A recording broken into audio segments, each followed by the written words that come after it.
没有废物的武魂，只有废物的魂师。穿越斗罗，我竟成为了仅50岁就突破30级的刚子的双胞胎哥。作为从小看他长大的亲历者，我太清楚这家伙骨子里是个什么德行。今天就是我们兄弟俩6岁的武魂觉醒仪式。此刻玉小刚站在我旁边，激动的脸色通红，身体都在发抖。他不断的环视四周，目光有意无意的飘向那些世家的小女孩。在他那贫瘠的脑子里，估计正幻想着过了今天，自己就是拥有正统神级武魂的宗门太子，到哪都能横着走。天君、小刚，你们谁先来？高坐中央的父亲威严的开口。父亲，我先。话音刚落，早就急不可耐的玉小刚一步跳了出去，脸上的急切和表现欲让在场的老狐狸们尽收眼底。父亲眉头微皱，显然对小儿子这种毫无大宗子弟沉稳气度的做派很不满，但碍于场面，也只能点头同意。负责觉醒的魂圣长老玉罗从只是扫了玉小刚一眼，眼中就闪过一丝不加掩饰的嫌弃。这小子的肉身打磨得简直一塌糊涂，连外门弟子都不如。把手放到觉醒石上，长老冷冷的吩咐。玉小刚毫不介意，双眼紧闭，满怀期待的开始引动力量。随着阵法启动，一缕缕独特的气息从他体内溢出，紧接着极其震撼的一幕出现了玉小刚的背后，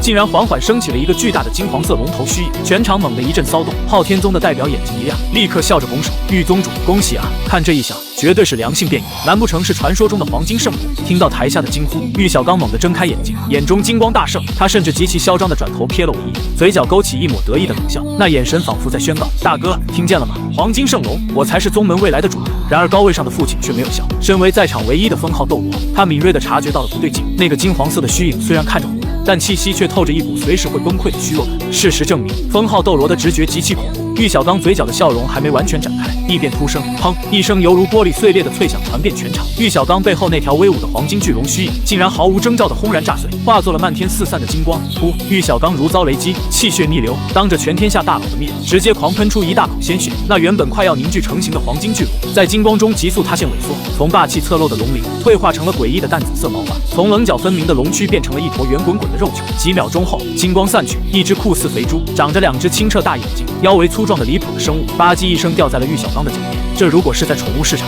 绝对是个抢手的袖珍香珠，但这里是天下第一兽武魂宗门的觉醒台，全场死一般的寂静。昊天宗大佬脸上的笑容瞬间僵住，所有宾客都用一种极其古怪、憋笑憋到内伤的眼神看着台上。这就是未来大名鼎鼎的生化武器罗三炮。父亲猛地站起身，额头青筋暴跳，死死咬着牙挤出几个字：测试魂力。万一这只是外表拉垮，实际上是个先天满魂力的变异天才呢？玉小刚颤抖着把手放在了测试水晶上，微弱的光芒闪烁了一下。玉罗从长老面无表情地宣布了最终死刑：先天魂力半级。轰！这句话就像一记响亮的耳光，不仅抽碎了玉小刚的天下第一梦，更把父亲的脸面按在地上疯狂摩擦。堂堂雷霆斗罗的儿子，先天半级魂力，父亲颓然跌坐在椅子上。台下的玉小刚更是目眦欲裂，不敢置信地看着脚边的肥猪，心中疯狂无能狂怒。开什么玩笑？我的黄金圣龙怎么会是一只猪猡？玉天君上前觉醒！长老嫌恶的一脚踢开玉小刚，转头看向了我。听到我的名字，父亲暗淡的眼中重新燃起了希望，而玉小刚则死死咬着牙，用一种极度和怨毒的眼神盯着我。他巴不得我也觉醒出一只猪，这样他心里就能平衡了。我连正眼都没给他一个，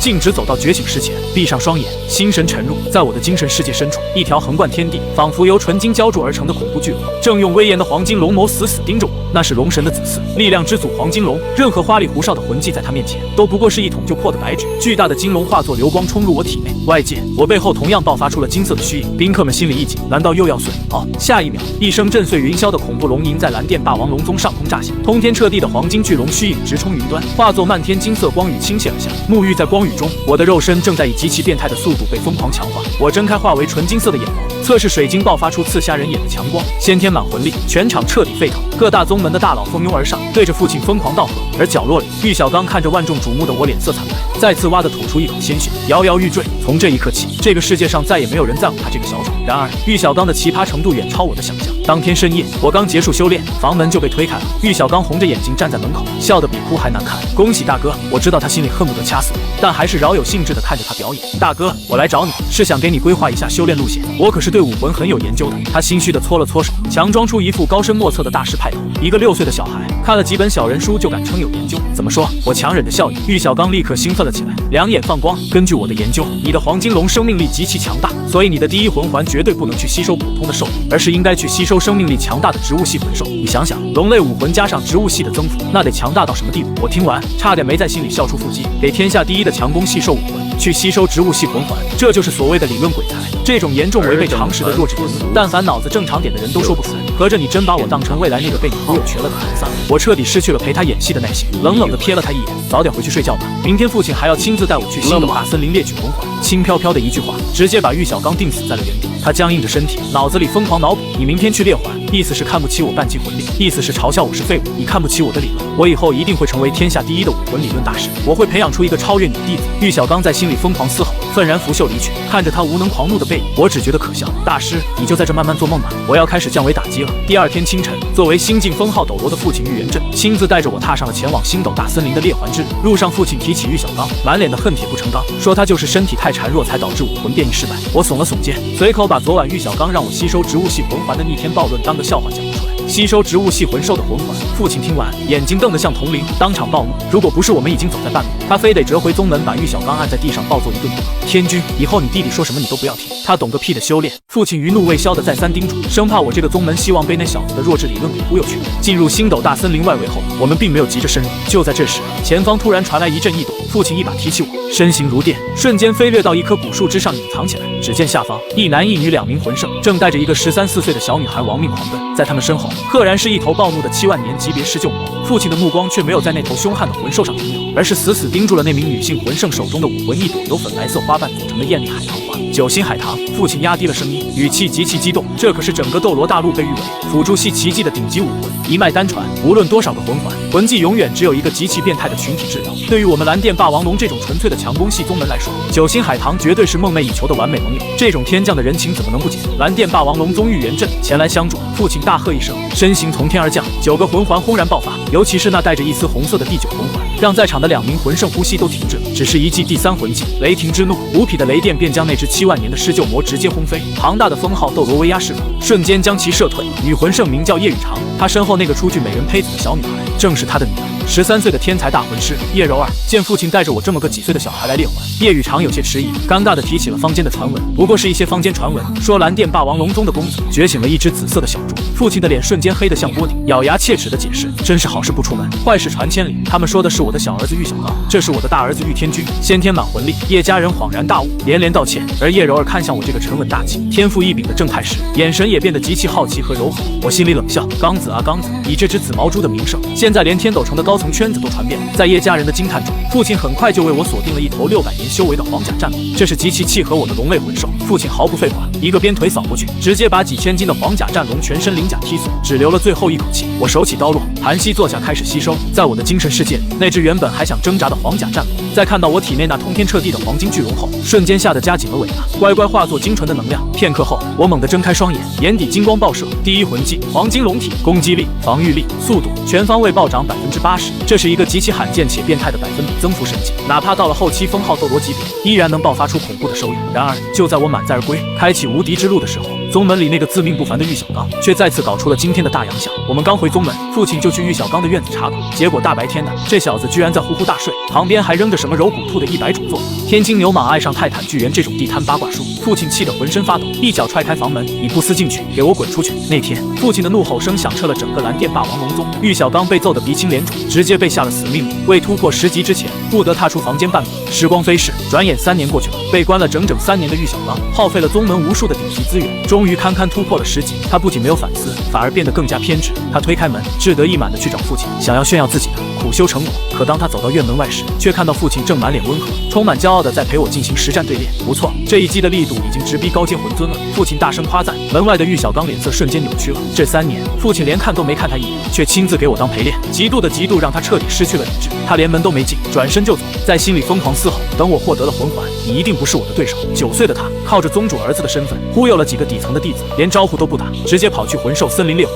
父亲收到消息后，暗中跟了过去。他本来还对这个小儿子抱有一丝期待，结果接下来的画面差点没把这位封号斗罗给气出脑溢血。只见玉小刚为了证明自己的理论，急功近利，选了一只370年的岩丘龙。宗门弟子帮他制服后，他兴奋地坐下吸收，结果半刻钟不到，玉小刚脸色惨白，一口鲜血喷出，那枚淡黄色的魂环砰的一声在他身上炸碎。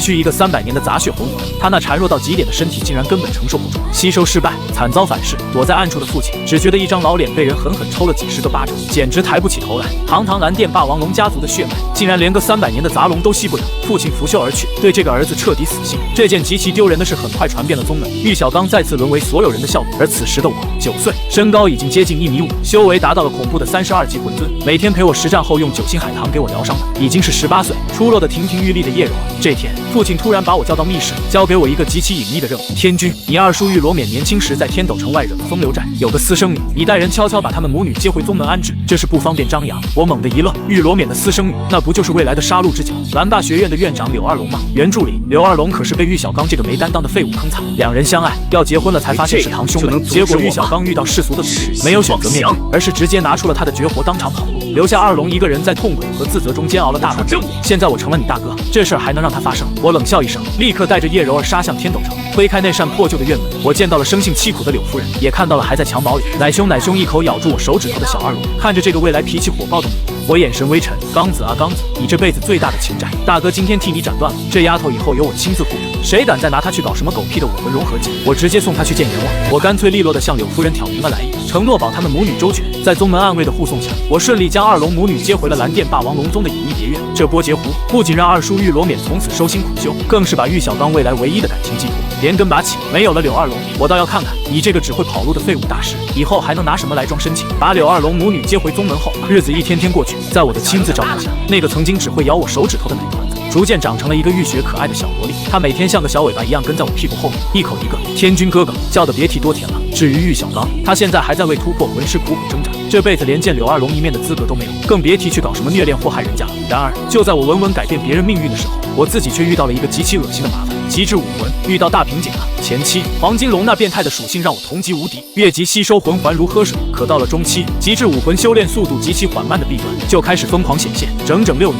从9岁到15岁，我几乎是没日没夜的泡在修炼场里苦修。连叶柔儿来找我，我都只能回一句我要修炼了。可结果呢？我的修为只从32级磨磨蹭蹭的升到了45级，6年只升了13级。平均1年才升2级多一点，这速度如果放在普通魂师身上，那绝对叫天才。可我是蓝电霸王龙宗的嫡长子，是拥有天下第一力量武魂的御天君。要知道，这个时代的天才简直多如牛毛。据宗门情报，昊天宗那个叫唐昊的猛人，16岁就已经突破了中高阶魂宗。武魂殿那一批黄金一代的妖孽，更是早早在大陆上闯出了赫赫威名。再这么按部就班的练下去，我这同级无敌的招牌，早晚得被这该死的龟速给拖垮。我坐在练功房里，眉头紧锁，脑海中疯狂搜寻着破局之法。常规资源已经喂不饱黄金龙了，必须得下猛药。突然，一个熟悉的地名在我的脑海中炸开：落日森林，冰火两仪眼。对啊，算算时间线，现在的独斗罗独不伯估计还只是个到处乱跑的中阶魂师，连魂圣的门槛都没摸到，更别提去占据那块聚宝盆了。冰火两仪眼周围，那可是长满了夺天地造化的仙草，八角玄冰草、烈火杏胶树、奇荣通天菊、忘川秋水露，那些原本属于唐三的逆天外挂，现在全都是无主之物。只要我把那些仙草打包带走，不仅我的修炼速度能迎来质的飞跃，还能给宗门打造出一支横扫大陆的无敌班底。想到这里，我嘴角勾起一抹冰冷的笑意。唐三啊，唐三，不好意思，既然我穿越到了这个时代，那你的那些机缘，大哥我就提前笑纳了。天君哥哥，就在我盘算着怎么去落日森林大劫掠的时候，一道奶声奶气的声音打断了我的思绪。紧接着，一个穿着火红色小裙子，长得像个精致瓷娃娃般的小女孩跑进了院子。她气鼓鼓地掐着腰，嘟着嘴看着我，正是已经6岁的柳二龙。二龙啊，怎么还没去觉醒武魂？我笑着站起身，揉了揉她的小脑袋。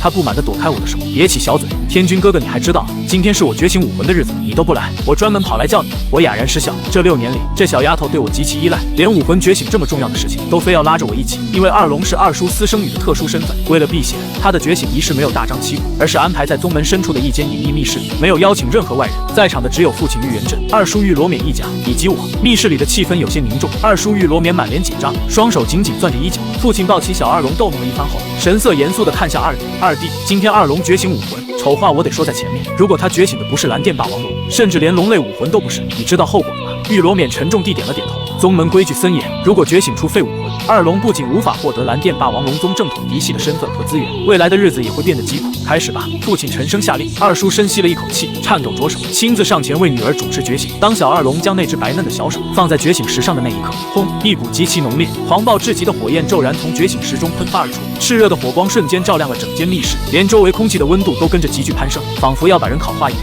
父亲猛地瞪大了眼睛，眼底满是震惊。好狂暴的威势！这种能量波动，就算不是纯正的蓝电霸王龙，也绝对是极其罕见的顶级武魂。我站在一旁，双手抱胸，嘴角微微上扬，这就震惊了。好戏还在后头呢！在所有人屏息凝神的注视下，柳二龙娇小的身躯上开始发生惊人的变化，伴随着隐隐的龙吟，一片片细密而狂暴的火红色龙鳞迅速覆盖了他的体表，一股极其强悍、充满了毁灭气息的龙族威压，伴随着烈焰席卷全场。二叔玉罗冕先是呆滞了1秒，随后眼眶瞬间红了，激动的浑身发抖。他猛地冲上前，看着满身火红龙鳞的女儿，竟是狂喜的仰天大笑起来。火龙是火龙武魂，不仅是龙类，而且是哪怕在整个蓝电霸王龙家族历史上都极其罕见，单体破坏力甚至不输蓝电霸王龙的顶级变异武魂。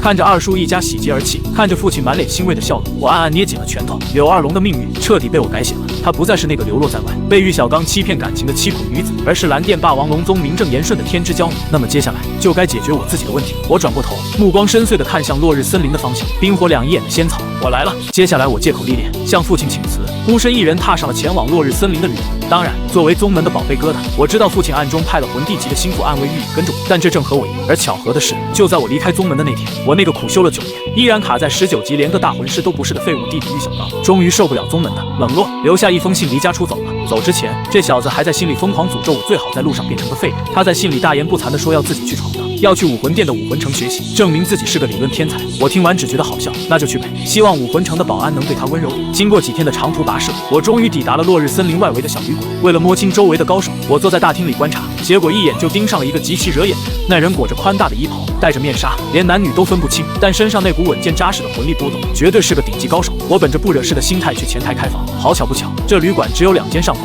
我和这神秘人正好住隔壁。上楼的时候，我近距离看了对方一眼，发现那宽大衣袍下有一头柔顺的秀发。我暗骂自己一声丑，下意识地脱口而出，居然是个女人。话音刚落，走在前面的神秘人瞬间僵在了原地，居然是个女人。面纱下，比比东的脸都气红了。作为武魂城公认的最美女魂师，她从小听到大的都是赞美，今天居然被一个毛头小子用一种“原来你是个女的”的惊奇语气给吐槽了。要不是为了隐藏身份，她差点当场暴走。我尴尬地笑了笑，赶紧推门进屋。我根本不知道，这个被我吐槽的女人正是武魂殿的圣女，未来的教皇比比东。她刚刚达到50级瓶颈，因为受不了老师千寻疾那种令人作呕的掌控，跑来落日森林散心猎环。第二天一早，我直奔落日森林深处，因为我那句吐槽，比比东对我产生了极大的好奇，居然带着他的魂帝暗卫入伍，悄悄跟在了我后面。不过我现在没空搭理后面的我了。在森林里穿梭了半天，我终于闻到了一股带着硫磺味的湿润热气。爬上一座高达500米的山丘，往下看去，一个倒锥形的山坳出现在眼前。第3魂技黄金龙眸，我的双眼瞬间化为璀璨的纯金之色，强大的视力穿透重重毒雾。我清晰地看到了盆地底部的震撼画面，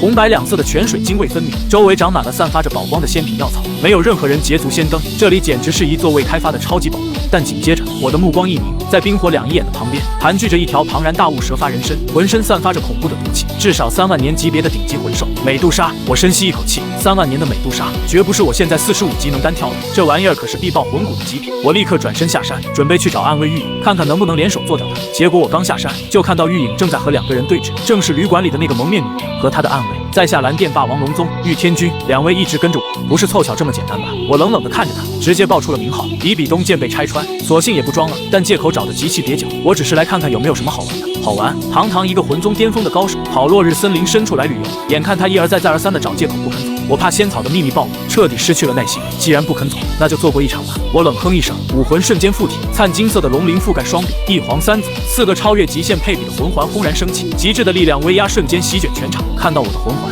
比比东眼中的傲气也被彻底激发了。阁下既然想打，那我就奉陪到底。嗡！比比东的双腿瞬间消失，化作了一个长着8条粗壮长腿、长满绿毛和腐蚀粘液的巨大蜘蛛躯体。2黄2紫4个最佳配比的魂环亮起，顶级毒系武魂死亡蛛皇。老巫婆就是老巫婆，只会玩这些恶心的毒虫。为了激怒她使出全力，我毫不留情地开启了嘲讽模式。你叫我什么？老巫婆？比比东气得浑身发抖。第4魂环直接亮起，第4魂技死亡之势，一只巨大的死亡蛛皇虚影张开满是毒牙的血盆大口，朝着我疯狂扑来。来得好！我嘴角勾起一抹狂热的笑容，身子如墨的第4魂环瞬间爆发。第4魂技瞬闪龙牙击，我的身影瞬间消失在原地，带着一往无前的极致力量，直接闪现到了比比东的面前。黄金龙爪探出，一只狰狞的纯金龙头虚影咆哮而出，正面轰碎了他的蜘蛛虚影。砰！恐怖的能量风暴炸开，狂风直接掀飞了比比东的面纱，露出了一张让我都忍不住惊艳的绝美面容。但我手上的动作没有丝毫停顿，黄金龙爪稳稳地停在了他白皙的脖颈前。你输了，老巫婆！我看着他那张绝美的脸，一字一顿的杀人诛心。比比东一口气差点没上来，自己堂堂武魂殿圣女，红阶无敌的存在，竟然被一个15岁的少年正面击溃，还被指着脸骂老巫婆。但比比东毕竟是比比东，知道我手下留情了，他冷哼一声，捡起面纱重新戴上，愿赌服输的带着暗卫离开了。看着比比东远去，我并没有急着去抢仙草，而是转头看向玉影。玉影，立刻回宗门，不要惊动任何人，告诉我父亲，就说我历练重伤，让他老人家亲自来接我。我太清楚了，夺宝这种事，一个人单干那是蠢货，仙草就在那里跑不掉，比比东说不定会去而复返。我直接把家里那个92级的封号斗罗老爹摇过来，直接物理清场。2天后，得知宝贝儿子重伤的父亲玉元镇急得眼睛都红了，风驰电掣般杀到了落日森林。当看到我毫发无损地站在山洞口时，父亲这才松了一口气，随后反应过来，你小子假传重伤把你爹我骗过来，到底发现了什么惊天秘密？我嘿嘿一笑，带着父亲登上了冰火2一眼的山坳，看着满地的仙品药草，看着那头散发着恐怖毒气的3万年美杜莎，父亲倒吸了一口凉气，随即眼中爆发出一阵狂喜。好小子，你这是给宗门找了个聚宝盆啊，根本不需要我多说什么。父亲直接武魂附体，第7魂技武魂真身，一条长达100米的深蓝色雷霆巨龙瞬间塞满了半个山谷。面对3万年的美杜莎，封号斗罗的碾压是毫不讲理的。第6魂技雷霆之怒，漫天雷网轰然砸下，美杜莎引以为傲的蛇发被瞬间电得焦黑，她绝望的想要发动石化光线，却被父亲用巨大的龙爪掀起巨石轻松挡住。不到半炷香的时间，美杜莎含恨倒地，父亲一爪子撕开她的尸体，大笑着掏出了一块散发着晶莹光芒的红骨，哈哈哈！3万年的美杜莎头骨赚大了，这可是极品精神类头骨。清理完威胁，我们父子俩开始了疯狂的进火模式。按照我之前伪造好的上古古籍，我精准的摘下了属于我的机缘：八角玄冰草、烈火性胶书、绮罗郁金香、八瓣仙兰、忘川秋水露。为了不爆体，我优先吞服了药性中和的绮罗郁金香和八瓣仙兰。就在仙草入肚的瞬间，极其庞大且精纯的药力在我的四肢百骸中疯狂化开，我那卡了许久的魂力瓶颈轰然碎裂。46级、47级、50级，只差一个魂环，我就是15岁的魂王。不仅如此，我清晰地感觉到我体内的黄金龙武魂变得更加璀璨耀眼，发出一阵阵舒爽的龙吟，仿佛连血脉都被进一步提纯了。而另一边，父亲吞下了一株奇荣通天菊，等他睁开眼睛时，浑身的雷霆之力仿佛要将空间撕裂。他仰天发出一声畅快的长啸。93级，哈哈哈！老夫卡了9年的瓶颈，终于突破了。父子俩相视大笑，简直赢妈了。走，爹这就带你去猎杀第5魂环。实力大涨的父亲豪气干云，我们直接杀入落日森林的深处，靠着93级的实力横行无忌，很快就锁定了一头3万年级别的破山蛟龙，有着极致力量属性的黄金龙压制，加上父亲的狂暴输出，这头3万年的蛟龙很快就被打得奄奄一息。我盘膝坐下，顶着极其恐怖的能量冲击，将其黑色魂环强行吸收入体，残留的仙草药力加上3万年的魂环反哺，我的魂力再次飙升，最终稳稳地停在了53级。15岁53级魂王吸收完毕后，我随口问了一句：父亲，剩下的仙草有小刚的一份吗？听到这个名字，原本还喜笑颜开的父亲脸色瞬间黑如锅底。不用给他，那个混蛋留了封信就跑了，宗门花那么多资源养他，他不好好感恩，居然嫌弃宗门冷落他。父亲气得破口大骂，我心里冷笑，玉小刚啊玉小刚，这可是你自找的，泼天的富贵你彻底没份了。而此时此刻，远在武魂城外，那个自命不凡，以为离了宗门就能闯出一片天的玉小刚，正站在武魂殿高级魂师学院的门口，骄傲地亮出他唯一的黄色魂环。看清楚了，我这可是100年魂环，一般人根本吸收不了这等极品。结果守门的保安像看弱智一样看着他，扑哧一声笑了出来。嗡！保安直接武魂附体，2黄1紫，3个最佳配比的魂环亮瞎了玉小刚的狗眼。哪里来的乡巴佬，连20级都没有，也敢来高级学院碰瓷？武魂城大街上随便扔块砖都能砸死10个带100年魂环的。玉小刚憋得满脸通红，滚滚滚，去隔壁初级学院跟小屁孩玩泥巴去了。保安像赶苍蝇一样把这个所谓的理论大师轰出了大门，只留下玉小刚在风中凌乱，脸被打得啪啪作响。就在那个心比天高、命比纸薄的玉小刚在武魂城外吹冷风的时候，我和父亲已经星夜兼程，悄无声息地回到了蓝电霸王龙宗。刚回到宗门的第一时间，父亲连口水都没喝，立刻下令封锁主殿，并秘密召集了宗门最核心的几位高层。这几个人不仅是宗门的绝对支柱，更是100%忠于我父亲的死忠派。密室的大门被重重关上，在场的除了我和父亲，只有二叔玉罗冕，当年负责帮我觉醒武魂的魂圣长老玉罗从，以及一位德高望重和爷爷同辈的太上长老玉太爷。看着面前的这3位长辈，父亲苦笑了一声，眼神中透着一丝沉重。蓝电霸王龙宗虽然号称天下第一兽武魂，位列上3宗，但如今的顶层战力，居然只有他这么一个新晋的封号斗罗在苦苦支撑。面前的3人，玉太岳老爷子84级，二叔和罗从长老都卡在魂圣，宗门青黄不接的问题已经到了刻不容缓的地步。大哥，你这么着急把我们几个老骨头叫来，是有什么机密大事？二叔玉罗冕是个直性子，见气氛如此凝重，忍不住率先开口。父亲深吸了一口气，收起了脸上的无奈，神态变得极其郑重，一字一顿地说道：我这次叫你们来，是为了给你们分发仙品宝药，只要炼化了它们，我们宗门的核心实力必将迎来一次质的飞跃。仙品药草。此话一出，二叔和玉罗从还没反应过来，年岁已高，一直闭目养神的太上长老玉太爷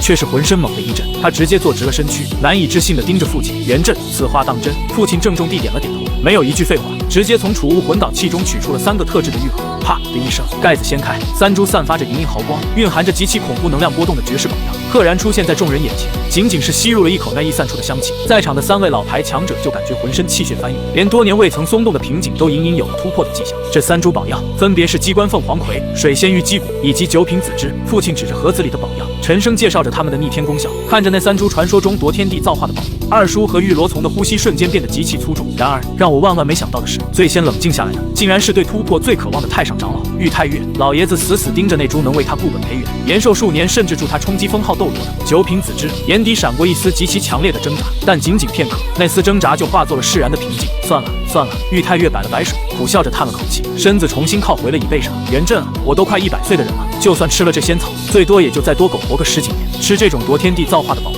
太暴殄天物了，还是留给宗门的下一代吧。我站在一旁，心中不禁狠狠一震。面对能延年益寿、突破实力的惊天诱惑，这位老者竟然能毫不犹豫地选择放弃，只为了给年轻人留资源。这就是蓝电霸王龙宗能屹立大陆的真正比喻。反观那个满脑子只有宗门对不起我要证明自己的玉小刚，简直连给老爷子提鞋都不配。岳叔，父亲眼眶微红，刚想开口劝说，却被玉太岳坚决的抬手打断。不必多说，人老了就得服老，给年轻人留点希望。父亲重重的叹了口气，知道老爷子心意已决，只能转头看向二叔和玉罗从。谁知二叔玉罗冕也咧嘴一笑，极其洒脱的摆了摆手：“大哥，我也不吃了。这机关凤凰葵药性属火，主要作用是提纯血脉。我这辈子天赋有限，估计也就卡死在魂圣。但我家二龙那丫头的火龙武魂比我纯粹的多，这株仙草给她，绝对能造就咱们宗门未来的一个封号斗罗。”玉罗从长老也笑着附和：“是啊，大哥，咱们从小一起长大，我这天赋和罗冕半斤八两。这株水仙玉击骨，如果可以的话，我想留给我那个刚觉醒武魂的孙子。”看着这群互相推让、一心只为宗门传承的长辈，父亲红着眼眶，苦笑着摇了摇头。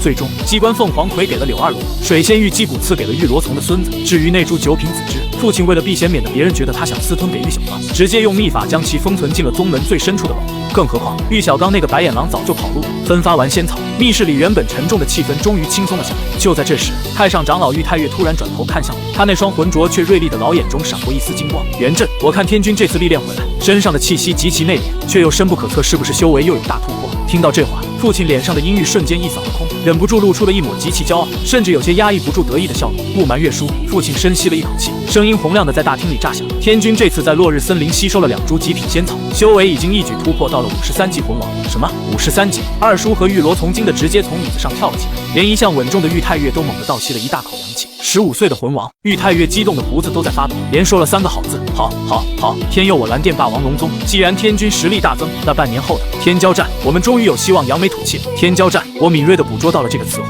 有些疑惑地看向父亲。父亲咳嗽了一声，老脸上竟然破天荒地浮现出一丝难堪。天君，天骄战是上3宗和各大一流宗门之间每10年举办一次的年轻一辈交流盛会，各宗门会拿出极其珍贵的彩头，但更重要的是关乎宗门的理念。七宝琉璃宗是辅助系，基本不参与争斗，所以每次的决赛几乎都是我们和昊天宗的对决。只是父亲说到这里，声音越来越小，仿佛有些难以启齿。好了，元振，都是自家人，有什么不好意思说的？玉太岳苦笑一声，接过了话茬，语气极其复杂，甚至带着一丝憋屈。从老夫记事起，这天骄战的最终决赛，我们蓝电霸王龙宗一次都没赢过，10年一次，足足9次了全败。昊天宗被称为天下第一宗，那柄破锤子确实霸道啊！玉太岳长叹一声，一次都没赢过，被9连杀。我嘴角猛地一抽，仔细想想也是，昊天宗那帮打铁的确实猛。上一代有3大极限斗罗之一的唐晨压阵这一代幼主，昊天双星唐啸和唐昊。听说那个叫唐昊的，今年21岁左右，不仅掌握了炸环和乱披风，实力更是已经达到了恐怖的魂帝级别。父亲补充道，眼神中透着深深的忌惮。21岁的魂帝唐昊，听着长辈们凝重无比的语气，我站在原地，不仅没有感到丝毫的害怕，反而觉得体内的黄金龙血脉开始疯狂沸腾了起来。大我6、7岁又如何？魂力比我高几级又怎样？老子现在不仅拥有力量之祖黄金龙武魂，更磕了绝品仙草，吸收了3万年的第5魂环，肉身强度足以硬刚魂圣。一把破榔头也想锤烂我的极品金龙，这连败了9届的耻辱，就从我玉天君开始彻底终结吧。唐昊，你准备好挨揍了吗？此次各大宗门之间的交流地点定在了七宝琉璃宗，作为7大宗门里当之无愧的首宗，七宝琉璃宗的山门那叫一个气派。为了彰显底气，这一次父亲谁都没带，蓝电霸王龙宗只派出了我们父子2人单刀赴会。刚踏入正厅，各大宗门的人马已经到了7七8八。坐在主位的七宝琉璃宗明宗主率先笑着打招呼，我也顺势注意到了他身边那个看似儒雅温和，但眼神里透着极其精明的光芒的青年宁风致。我和宁风致相视一笑，心照不宣地传递了结交的善意。但大厅另一边的气氛可就没这么融洽了。玉元振，许久不见，你的修为也上涨了许多啊。昊天宗的位置上，一个面带傲慢的中年人阴阳怪气地开口，这人是昊天宗当代的大长老唐毅，而在他身后站着2个气势如渊的青年，正是最近在大陆上名声大噪的昊天双星唐啸和唐昊。唐毅长老，许久不见，你老人家也快成为封号斗罗了。父亲不咸不淡的回击。唐毅轻抚胡须，满脸得意地把唐啸和唐昊推了出来，嘴上说着不过是小孩子历练时闯出的名头，但那副天下第一宗的优越感简直快要溢出来。父亲眼神微微一暗，冷笑着放出狠话：今日定让犬子领教一下贵宗的天教。交流开始前的拿彩头环节，七宝琉璃宗财大气粗，直接拍出了一份天斗城的商铺地契。其他宗门知道这届大概率还是昊天宗赢，都随便拿了点普通财物凑数。轮到我们时，父亲冷笑一声，直接从储物魂导器里取出了10株极品血蚕，这可是冬虫夏草中的极品，瞬间吸引了全场大佬的目光。唐毅见状大笑起来，好，不愧是蓝电霸王龙宗，既然如此大方，看来我昊天宗此次收获不小了。在他眼里，有唐昊压阵，这10株极品血蚕已经是他的囊中之物。唐长老，比赛都没开始就断言胜利。父亲极其神秘的一笑，既然如此，长老敢不敢和我赌一把，看看谁会赢？当然，若是天下第一宗门拿不出对等的彩头，那便算了吧。一句天下第一宗，直接把唐毅架在了火上烤。他脸色一变，肉痛的掏出了10多株年份略低的朱砂莲应战，全场哗然，连输了9届的蓝电霸王龙宗，今天这是要疯啊！抽签结束，我的第一个对手是下4宗里象甲宗的呼延石，这哥们20岁出头，38级魂尊，拥有号称最强防御的钻石猛犸武魂。在下呼延石，请阁下赐教；在下玉天君，请指教。我双手摆开架势，没有任何轻敌，狮子搏兔一用全力。今天我是来洗刷宗门耻辱的，绝不能阴沟里翻船。武魂附体，呼延石低喝一声，身形拔高，肌肉如同花岗岩般隆起。为了求稳，他毫不犹豫地连开3个增幅魂技，把肉身强度拔高到了一个极其恐怖的地步，甚至自信能抗住魂宗的攻击。然而，当他把目光重新聚焦在我身上时，他的瞳孔骤然缩成了针尖大小，一黄三紫，还有一个极其刺眼的漆黑如墨的万年魂环，轰然从我脚下升起。什么？玉天君53级战魂王？呼延石在心里疯狂爆粗口，这特么是哪冒出来的怪胎？全场瞬间死寂，象甲宗的长老们更是直接惊得全体起立，根本没给呼延石反应的时间。我的身影猛地一晃，几乎是瞬间，我已经暴冲到了他的身前，右拳化为龙爪，璀璨的黄金色光芒轰然爆发。砰！呼延石甚至没看清我用的是哪个魂技，连开着3个防御增幅的他，直接像断了线的风筝一样，被一拳狠狠轰飞出场，秒杀，毫无悬念的秒杀，全场震动。昊天宗大长老唐毅脸色骤变，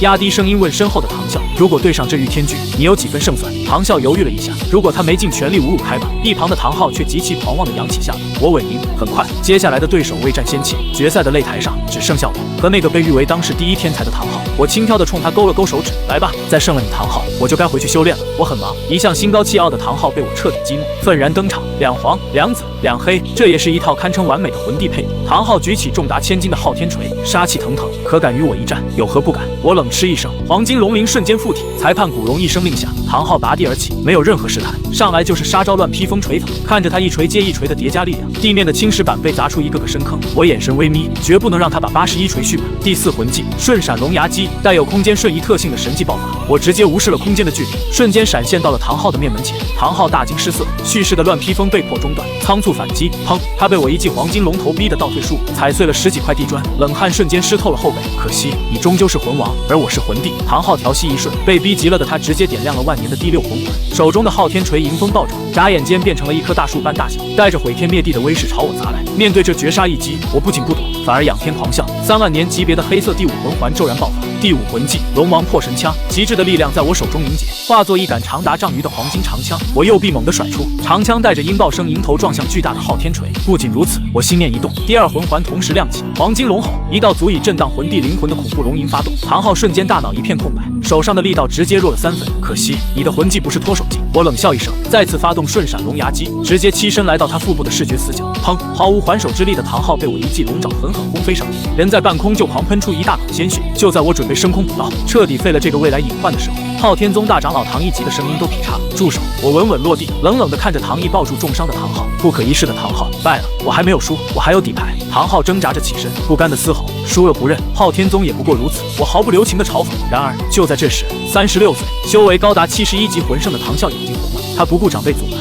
怒吼道：“卑鄙，竟然算计我们，与我一战！”我轻蔑地看着这个护地狂魔：“好啊，连你一起收拾了。”唐啸亮出了他的昊天锤，1黄2紫3黑7个魂环爆发。他第1魂技大地之锤带着极其刚猛的力道朝我砸来，这可是魂圣的攻击，但我连躲都没躲。第1魂技黄金龙体，全属性暴涨80%。我抬起布满黄金龙鳞的左臂，硬生生顶住了唐啸的巨锤。在唐啸极度惊恐的目光中，我再次贴脸释放黄金龙吼，震晕他的灵魂。随后我粗壮有力的右臂如同出膛的炮弹，拳锋如刀，直接轰在了他的胸膛上。噗！唐啸连武魂真身都没来得及开，就被我一拳打得肋骨断裂，当场昏死过去。双杀！15岁的御天君一己之力把昊天双星的脸按在地上疯狂摩擦，昊天宗大长老唐毅气得连彩头都没拿稳，甩出朱砂莲，抱着两兄弟灰溜溜的逃出了七宝琉璃宗。整个七宝琉璃宗大殿，各大宗门纷纷上前向我父亲道谢，而在这一片赞誉声中，我却淡定地转身离去。昊天宗的傲骨，今天我把它一寸一寸地敲碎。唐毅带着重伤的唐家兄弟灰溜溜地逃走后，整个七宝琉璃宗的大殿彻底炸开了锅。各大宗门的大佬们一改之前的观望态度，像潮水一样涌向我父亲，各种溢美之词不要钱似的往外掏。恭喜玉宗主啊，令公子这天赋，未来封号斗罗绝对板上钉钉。看着父亲在那边满面红光地享受着众人的追捧，我摇头失笑，准备一个人去七宝琉璃宗的后花园逛逛。毕竟作为天下第一神豪宗门，这里的气派程度确实值得一看。玉兄，且慢！一道温和的声音从身后传来，我回头一看，正是七宝琉璃宗的少宗主宁风致。他笑容满面地走上前来，玉兄真是好手段，昊天宗这么多年，难得栽这么大一个跟头。我谦虚地摆了摆手，宁兄过誉了，侥幸而已。见我没有那种天才常有的傲慢，宁风致眼中的结交之意更浓了。他不仅主动给我当导师，还极其自然地抛出了橄榄枝。玉兄，我最近正好摸到了50级的门槛，不知过几天去星斗大森林猎环，玉兄有没有时间一起？我心里暗赞一声，这宁风致的高情商。你看中我的极致武魂，我看中你们宗门的恐怖增幅和财力，强强联合，这种好事我怎么可能拒绝？几天后，宁风致成功突破，我们俩在有着剑道巅峰支撑的剑斗罗陈心的暗中保护下，踏入了星斗大森林。宁风致需要一个力量型的魂环，我们很快就锁定了一头12000年级别的大地豹鹅。宁兄，看你的了！我大喝一声，直接武魂附体冲了上去。站在后方的宁风致微微一笑，右手托起璀璨的七宝琉璃塔。七宝有名，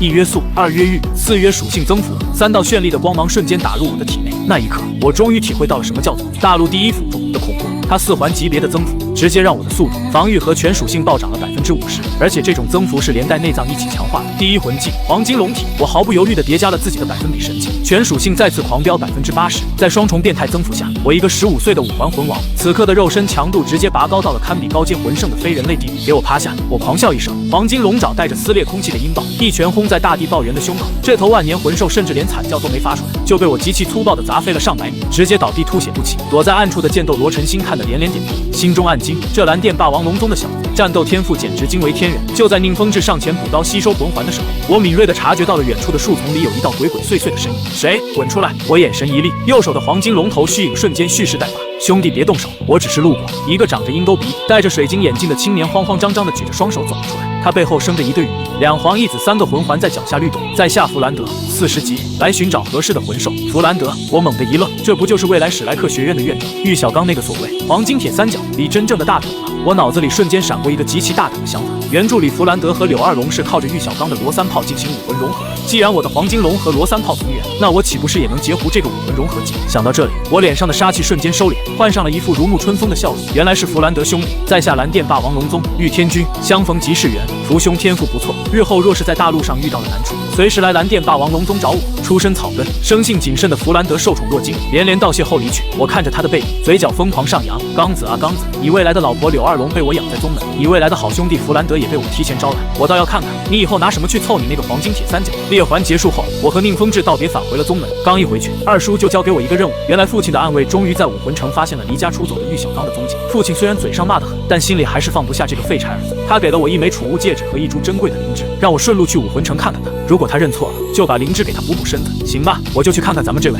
理论大师混得有多惨。几天后，我孤身一人来到了繁华的武魂城，径直走到了武魂殿高级魂师学院的门口。劳驾通报一声，我找玉小刚。我客气地对门口的保安说道。那保安斜着眼睛上下打量了我一眼，极其不耐烦地嗤笑：玉小刚，没听过，你找的人多少级？19级。呼哈哈哈，19级。保安像听到了什么天大的笑话，满脸鄙夷地指着我的鼻子骂道：乡巴佬，你看清楚了，这里是武魂殿高级学院，19级的废物，连给我们学院扫大门的资格都没有，来找事是吧？说吧。这保安居然直接武魂附体，2黄1紫的魂环亮起，张牙舞爪的就朝我扑了过来。狗眼看人低的废物，我眼神瞬间冰冷，连武魂都懒得开，右手快如闪电般探出，一把锁住了他的手腕。咔嚓，伴随着令人牙酸的骨裂声，保安发出了杀猪般的惨叫。我像扔垃圾一样，随手一甩，直接把他轰得砸在10几米外的学院围墙上，抠都抠不下来。而就在这时，我并不知道，那个我专门跑来寻找的亲弟弟玉小刚，此刻正躲在学院大门角落的阴影里。他明明看到了我，明明听到了我是来找他的，可当他看到我动手打了武魂殿的人时，他的第一反应居然是吓得脸色惨白，在心里疯狂咒骂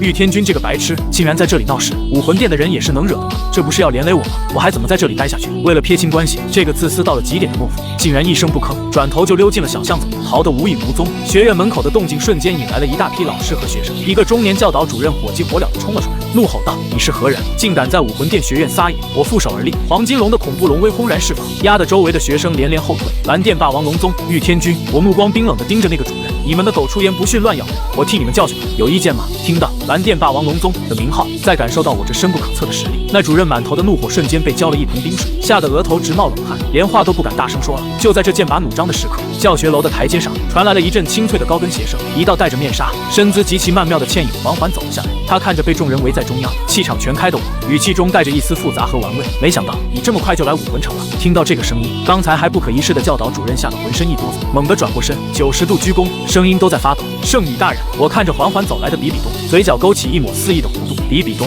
武魂殿圣女，久仰大名了。我盯着他那双好看的眸子，淡淡的笑道。比比东平退了所有人，走到我面前，轻哼了一声：“跟我进来吧，这里不是说话的地方。”我站在原地，双手抱胸，极其干脆地吐出2个字：活泼。比比东刚转过去的绝美背影，瞬间僵在了原地，额头上的青筋突突直跳。作为高高在上的武魂殿圣女，走到哪里不是被人众星捧月？她怎么也没想到，自己难得大发善心亲自邀请一个外人，竟然会被拒绝的这么彻底，这么不留情面。比比东深吸了一口气，强压着心中的不爽，转过身，他咬了咬红唇，语气虽然冰冷，但明显带了一丝解释的意味：“你不必担心，武魂殿公平公正，暗中的守卫已经把刚才的经过汇报给我，是那个侍卫出言不逊在先，我们不会对你出手，那个瞎了眼的侍卫也会被立刻赶出学院。”他顿了顿，眼神复杂的看了我一眼：“跟我进来等一会儿吧。如果那个叫玉小刚的在终极学院，很快就会有人把他带过来。”我看着这位未来不可一世的女教皇竟然向我妥协，这才耸了耸肩，给了他个台阶，那就叨扰了。片刻后，学院深处的一座极其隐秘的私人凉亭中，我和比比东相对而坐。当初在落日森林一别，不过月余时间，你竟然已经彻底稳步在魂王境界。比比东美眸流转，忍不住试探我修为精进的秘密。我笑而不语，端起茶杯喝了一口，跟他打起了太极。比比东自讨没趣，有些无奈地扭过了头。他平时遇到的人哪个不是对他满是恭维？偏偏我对他的态度总是这种若即若离，完全没把他当成什么高高在上圣女的平淡。看着我那双清澈的暗金色黄金龙眸，比比东忽然怔在了原地，鬼使神差的，他轻声开口问了一句：“玉天君，你说一个男人如果用一种充满占有欲的极其可怕的眼神看一个很漂亮的女人是为什么？”我挑了挑眉，这是察觉到千寻疾那个老禽兽的眼神不对劲。我看着他那副有些失神，甚至带着一丝恐惧的模样，放下了茶杯，语气难得震惊了一回：“你心里不是已经知道答案了吗？可是那个男人如果是以师傅的身份呢？”比比东猛地站了起来，情绪突然变得极其激动，声音都有些发颤。我平静地看着他，毫不留情地戳破了他的自欺欺人。我说了，答案你已经知道了，只是你不愿意相信而已。啪！比比东无力地瘫坐在椅子上，美眸中瞬间失去了光彩，变得灰暗无比。他自嘲地笑了笑，缓缓揭下了脸上的面纱，露出那张倾国倾城的绝美容颜。那是师傅啊，他喃喃自语。其实他已经在很多觊觎他美色的男人身上见过那种令人作呕的眼神，他只是不愿意相信，那个从小把他养大、教导他修炼的恩师，竟然也是个衣冠禽兽。如果察觉到了，就趁早割舍吧。有些事情一旦发生了，就再也无法挽回了。我淡淡的劝了一句，这话无关立场，纯粹是我作为一个正常男人，不愿看到这样一个绝世天才被毁得清白。比比东攥紧了拳头，张了张嘴想要反驳，却发现自己根本找不出任何理由，只能极其苦涩地回了一个字。就在这略显压抑的沉默中，教导主任的声音从凉亭外传来：“圣女大人，玉小刚带到，让他进来吧。”比比东有些烦躁地开口，声音瞬间恢复了往日的冰冷。不多时，玉小刚一个人低着头走进了凉亭。当他抬起头，看到坐在凉亭里的我时，他先是愣了一下，随后陷入了死一般的沉默。怎么离家出走了？现在连一声大哥都不肯叫了。我冷哼一声，猛地站起身，走到凉亭边缘，居高临下地俯视着他，感受到我投在他脸上的阴影。玉小刚下意识地瑟缩了一下，但紧接着他那张稚嫩的脸庞就开始扭曲，变得极其狰狞。大哥！玉小刚猛地抬起头，红着眼睛冷笑起来，仿佛站在了道德的制高点上，开始了他极其逆天的指控：“你和父亲在练功房里对练，其乐融融的时候，你们有没有想过我还在关禁闭？父亲亲自带着你去星斗大森林猎取魂环的时候，你们有没有想过我只能自己跑去猎环，最后吸收失败，惨遭反噬？你和父亲根本就没有把我当成亲人。”玉小刚越说越激动，声音越来越大，仿佛他受了天大的委屈。我听完差点没笑出声。还没等我开喷，坐在旁边的比比东倒是先听不下去。作为一个极其聪明的女人，她瞬间看穿了玉小刚这番言论里的弱智之处。其他的先不说，比比东冷冷的开口：“你自己吸收魂环失败，难道道不是你自己的问题吗？我看你现在连第2个魂环都没有，怎么？难不成你第1魂环就想越级去吸收千年级别的？玉小刚脸上的狰狞瞬间僵住，一想起自己是因为吸收一只区300年的杂血岩丘龙惨遭反噬，他那好不容易鼓起的底气瞬间泄了个精光，一句话也憋不出来。比比东极其无趣的扭过了头，对这种只会怨天尤人、逃避责任的废物彻底失去了兴致。你自己处理吧。我点了点头，缓缓迈下凉亭的台阶，哒哒，军靴踩在地上的声音，仿佛一记记重锤狠狠砸在玉小刚的心脏上。小刚，你太让我失望了。我走到他面前，冷冷地俯视着他。我本以为你年少无知，忽悠我去吸收植物系魂环，想拿我当小白鼠。我事后也没有追究你，但我万万没想到，父亲给了你那么多资源，给了你多少宗门天才都无福享受的待遇，在你眼里，他竟然也是你记恨的对象。我眼中的杀机开始疯狂暴涌，啪！我猛地扬起手，一个势大力沉的巴掌直接狠狠扇在了他的脸上。玉小刚发出一声惨叫，整个人直接倒飞出去7、8米远，重重地摔在地上。你可知道父亲在我面前有多担心你在外面的安危？我极其恐怖的黄金龙威轰然释放，如同一座大山般死死压在玉小刚的身上。如果你以后还是这副狼心狗肺的样子，我不介意亲自替父亲清理门户。恐怖的龙威之下，玉小刚一头栽倒在地，浑身抖如筛糠，满眼都是极度的恐惧。我好自为之。我冷冷地扔下这4个字，收回了龙威。压力骤减的玉小刚如蒙大赦，连滚带爬地逃出了凉亭，目睹了全过程的比比东，美眸中难掩对我的欣赏，有情有义，拿得起放得下。面对这种白眼狼绝不姑息，这才是真正的男人。让你见笑了。我端起茶水一饮而尽，转身告辞。今天的话，希望你能听进去，别误了你这一生的清白。以后我一定登门拜访。今天的话说完，我们也算是朋友了吧？比比东冲着我的背影喊道。我没有回头，只是背对着他潇洒的摆手，有缘再会。我离开后，心事重重的比比东回到了武魂殿的主殿，听到千寻疾的召唤，他强装镇定的来到了密室。千寻疾这老狐狸一眼看出了他的僵硬，问他是不是不舒服。比比东立刻顺坡下驴，装出一副心神不宁的娇弱模样。千寻疾没有说话，只是用一种极其贪婪和极具占有欲的阴暗眼神死死地盯着他看了良久。下去休息吧。退下之后，比比东的脚步猛地加快，见识到了那种令人作呕的眼神，他彻底绝望了。什么师徒恩情，在这个老禽兽的欲望面前根本不值一提。他当机立断，立刻下令心腹宣布自己进入深度闭关，谁也不见，然后留下一封信，借着夜色毫不犹豫地逃离了武魂场。而另一边，我已经回到了蓝电霸王龙宗，刚到山门，我就看到了长着鹰钩鼻的弗兰德和小萝莉柳二龙。看到我回来，两人刚想打招呼，却突然愣住了。玉兄刚才见到你，我竟感到一阵臣服的冲动。弗兰德震惊地问道。我心里一动，黄金龙和罗三炮同源，看来取代玉小刚和他们搞出武魂融合技的设计绝对有戏。我回到议事大厅复命，父亲听我说完玉小刚的种种逆天言论后，眼神中的最后一丝期待也彻底熄灭了，重重地叹了口气。罢了，随他去吧。但他很快就振作了精神，极其神秘地看着我。天君，你先回去休息几天，过2天爹带你去一个好地方历练历练，那地方可不简单，一个不小心是会死在那里的。我心里猛地一跳，父亲到底是什么地方？父亲一字一顿，极其郑重地吐出4个字：杀戮之都，杀戮之都。听到这4个字，我不仅没有感到丝毫的害怕，眼底反而爆发出了一阵狂喜。作为穿越者，我太清楚那是个什么地方了。那里不仅是罪恶魂师聚集的法外狂徒乐园，无法使用魂技的归族，更是为我这种肉身成圣的黄金龙魂师量身打造的刷级圣地。更重要的是，那是修罗神位传承的所在地。几天后，在风尘仆仆的赶路中，父亲带我来到了一座隐蔽的小镇。刚踏入小镇的一瞬间，我就敏锐地察觉到父亲浑身的气场变了。原本中正平和的一宗之主，此刻竟然散发出一种极其骇人的暴力气息，龙威若有若无的扩散，引得周围那些面相凶恶的路人纷纷惊恐退避。看着这群亡命之徒，我瞬间恍然大悟，父亲这是在用实际行动教我，在这里只有恨才是唯一的通行证。我立刻收敛了心神，眼神变得冰冷，浑身散发出一种生人勿近的杀气。我们推开了一间酒馆的门，门开的瞬间，酒馆内上百双恶意满满的眼睛齐刷刷地盯住了我。父亲面无表情，身形突然一闪，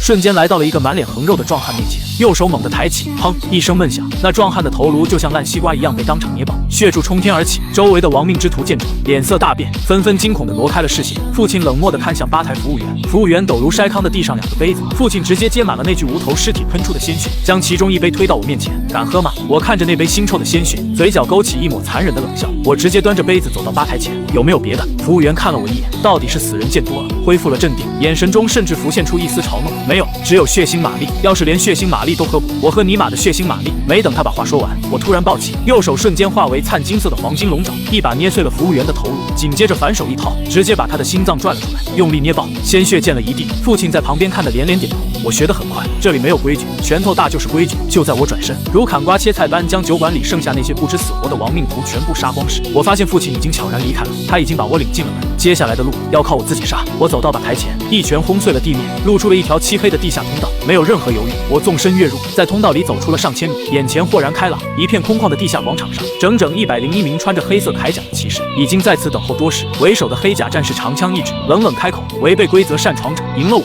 才能进入杀戮之都。我环抱双手，饶有兴致地打量着他，在这里无法使用魂技，那么冲锋！伴随着对方的一声怒吼，百名骑士策马狂奔而来，比拼肉身，找死！我眼中金光一闪，黄金龙体附身，不退反进，直接化作一道金色的流星撞入了骑士阵营。砰！我那堪比高阶魂圣恐怖肉身的全力一拳，直接将为首的黑甲战士连人带铠甲轰成了漫天飞舞的齑粉。三拳两脚之间，101名骑士被我如同摧枯拉朽般杀了个干干净净，满地残尸断臂。拿着从尸体上搜出的9527身份牌，我在一名黑纱女子的带领下，正式进入了杀戮之都的内城。这里简直就是群魔乱舞的地狱，当街杀人、发泄欲望的场景随处可见。我没有丝毫停留，随手捏碎了一个想要偷袭我的亡命徒的脑袋，将他的鲜血倒入门票容器中，大步走进了地狱杀戮场。想要离开杀戮之都，只有一个办法，在地狱杀戮场连赢100场，每一场10人混战，只有一个人能活着走出来。当我踏入擂台，其余9个凶神恶煞的亡命徒对视了一眼，竟然心照不宣地朝我这个年轻的生面孔围杀过来，一起出手，先捏软柿子，把我当软柿子。我忍不住狂笑出声，黄金龙爪瞬间弹出，寒气森森，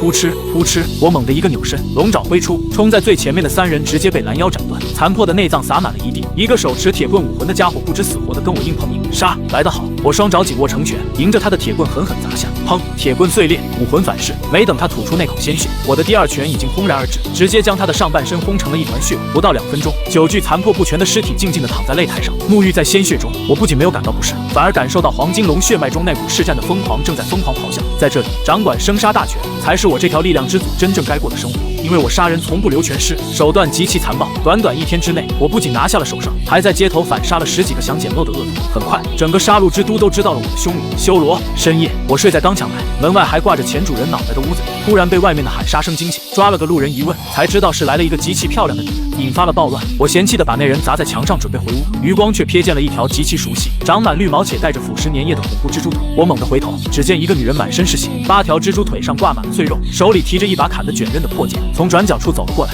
她脸上再无半点武魂殿圣女的高高在上，取而代之的是令人胆寒的冰冷杀气。但在看到我的那一刻，她瞬间破功，满脸错愕。玉天君，这也能碰到你？我也很意外啊，老巫婆。我耸了耸肩，比比东扔掉手中的破剑，苦笑着告诉我，他听了我的劝出逃，却被千寻疾派出的魂圣级强者追杀，走投无路之下，只能跳进杀戮之都。我拍了拍他的肩膀，放宽心，天下之大，何处去不得？等你在这里变强了，出去把武魂殿夺过来不就好了？反正你师父也是个人渣。比比东被我这番惊世骇俗的言论吓了一跳，但眼底深处却悄然燃起了一抹前所未有的野心。从那天起，地狱杀戮场多了2个极其恐怖的杀神，一个是我修罗，另一个是代号罗刹的比比东。而此时此刻，远在武魂城，那个被我一巴掌扇飞的玉小刚，不仅没有受到打击，反而因为在图书馆里勾搭上了一个叫白秀秀的蜥蜴武魂女孩，2人研究出了武魂融合技的苗头，而兴奋得快要发狂。老天待我不薄，只要我这次外出历练，找到第3个契合的人补气短板，我这辈子还有机会把玉天君踩在脚下。玉小刚仰望着武魂城昏暗的天空，眼中闪烁着极其盲目的自信。他根本不知道，就在他还在为了一个残缺不全的武魂融合技沾沾自喜，做着超越大哥的美梦时，他的亲哥哥已经一脚踹开了神界传承的大门，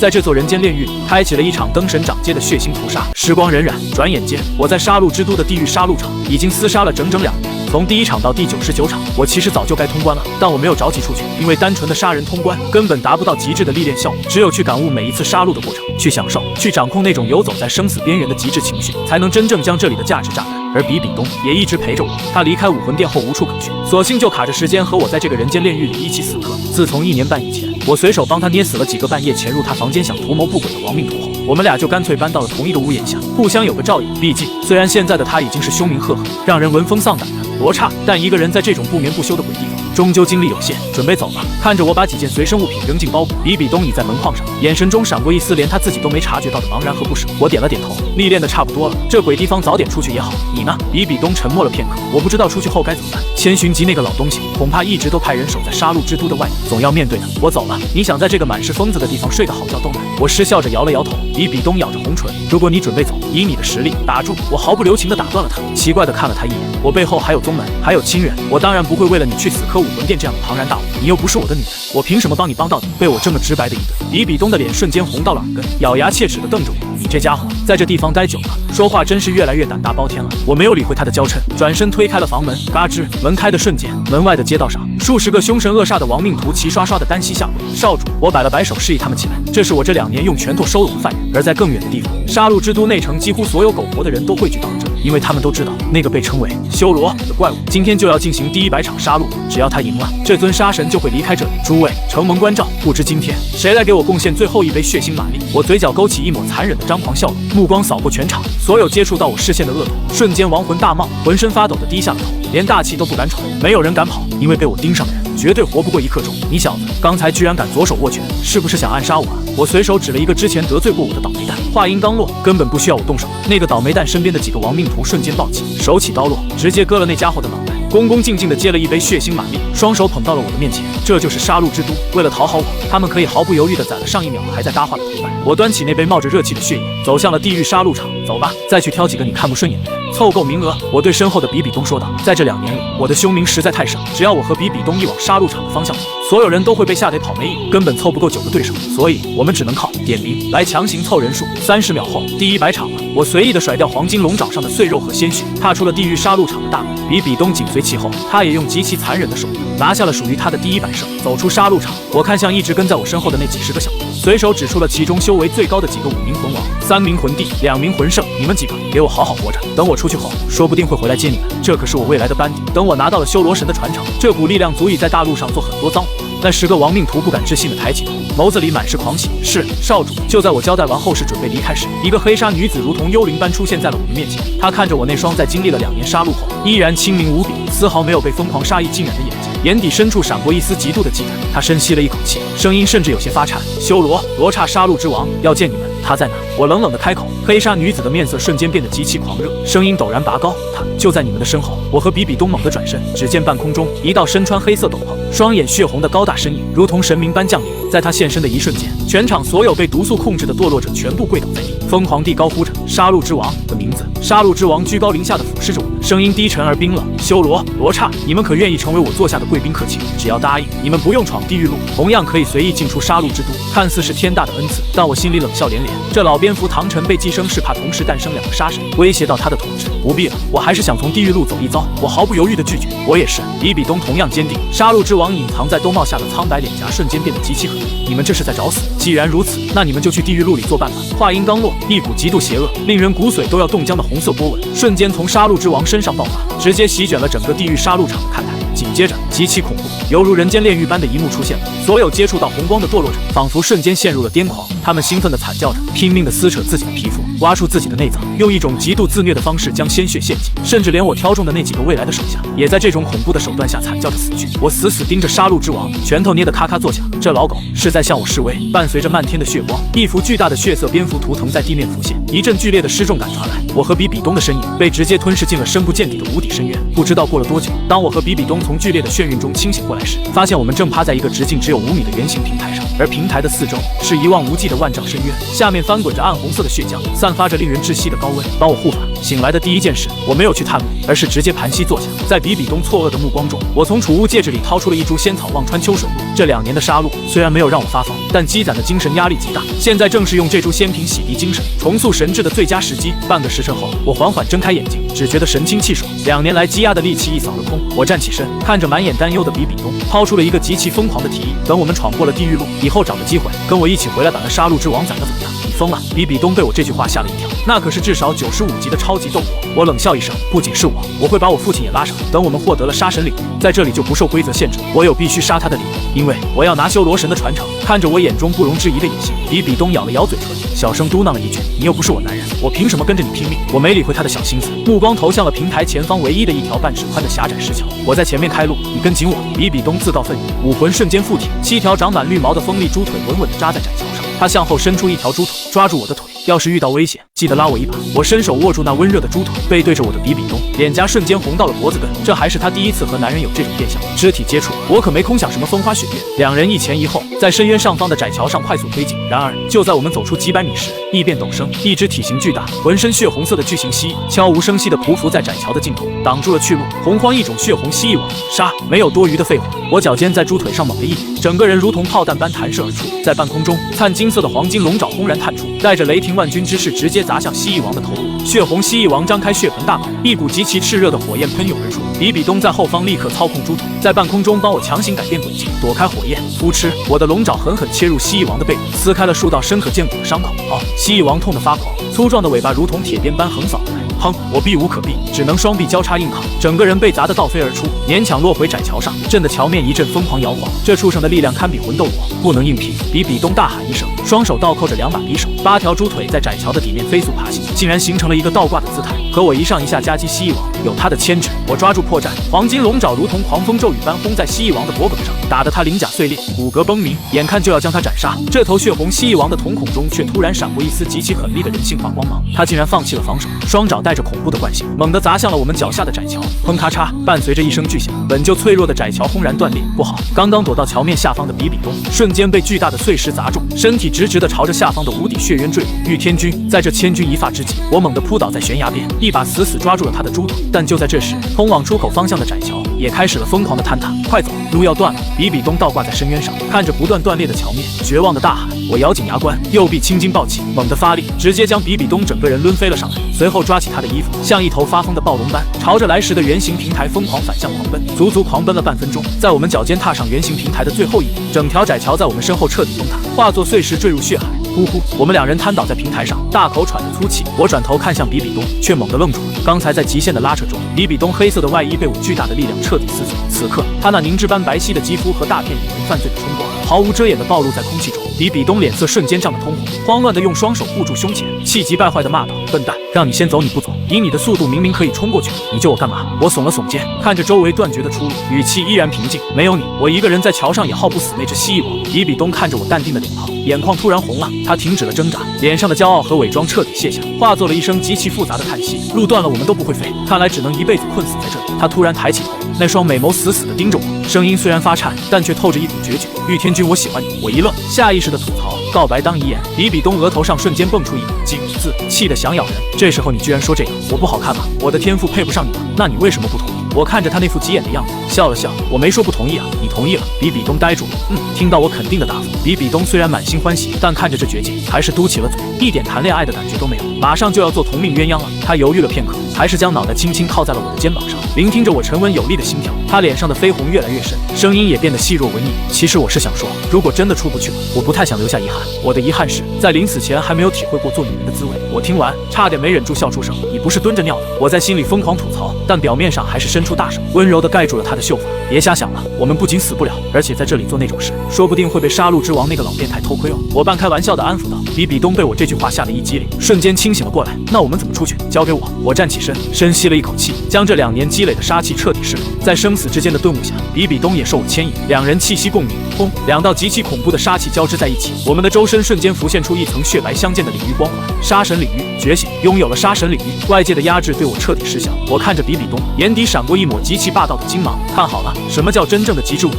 我心念一动，体内的黄金龙血脉疯狂沸腾。刺啦！在比比东极度震撼的目光中，我的背后一对足足有3米多长，由纯粹的金色龙鳞和狂暴能量构成的巨大羽翼轰然展开。这是什么？好帅啊！比比东捂着小嘴惊呼：“黄金龙翼！”我没有过多解释，直接一把将衣衫不整的比比东揽入怀中，拦腰抱起。报警了，老巫婆，带你起飞！唰！黄金龙翼猛地一震，我抱着比比东冲天而起，直接跨越了万丈深渊，化作一道金色的流星，笔直地撞向了地狱路上方那道白色的出口光幕。一阵剧烈的空间扭曲感传来，当周围刺眼的白光散去时，扑鼻而来的是久违的新鲜泥土和青草的芬芳。我们成功逃出了杀戮之都。比比东从我怀里跳下来，滑腻的大白腿不经意间蹭过我的掌心。他看着周围的荒野，展颜一笑：“没出现在那个酒馆，看来短时间内武魂殿是找不到我。”我揉了揉他的脑袋，温和地抛出了一个重磅炸弹：“走吧，先跟我回宗门，等安顿好，我再找人回来，把那个杀戮之王给宰了。那地方有个神位，我要定了。”比比东愣在了原地。神，这种传说中的词汇，他竟然说得如此轻描淡写，但他看着我，却无比坚定地牵起了我的手，嘴角勾起一抹惊艳的笑意。好，那我就帮你成神，到时候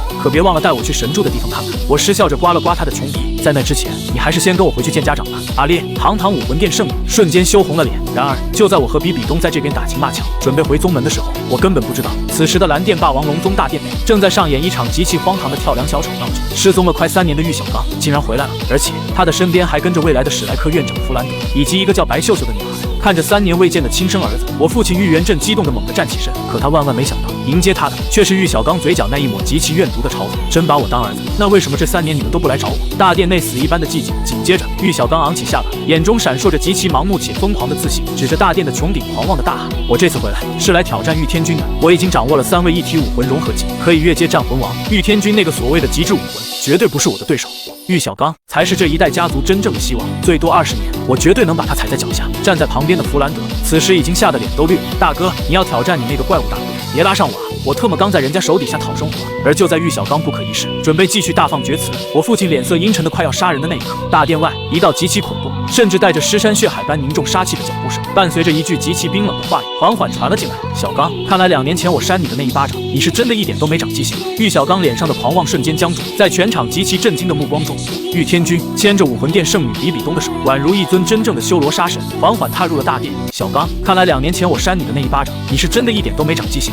这道仿佛从九幽地狱传出来的冰冷声音，瞬间让蓝电霸王龙宗大殿内所有人的动作都僵在了原地。在全场极度震惊的目光中，我已经长到1.9米的挺拔身躯，牵着武魂殿圣女比比东那柔弱无骨的玉手，宛如一尊刚刚从尸山血海中走出的修罗杀神，缓缓踏入了大殿。玉小刚脸上那不可一世的狂妄，在看到我的那一刻瞬间凝固，他那孱弱的身躯控制不住的连退了2步，但紧接着他死死咬着牙，强迫自己停下来，用一种极其怨毒的眼神死死盯着我。他在心里疯狂给自己洗脑，我已经不是从前的我了，我这次带着3位一体武魂融合技回来，就是为了把他踩在脚下，我凭什么要怕他？然而我连正眼都没给他一个，我直接越过这个跳梁小丑，牵着比比东径直走到父亲玉元镇面前。父亲，我回来了，顺便给您介绍一下，这是我给您找的儿媳妇比比东。刚才还因为玉小刚大放厥词而满脸阴沉的父亲，瞬间惊得更大了眼睛。堂堂94级的雷霆斗罗，此刻竟然手足无措的猛地站起身，像极了前世那些毫无防备，突然见到儿子带漂亮女朋友回家的老父亲。比比东绝美的脸颊飞上一抹红晕，但还是极其端庄懂礼的微微欠身。玉叔叔好，好好好！父亲激动的语无伦次，连忙转头使唤我二叔罗冕，快去给小东倒茶，要拿我珍藏最好的茶，用最好的水。二叔玉罗冕也是乐开了花，大侄子竟然带回来这么漂亮的媳妇，屁颠就跑去倒茶了。看着我们一家人其乐融融，彻底把他当成空气的画面。被无视的玉小刚脖子和脸瞬间涨得通红，一种极度的屈辱感让他彻底失去了理智。玉天君，我要挑战你！他歇斯底里的大吼，刺耳的声音传遍了整个大殿，这极其没有眼力见的一嗓子，瞬间让父亲脸上的和煦消失得无影无踪。刚想抬手用威压教训这个逆子，却被我按住了肩膀。我拉着比比东转过身，居高临下的看着他。我听到了3位一体武魂融合技，不错，整个大陆都极其罕见的神技。玉小刚骄傲地昂起头，仿佛底气又回来了。好，既然你们是3个人，那我和东儿2个人一起上，不过分吧？我淡淡的说道。我不同意。就在这剑拔弩张之际，躲在后面的弗兰德突然扯着嗓子大喊出声，满头大汗的往后退。宗门对我有知遇之恩，这架我绝对不打。开什么玩笑？弗兰德心里门清，2年前玉天君就能徒手把万年魂兽当狗打，现在去招惹他，那是嫌命长吗？玉小刚满脸不可思议，咱们不是兄弟吗？见弗兰德死活不肯动手，玉小刚的偏执彻底爆发，竟然破口大骂：你不过也只是个魂宗，你以为你看得起我吗？若不是有我，你岂能有今天？这番狼心狗肺的话让弗兰德彻底寒了心，在我的眼神示意下，他只能苦笑着叹了口气，硬着头皮站了出来。5人来到大殿外的广场，日月生辉黄金转，伴随着弗兰德的大喝，3人身上瞬间爆发出极其耀眼的金色光芒，构筑成了一个巨大的黄金三角。罗三炮，那只胖乎乎的紫色肥猪被召唤出来，落在三角中央，刹那间10个魂环化作流光，同时砸进了罗三炮的体内。罗三炮仰天发出一声痛苦的龙吟，身体开始了剧烈的膨胀，菱形的金色鳞片破体而出，坚实的肌肉高高隆起，一对巨大的龙翼舒展开来。仅几次呼吸，那只滑稽的侏罗竟然变成了一头身长10米、威风凛凛的金色巨龙。这就是我们的武魂融合技神圣巨龙。玉小刚仰天狂笑，多年的自卑一扫而空，满脸都是将我踩在脚下的狂妄。然而看着半空中那头装模作样的神圣巨龙，我眼底只有深深的不屑。徒有其形，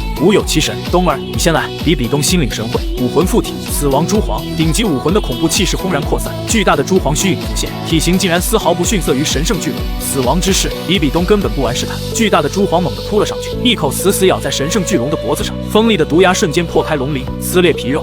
神圣巨龙发出一声极其凄惨的痛哭，疯狂挣扎。眼看比比东还要释放技能，我抬手制止了他。接下来的交给我吧。玉小刚见状大喜过望，还以为比比东是魂力耗尽，哈哈哈！就算神圣巨龙不是全盛状态，对付你也是轻轻松松。玉小刚快意的狂笑，指挥巨龙朝我扑来。我看着这陷入癫狂的蠢货，无奈的摇了摇头。我连武魂附体都没有，只是负手而立，身上那股独属于金龙王的恐怖龙威，如同10万座大山般轰然释放。你说你是个什么龙？我居高临下的看着半空中的虚影，声音不大，却透着一股远古暴君般的无尽威严。区一只伪造的神圣巨龙也敢冲撞力量之祖。伴随着我的一声冷嗤，我的背后猛地浮现出一只长达100米的巨大金龙虚影，那双暗金色的眼眸中满是睥睨天下的蔑视。仅是一个眼神，刚才还张牙舞爪的神圣巨龙前冲的架势戛然而止，他的眼中流露出极度的惊惧，竟然直接从半空中坠落，弱，死死地趴在地上瑟瑟发抖。站起来，给我站起来啊！玉小刚不敢置信地疯狂嘶吼。我冷笑一声，口含天线，谁给你的勇气，敢对龙王出手？这句话仿佛一道不可违抗的圣旨。声音落下的瞬间，那头10米长的神圣巨龙急速漏气萎缩，几个呼吸间就变回了那只又短又胖的紫色侏罗。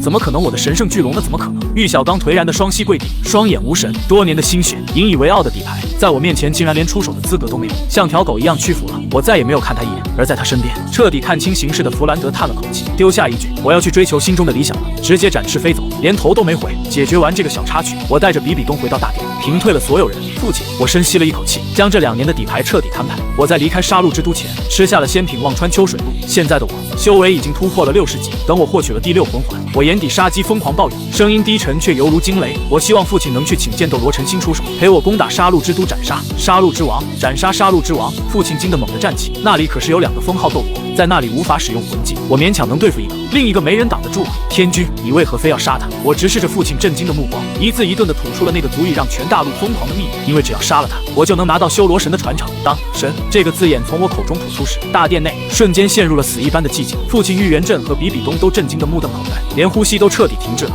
此话当真？父亲激动的浑身都在发抖，连胡须都在颤栗。千真万确，我自信的冷笑道：“只要杀了杀戮之王，我就有机会得到神位。届时，这天下还有谁能阻我蓝电霸王龙宗？”好！父亲双眼猩红，一巴掌将身边的紫檀木桌拍得粉碎。什么千寻疾，什么武魂殿的威胁，在神位面前连个屁都不是。他当机立断，浑身杀气沸腾，让老二带你去猎环，老子现在就去七宝琉璃宗，就算是倾家荡产，也得把剑斗罗陈心给你摇过来。数日后，在二叔的护法下，我凭借堪比封号斗罗的肉身，强行越级吸收了一只6万年的龙类魂兽，获得了一个极其逆天的领域类第6魂技。而父亲也成功带回了号称攻击力天下第1的剑斗罗陈心。5人满级斩神小队正式集结，94级雷霆斗罗玉元镇，93级剑斗罗陈心，刚刚突破魂斗罗的二叔玉罗米，带挂的魂帝武，以及武魂殿圣女比比东、夜黑风高，我们5人直接飞临了地狱杀戮场的猩红穹顶之上。一会我破开上层，诸位当心！陈心冷峻的开口，武魂7杀剑悄然浮现，凌厉的剑气将周围的空气都切割得嘶嘶作响。我身躯一震，红白相间的杀神领域轰然释放，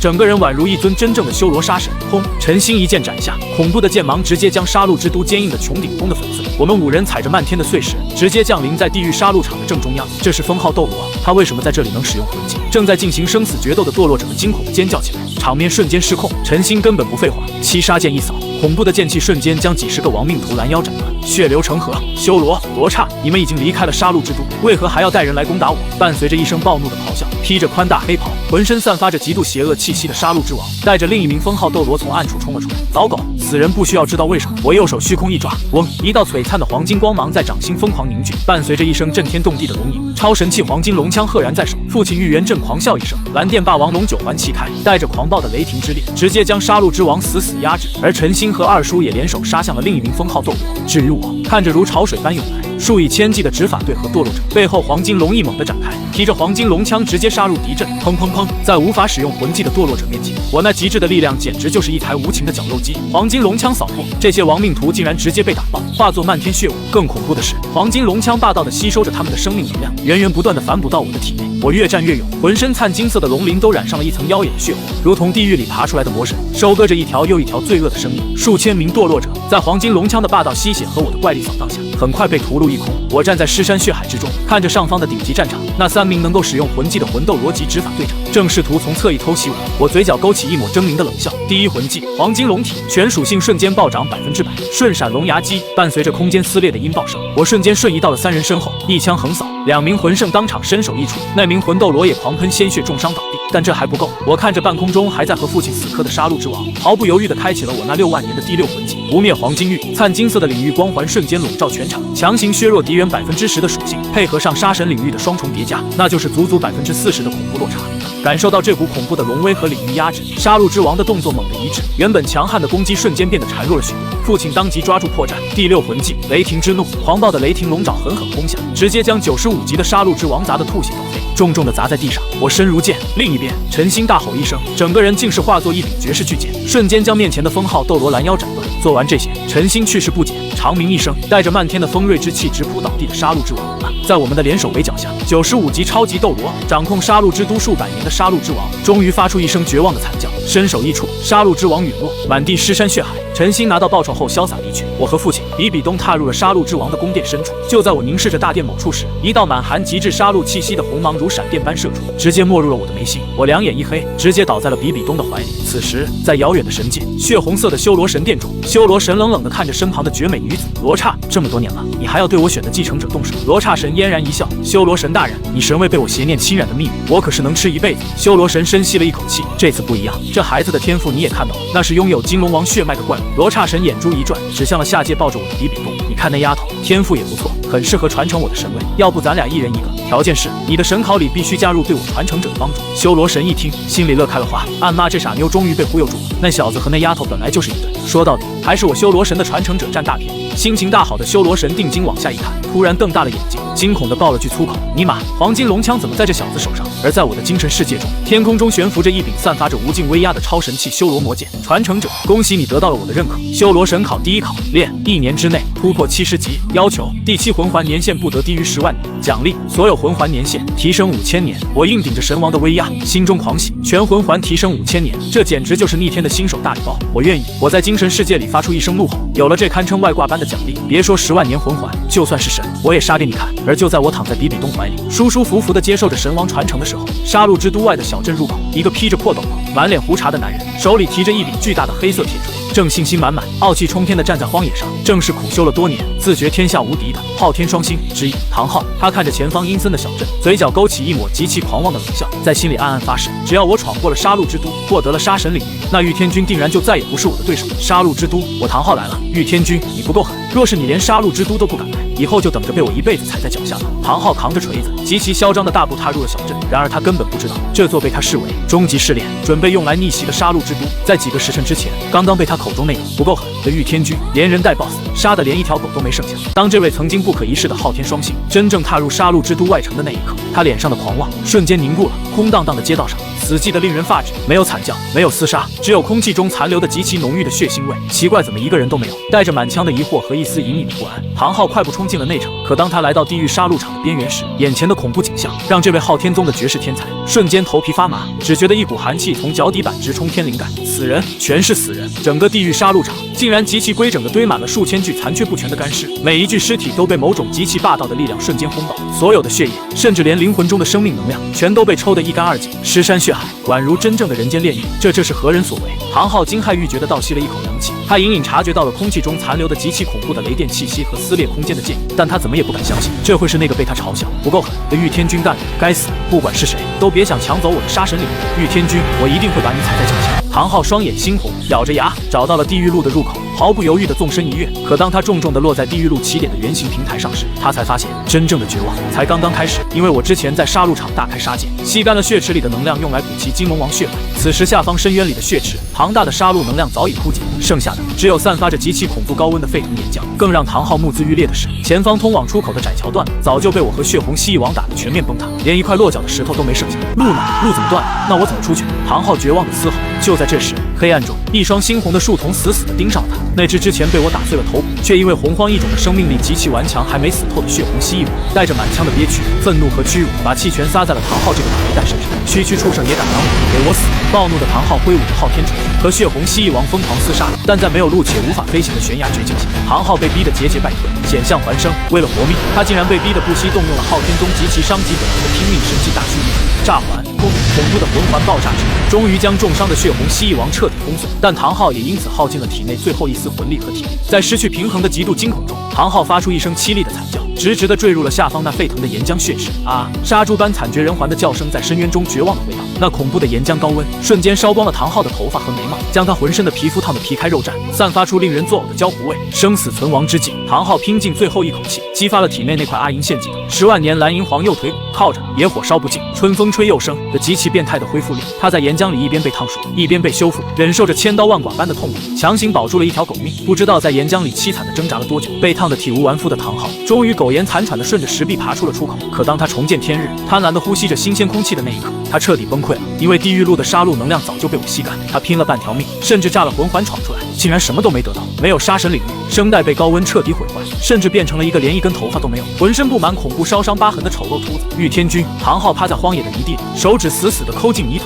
喉咙里发出犹如破风箱般嘶哑难听的呜咽。这位曾经不可一世的昊天宗天才，本以为这是他逆袭的终极试炼，却万万没想到，自己不仅连吃屎都只赶上了热乎，还彻底沦为了一个被拔毛烫熟、一无所获的终极小丑。而就在唐昊在泥地里无能狂梦、生不如死的时候，我和父亲比比东已经如同凯旋的神明一般，风风光光地回到了蓝电霸王龙宗大殿内。当父亲得知不仅我获得了修罗神的神考传承，连比比东都获得了神界一级神罗刹神的传承时，一张老脸笑得满是褶子，激动得手都在发抖。哈哈哈，好啊，儿子和儿媳妇都能成神，以后这斗罗大陆还有谁敢惹我们蓝电霸王龙宗？父亲极其阔气的一挥手，看着我满眼都是骄傲。天君，冰火两仪眼还有几株极品仙草，你带小东去取一趟，全当是我这做父亲的给儿媳妇的见面礼了。我道了声谢，直接张开灿金色的黄金龙翼，将脸色微红的比比东拦腰抱起，在全宗上下敬畏的目光中，速度极快地飞向了落日森林。到了冰火两仪眼，看着满地散发着极其浓郁灵气的珍稀仙草，比比东惊叹连连。他这才知道蓝电霸王龙宗的底蕴究竟有多么恐怖。就在比比东四处打量时，一朵神异的小花吸引了他的目光。那花朵生在一块乌黑的石头上，花瓣极其娇艳，仿佛带着某种魔力，瞬间将比比东的心神全部吸了进去。正是仙品之中的神品相思断肠红，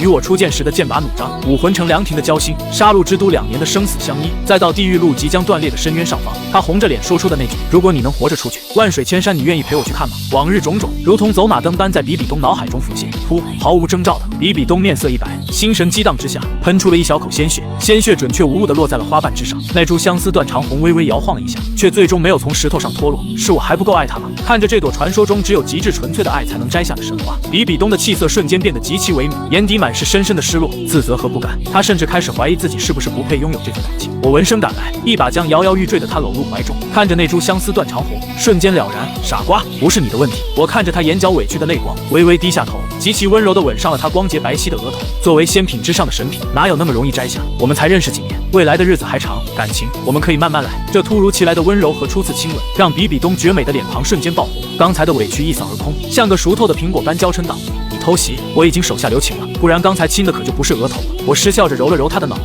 转身将他安置在一旁。你现在这吸收药草，突破60级大关，我要下去一趟，拿点属于我的东西，安顿好比比东。我直接走到冰火泉眼边，没有任何犹豫，我极其粗暴地将八角玄冰草和烈火杏胶书这2株极热极寒的仙草一同塞入口中。轰！极致的冰火之力瞬间在我体内疯狂对冲，我整个人一半变成了散发着刺骨寒气的冰蓝色，一半变成了仿佛煮熟的虾子般的赤红色。换作常人，哪怕是封号斗罗，此刻也已经爆体而亡了。但我硬顶着这恐怖的药力对冲，黄金龙体轰然开启，直接一跃跳入了寒极阴泉和炽热阳泉的交汇处。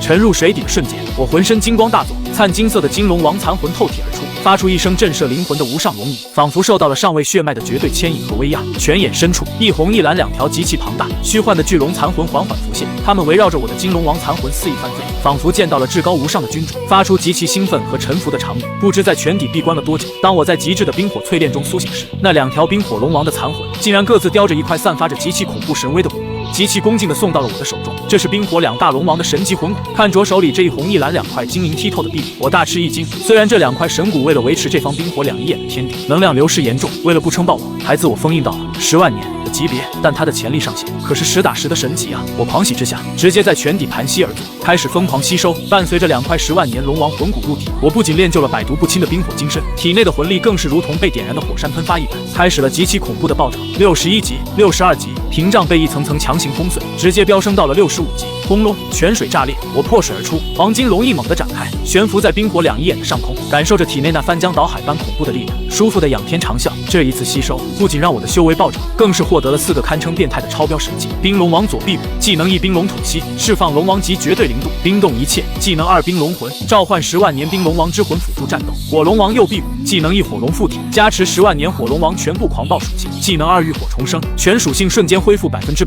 相当于强行多了1条命。超标，这简直就是降维打击。我握紧双拳，感受着那足以开天辟地的力量。有了这4个神技，别说同级，就算是超级斗罗，我也敢正面硬刚。就在我准备带着比比东返回宗门去获取下一块魂骨时，刚飞出冰火两仪眼的毒阵，我就敏锐地闻到了一股极其刺鼻的血腥味和剧毒气息。而在下方的密林中，还传来了一阵激烈的打斗声。我微微眯起眼睛，看来有人不知死活地闯进了我的地盘。砰！我破水而出，黄金龙翼猛地展开，悬浮在冰火两仪眼的上空，感受着体内那翻江倒海般恐怖的力量。这一次冰火淬体，我不仅突破到了65级，更是获得了4个堪称超标的神级技能：冰龙王左臂骨，技能1冰龙吐息，释放龙王级绝对零度，冰冻一切，技能2冰龙魂，召唤10万年冰龙王之魂辅助战斗；火龙王右臂骨，技能1火龙附体，加持10万年火龙王全部狂暴属性，技能2浴火重生，全属性瞬间恢复100%，相当于强行多了一条命。超标，这简直就是降维打击。我深吸了一口气，有了这4个神技，别说同级，就算是超级斗罗，我也敢正面硬刚。我带着刚刚突破60级的比比东，并肩飞出了冰火两仪眼的毒阵。然而刚一出来，我就敏锐地闻到了一股极其刺鼻的毒气和浓烈的血腥味。而在下方的密林中，还传来了一阵激烈的打斗声。赶过去一看，只见负责看守的宗门长老玉罗丛正用压倒性的力量将一个满头绿发、武魂是碧灵蛇的魂帝狠狠踩在脚下，疯狂输出。而不远处的树下还躺着一个脸色发黑、劲气多出气少的青年。独孤博，我挑了挑眉，立刻出声制止了丛叔。前辈，我闻到药味才来寻药的，我真的没有歹心，我儿子快不行了，求求你们救救他！被放开的独孤博满脸焦急，堂堂魂帝此刻竟然毫无尊严地跪在地上疯狂磕头。只要能救我儿子独孤耀，我愿意付出一切。我走到独孤耀身边看了一眼，天赋不错，小小年纪修炼到魂宗，难怪毒素反噬的这么严重。我随手从储物戒里抛出一株珍稀的解毒药草，吃下去能保他1年寿命。独孤博如获至宝，赶紧将药草嚼碎给儿子喂下。看着儿子发黑的脸色逐渐好转，呼吸平稳下来，这位未来的毒斗罗激动的老泪纵横，再次倒头就拜，大恩大德，没齿难忘，不必谢得太早。1年后毒发，神仙难救。我居高临下的看着他，犹如一尊宣判命运的神明。但我可以根除你们父子的家传剧毒，条件是加入我蓝电霸王龙宗，永不背叛。可愿意，只要能救我儿子，上刀山下火海，我独孤博在所不辞。独孤博没有任何犹豫，把头磕得震天响。在生命和儿子面前，什么自由，什么尊严，全都不值一提。他毫不犹豫地选择了臣服。看着这位未来极其擅长打群架的毒斗罗，就这么死心塌地地绑在了我的战车上，我满意地点了点头，带着他们返回了宗门。回程路上，我将把毒素逼入魂骨的解毒之法交给了独孤博。独孤博听完犹如醍醐灌顶，对我更是敬若神明，彻底归心。回到宗门后，当父亲得知我已经达到了65级，激动地在大殿里来回踱步。他深吸了一口气，将我单独带进了一间极其隐秘的地下暗室。暗室中央的石台上放着一个古朴的玉盒。天君，这是你爷爷留下的东西，也是我留下的少有的念想。父亲伸出微微颤抖的手，缓缓打开玉盒。嗡！一股极其狂暴的蓝紫色雷霆光芒瞬间照亮了整个密室，空气中甚至传出了细密的雷电噼啪声。一块散发着骇人威压的左腿骨静静地躺在里面。10万年雷霆暴龙左腿骨，我呼吸猛地一滞。没错，父亲苦笑了一声，眼神中透着一丝释然。没有哪个父亲想在儿子面前展示弱小。当年你爷爷去世，我刚接手宗门，实力还没到巅峰，我怕这块10万年魂骨会引来武魂殿等势力的觊觎，给宗门招来灭顶之灾，所以一直密不发丧。父亲将魂骨郑重地交到我手中，眼中满是期冀与骄傲。但现在你已经有资格拥有它了，就在这里吸收吧，我给你护法。我没有任何犹豫，直接盘膝坐下。有着金龙王血脉的绝对压制，这块狂暴的10万年雷属性魂骨竟然极其顺从地融入了我的左腿，澎湃的10万年能量瞬间在我体内炸开。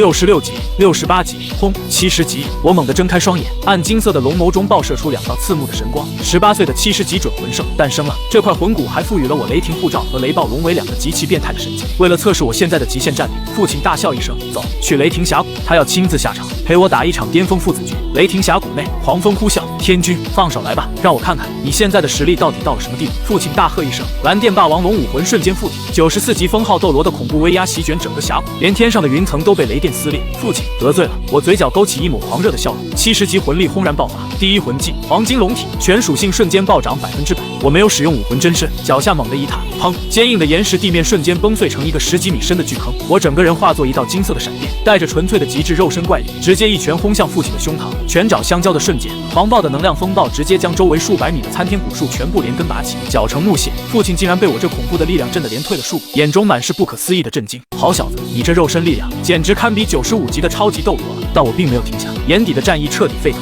我的左腿缓缓抬起，狂暴的蓝紫色雷电瞬间喷涌而出，威势之强，竟然丝毫不弱于父亲那修炼了数十年的雷霆之力。10万年雷霆暴龙左腿骨，第二魂技雷暴龙尾。我仰天狂笑，一条长达数十米的恐怖雷霆龙尾缓缓在我的左腿上凝聚成型，散发着毁灭天地的骇人威势。虽然消耗极大，但我强行压下紊乱的内息，左腿如同一条灭世长鞭，猛地向父亲甩出。轰隆！数十米长的雷龙尾带着毁天灭地的力量，仿佛天罚降临，肆意张狂地砸向父亲。看着这无比熟悉又恐怖至极的一招，父亲不仅没有躲避，反而露出了一抹极其欣慰和骄傲的笑容。恍惚间，父亲仿佛回到了当年爷爷爷临终前对他说的那句话：元振，你已经超越了我，现在该你撑起这个家了。而今天看着面前宛如魔神降世的儿子，父亲知道他终于可以放心的把蓝电霸王龙宗的未来交出去。来得好！在极度的亢奋和10万年魂骨气息的刺激下，父亲的威势在这一刻竟然猛地再次暴涨。轰！他竟然在这极其关键的时刻轰开了95级的超级斗罗大关。第8魂技雷龙天法。父亲仰天长啸，一柄长达100米的巨大天之雷戟带着灭世之威从9天之上轰然降临。轰！100米雷戟与数十米长的雷暴龙尾在半空中轰然对撞，那一瞬间天地失色，日月无光，恐怖到极点的雷霆能量风暴以我们为中心疯狂向外肆虐，整个雷霆峡谷在剧烈的震颤中被硬生生的轰塌了一大半。当刺眼的雷光和烟尘散去，我喘着粗气单膝跪地，而突破了95级的父亲站在不远处看着我，仰天狂笑，哈哈哈哈！好一个修罗神继承人，好儿子。其实只有我自己心里清楚，在最后对撞的那一刻，我悄悄收回了3分力道，哪有18岁的儿子真把老子打趴下，面子必须给亲爹留足了。大笑过后，父亲走到我身边，重重地拍了拍我的肩膀，走，我带你去落日森林的核心圈。宗门古籍记载，那里隐藏着一头10万年级别的龙类魂兽。父亲眼中金光爆闪，就拿它来做你的第7魂环。18岁70级，手握3大10万年神骨，硬刚95级超级斗罗而不败。玉小刚、唐昊、武魂殿，你们的末日即将降临。我和父亲没有丝毫耽搁，2道极其强悍的身影如同流星般划破长空，直奔落日森林的核心圈。落日森林虽然不如星斗大森林那般浩瀚无垠，但核心圈里蛰伏的恐怖凶兽同样不在少数。刚一深入，我们就敏锐地避开了几头7、8万年级别的凶悍魂兽。好在父亲当年为了猎取第9魂环，在这里苦苦寻觅过1年，对那头神秘龙类魂兽的习性可谓是了如指掌。很快，在一片极其隐秘的山谷中，我们找到了一道极其夸张的痕迹，那是一道足足有数十米宽，仿佛被巨型推土机生生犁出来的恐怖沟壑，连周围几人合抱的参天大树都被这股巨力碾成了满地的木屑，还有极其浓郁的土属性气息残留，想必是前段时间刚留下的。父亲蹲下身，摸着地上的划痕，神色瞬间振奋。这畜生极有可能常年蛰伏在地底深处，只有出于某种特殊需要才会来到地狱。我们就在这守株待兔，如果1个月内他还不出现，爹就算倾家荡产也去星斗大森林把那天青牛蟒的魂环给你搞来。为了我的第7魂环，父亲这位堂堂一宗之主也是彻底拼了。我们隐匿了全部气息，由外围的玉罗从长老暗中输送补给，开始了漫长的蹲守，日复一日，直到临近1月之期的某天深夜，正闭目养神的我，耳朵猛地一动，豁然站起身。不仅是我体内那股狂傲至极的金龙王血脉，竟然不受控制的开始自行沸腾运转。这是一种遇到同级别强悍对手时，尚未血脉被激发的本能反应。有动静，父亲也被我吓了一跳，瞬间警觉。在地底深处，正在极其快速的向上逼近。我死死盯着前方的空地，暗金色的龙眸中爆射出极其狂热的战意。就在我们摆出战斗架势的一瞬间，前方的坚硬大地竟然犹如水波一般诡异的荡漾开来，没有任何剧烈的爆响，就像是鱼儿游出水面一样安静的出奇。紧接着，一颗狰狞可怖、生满厚重土黄色岩石鳞片的巨大蛟龙之手极其突兀地从地底钻出。当它那长达数百米，犹如一条蜿蜒山脉般的恐怖龙躯彻底展现出来的这一刻，一股令人窒息的10万年凶兽威压，如同海啸般席卷了整个落日森林。这是土原沙龙。父亲看清这头凶兽的全貌后，震惊地倒吸了一口凉气。父亲，这土原沙龙什么来头？我一边问，一边召唤出了黄金龙枪。这是宗门先辈留下的绝密卷宗里记载的洪荒异种，它对大地的亲和力达到了极其恐怖的变态地步，随意一击便有地动山摇之威。更可怕的是，它的龙躯防御力简直堪称叹为观止。父亲深吸了一口气，眼底爆发出极其刺目的金光。这样的顶级龙类魂兽，简直就是为你量身定做的第7魂环。杀！没有任何废话。父亲彻底展现出了95级超级斗罗的绝世风采。第7魂技武魂真身，一条巨大的蓝电霸王龙腾空而起，带着漫天狂暴的雷霆，直接朝着土原沙龙的正面狠狠砸下。面对另一条龙的疯狂挑衅，沉睡刚醒的土原沙龙瞬间暴怒。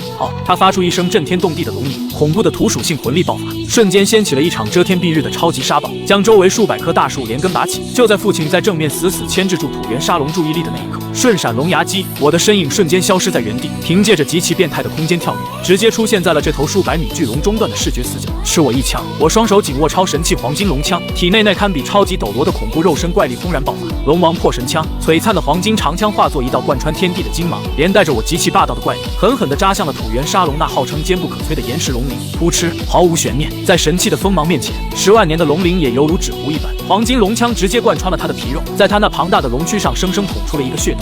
剧烈的痛苦让土原沙龙彻底陷入了疯狂。他猛地调转那犹如山脉般巨大的身躯，极其粗壮的龙尾带着撕裂空气的音棒，不顾一切地朝着我狠狠抽来。来得好，那就看看谁的尾巴更硬。我眼中毫无惧色，左腿猛地抬起，10万年雷霆暴龙左腿骨，雷暴龙尾，长达100米的雷霆龙尾瞬间凝聚，带着毁天灭地的雷霆之怒，犹如一条雷电长鞭，与土原沙龙的巨尾在半空中轰然相撞。轰隆隆，整座落日森林都在这股恐怖的碰撞下剧烈颤抖。土原沙龙硬顶着我的雷龙尾冲到了近前，而我则极其冷静地开启了魂骨第1技能雷霆护爪。带有极致反伤效果的雷光瞬间弹开了他的后续攻击，不灭黄金域、杀神领域。我长啸一声，两大极品领域同时爆开，灿金与血红的光环瞬间将土原沙龙笼罩。在两大领域的叠加压制下，土原沙龙的全属性竟然被极其霸道的强行削减了整整1/4。好机会！远处的父亲见状大喜。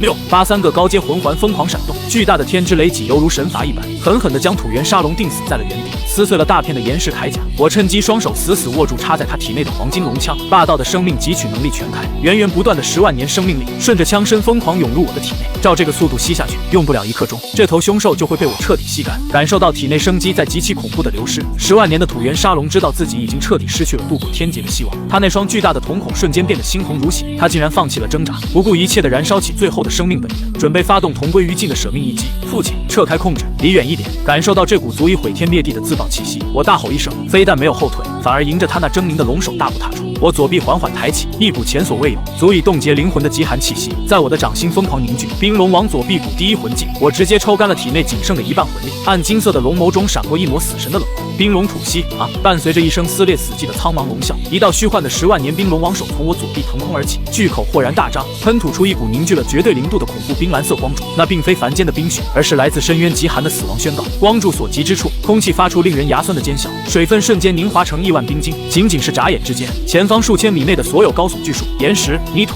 全部被一层厚重如钢铁的幽蓝色寒冰彻底吞噬。在土原沙龙极度绝望和恐惧的目光中，这道寒冰龙息瞬间贯穿了他的全身，咔嚓咔嚓，这头长达数百米、不可一世的10万年龙类凶兽，连一声惨叫都没来得及发出，就被从里到外彻彻底底地冻成了一座晶莹剔透、栩栩如生的巨大冰雕。森林不再呼吸，冰龙王的绝对零度降维打击，瞬间秒杀。就在父亲激动的狂笑出声，我走上前去准备吸收这枚极其珍贵的10万年红色魂环时，一道宏伟至极、充满无尽威严的声音突兀的在我的精神世界中炸响：修罗神考第1考完成，神王赐福奖励，宿主所有魂环年限提升5000年。轰！在父亲极度震撼的目光中，我脚下的魂环开始了极其恐怖的蜕变。原本黄色的第1魂环颜色逐渐加深，化为了极其深邃的紫色，而原本就是紫色的第3、第4魂环直接越过了1000年的桎梏，变成了漆黑如墨的万年魂环。伴随着土原沙龙那枚鲜红如血的10万年第7魂环缓缓套在我的身上，35000年的全魂环年限加持，2大10万年神骨的底蕴，仙品的淬体在这一刻迎来了终极的核爆。71级、73级，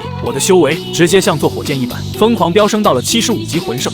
好样的天君！18岁的75级魂圣，你绝对是我们蓝电霸王龙宗有史以来最逆天的怪物！父亲激动的仰天长啸，眼泪都快飙出来了。然而，就在我们沉浸在极致的狂喜中时，一道极其慌乱的身影从森林外围跌跌撞撞的飞奔而来。宗主，天君，大事不好了！负责警戒的玉罗从长老满头大汗，脸色苍白如纸。宗门来信的最高级求救信号，武魂殿的人包围了我们宗门，他们足足来了3位封号斗罗，强行要带走冬姑娘。算时间，他们已经对峙了整整3天了。剑斗罗陈心冕下正在拼死撑场面，但快要顶不住了。听到这句话，我刚刚完成进阶的狂傲笑容瞬间僵在了脸上，一股比刚才的绝对零度还要冰冷万倍的实质化杀气从我身上轰然爆发，直冲九霄。武魂殿千寻疾趁我不在，敢来我家里抢我的女人！我双眼猩红，背后的黄金龙翼猛地展开，手中的黄金龙枪发出一声极其嗜血的嘶鸣，找死！武魂殿千寻疾趁我不在，敢来我家里抢我的女人！听到玉罗从长老那焦急万分的求救，我刚刚完成进阶的狂傲笑容瞬间凝固在了脸上，一股比刚才秒杀土原沙龙时还要冰冷万倍的实质化杀气从我身上轰然爆发，直冲九霄，找死！我双眼猩红，背后的黄金龙翼猛地展开，犹如一道撕裂天际的金色闪电，不顾一切地朝着蓝电霸王龙宗的方向疯狂飙升。就在我在高空中将速度催动到极致的时候，一道充满无尽威严的宏大声音突兀地在我的精神世界中炸响：修罗神考第2考触发，解除武魂殿的威胁，让比比东能够光明正大地出现在大陆之上。奖励杀神领域终极进化。听到这道神谕，我嘴角的杀意愈发狰狞。千寻疾啊千寻疾，你不仅动了我的逆鳞，还撞到了我的神考枪头上。今天就算是千道流亲自来了，我也要扒他层皮。与此同时，蓝电霸王龙宗大殿气氛已经压抑到了极点，武魂殿派出了整整3位封号斗罗91级的刺豚斗罗、91级的蛇矛斗罗，以及供奉殿的96级超级斗罗、千军斗罗。大殿外，无数蓝电霸王龙宗的弟子愤怒地拔出武器，却被对方那恐怖的威压逼得连连后退。坐在主位上的二叔玉罗冕浑身雷电环绕，咬牙切齿：3位强闯我宗门要人，说的有些过分了吧？刺豚斗罗极其嚣张地大笑起来。玉罗冕，少废话，把圣女交出来，我们立马就走。别说是你蓝电霸王龙宗宗的少宗主，今天就算是唐晨活过来，也别想染指我们武魂殿的胜利。比比东坐在上方，玉手死死地攥紧了衣角，美眸中满是不屈和愤怒。千钧冕下，何必苦苦相逼？之前10多年的栽培，我比比东愿意双倍奉还。今天我绝不回那个肮脏的囚笼。圣女殿下，这可由不得你。千钧斗罗冷哼一声，看向一旁正在苦苦撑场面的剑斗罗陈星。陈星，如果我说这是大供奉千道流的意思，你七宝琉璃宗当真要为了一个蓝电霸王龙宗的毛头小和我们供奉殿开战？千道流这3个字一出，陈星的脸色瞬间变了。他的父亲当年就是死在千道流的手中。废话少说，战一场便是。陈星眼神一厉，七杀剑悍然出鞘，直接对上了千钧斗罗。而下方的战场瞬间引爆，82级的二叔玉罗米不顾一切的开启了武魂真身，凭借着蓝电霸王龙极其刚猛的特性，竟然硬生生拖住了91级的蛇矛斗罗。但另一边，比比东和3名宗门魂圣却根本挡不住同样是91级的刺豚斗罗。砰砰砰！仅仅几个回合，3名魂圣就被刺豚斗罗重创击飞，倒地吐血。圣女殿下，乖乖跟我回去复命吧！刺豚斗罗狞笑一声，张开满是毒刺的巨大手掌，带着凌厉的腥风，直奔比比东那白皙的脖颈抓去。比比东眼中闪过一抹绝望，他咬紧牙关，正准备引爆体内的毒素，拼死一搏。就在这千钧一发之际，一道犹如天怒般的爆火，夹杂着震碎云霄的恐怖龙吟，从9天之上轰然炸响。我看谁敢动他！刺豚斗罗只觉得头皮发麻，眼前突然爆开一团刺目到极点的金色强光，一道宛如天神下凡的狂暴身影，带着摧枯拉朽的毁灭气息，直接撞碎了大殿的穹顶，轰然降临。龙王破神枪，没有多余的废话，我甚至连落地的缓冲都没有。手中的超神器黄金龙枪，带着我那堪比96级超级斗罗的极致肉身怪力，犹如一道金色的闪电，狠狠地掷向了刺豚斗罗。什么东西？刺豚斗罗大惊失色，慌忙调动全身的魂力，在身前凝聚出最强的刺豚骨甲防御。然而，在黄金龙枪的绝对锋芒和我的狂暴力量面前，他那引以为傲的防御简直就像是纸糊的一样可笑。扑哧啊！伴随着一声凄厉到极点的惨叫，黄金龙枪直接贯穿了刺豚斗罗的右胸，带着他那不可一世的身躯在半空中倒飞出数十米，最后轰的一声，死死地将这位91级的封号斗罗像钉死一只臭虫般钉在了大殿极其坚硬的承重柱上。更让所有人惊恐欲绝的是，黄金龙枪一入体，那股极其霸道的生命汲取能力瞬间爆发。刺豚斗罗惊恐地发现自己的生命力、魂力正在以一种极其恐怖的速度流失，他那张狂妄的脸庞仅仅在几个呼吸间就变得灰败如土，全场死寂。就连正准备过去帮忙的蛇矛斗罗都吓得亡魂大冒，浑身冷汗直冒。一招，仅仅一招，不仅破了封号斗罗的防御，还将其瞬间秒杀钉死。这特么到底是个什么怪物？我缓缓收起背后那遮天蔽日的黄金龙翼，大步走到比比东面前，一把将身躯微颤的他搂入怀中。对不起，东儿，我回来晚了，接下来交给我。我看着他那微红的眼眶，声音温柔，但转过头看向武魂殿众人的那一刻，眼神却犹如极北的寒冰。此时被这股恐怖动静惊动的千钧斗罗也顾不上和陈星纠缠，直接冲入了大殿。当他看到被死死钉在柱子上，已经快被吸成人干的刺豚斗罗时，这位96级的超级斗罗也猛地倒吸了一口凉气。你就是蓝电霸王龙宗的少宗主玉天君。千钧斗罗警惕地盯着我。不错，我冷冷地看着他，不再隐藏实力。杀神领域混合着不灭黄金域的恐怖龙威轰然全开。与此同时，伴随着一阵极其低沉的嗡鸣，2紫4黑1红7个极其夸张、堪称变态的魂环从我脚下缓缓升起，尤其是那枚最后升起的散发着刺目血光的10万年红色魂环，其释放出的10万年凶兽威压，直接将整座大殿的地面压出了蛛网般的裂痕。千钧斗罗看着我的魂环配比，眼珠子都快瞪飞出来了，心脏不受控制的狂跳。2紫4黑1红，第7魂环就是10万年级别，这特么到底是个什么逆天配比？这绝对不是人类能做到的。站在千钧斗罗身后的剑斗罗陈星看着我脚下那枚刺眼的10万年魂环，也是震惊的半天合不拢嘴。但紧接着他的眼底就爆发出了一阵极其狂喜的光芒，哈哈哈哈！赌对了，我七宝琉璃宗这次赌对人了。18岁的7环魂圣，第7环就是10万年，武魂殿算个屁啊！千钧斗罗此时已经彻底慌了神，他太清楚这种魂环配比意味着什么，这绝对是得到了传说中神位传承的神眷者。这种绝世妖孽，别说他一个千钧斗罗，就算是整个供奉殿倾巢而出，也得掂量掂量后果。他没有任何犹豫，直接从怀中掏出了一枚金色的信号板，猛地拉响。他必须请大供奉千道流亲自出面定夺。不多时，伴随着天空中一阵极其神圣、璀璨的金色光芒，一道长着6只巨大天使羽翼的老者身影，带着足以碾压一切的99级极限斗罗威压，轰然降临在了蓝电霸王龙宗的大殿之外。正是天空无敌千道流、大供奉、千钧斗罗等人如同见到了救星，连忙跪拜。刚刚赶回宗门的父亲玉元镇也是脸色极其凝重，95级的雷霆之力全开，挡在我的身前。千道流居高临下的俯视着我。当他看到我脚下那枚10万年红色魂环时，这位活了上百年的极限斗罗瞳孔也是骤然一缩。好生妖孽的小子，难怪能让老夫亲自跑一趟。千道流在心中暗暗震惊，这等天赋若是能收入我武魂殿麾下，将来必成我孙女千仞雪的极大助力。若是不能，千道流眼底闪过一抹杀机，他看向躲在我怀里的比比东，语气威严：比比东，你当真不跟我回武魂殿？不回！比比东死死地抱住我的手臂，毫不退缩地直视着这位极限斗罗。我早已和天君两情相悦，这辈子生是玉家的人，死是玉家的鬼。放肆！千道流冷哼一声，99级的极限威压犹如天台一般，直接朝着我们碾压而下。然而千道流不知道的是，此时此刻，在遥远的神界，一场极其滑稽又霸道的护犊子大戏正在上演。你这鸟人，好大的威风啊！敢在下界威胁我的传承者！浑身笼罩在血红色杀气中的修罗神王，正提着那柄足以斩断星河的超神器修罗魔剑，将不可一世的天使神死死地按在神界的柱子上摩擦。修罗哥，修罗爷，有话好说，别动剑啊！天使神吓得翅膀都在发抖，脸都绿了。现在就给你的那个神仆传下神谕。修罗神王一脚踹在天使神的屁股上，剑锋贴着他的脖子，冷笑连连，感动老子好不容易找到的金龙王血脉，信不信老子明天就把你的天使神殿给拆了？斗罗大陆蓝电霸王龙宗大殿外，千道流正准备强行动手，将我和比比东强行带走。突然，他的精神之海中猛地传来了一道来自天使神极其急促且带着一丝恐慌的至高神谕：再不可去招惹那个御天君，否则立刻废除你天使神仆的身份，滚回来！什么？听到这道神谕，千道流那原本高高在上，准备不可一世动手的威严身躯，瞬间僵硬在了半空中。他不敢置信的死死盯着我，眼底深处竟然涌现出了一股极度的惊恐。天使神大人竟然让我不要招惹他，这小子背后的神器到底有多恐怖？大殿内，所有人都紧张到了极点，剑斗罗和父亲甚至已经做好了拼死一搏的准备。然而，在全场极其错愕的目光中，千道流那张威严的老脸，在一阵极其精彩的红白交替后，竟然硬生生的收回了那毁天灭地的99级威压。他深深的看了一眼我，然后又看了一眼比比东，竟然发出了一声极其无奈而又落寞的苦笑。罢了，既然你心意已决，那你就暂且留在这里吧。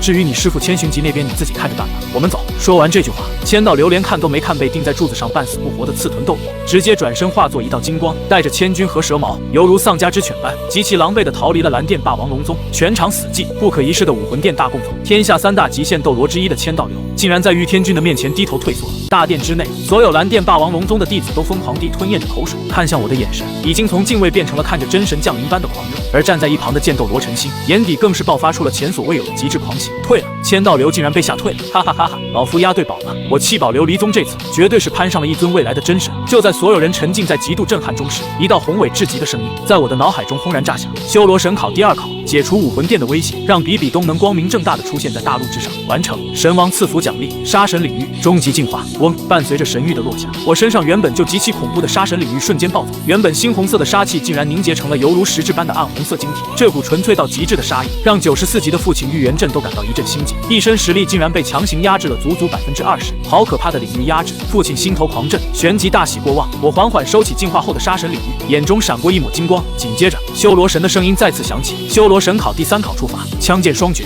既有黄金龙枪，未来又必有修罗魔剑，怎能不学枪剑之技？将2者的技巧提升到足以让我认可的地步。奖励：金龙王血脉终极提升。听到第3考的内容，我微微一笑，转头看向身旁的剑斗罗陈星。剑斗罗冕下，我近来对剑术颇为感兴趣，过段时间可能要去七宝琉璃宗叨扰一番了，求之不得，随时恭候。陈星极其爽快的一口答应。开什么玩笑，能教导一位连千道流都忌惮的神位传承者，这是何等的荣幸！而此时，在遥远的武魂城供奉殿深处，灰溜溜逃回来的千道流，面对满脸错愕的千寻疾，厉声怒喝：以后不许再去找比比东！什么？千寻疾猛地站起，不敢置信地瞪大了眼睛。父亲，你这是什么意思？那逆徒可是……不要多问！千道流怒喝一声，打断了千寻疾的话，转身发出一声极其落寞的叹息。可惜我武魂殿无人啊！千道流很清楚，对方的神位传承远在天使神之上，如果执意开战，引得神明震怒，整个武魂殿都将毁于一旦。看着父亲落寞闭关的背影，千寻疾的话死死地堵在了嗓子眼里。武魂殿无人？凭什么说武魂殿无人？我可是95级的超级斗罗！千寻疾的面色瞬间变得极其阴沉扭曲，他根本不懂千道流的顾忌，他只知道自己看中的女人跟别人跑了。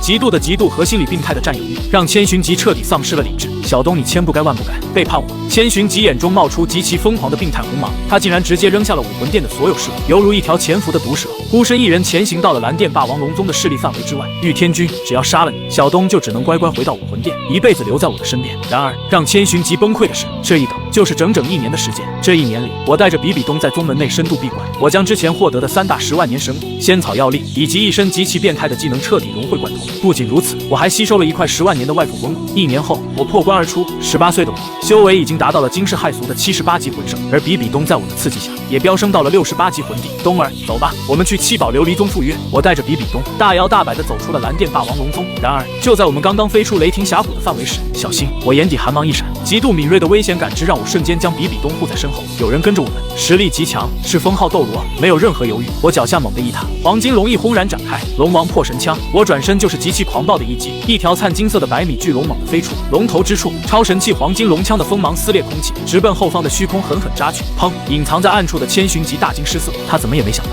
自己一个95级的超级斗罗，竟然会被一个魂圣瞬间识破。他被迫拔地而起，背后6只神圣的天使羽翼轰然展开，看着半空中那浑身散发着神圣气息，脸庞却极度扭曲的黑衣人，比比东面色大变，失声惊呼：“师傅，逆徒，你还知道我是你师傅？”千寻疾冷哼一声，脚下2黄2紫5黑9个魂环轰然升起，95级超级斗罗的恐怖威压席卷峡谷。天使圣辉，千寻疾手中瞬间凝聚出一柄巨大的光剑，猛地将我的黄金龙枪强行劈毁，但他自己也被这股极其恐怖的反震力打得倒退了数十米，握剑的手腕隐隐发麻，这小子的力量竟然恐怖到了这种地步。千寻疾心中骇然，师傅，为什么？比比东看着陷入癫狂的千寻疾，眼神无比复杂。为什么？我倒要问问你为什么？无故脱离武魂殿，你忘了我这么多年的栽培了吗？千寻疾气急反笑，犹如一个输光的赌徒。比比东深吸了一口气，死亡蛛皇武魂轰然附体，眼神彻底冷了下来。师傅，我不信你没有察觉到自己那龌龊的想法。你拥有神圣的天使武魂，却在这个年纪停滞不前，那是因为你心中的肮脏早已和天使武魂相悖了，被徒弟当面无情地戳穿了那令人作呕的心病。千寻彻底破防了，贱人，今日我就打断你的腿，带你回武魂殿接受惩罚，我让你再也没有脸面逃出来。千寻疾嘶吼着，第6魂环猛地亮起，天使之剑，一道足以将山岳劈开的神圣巨剑，带着毁灭一切的威势，直接朝着我们斩落。你休想动他一根头发！我冷嗤一声，苦修1年融会贯通的神技，在这一刻彻底爆发。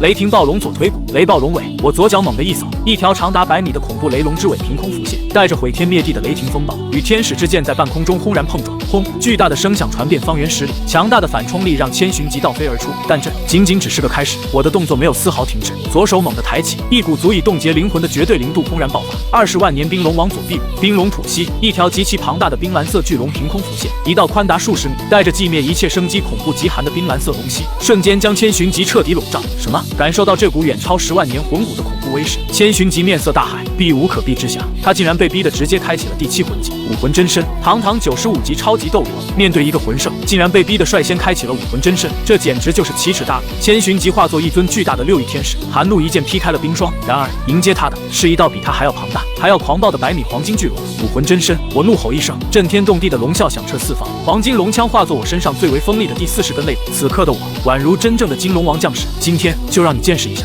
什么叫真正的神级碾压。我眼中火红色的神芒一闪过，20万年火龙王右臂骨火龙附体，轰！一股极其炽烈的9幽神火瞬间覆盖我的全身，将灿金色的龙鳞染成了暴虐的火红。在这极度变态的神技加持下，我的魂力层次竟然被强行拔高到了远超千寻疾的超级斗罗境界。修为碾压，武魂碾压，魂骨碾压，能量层次全面碾压，给我趴下！我化作一尊暴虐的火龙神，双爪带着撕裂空间的恐怖怪力，直接骑在6翼天使的身上，一套极其粗暴的连招，将千寻疾引以为傲的天使真身砸得寸寸崩裂，漫天羽毛狂飞。砰！千寻疾被打得吐血倒飞，浑身焦黑，重重地砸在峡谷的地表上，砸出了一个恐怖的深坑。我悬浮在半空，黄金龙翼遮天蔽日，龙手猛地张开大嘴，黄金龙息，一道犹如超新星爆发般的灿金色吐息，带着毁天灭地的力量，直接轰击在深坑之中的千寻疾身上。啊！深坑内传出了极其凄厉的惨叫。当烟尘散去，堂堂武魂殿教皇千寻疾已经被打得退出了武魂真身，浑身上下没有一块好肉，像一条死狗一样奄奄一息地瘫在坑底。比比东缓缓落到深坑边缘，吐出几道蛛网将他死死固定。千寻疾看着比比东，还以为他念及旧情，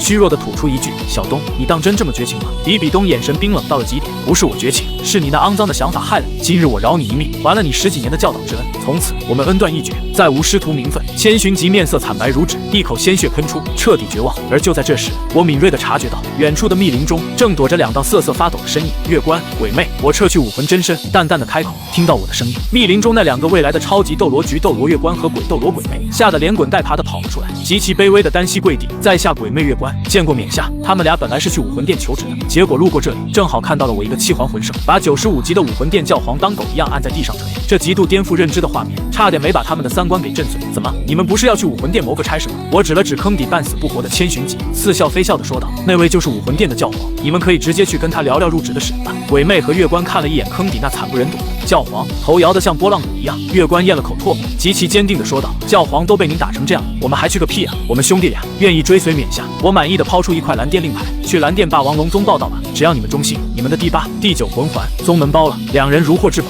激动的磕头谢恩，直接拿着令牌投奔了蓝电霸王龙宗。而坑底的千寻疾将这一切听得清清楚楚，那可是2个拥有武魂融合技、极具潜力的未来封号斗罗啊！就这么眼睁睁的被当面截胡了。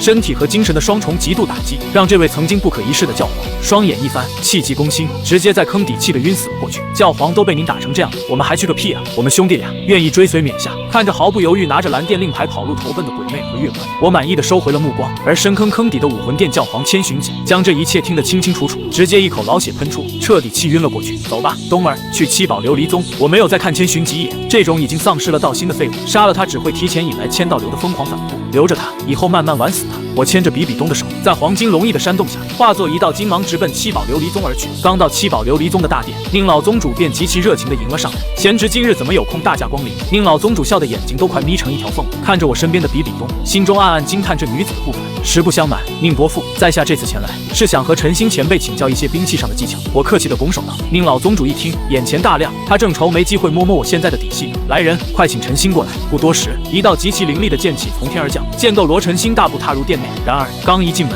陈星的脸色骤然巨变，好浓重的神圣气息。陈星猛地拔出7杀剑，如临大敌般环顾四周。千道流来过了，他在哪？他的父亲当年就是死在千道流手中。他对天使武魂的气息简直敏感到了极点。看着如临大敌的陈星，我无奈地笑了笑，摆了摆手：“陈星前辈，别紧张，不是千道流来了，是我在来的路上顺手跟千寻疾打了一架。”千寻疾，陈星和宁老宗主同时倒吸了一口凉气，对视了一眼，眼底满是骇然。武魂殿当代教皇，拥有神级天使武魂，一身修为高达95级的超级斗罗，就算是现在的陈星和古荣加在一起，恐怕也不敢说稳。那你们谁赢了？陈星咽了口唾沫，声音都有些发颤：“我赢了，不然我怎么把东儿毫发无伤地带过来？”我端起茶杯抿了一口，语气平淡的就像是在说早上吃了2个包子一样。你打赢了全力出手的千寻疾。陈星傻眼了，宁老宗主更是张大了嘴巴，半天发不出一丝声音。他们知道我是个妖孽，但他们不知道我能妖孽到这种地步。一个78级的魂圣，把95级拥有天使武魂的超级斗罗给干趴下了，这特么说出去谁敢信？足足愣了半分钟，宁老宗主才深吸了一口气，眼底爆发出极其狂喜的光芒。他知道自己彻底赌对了，有玉天君在，武魂殿的时代彻底结束了。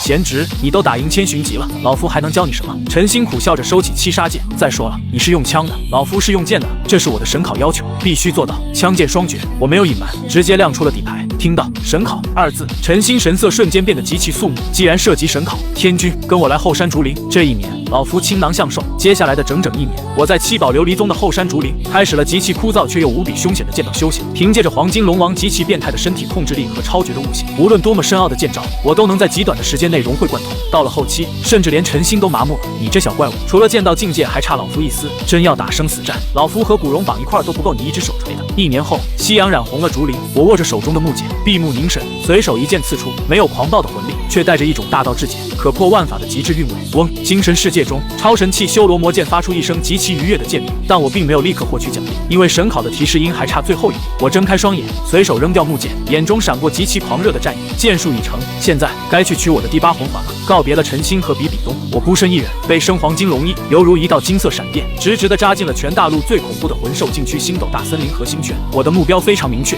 ，10万年魂兽天青牛蟒大明。刚踏入核心圈，那片静谧如镜的生命之湖，轰隆隆，原本平静的湖水轰然炸裂，一颗极其庞大、生着2根粗壮牛角的青色龙首从水底探出，一双犹如灯笼般的巨大树瞳死死地盯着我，充满了极度的忌惮。人类，离开这里，这里不是你该来的地方。天青牛蟒口吐人言，声音如滚滚闷雷，在他的身旁，宛如一座黑色山岳般的泰坦巨猿2米，也捶打着胸口，发出震天动地的咆哮。而在他们身后，护着2只柔虎魅兔，正是小舞和他的母亲小舞。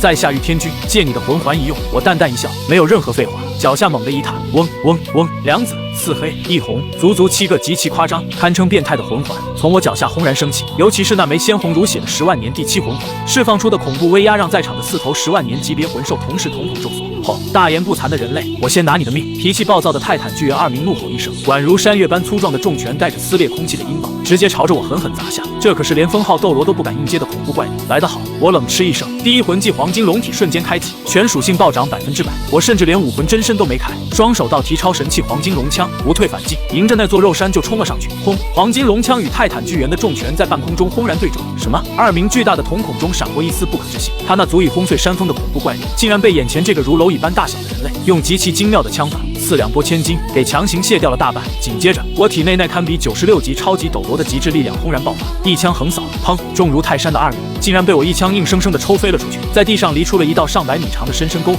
2名天青牛蟒大惊失色，他深知2名的力量有多恐怖，眼前这个人类的肉身简直比他们这些10万年魂兽还要变态。迟缓领域，天青牛蟒不再保留，极其庞大的领域之力瞬间笼罩全场，试图限制我的速度。跟我比领域，杀神领域开！我冷笑一声，进化后的暗红色杀神领域轰然爆发，不仅瞬间抵消了迟缓领域的副作用，甚至反过来极其霸道的压制住了天青牛蟒。天青牛蟒感受到全属性被压制，不禁反怒后，他巨口大张，一道浓烈到极致的青光喷吐而出，威力丝毫不弱于超级斗罗的全力一击黄金龙息。我左手一招，灿金色的龙息喷涌而出，一金一青2道能量光柱在湖面上空轰然对撞，剧烈的爆炸掀起了上百米高的滔天巨浪。轰！天青牛蟒庞大的身躯竟然在对波中落入下风，被我狂暴的龙息轰得倒飞而出，重重的砸在湖畔。大明、2名小柔泪眼婆娑，毫不犹豫地上前一步挡在前方。人类，放过他们！大明、2名是我养大的孩子，如果你非要魂环，那就拿我的命去吧。看着这出母慈子孝的大戏，我收起了黄金龙枪。你的魂环不适合我。我看着天青牛蟒抛出了那个足以震碎他们3观的重磅炸弹，而且成为我的魂环并不是坏事。我已经得到了神位传承，献祭于我。未来我带你们一起杀上神界。此话一出，全场死寂。成神，魂兽想要成神，简直难如登天。天青牛蟒死死地盯着我，眼底闪过极度的震惊，但依旧带着一丝怀疑。你凭什么证明你能成神？就在他话音落下的瞬间，我的精神世界中，修罗神的宏伟声音终于再次炸响。修罗神考第3考完成，枪剑双绝，奖励金龙王血脉终极提升。神界中，修罗神嘿嘿一笑，直接从被囚禁的金龙王身上强行抽取了一大团本源精血，极其粗暴地打入了斗罗大陆。老龙，你就知足吧，这小子也算是龙神的传人了。斗罗大陆，星斗大森林，金龙王本源血脉入体的一瞬间，我双眸猛地睁大，整个人的气场发生了极其恐怖的蜕变啊！一股独属于至高无上的金龙王，来自神界最顶端的无上龙威，不受控制的从我体内轰然爆发。这股威压跨越了时间和空间的界限，直接碾压在了所有魂兽的灵魂深处。天青牛蟒和泰坦巨猿在这股无上的血脉压制下，双腿一软，竟然控制不住的扑通一声跪倒在地，浑身抖如筛糠。这特么是比星斗森林真正的霸主帝天还要恐怖万倍的至高血脉。不仅是他们，此时此刻，在生命之湖极其幽暗的最深处，一双如日月般巨大的银色眼眸猛地睁开，恐怖的黑暗龙王帝天激动的浑身发抖。龙主，是龙主的气息，我这就去迎接他。慢着，银龙王古月那巨大的龙爪猛地按住了帝天，他那深邃的银色眼眸透过万丈湖水，死死地盯着上方浑身散发着金龙王气息，却又夹杂着修罗神力的我。不是纯粹的他蛋，他竟然答应带魂兽上神界。古月那1万年古井无波的心境，罕见地泛起了一丝波澜。修罗神的继承人，竟然拥有金龙王的血脉，有意思。帝天，我的伤势还需要几万年恢复，暂时不要去招惹他。或许他真的是我们魂兽一族的破局之人。湖畔之上，感受到这股至高无上的龙神血脉，天青牛蟒再也没有了任何怀疑，他那巨大的瞳孔中满是震撼和狂热。看了一眼身后的2名和小五，做出了最终的决定。我愿意献祭，只求你未来履行你的诺言。说罢，天青牛蟒仰天长啸，浑身猛地燃烧起极其炽烈的血色火焰。10万年霸主主动开启了最为霸道的灵魂献祭。而就在这时，修罗神那极其兴奋，甚至带着一丝搞事情的声音再次响起。修罗神考第4考，突破80级，获得第8魂环，奖励宿主可以强行融合2只10万年魂兽，铸造前所未有的绝世凶环。我听到这个奖励，猛地瞪大了眼睛，猛地转头看向一旁的泰坦巨猿2名和小五。卧槽，双10万年魂兽强行融合，修罗神，你是真特么敢玩啊！听到精神世界里修罗神那带着一丝搞事情意味的狂热提示音，我整个人都麻了，猛地转过头，死死地盯着一旁的泰坦巨猿2名和柔骨魅兔小。双10万年魂兽强行融合，铸造一枚史无前例的绝世凶环，这特么在整个斗罗大陆上万年的历史中都是闻所未闻的极致外挂。此时的生命之湖畔，天青牛蟒大明已经仰天长啸，浑身猛地燃烧起了极其炽烈的血色火焰。10万年森林霸主为了那虚无缥缈的神界承诺，主动开启了最为霸道也最为纯粹的灵魂献祭。庞大的青色龙形虚影冲天而起，带着10万年的恐怖修为，疯狂地倒灌进我的体内。而与此同时，星斗大森林最深处的一空间内，黑暗龙王帝天感受着外界那股属于金龙王的至高血脉，激动的浑身都在发抖，单膝跪地看向那尊犹如银色山岳般的绝美身影。祖上，龙主既然能带魂兽去神界，我们若是追随他，不可。银龙王古月那巨大的银色眼眸缓缓闭合，声音中透着一丝历经万古的沧桑与极致的冷静。这样登上神界，实力固然会增强，但终究是屈居人下。更何况，古月那停顿了一下，眼底深处闪过一抹极其隐晦的忌惮。他没有说出口的是，他在那个自称御天君的人类身上，不仅感受到了金龙王的血脉，更感受到了那股曾一剑将他劈成重伤的修罗神的恐怖气息。我的伤势还需要几万年才能恢复，这段时间你们谁也不许妄动。古月那冷冷地下达了命令。星斗大森林的终极大恐怖选择了继续蛰伏，而陆地上生命之湖畔的陷阱已经到了最关键的时刻。我浑身金光大放，被大明那浩瀚的能量撑得仰天长长啸。我强忍着体内快要被撑爆的膨胀感，转头看向剩下的二明和小罗，浑身散发出宛如天神降世般的恐怖威压。大明已经陷阱，我的第8魂环在神力的加持下，还可以再容纳一头10万年魂兽的本源。如果错过这次机会，你们想上神界，简直难如登天。你们可愿意？听到我这极其霸道却又带着无上神奇气息的质问，泰坦巨猿二明和小罗的眼中浮现出了极其剧烈的挣扎和迟疑。他们活了10万年，对生死早已看淡，但他们放不下。可是小五怎么办？小柔满眼泪水，看着身后那只吓得瑟瑟发抖的小柔骨头。如果我和二明都陷阱，小五在这个到处都是杀戮的星斗大森林里绝对活不下去。我可以把他带回蓝电霸王龙宗，我亲自护他周全。我斩钉截铁地看着他们，右手猛地指向苍穹，声音犹如惊雷般在湖畔炸响。御天君以修罗神为继承人的灵魂起誓，只要你们助我铸就这绝世凶环，我不仅发誓绝不伤害小五分毫，更会在成神之日重塑你们的肉身。若小五出了任何差池，我御天君以命相抵，让我神魂俱灭，永不超生。在这个世界，神为继承人的灵魂誓言，比任何天地法则都要恐怖万倍。听到我立下如此毒誓，泰坦巨猿二明那犹如2盏红灯笼般的巨大眼眸中，猛地爆射出极其决绝和悲壮的金光。好，二明猛地捶打着自己那犹如黑色山岳般的胸膛，发出震碎云霄的狂笑。人类，我相信你，我可以献祭给你，成就你的绝世凶环。但是柔仪不行，柔仪必须留下来，亲自照看小五。我也只有这样才能彻底放心。没问题，一言为定，我果断答应。这本就是情理之中的事。大哥，我来陪你了。二明仰天怒吼，下一秒，他的身上同样爆发出了极其刺目、宛如实质般的血红色献祭之火。轰！两股足以毁天灭地的10万年献祭血焰，在生命之湖的上空轰然交汇。天青牛蟒的青色雷水之力与泰坦巨猿的极致大地重力，原本是截然不同的2种狂暴能量，但在修罗神王那无上神力的强行干预和揉捏下，这2股霸道的能量竟然开始了一种极其诡异却又完美到极点的交融。我仰天狂笑，黄金龙衣瞬间附体，连身上的衣物都在这股恐怖的能量风暴中化为灰烬。我那原本就极其变态的肉身，在这2股10万年本源之力的疯狂冲刷下，发出了阵阵令人牙酸的骨骼爆鸣声，经脉被硬生生撕裂，又在2大10万年神骨的变态恢复力下瞬间重塑，这简直就是堪比凌迟的非人折磨。但在这种极致的淬炼中，我的魂力终于轰碎了最后一道桎梏。80级、81级、83级，在吸收了2大10万年森林霸主的全部本源后，我那原本就远超同柴的魂力，犹如火山喷发般，直接暴涨到了83级魂斗罗的恐怖境界。而最让我震撼的是脚下那枚缓缓成型的第8魂环，它不是普通的10万年鲜红色，在吸收了2只10万年魂兽之后，这枚魂环竟然变成了极其深邃的暗赤金色，上面甚至还流转着青色和黑色的神秘神纹。这是一枚年限高达20万年以上的绝世融合凶环。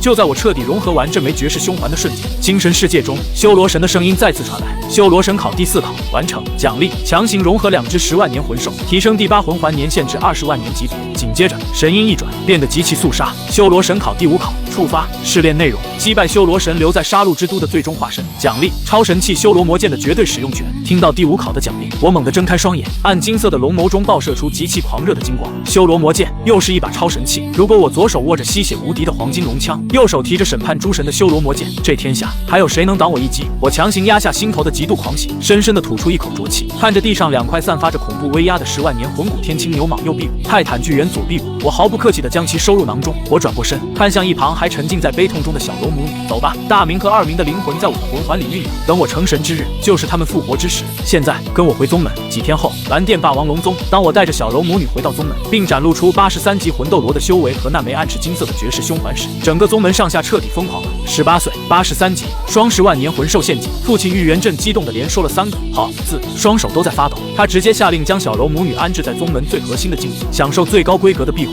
绝不允许任何外人打扰。安顿好一切后，我走在宗门的小径上，准备去二叔玉罗冕那里看看情况。刚走进院子，就听到了一阵极其清脆活泼的娇喝声。只见一个13岁左右、生得极其明艳动人的少女，正在院子里挥洒着汗水练拳，每一拳轰出都带着极其霸道的赤红色火焰，隐隐有龙吟之声。天君哥哥，你回来了！少女看到我，眼睛一亮，直接兴奋地扑了过来。正是当年被我提前截胡，如今被宗门倾尽全力培养的柳二龙。小丫头又长高了不少啊！听说你最近修炼得很刻苦。我失笑着摸了摸她的脑袋。那当然了，柳二龙极其骄傲地扬起下巴，双手叉腰。天君哥哥，我都已经是21级的大魂师了，我以后可是要成为像你一样厉害的强者。13岁的21级大魂师，我心中暗暗吃惊。这天赋虽然比不上我这种挂逼，但绝对远超原著同时期的唐三了。想来也是，他本就是变异的火龙武魂，如今摆脱了原著里无人问津的私生女命运，得到了上三宗倾尽全力的名师教导，修炼速度自然是1日千里。2环了，我低眉思索了片刻，火龙武魂对身躯的加持极强，以他现在2环大魂师的体质，应该勉强可以承受住同属性仙草的恐怖药力。我心中立刻有了决断。二叔，我冲着屋内喊了一声，玉罗冕走出来，挑了挑眉，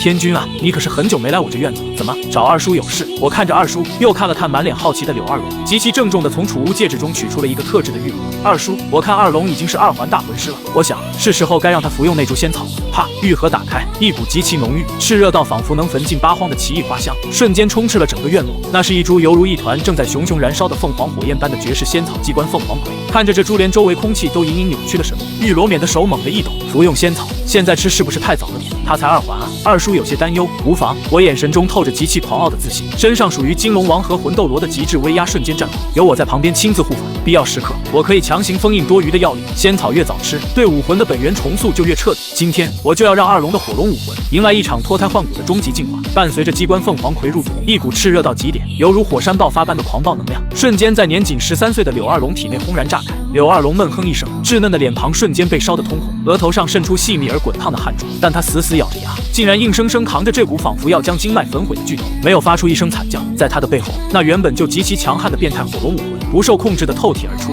火龙发出一声极其痛苦却又充满渴望的嘶鸣。这株仙草的能量正在极其粗暴地剔除他武魂中最后的一丝杂质。原本赤红色的龙鳞，在极致火焰的煅烧下，竟然开始一片片脱落。紧接着，一层闪烁着极其耀眼，犹如融化黄金般色泽的全新龙鳞疯狂生长而出。柳二龙的身形在这股神药的催化下，竟然也拔高了几分。他背后那对原本普通的火龙此刻完全展开，翼膜上竟然浮现出了犹如古老符文般神秘的赤金色火焰纹路。周围的空气在极致的高温下疯狂扭曲，甚至连院子里的青石地砖都隐隐有了融化的迹象。好霸道的药力，二龙他能撑得住吗？一旁的二叔玉罗冕紧张的满手是汗。二叔放心，无破不立，我负手而立。身上那股独属于金龙王的至高威压隐隐笼罩着柳二龙，强行帮他稳固住心神。今天过后，我蓝电霸王龙宗将再添一位拥有极致武魂的绝世天骄。终于，当最后一股极其精纯的凤凰火焰本源彻底融入武魂的瞬间，柳二龙的身体被一层绚丽到极点的金红色火焰完全包裹。他猛地睁开双眼，眼底仿佛有2团神火在熊熊燃烧，忍不住仰天长啸。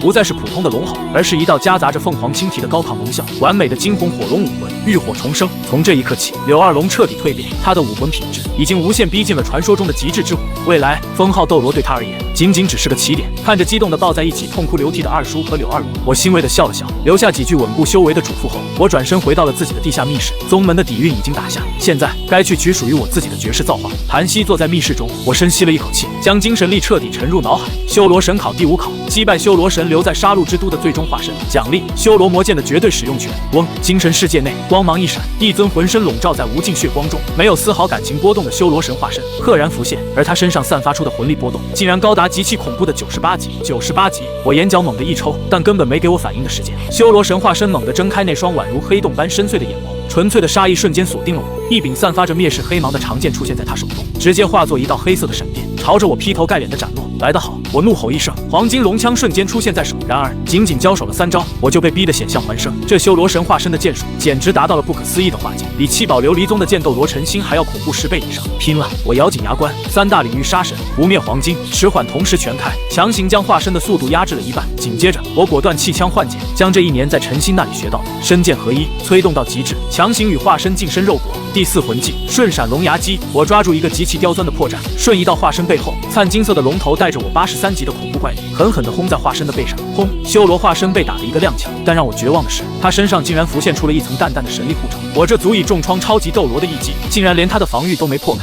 妈的，在人间用神力护体，这不是纯纯的耍赖吗？我果断退出了精神世界，大口喘着粗气。我目前的极限战力足以硬刚96级的超级斗罗，但面对拥有神力护体的98级化身，还是差了最致命的一线破防之力。看来得动用那张隐藏底牌了。我低头看向脚下那枚融合了大明2名的暗赤金色胸环，眼中闪过一抹极致的疯狂。在之前融合双兽时，修罗神传给我的神考信息中，还隐藏着一个极其变态的隐藏符力武的第8魂魂。在神力的极限下，其实还可以再容纳第3只魂兽的本源。想要打破98级的神力防御，我就必须把这枚20万年的胸环推向一个前无古人的恐怖年限。没有惊动任何人，我直接张开黄金龙翼，化作一道金芒冲天而起，直奔大陆的最北方极北之地。我的目标非常明确，极北3大天王之一，修为接近30万年的恐怖霸主泰坦雪魔王。几天后，漫天风雪的极北冰原，我悬浮在半空中，属于金龙王的至高龙威毫无保留的轰然释放后，下方一座巨大的冰川猛地炸裂，一头体型超过100米，比泰坦巨猿还要高大1倍的恐怖雪白巨兽从雪地中愤怒地爬了起来，正是泰泰坦血魔王，区区一个8环的人类也敢来极北之地撒野。泰坦血魔王起床气极大，他根本没把我看在眼里，仗着自己拥有一丝冰神血脉和30万年的修为，举起那犹如山丘般巨大的拳头，带着撕裂空气的音爆，直接朝着半空中的我狠狠砸来。敢跟我比力量？我看着那砸来的遮天巨拳，嘴角勾起一抹极其狂妄的冷笑。火龙王右臂骨，火龙附体，轰！一股极其炽烈的九幽神火瞬间覆盖我的全身，在这块30万年级别神骨的加持下，我的魂力层次瞬间被强行拔高到了堪比99级极限斗罗的恐怖境界。我连武魂真身都没开，右拳紧握，迎着泰坦血魔王的巨拳，毫无花哨的正面轰出。砰！双拳相撞，恐怖的冲击波直接将方圆数千米的暴风雪瞬间拍空。咔嚓！伴随着一声令人牙酸的骨裂声，泰坦血魔王发出一声极其凄厉的惨叫。他那引以为傲、号称极北无敌的巨大右臂，竟然被我这看似渺小的一拳，生生轰出了深可见骨的恐怖裂痕。这怎么可能？泰坦血魔王巨大的眼眸中满是惊恐，臣服或者死！我根本不给他喘息的机会，瞬闪龙牙击发动，瞬间出现在他庞大的身躯上方。黄金龙枪带着30万年火龙王的炽烈神威，直接在他背上撕开了一道长达数十米的恐怖血口。紧接着，雷霆暴龙左腿骨，雷暴龙尾，长达100米的雷龙之尾犹如天罚长鞭，带着毁天灭地的力量，狠狠地抽在泰坦血魔王的头上。轰隆！这位极北之地的30万年霸主，竟然被我打得毫无还手之力，像一座倒塌的冰山般重重地砸在冰原上，鲜血瞬间染红了大地。我陷阱！我陷阱！感受到我眼底毫不掩饰的杀意，被打得怀疑受伤的泰坦血魔王彻底崩溃，在生与死的绝对力量碾压面前，他极其憋屈地燃烧起了灵魂的血焰。轰！30万年的冰雪本源疯狂涌入我的体内，我脚下那枚暗赤金色的第8魂环开始了极其恐怖的蜕变，一圈、2圈、3圈，足足4道璀璨的金色纹路在魂环上凝结。40万年融合了天青牛蟒、泰坦巨人、泰坦血魔王3大霸主，我的第8魂环竟然达到了惊世骇俗的40万年级别。不仅如此，我还获得了一个极其变态的神级被动冰神赐福，在40万年魂环的增幅下，我的力量再次拔高了数个层次，哪怕是当时力量第1的极限斗罗唐晨，在纯粹的肉身怪力上，也绝对会被我一拳锤爆。是时候结账了。我感受着体内那足以毁天灭地的力量，立刻闭上双眼，再次进入精神世界。98级的修罗神化身刚一出现，还没来得及拔剑，我直接开启了刚刚获得了40万年增幅的终极神技第8魂技第2式泰坦神拳。轰！在40万年魂环的疯狂催动下，我的身后一尊高达数百米的金刚泰坦虚影猛地拔地而起，我右拳紧握，带着我那已经超越了极限斗罗的极致肉身怪力，毫无花哨的一拳轰向修罗神化身。砰！这一拳连精神世界的空间都被砸出了漆黑的裂缝。修罗神化身引以为傲的神力护盾，在这极致暴力的40万年神拳面前，犹如脆弱的玻璃般瞬间炸裂。他那不可一世的半边身躯被我硬生生一拳轰成了漫天光影。修罗神考第5考完成，奖励发放超神器修罗魔剑。伴随着神音的落下，精神世界天穹之上，那柄散发着无尽审判杀机，令诸神站立的暗红色巨剑缓缓降落，稳稳地落入了我的掌心。轰！当我握住修罗魔剑的那一刻，一股足以劈开星河的恐怖剑影直接贯穿了斗罗大陆的苍穹。左手吸血神器黄金龙枪，右手审判超神修罗魔剑。从今天起，人间我无敌。然而，就在我握住修罗魔剑睥睨天下的同一时间，神界却已经因为这柄剑的易主，彻底掀翻了天。修罗，你竟然为了一个传承者，连修罗魔剑都提前交下去了！神界中枢，浑身笼罩在恐怖紫黑色雷霆中的毁灭神王猛地睁开双眼，他死死地盯着下界那个浑身散发着金龙王暴虐气息的身影，眼底闪过一抹极其疯狂的贪婪。金龙王的血脉最擅长的就是毁灭之道，这等绝世妖孽，既然你修罗赶坏规矩，那就别怪本座强抢了。毁灭神王手握毁灭权杖，带着毁天灭地的神王之威，竟然不顾一切地朝着修罗神殿悍然出手。一场为了抢夺御天军的旷世神界大战轰然爆发。金龙王的血脉最擅长的就是毁灭之道，这等绝世妖孽，既然你修罗赶坏规矩，那就别怪本座强抢了。神界中枢，浑身笼罩在紫黑色恐怖雷霆中的毁灭神王，双眼爆射出极度贪婪的红芒。他手握毁灭权杖，带着毁天灭地的神王之威，竟然不顾一切地朝着修罗神殿悍然出手。毁灭！你他妈敢抢老子的人！修罗神王勃然大怒，他好不容易逮到一个能承受修罗魔剑，天赋还妖孽到逆天的继承人，怎么可能拱手让人？老子是神界执法者，你敢在我面前抢人，真当老子的修罗剑不利吗？轰！两大至高神王为了下界的一个人类，竟然在神界中枢大打出手。紫黑色的毁灭神雷与暗红色的修罗杀气疯狂碰撞，恐怖的能量风暴将大片的神界建筑撕成粉碎，神界诸神吓得瑟瑟发抖，根本不敢靠近分毫。就在这神界即将被打得4分5裂之际，一道充满着无尽生机的碧绿色光芒强行介入了战场。住手！你们两个疯了吗？为了一个下界人类，想把神界拆了不成？生命神王无奈地挡在两人中间，看着互不相让的两位神王，叹了口气。这御天君身负金龙王血脉，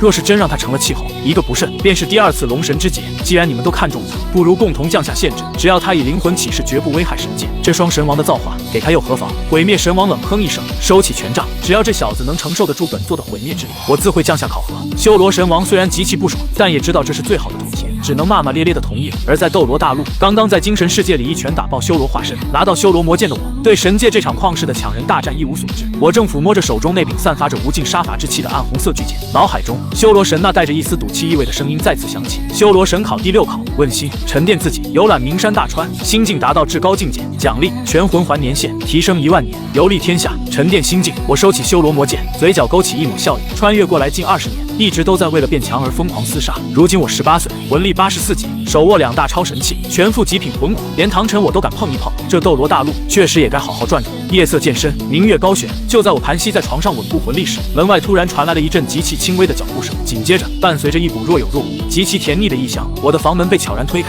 我眉头微皱，刚想发作，却在闻到那股熟悉的气息后，硬生生停住了动作。借着皎洁的月光，我看清了来人是比比东。今夜的她，美得简直惊心动魄。她褪去了平日里圣女的高贵长裙，仅仅穿着一件洁白如雪、薄如蝉翼的丝质亵衣，月光流淌在她完美无瑕的曲线上，宛如月华织就的羽衣。那双清澈的紫眸中，此刻却蒙着一层极其迷离的春水。冬儿，我压低声音，但立刻察觉到了不对劲。那股奇异的甜香是催情之药，而且是神级层次的药物。我心中瞬间了然，这绝对是罗刹神那个恶趣味的娘们在神考里给比比东暗中下的绊。比比东的脸颊滚烫如火，他仿佛失去了理智一般，跌跌撞撞地扑进我的怀里，柔软滚烫的红唇带着一丝生涩，孤注一掷地印在了我的唇上，温软却带着飞蛾扑火的决绝。我感受着怀中那具滚烫发颤的娇躯，体内金龙王的霸道气血竟然被这股神级春药隐隐挑动，但我眼底却闪过一抹极其清明的光芒。如果趁着他被药物控制时要了他，那不仅是对他的侮辱，更是对我们感情的亵渎啊！我体内黄金龙体瞬间爆发，极其霸道的将那股侵入体内的药力瞬间碾碎。我轻轻拖住比比东的后脑勺，变被动为主动，极其温柔却又霸道的加深了这个吻。良久，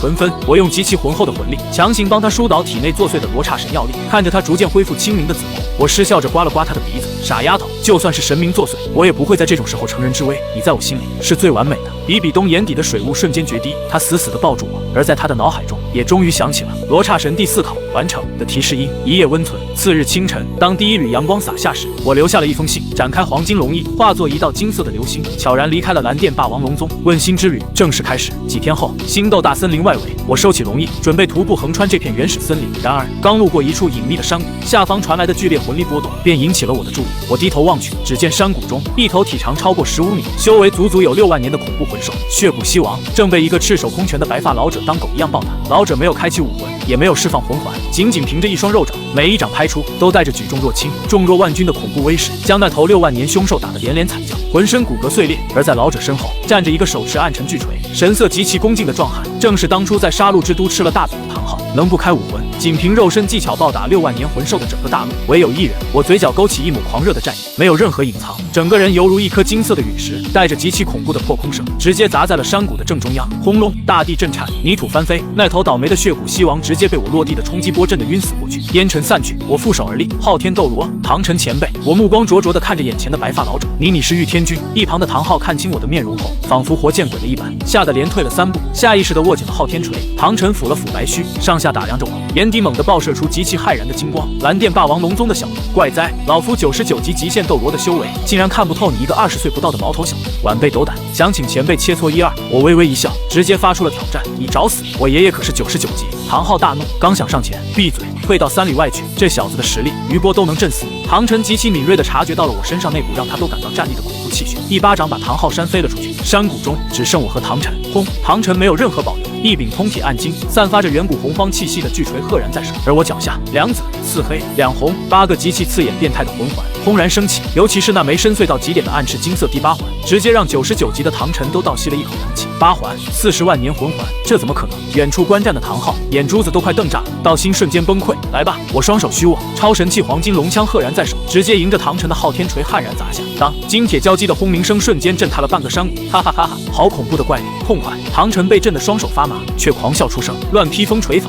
面对唐晨那炉火纯青、仿佛携带着天地大势的乱披风锤法，我甚至连魂技都没开，仅凭着黄金龙体和那40万年魂环赋予的冰神赐福双重肉身强化，直接跟他正面硬碰硬。1锤、10锤、40锤，砰砰砰！两人从外围一路打到核心圈，周围的山峰被夷为平地，参天古树化为齑粉。当唐晨将乱披风锤法叠到极致的第81锤，号称连神都能比肩的终极一击时，我冷然一笑，黄金龙枪瞬间融入体内。嗡！精神世界中，一柄暗红色的魔剑破空而出，修罗魔剑。当我拔出修罗魔剑的那一刻，一股远超99级极限斗罗，代表着天地审判的无上杀机，直接碾碎了唐晨的锤翼。轰！剑锤相撞，没有任何悬念。唐晨那号称天下第一器武魂的昊天锤，被修罗魔剑的恐怖神力直接劈飞。99级的极限斗罗唐晨竟然被我这一剑震得吐血倒飞，砸穿了3座大山，这股力量超越了极限，已经踏入了神的领域。唐晨捂着胸口，擦去嘴角的鲜血，看着我，眼中没有嫉妒，只有深深的叹服。前辈承让。我收起魔剑，极其装卑的拱了拱手，拜别了道心彻底被我打碎的唐昊爷孙俩。我看着茫茫天际，心中突然升起了一个极其大胆的念头：既然大陆已经没有敌手不如横渡汪洋，去看看传说中的海神岛。说干就干，我张开黄金龙翼，化作一道金虹，直接撕裂长空，飞向了无尽的深海。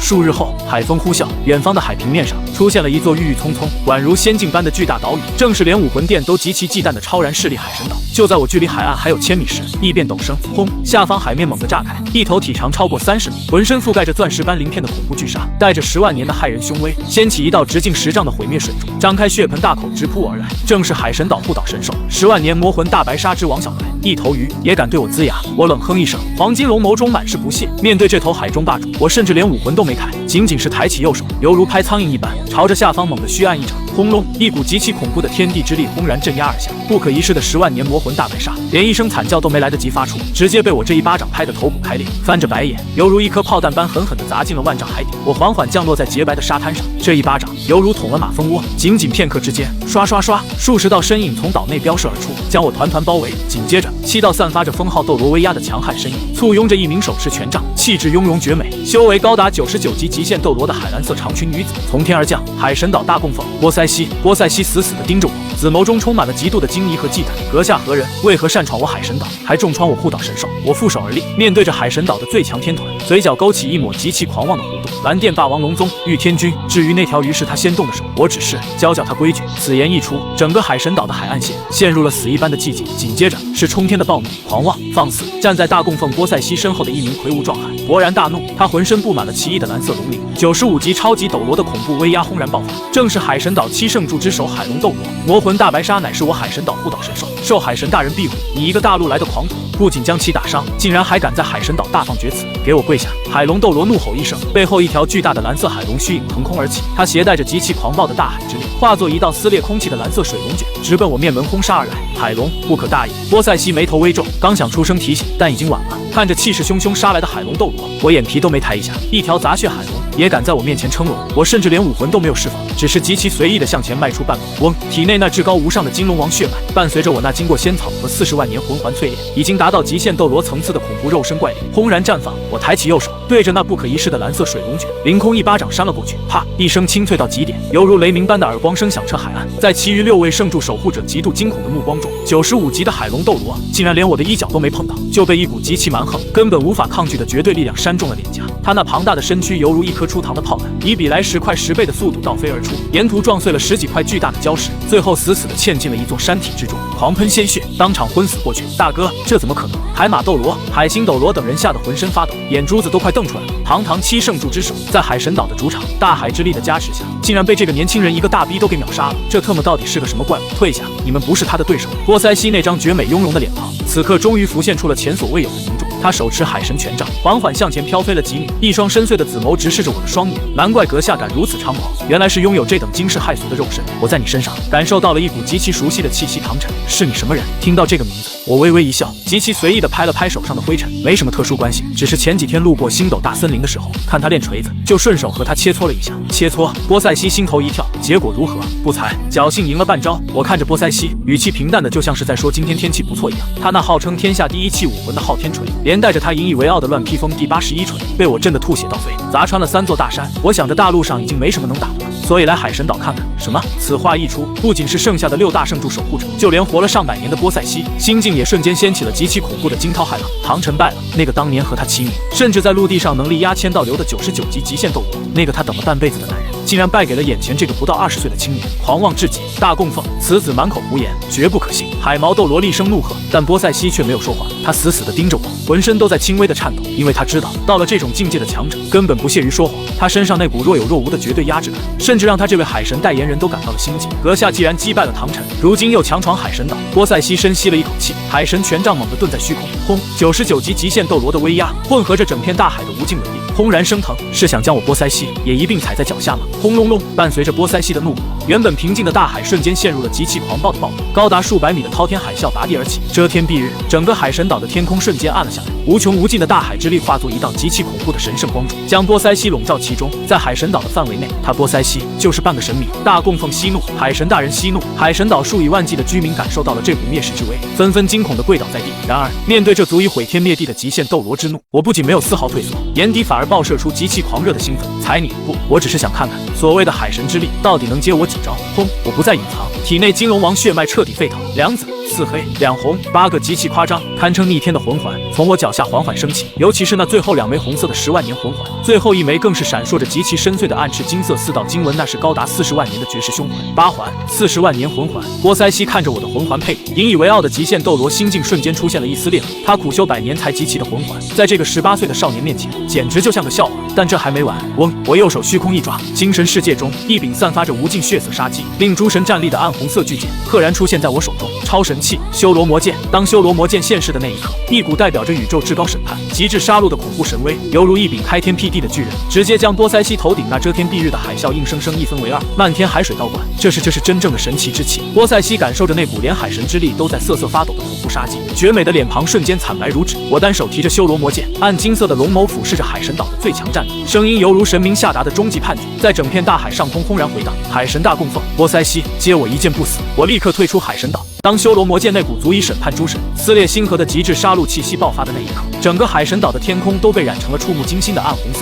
面对这等远超凡人极限的恐怖威压，99级极限斗罗波塞西的眼中终于浮现出了一抹极度的骇然。他能感觉到，如果自己硬接这一剑，哪怕有大海之力的加持，也极有可能会陨落当场。波塞西深吸了一口气，强压下心头的震撼，试图用海神的规矩来压我。想进入海神岛，只能接受海神的考核。如果你不愿意，那就请阁下离开吧。在波塞西看来，海神岛底蕴深厚，区区一个大陆上的蓝电霸王龙宗，他根本没放在眼里。既然如此，那就算了，区海神的考核我没兴趣。我冷嗤一声，微微摇头，转身准备离开。虽然我手握修罗魔剑和40万年凶环，并不惧怕波塞西和7个封号斗罗的联手，但我也不想在这茫茫大海上为了这点小事和他们死磕。然而我刚刚转身，波塞西那带着明显怒意的声音便从身后传来：区海神的考核。波塞西绝美的脸庞上浮现出了一丝怒气。作为海神最忠实的信仰者和代言人，他绝不愿意听到有人如此轻视海神。在他的心里，海神是至高无上、不容亵渎的。我说错了吗？我缓缓转过身，语气平淡的没有一丝波澜。道歉。脾气最火爆的海马斗罗欧亚怒气冲冲的上前一步，厉声怒喝：海神的威严不容置疑，这里不是你能撒野的地方。波塞西还没动，7圣柱的其他守护者也已然出声声讨。我眼底闪过一丝极度的不耐烦，这些所谓神明的狂热仆人，简直就像是一群被洗脑的苍蝇，就因为这么一句话，也要死咬着上纲上线。这岛屿一直以来都是斗罗星的，何时成你海神的了？我冷声开口，还立规矩占地盘，无非是谁的拳头大听谁的。诸位若是不满意，做过一场就是。伴随着我的话音落下，一股比刚才强了何止10倍的恐怖金龙王威压，犹如实质化的山岳般猛地升腾而起，庞大的龙威压迫轰然袭来。在场的除了波塞西这位极限斗罗，其余的7圣柱尽皆被震得倒退数步，仿佛胸口被一柄无形的万钧大锤狠狠击中。海马斗罗闷哼一声，惊骇欲绝地看向我，就连波塞西的紫眸中也浮现出了一丝极度的凝重。但这股威压反而彻底激怒了海马斗罗，他忍无可忍，当即怒吼着冲上前来，武魂瞬间附体，9个最佳配置的封号斗罗魂环轰然浮现。波塞西没有出声阻止，他也想借此机会真正摸清我的底细。看着不知死活冲上来的海马斗罗，我眉眼间的怒火彻底被点燃。泥人尚有3分火气，何况是我这尊拥有金龙王血脉的火祖宗？找死！我冷嗤一声，甚至连武魂都没有释放，没有任何多余的动作，只是极其随意的右拳猛地打出，恐怖的肉身力量几乎凝为实质，在空气中瞬间打出了一声音爆，砰！咔嚓！一声极其清脆、令人牙酸的骨裂声骤然响起。不可一世的海马斗罗被打断了右手，犹如一个破布麻袋般狂喷鲜血，直接倒飞回了波塞西的身边，一拳秒杀。周围无数海神岛的普通弟子看着这一幕，仿佛大白天活见鬼了一般，吓得浑身瘫软。要知道，海马斗罗在7圣柱里虽然不是最强，但也绝对是他们可望而不可及的封号斗罗强者。就这么一位高高在上的大人物，竟然被人不开武魂，不用魂技，仅凭纯粹的肉身力量一击打爆。就连波塞西看着倒地哀嚎的海马斗罗，都有些不敢置信，这是何等变态的肉身力量，恐怕连当年巅峰时期的唐产也不过如此吧。我无意和你们交战，如果不让登岛，那我离开就是。我怒气冲冲的冷声道：海神有你们这群仆人，算是他倒霉。这句话犹如踩到了波塞西的逆鳞，让他彻底无法忍受。他右手猛地一招，脚下滔天的海浪顿生，立于数百米高的巨浪之上。波塞西怒不可遏：小辈，我念你修行不义，尽快道歉，不然不仅是你，就连你家里人都不能幸免于难。听到这句极具威胁的话，我不仅没有害怕，脸上反而浮现出了一丝极其讽刺的怪异笑容。海神若是想报复我背后的人，那他在神界第一个要面对可是护短到极点手提修罗魔剑的修罗神王啊！一群老顽固，这么一对比，武魂殿的千道流算是好得多了。我微微摇头，背后灿金色的黄金龙翼轰然张开，整个人飞到半空中，与乘风破浪的波塞西遥遥对峙。我知道你有操控大海的能力，我飞了这么多天，懒得和你打。一招之后，我若是败了，任你处置。我冷哼道：你若是输了，就给海神大人道歉。波塞西斩钉截铁。好，我一口应下，瞬间武魂附体，两紫四黑两红，8个超规格的变态魂环，尤其是那枚40万年的绝世凶环，再度轰然浮现，瞬间在海神岛上引起了一片极度惊恐的惊呼。波塞西这才终于看清了我的底气所在，原来是接受了神考，但海神大人乃是神界最强大的存在，你还是道歉吧，不然海神大人生气了，他一声令下，你的神考都会就此结束。我懒得再听这个海神脑残粉的废话，双眸金芒爆射，直接开启第7魂技武魂真身，伴随着震天动地的无上龙啸，我化作一条长达数百米的黄金巨龙，无需任何蓄力，拥有龙王血脉的我，张开深渊般的巨口，一道足以毁天灭地的灿金色龙息，犹如超新星爆发般轰然喷出。波塞西的眼中露出了前所未有的凝重之色，他手中权杖猛地一挥，脚下巨浪犹如10级海啸般拍出，声势骇人听闻。砰！龙息与极限海浪在半空中轰然相撞，恐怖的灭世威势将整片大海震得疯狂动荡，仿佛要将海底掀翻。而在深海之底，刚被我一巴掌拍晕，刚刚苏醒的10万年魔魂大白鲨小白，惊骇欲绝地看着头顶那毁天灭地的碰撞。我刚才竟然试图去拦截一位大供奉级别的变态魂师，小白感觉自己简直是祖坟冒青烟才捡回了一条命，旋即吓得亡魂大冒，头也不回的疯狂向深海远遁。上面那条暴躁的金龙要是待会不开心了，一巴掌绝对能把它拍成生鱼片。良久，海面上那恐怖的能量风暴终于渐渐平息，我已经退出了武魂真身的状态，依旧悬浮在半空，气定神闲，连呼吸都没有丝毫紊乱。承让，说罢，我没有丝毫停留，转身化作一道金芒，潇洒离去。海神岛上，7圣柱守护者看着我离去的背影，眼珠子都快瞪出来了。这世间竟然还有能在海上正面抗衡大供奉的存在。而波塞西缓缓落到岛上，绝美的脸庞阴沉到了极点，因为只有他自己心里清楚，在刚才那场毫无花哨的力量对轰中，拥有大海主场优势的他竟然落了半点下风。这如果是在陆地上，波塞西不敢再继续深想，立刻前往海神宫殿，准备向海神请示。然而波塞西不知道的是，此时的神界却因为这件事彻底炸开了锅。神界海神殿，海神看到波塞西传来的神念，得知竟然有其他神奇的传承者跑来砸他的场，瞬间勃然大怒。要知道，作为掌握着超神器海神3叉戟的老牌一级神器，除了高高在上的神王，谁敢不给他面子？我倒要看看是谁的传承者。海神提起3叉戟，直接一道神力发到了神界执法者那里告状。修罗神，别人的传承者来我的地盘砸场子，你管不管？修罗神接到传音，挑了挑眉，回信问道：叫什么？玉天君，你帮我查查。修罗神看到玉天君这3个字，整个人当场愣住了。堂下何人，竟敢状告本官的宝贝传承者？修罗神的脸色瞬间黑得像锅底一样，这海神莫不是活腻了，想挑事篡位不成？他直接无视了传信，默默地抽出了自己的修罗魔剑。海神不知死活地跑到修罗神殿，神色震怒地大喊：快帮我查查，闯我正道之地，还打伤我的仆人，这要是传出去，我在神界的脸往哪搁？见修罗神不说话，海神还以为是查到了什么了不得的邪神，骂骂咧咧道：这帮子邪神的传承人就是邪性。这句话彻底点燃了火药桶。回去吧。修罗神强压下心底暴走的杀意，冷冷地开口：我不得，到底是谁的继承者？我非得去找场子。海神仗着自己站着，还在那里梗着脖子叫嚣：你没完了是不是？修罗神猛地起身，修罗魔剑轰然出鞘，无尽的杀戮神力瞬间爆发。海神当场懵逼了：你咋了？咋了？状告我的传承者？你问我咋了？修罗神气急反笑，根本不给海神废话的机会，极其护短的一剑斩出，轰！恐怖的暗红色剑芒直接将不可一世的海神劈得像个陀螺一样，倒飞出数千米远。给老子滚！被欺负了就受着，少来恶心我！修罗神极其霸道护短的怒吼声瞬间传遍了整个神界，这极其滑稽又霸道的一幕瞬间引来了神界几大神王的围观。生命神王性格温和，看着狼狈不堪的海神，轻声问是不是惹到修罗神了。海神大呼冤枉，哪有啊，分明是他包庇他的传承者玉天君。听到玉天君这个名字，一直在一旁默默关注的毁灭神王脸色瞬间变了，他竟然跑去海神岛了。不行，再这么等下去，他都继承修罗神位来神界了。毁灭神王当机立断，拉着生命神王直接闭关布下结界，准备瞒天过海，强行下界去抢玉天君当自己的传人。而躲在暗处闲得发慌的邪恶之神，却露出了极其诡异的笑容。我略施小计，又看了一场乐子。斗罗大陆高空之上，离开海神岛飞了数日后，我终于反应了过来。一向沉稳果决的我，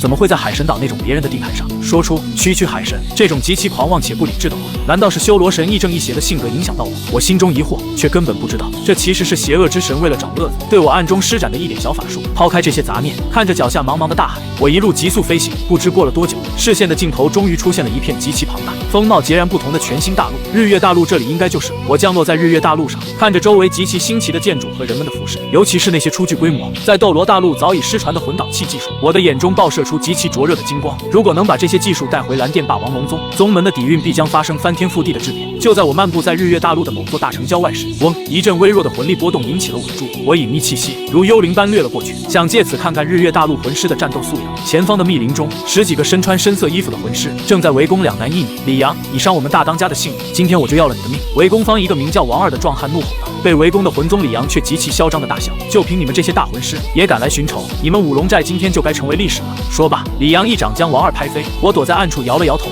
本以为是英雄救美，结果是山匪寻仇反被打。而且这日月大陆的魂师战斗力确实比斗罗大陆差了一个档次。我刚准备转身离开，王二那极其悲愤的怒骂声却硬生生的将我定在了原地。你们李家作恶多端，还拿幼儿的心脏炼药，迟早全家暴毙！拿幼儿炼药，我的脸色瞬间沉入暗影，一股极其冰冷、实质化的狂暴杀意从我身上轰然炸开，没有任何犹豫，我右脚猛地一跺，整个人犹如瞬移般，直接冲到了那个嚣张的李阳面前。他说的可是真的，我右脚猛地一跺，身影犹如瞬移般直接暴冲至李阳面前。这一声犹如从九幽地狱里飘出来的极寒之舞，瞬间让原本嚣张跋扈的李阳吓得连退数步，如坠冰窟。你是何人？这里的事和你不相干！李阳色厉内荏的吼道，试图掩饰内心的极度恐慌。旁边的王二见状，仿佛抓住了最后一根救命稻草，急忙指着李阳喊道：“小兄弟，快来我们这里！”这李阳最喜欢拿人的心肝炼血丹，他腰间的口袋里就是那血丹。我闻言，眼神瞬间冷到了极点，右手犹如闪电般探出，在李阳根本来不及反应的瞬间，一把扯下了他腰间的口袋。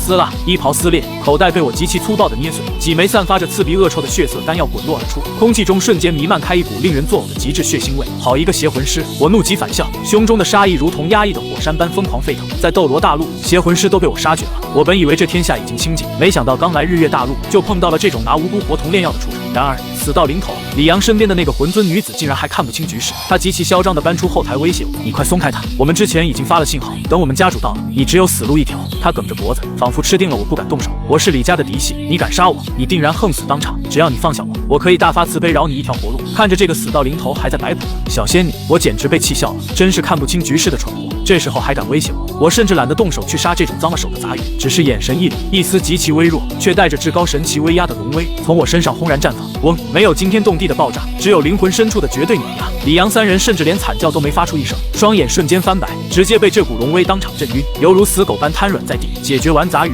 我跟着王二回到了深山里隐藏的五龙寨。大厅内，我见到了重伤的五龙寨大当家楚龙，以及他那眼底闪烁着异彩的女儿楚依。从他们的口中，我得知了一个更让人极其暴怒，甚至想屠城的黑暗真相。原来坎普城的城主岳峰，因为天赋不够，此生无望晋升魂斗罗，竟然为了突破那层壁垒，和李家同流合污，堂堂一城之主，竟然包庇他们用幼儿炼丹的极其丧心病狂的恶行。这坎普城的城主当真是好大的胆！我的脸色瞬间红温，实质化的杀机让大厅的温度都降到了冰点。这一路上，我看到五龙寨至少有100人，这意味着至少有100个无辜的孩子已经在这场肮脏的交易中惨遭毒手。就在五龙寨众人沉浸在绝望和悲愤中，劝我赶紧逃命之际，一道极其阴翳、满是血腥味的声音，犹如催命符般从外面轰然传来：“五龙寨的人出来受死！”坎普城李家家主67级魂帝李浩，竟然这么快就杀到了。李浩大步踏入大厅，他面色狠厉，腰间还极其变态地别着数个小小的骷髅头。他一看到角落里昏迷的李阳三人，立刻狞笑着宣布了我们的死刑：“3个废物，今日就把你们全都炼成丹吧！”看着这个在日月大陆作威作福的魂帝，我差点被逗笑了。就这种放在斗罗大陆连个屁都不敢放的货色，也敢在我面前定人生死！我缓缓从椅子上站起身，径直上前，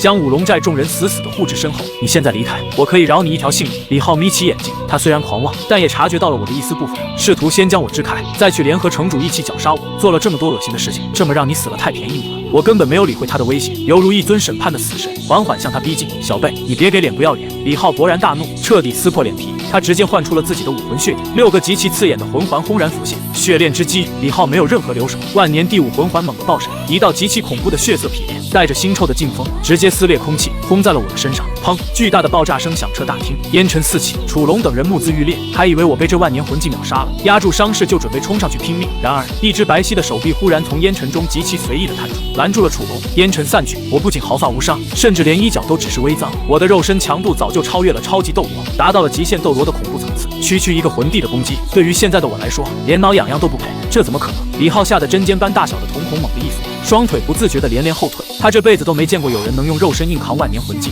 极度的恐慌让他刚想释放第6魂技补命，但我已经摸清了他的底细。这场极其无聊的游戏该结束了。我右脚猛地一步迈出，这一步涉及到了第4魂技衍生出的空间力量，犹如缩地成寸般，瞬间无视了空间的距离，直接出现在了李浩的面前。在李浩那极度惊恐的瞳孔倒影中，只有我那只逐渐放大的拳头。轰！没有任何花哨的魂技，只有极其纯粹、足以开天辟地的肉身怪力。我一拳轰出，重重地砸在了他那罪恶的血顶武魂之上，伴随着一声震天动地的爆响，李浩那引以为傲的血顶武魂竟然被我一拳生生打得寸寸崩裂，彻底炸碎。噗，武魂被废，李浩狂喷出大量的鲜血，犹如一条死狗般不敢置信地跪倒在地。他那一身邪恶的修为彻底溃散，瞬间沦为一个不折不扣的废人。这是什么力量？李浩绝望地嘶吼着：“要你命的力量！”我淡淡一笑，像林小鸡一样提起他，直接甩给了身后的楚龙。你放心，不会让你死得这么简单的。我冷冷地留下一句话。楚龙快意地下令：“来人，给他疗伤。”吊着一口气，先折磨他1年。我转头看向王二，拿过记录了李家所有罪行和城主勾结证据的花名册，眼底的杀意彻底化为了实质的血火。把这些东西看好，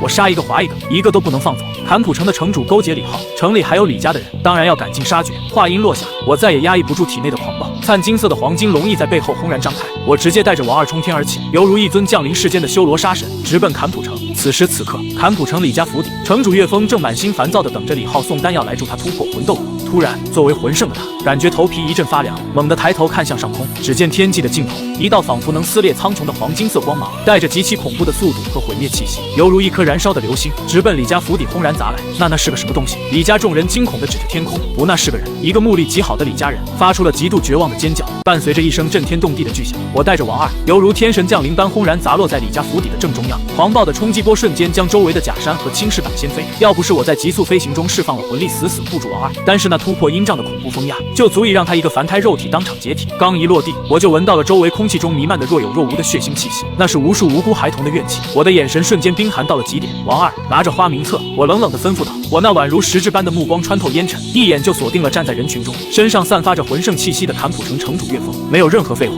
一股仿佛来自远古洪荒、独属于金龙王的庞大龙威从我身上轰然释放。在场之人，除了王二和我刻意留下的岳峰，所有李家人在这股神级威压下，尽皆双膝碎裂，犹如死狗般绝望地跪倒在地，连头都抬不起来。岳峰的脸色瞬间苍白如纸，仿佛见到了真正的死神。他死死咬着牙，浑身骨骼都在这股威压下发出不堪重负的暴鸣，靠着高达73级的魂力，才勉强支撑着没有跪下。你就是坎普城的城主岳峰？我眼神睥睨，犹如9天之上的神明在俯视一只蝼蚁。不错，我就是。你是何人？岳峰艰难地吐出几个字，每一个字都伴随着极度的恐惧和颤抖。老子懒得跟你废话，王二兄弟，记得画名字，别漏了。我冷哼一声，将王二放下，背后那对遮天蔽日的灿金色黄金龙翼猛地一展，噗呲，犹如切烧热的黄油一般丝滑。这位高达73级，往日里在坎普城作威作福的城主岳峰，连反应的时间都没有，大好头颅直接冲天而起，喷涌而出的滚烫鲜血，犹如一场腥风血雨，将周围跪着的李家人全部浇了个透心凉。所有李家人的心彻底坠入了万丈冰渊，他们眼睁睁地看着自家最强的靠山死在那个年轻人的翅膀下，而那个人竟然连一滴血液都没能沾到衣角。城主岳峰，王二掏出笔，双手颤抖却极其快意地在花名册上划掉了第一个名字。随后，王二来到我身边，作为五龙寨的情报专家，他认识这里所有的仇人。他指着地上瑟瑟发抖的李家人，双眼猩红，开始了这场极其残暴的物理超度典礼。李家的李萌已知毒害幼儿7人，奸杀青少年3个。王二眼眶通红的怒吼，指着一个抖如筛糠的胖女人。我顺着他的目光看去，冷哼一声，只见黄金龙气化作极其锋利的无形利刃，刷刷几下，伴随着几道凄厉的惨叫，直接挑断了他的4肢。紧接着，我用魂力极其粗暴地封住他的伤口，防止他立刻流血致死，扔到深山老林，让魂兽生生玩弄撕咬他几天几夜。我下达了判决。王二深吸一口气，眼中杀气四溢，继续点名：李家李勇捉拿幼儿10余名，奸杀少女，人妇5人。看着那个拥有魂王修为，此刻却像条蛆虫一样不断磕头求饶的李勇，我眼中的杀意更加狂暴。我知道错了，我知道错了。李勇颤颤巍巍地哭嚎。晚了。我控制着龙威，猛地增大对他一个人的施压剂量。砰的一声闷响，李勇被死死压在石板上，头骨直接砸出恐怖的裂痕，鲜血狂飙。我从魂导戒指中取出一把锋利的小刀，犹如来自地狱的恶鬼般慢条斯理的开口：凌迟3000刀。你接着喊。在李勇极度惊恐的目光中，我毫不犹豫地割下他腿上的一片肥肉。不要怕，在没满3000刀之前，你是不可能死的。伴随着李勇凄厉绝望的哀嚎和被骗下血肉的战栗，王二浑身发抖地喊出了最后一个极其罪恶的名字：城主府恶犬白鹰，帮李家捉了30余名幼儿，时常还到别的城市作案。死在他手上的青少年也有数名，都是掏心掏肝，而且他行事极其狠辣，连同受害者的父母都被他残忍分尸取血。听到这灭绝人性的罪行，我一刀切下李勇的一块皮肉，转头死死盯住白鹰，嘴角勾起一抹极其残忍的笑容：罪该万死，废除全部修为，去洗个澡吧。我右手猛地一招，大片的极致高温火焰轰然落下，极度的高温让青石板瞬间融化变形，化作一滩滚烫的岩浆。我一把将白鹰擒来，将他的右手死死按进岩浆之中。刺啦，皮肉烧焦的声音伴随着白鹰杀猪般的凄厉嚎叫，响彻了整个坎普城的夜空。放心，你也不会一下就死的，我会让你的肉体在清醒状态下一点点地碳化。就这样，李家府邸的绝望哀嚎声持续了整整3天3夜。我体质极强，全程亲自操刀，到了后面我实在懒得动手了，五龙寨的幸存者们便跃跃欲试地接过了刑具。让我头皮发麻的是，连那个看起来娇滴滴的小丫头楚依都红着眼提出了极其狠辣的建议。你们说，如果把钢叉从她的肛门里伸进去，再从嘴里拽出来？楚依咬牙切齿地提议，用钢枪吧，小心点别扎到心脏，一下子玩死便宜他们。用钢针扎眼睛，用强光照他们，让他们忍不住眨眼，一眨眼就痛。听着这群刑部尚书的研究，我甚至都觉得学到了不少。3天过去，李家和城主一派已经没有一个正常人了，偏偏一个没死，只是再也没有力气哀嚎了。大仇得报后，五龙寨大厅内，玉兄弟，我真不知道怎么感谢你，要不是你，我们此生报仇无望了。楚龙感激涕零，甚至想要将女儿楚依依许配给我。我家有一个女儿，不必。我原本听得好好的，赶忙抬起手，极其果断地避开了门外楚依依期待的目光。开什么玩笑？先不说我已经有了比比东，但是这丫头们钢叉穿肠的手段，就不是一般人能压得住的。见我无情拒绝，门外楚依依的眼神彻底落寞了下去，转身黯然离去。楚龙见状，也不好多说什么，只能叹息着问我接下来的打算。我准备先去看看这里的地图，和这里的高手比试一下，再去找找这里的魂兽主宰，然后再回去。我淡然笑道：是夜。我回到清理出来的房间，正盘算着接下来的行程，一阵轻柔的敲门声响起。玉大哥，你在吗？楚依依的声音在今晚显得格外娇柔。她轻轻推开房门，我看着她，黄金龙眸在黑夜里格外明亮。这么晚了，楚姑娘有什么事吗？你要走了吗？她没有回答，只是咬着唇，脸色黯然的反问：对，游历一番这片大陆就该回去了。我坦然答道：我不想留下遗憾。话音刚落，楚依依突然眼眶微红，在山林中生活了几年，这个20岁左右的姑娘释放了狂野的天性，竟然直接脱去了外衫，朝着我猛地扑了过来。让你在日月大陆留个种！我心中猛地一慌，反应极快，一个极其敏捷的闪身，直接躲开了她的投怀送抱。楚姑娘，你脱衣服干什么？扑了个空的楚依依正在原地，声音带上了哭腔。我就这么不堪吗？不是，你很漂亮，但家中还有人在等我。我捡起地上的外衣，极其冷静地交到她的手中。我太清楚这种露水情缘的结局了。原著中马红俊和白沉香的悲剧，我绝不会让它重演。在不能负责的情况下，我绝不留情，总不能真在日月大陆留个种吧？这是我的信念。如果以后有缘，我们斗罗大陆再见吧。我右手一招，留下一片灿金色的龙鳞，直接张开双翼，消失在了茫茫夜色中。独留楚依依握着龙鳞暗自神伤。数日后，日月帝国帝都日月城，这座城市的魂导器发展远超我的想象，各种新奇的魂导器随处可见，就连小店都有售卖。既然来了，这技术我必须打包带回蓝电霸王龙宗。入夜，我大摇大摆地来到了日月帝国皇宫门前，稍稍释放了一丝龙威逼退两团的侍卫，便让他们乖乖通报了进去。皇宫正殿内，我终于见到了日月帝国的当代皇帝，拥有魂圣修为的徐灭生。斗罗大陆蓝电霸王龙宗御天君八环魂斗罗，拜见陛下。我微微拱手，不卑不亢。听到其他大陆和八环魂斗罗这几个字眼，徐灭生和身边的2名封号斗罗供奉心中掀起了惊涛骇浪。一个20多岁的年轻人竟然是魂斗罗，这简直颠覆了他们的认知。我没有废话，决定小露一手，不见任何动作。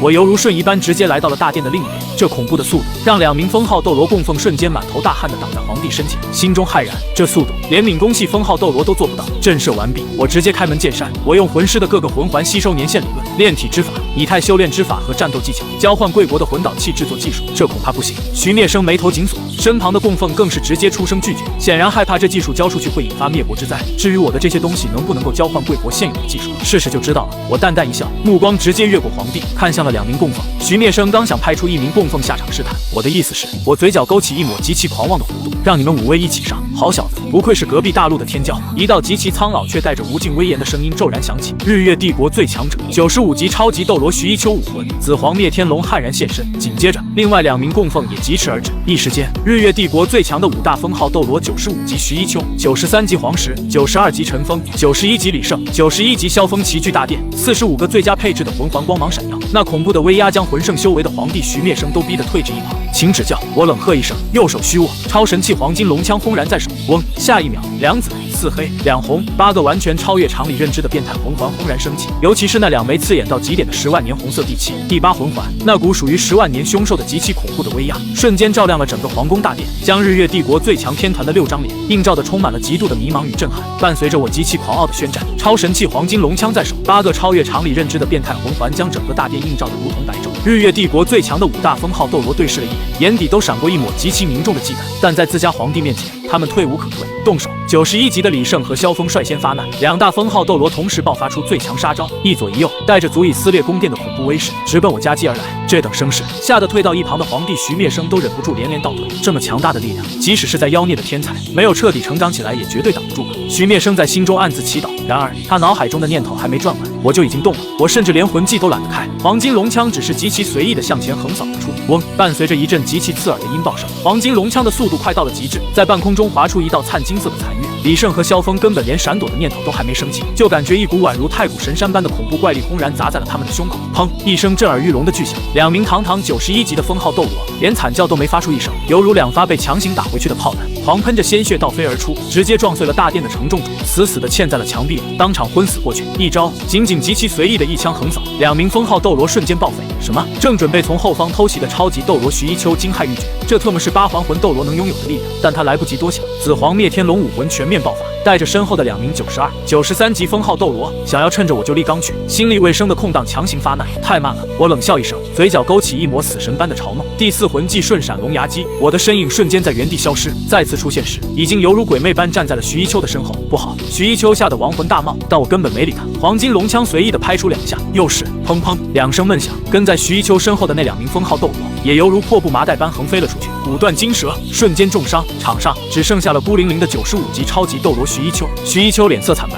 但在极度的惊恐中，超级斗罗的战斗本能让他下意识地爆发出极其恐怖的魂力，转身就是全力一拳，狠狠地轰向我的胸膛。轰！狂暴的气浪翻滚，大殿的地面寸寸皲裂，但我站在原地，不躲不闪，甚至连防御姿态都没摆，硬生生地用肉身接下了这位超级斗罗的全力一击。烟尘散去，我站在原地，脸部红气不喘，甚至连衣服都没有破损半分。有着40万年魂环冰神赐福和2大10万年龙王神骨的加持，我的肉身早就超越了极限斗罗的范畴。不错的攻击，我低下头，看着徐一秋那充满绝望的眼睛，犹如恶魔般低语：不愧是顶级龙类武魂，纯粹的力量已经媲美96级超级斗罗了，但可惜还是不够给我挠痒痒。话音刚落，我极其随意地打出一拳，这一拳速度快到了连徐一秋这位超级斗罗的神经反应都跟不上。砰！徐一秋的胸骨发出一阵令人牙酸的碎裂声，整个人直接倒飞出数十米，重重地砸在皇帝徐灭生的脚下，狂喷出一口鲜血，直接晕死了过去。寂静，死一般的寂静，整个大殿内只剩下皇帝徐灭生那犹如打桩机般狂跳的心跳声。5大封号斗罗，日月帝国的最高战力底牌，在这个来自斗罗大陆的年轻人面前，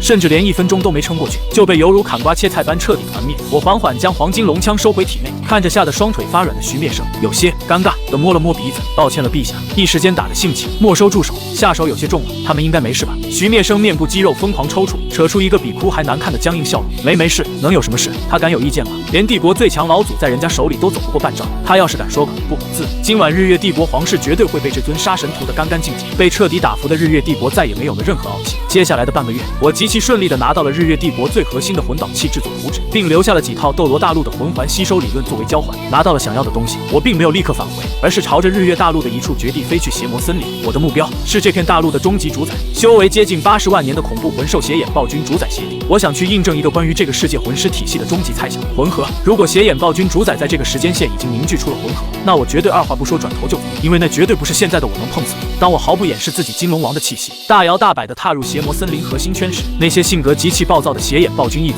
竟然被我的上位龙王血脉压制得瑟瑟发抖，甚至主动让开了一条路。在一处幽暗的森林深处，我见到了那只长着81根巨大触手、直径超过300米的恐怖大眼珠子。你是什么人？一道极其威严且诡异的精神力声音在空中回荡。这只修为接近80万年的邪眼暴君主宰，那巨大的眼珠子里竟然透着一丝极度的忌惮。他在我的身上感受到了超越极限斗罗的恐怖威势，以及那股让他灵魂都感到战栗的至高龙神血脉。我眯起眼睛，极其仔细地感知着他体内的魂力运转轨迹，没有魂力漩涡，没有魂核的迹象。原来如此，因为世界线的时间修正，1万年前的魂兽还没有领悟出魂核的凝聚之法。我嘴角勾起一抹狂喜的笑意，既然没有魂核，那这80万年的邪帝也不过是一头纸老虎吧。但我现在并不缺魂骨，他那块必定爆出的极品头部魂骨，不如等我未来需要的时候再来取款。隔壁大陆来的，路过看看，你继续睡吧。我淡淡一笑，甚至连黄金龙枪都没亮出来，直接转身潇洒离去，留下那只80万年的大眼珠子在风中凌乱，满脑子都是问号。这个恐怖的人类跑这么远，就为了看我一眼。回程的路上，我一边在半空中急速飞行，一边开始在体内丹田处极其疯狂地尝试凝聚魂力漩涡。既然这个时代的强者还没有掌握魂核技术，那我就要做这开天辟地的第一人，跨越茫茫大海。当我再次路过海神岛的上空时，我甚至极其嚣张地挥动龙翼，卷起了一阵微型海啸。海神岛中心，大供奉波塞西死死地咬着嘴唇，看着天空中那道灿金色的背影，眼中满是憋屈，却不敢有丝毫动作。因为就在前几天，海神大人竟然极其罕见地下达了死命令，绝对不许再去招惹那个叫玉天君的男人。波塞西根本不知道，在神界不可一世的海神因为告我黑状，刚刚被极其护短的修罗神王一剑劈飞了几千米。重返斗罗大陆，一踏上熟悉的土地，我的心情大好。这次外出不仅搞到了魂导器技术，还印证了魂核何的猜想。最关键的是，离开这么久，我是真的有点想念比比东那温柔又傲娇的模样。10岁之位，小别胜新婚啊！我加快速度，直接降落在了蓝电霸王龙宗的大殿外。然而，我预想中比比东极其开心地扑进我怀里的温馨画面并没有出现，相反，大殿内的气氛此时极其诡异，犹如一座即将爆发的活火山。我那雷厉风行的父亲玉元镇，此刻正极其头疼地坐在主位上，不断地揉着太阳穴，满脸绝望。而在大殿中央，站着2个气场截然不同，却都极其绝美的女人，正大眼瞪小眼地对峙着。左边是浑身散发着高贵、冰冷且带着一丝病娇杀气的武魂殿圣女，我的准未婚妻比比东；而在右边站着一个眼眶通红、紧紧咬着嘴唇、满眼幽怨的温婉女子。看清那女子的面容，我整个人瞬间石化在了大殿门口。叶柔儿和我从小青梅竹马，在我6岁时就认识，苦等了我10多年，一直为我守身如玉。今年已经快30岁的大龄神仙姐姐叶柔儿，而在叶柔儿的身后还站着她的母亲，风韵犹存的叶雨长，这位丈母娘级别的长辈，此时正极其不满地盯着我父亲玉元镇。我瞬间明白了父亲为什么一副天塌了的表情。父亲这个单身了20多年的老光棍，好不容易对风韵犹存的叶雨长产生了好感，正准备开启一段极其浪漫的黄昏恋。结果倒好，我这个好儿子出去上了个学，不仅带回来一个武魂殿的圣女当媳妇，还被人家苦等了10几年的青梅竹马直接堵在了家里抓了现行。这特么不仅是我的修罗场，连我爹的黄昏恋都要被我这波渣男操作给彻底搅黄了。天君比比东和叶柔儿同时转过头，2道极其致命的目光瞬间锁定了站在门口的我。父亲玉元镇看着我，眼底发出了极其绝望的咆哮：“你个小兔崽子，你可算回来了！老子的黄昏恋要是黄了，老子今天非得抽死你！”毁灭神考第3考，击败极北之地雪帝，又是抽取金龙王血脉。但我现在不想去找雪帝，我准备先去星斗大森林，给第2武魂成功塑形。龙翼展开，我带着叶柔儿飞向船只，和波塞西告别，向着星斗大森林出发。返航很顺利，来到船舱时，叶柔儿书都盖住脸了，睡得很深。我拿起被子准备帮她盖上，这一动，叶柔儿就清醒了。天君，她有些懵，因为天热，只穿着热裤和吊带，吊带滑落，露出白嫩的香肩。我喉结滚动，这丫头29岁了，皮肤状况还和18岁一样。本想遮住，但叶柔儿一咬牙，反而挺了挺猛处。小屁孩看什么？我呵呵一笑，还当是10年前呢。我一把将叶柔儿按倒在床上，哎，在大海上不能干那种事情，这里又没人能看见。我给你做一下婚前检查。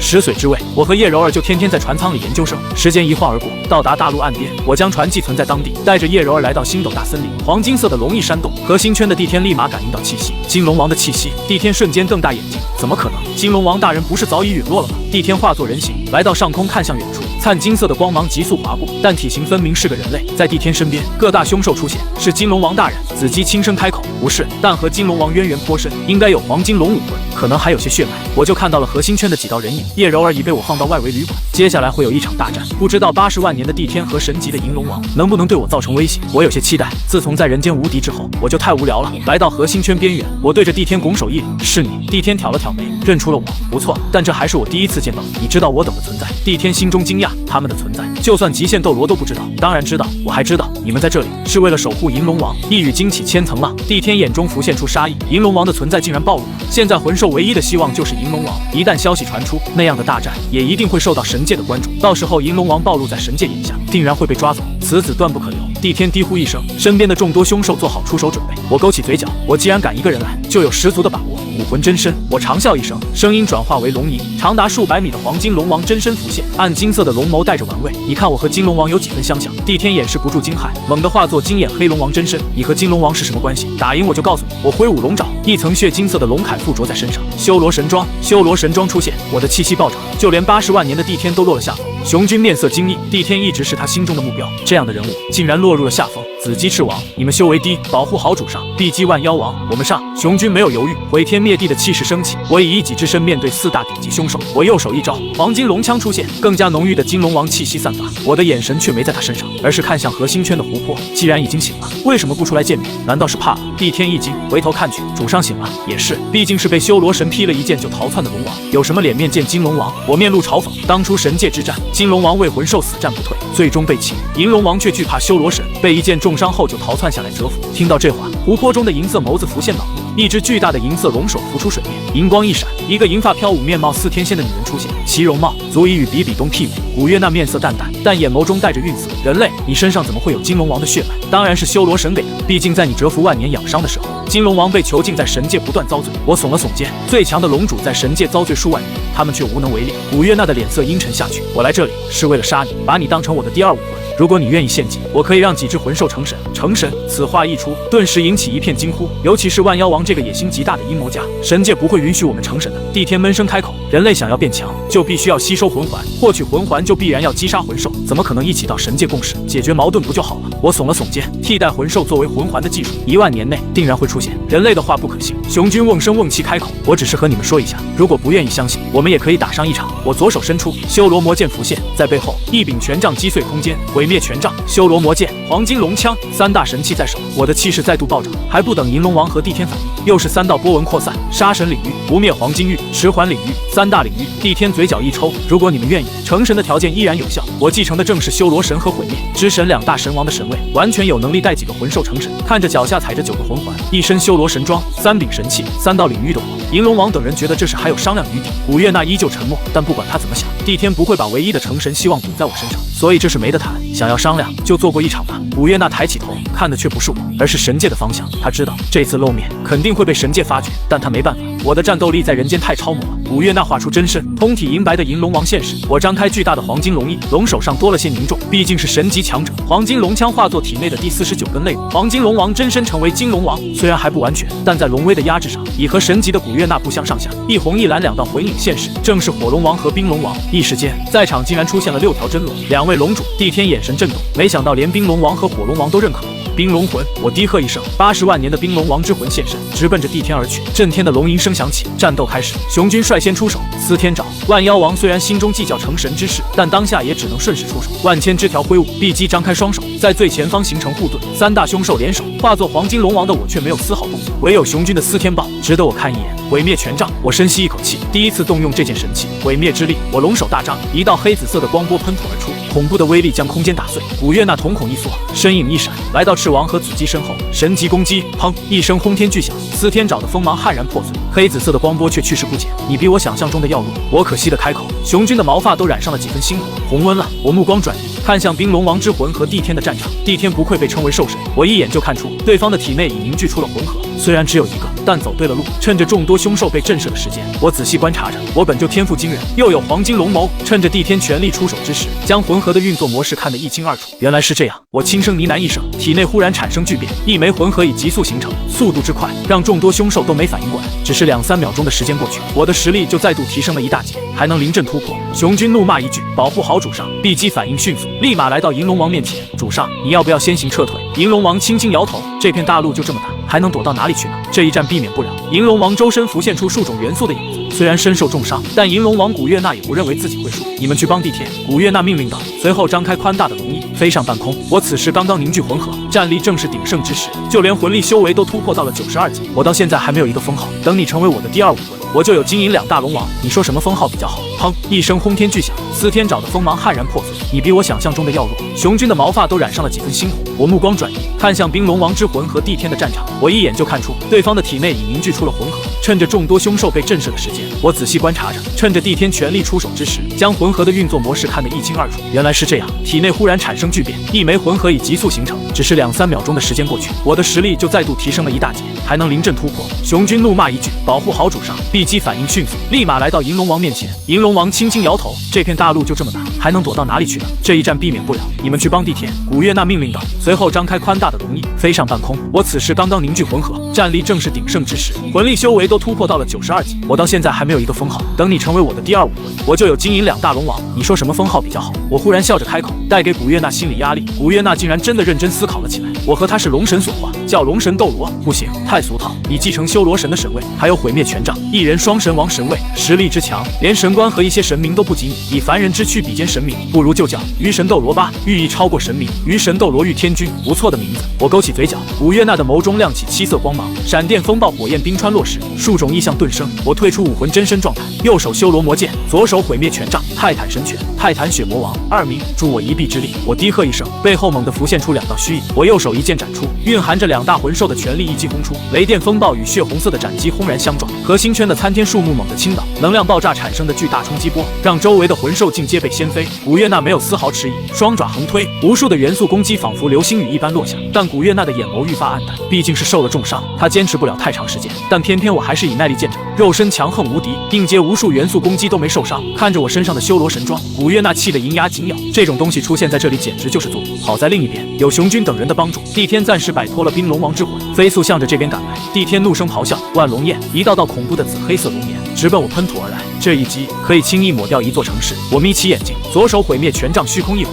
一股毁灭之力将其抹除。帝天瞪大眼睛，完全不敢相信自己看到的一切，怎么会有人类这么强？帝天想要离开，但是我却不会如他所愿。修罗魔剑凌空一剑斩下，轰！帝天龙翼一掷，仿佛化作流星，飞速坠向星斗大森林的内圈。银龙王却没时间去管他，该死！维持着80万年冰龙王的存在，魂力还这么多，这是什么变态？古月娜不知道的是，我已经凝聚了魂核，甚至还在战斗之中，开始了第2枚魂核的凝聚。双魂核，此刻我的魂力修为暴涨，仿佛化身黑洞，疯狂吸收着周围的所有魂力。没有天地间魂力的加持，银龙王的攻击都弱了许多，加上重伤的影响，古月娜也只能看着我的一边。此刻他的攻击强度连我的修罗神装都打不破，这是怎么回事？古月娜惊疑不定地看着这一幕，刹那间，我的胸腹和眉心亮起光芒，2枚魂核交相辉映，魂力生生不息，1日之间凝聚2枚魂核。幸好我的修为足够，魂力储量超过了极限斗罗，不然还真不能这么弱。多年的积累在此刻爆发，我身负双魂核，实力更上一层楼。古月娜感受着我的实力变化，心中竟是有些绝望。她身受重伤，最多再维持全力10分钟。熊军等人被一条冰龙王之魂打得九死一生，帝天也不得不去帮忙。赤王子姬太弱靠不上，古月娜知道，等自己实力跌落，就彻底失去了和我谈判的资格。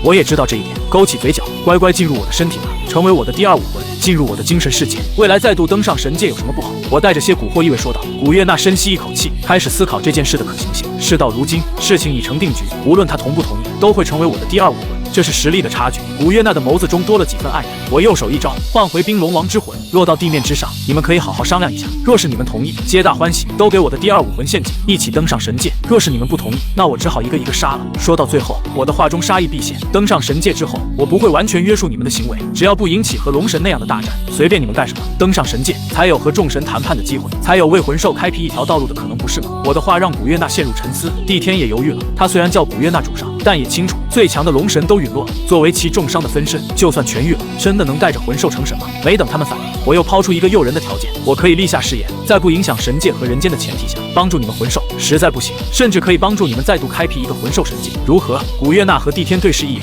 呼吸粗重，他们最清楚这代表了什么。而我身负2大神王的神位传承，完全有资格说出这种话。好，我答应你。古月娜一咬牙，直接同意。我刚把承诺压在心里，精神世界深处就先乱了起来。大明、二明和泰坦血魔王原本还在为了地盘吵个不停，可下一秒，一枚7色光茧悄然浮现，3头魂兽瞬间闭嘴，全都退到角落里，排排站好，乖得不像话。泰坦血魔王瞪大眼睛，这尼玛是什么东西？二明立刻冷哼，你个冰猴子，说话小心点，这可是我们主上银龙王古月娜，当今的魂兽共主，哪怕她现在只是沉睡在光茧里，那股来自血脉深处的威压，也不是他们能直视的。泰坦血魔王立马闭嘴，可很快他又激动起来，因为外界的温度变了，刺骨的寒意，纯净的冰元素，还有那一望无际的血脉，这是极北冰原。我终于到了极北冰原，拥有银龙王武魂之后，这里对我来说已经不像险地，反而像半个主场。银龙王掌控各大元素，冰元素自然也在其中。极北冰原越冷，这里的力量越纯粹，对雪地和冰地来说是主场，对现在的我来说同样是主场。我放开神识，直接扫过整片雪地，冰层之下，一只胖乎乎的冰蚕正抱着万年冰随啃开心。突然，他动作一僵，好强的精神力，天梦冰蚕吓得浑身一抖，立刻把自己伪装成一块万年寒冰。他很清楚自己这100万年修为全是吃出来的，真打起来，战斗力几乎等于没有。他不是没有自尊，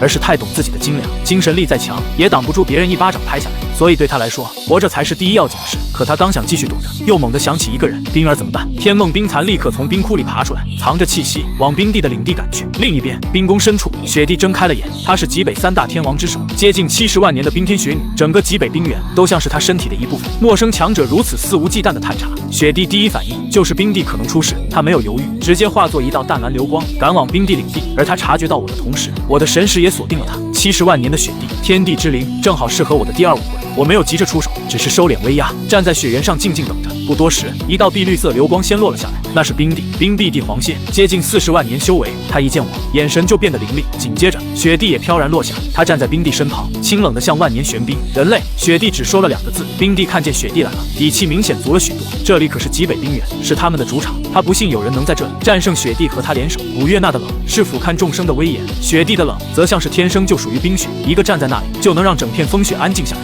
我看着他们，雪帝、冰帝，久仰大名，多说无益，你就是来打架的吧？冰帝冷哼一声，直接化出本体，巨大的蟹螯裹着极致寒意，朝我面门砸来。我连眼皮都没有抬，只是伸出左手，砰的一声，冰帝的全力一拳被我稳稳接住，狂暴的冰属性能量在我掌心里瞬间消散，连一丝冰霜都没能蔓延上来。不是冰帝太弱，而是他的冰在银龙王的冰元素掌控面前被天然压了一头，再加上金龙王血脉和修罗神力，他这一拳从一开始就打不穿我。冰帝瞳孔骤缩，他这一拳仿佛打在一座神山上，整条手臂都被震得发麻。我却没有看他，而是看向几十米外的雪堆。天梦冰蚕既然来了，为什么还藏着？这句话一出，雪帝眼中闪过一丝惊讶，冰帝更是猛地回头。天梦冰蚕最强的本事就是精神隐秘，就连他们都很难发现。可现在他被我一口叫破，雪堆下面，天梦冰蚕整只都僵住了。他还想赌我是在炸弹，可我的目光已经死死锁在他身上。3息之后，积雪滑落，一颗圆滚滚的大脑袋探了出来。天梦冰蚕努力摆出严肃模样，你为什么要对冰儿和雪帝出手？可惜他那副样子实在没什么威慑力。我身形一闪，直接出现在他脑袋旁边，一只手按了上去。天梦哥，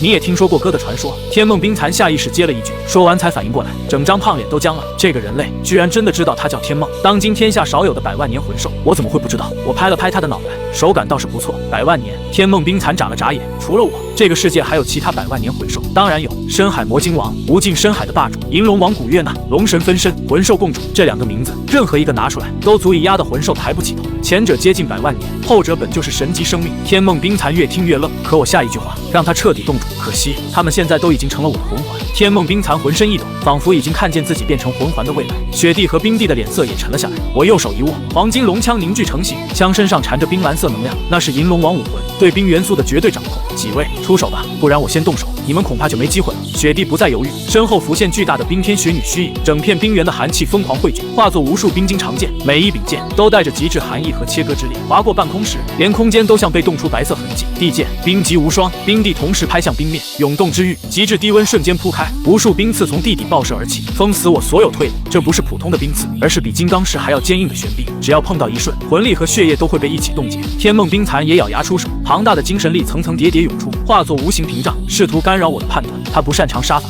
可他的精神屏障足以让极限斗罗都恍惚片刻，而这一片刻已经够雪帝和冰帝分出生死。3位极北顶级魂兽联手，冰原天空都被染成冰蓝和碧绿，换成任何极限斗罗都不敢应接这一击。可我只是轻轻摇头，太弱了，也太散了。我右手持枪向前一点，没有爆炸，没有对轰，所有冰晶长剑在距离枪尖3尺的地方无声消融，地面爆起的冰刺刚到我脚下就变回普通冰雪。天梦冰蚕的精神屏障更是一层层碎裂，连一瞬都没能挡住。下一刻，我枪尖上的冰蓝能量逆流而上，直接冻结雪帝的冰天雪女虚影，覆盖冰帝的涌动之域，又把天梦的精神力逼回体内。雪帝和冰帝同时闷哼，嘴角溢血，气息瞬间萎靡。天梦冰蚕两眼一翻，胖乎乎的身体差点瘫在雪地里。一招3大极北王者联手，彻底崩盘。雪帝半跪在雪地上，冰蓝色长发有些凌乱。他本想拼死给冰帝争一线生机，可现在看来，连逃命都是奢望。我走到他面前，雪帝，你已经接近70万年，第8次天劫，你自问有几分把握度？雪帝身体一颤，没有回答，沉默就是答案。他不是不想渡劫，而是太清楚第8次天劫有多恐怖。连帝天那样的兽神都需要地基辅助才敢硬扛，他这种天地之灵一旦失败，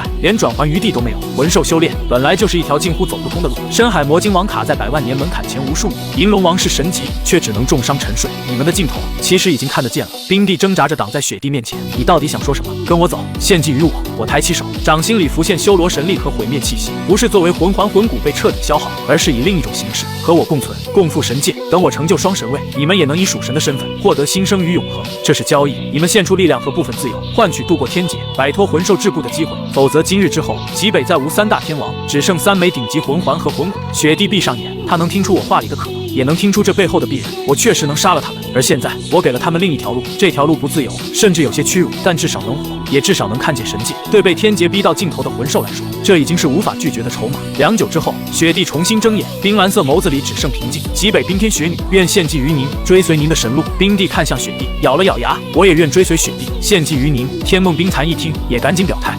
我天梦冰蚕也愿意。哥早就想换个活法了。我点了点头，明智的选择，放松心神，开始献祭吧。这个过程不会抹去你们的意识。血色火焰在雪原上燃起，极北的寒风都被染成红光。雪地、冰地、天梦冰蚕，三道意识没有消散，而是在我的精神世界里化成新的白色光节。对极北冰原来说，三大天王从这一刻消失，可对他们自己来说，这不是死亡，而是换一条更凶险却也更接近神界的路。毁灭神考第3考完成，奖励金龙王血脉。金色流光没入我的身体，我的肉身再度增强。精神世界中，古月娜所在的7色光茧微微闪亮，一只银白色龙首探了出来，随后化作少女模样，只是比之前年轻了许多。她看向我，变成你的武魂之后，我的实力下降了，但伤势全好了，如今大概还有半神层次。旁边的泰坦血魔王默默看了一眼新出现的3枚白色光茧，又看了一眼古月娜，最后老老实实缩回角落。他终于明白自己还是安分点比较好，有半神级古月娜，再加上金龙王血脉提升，此刻的我已经能和真正的神明抗衡。就在这时，新的神考声音响起，毁灭神考第4考，将第2武魂的魂环补齐，奖励登上神界。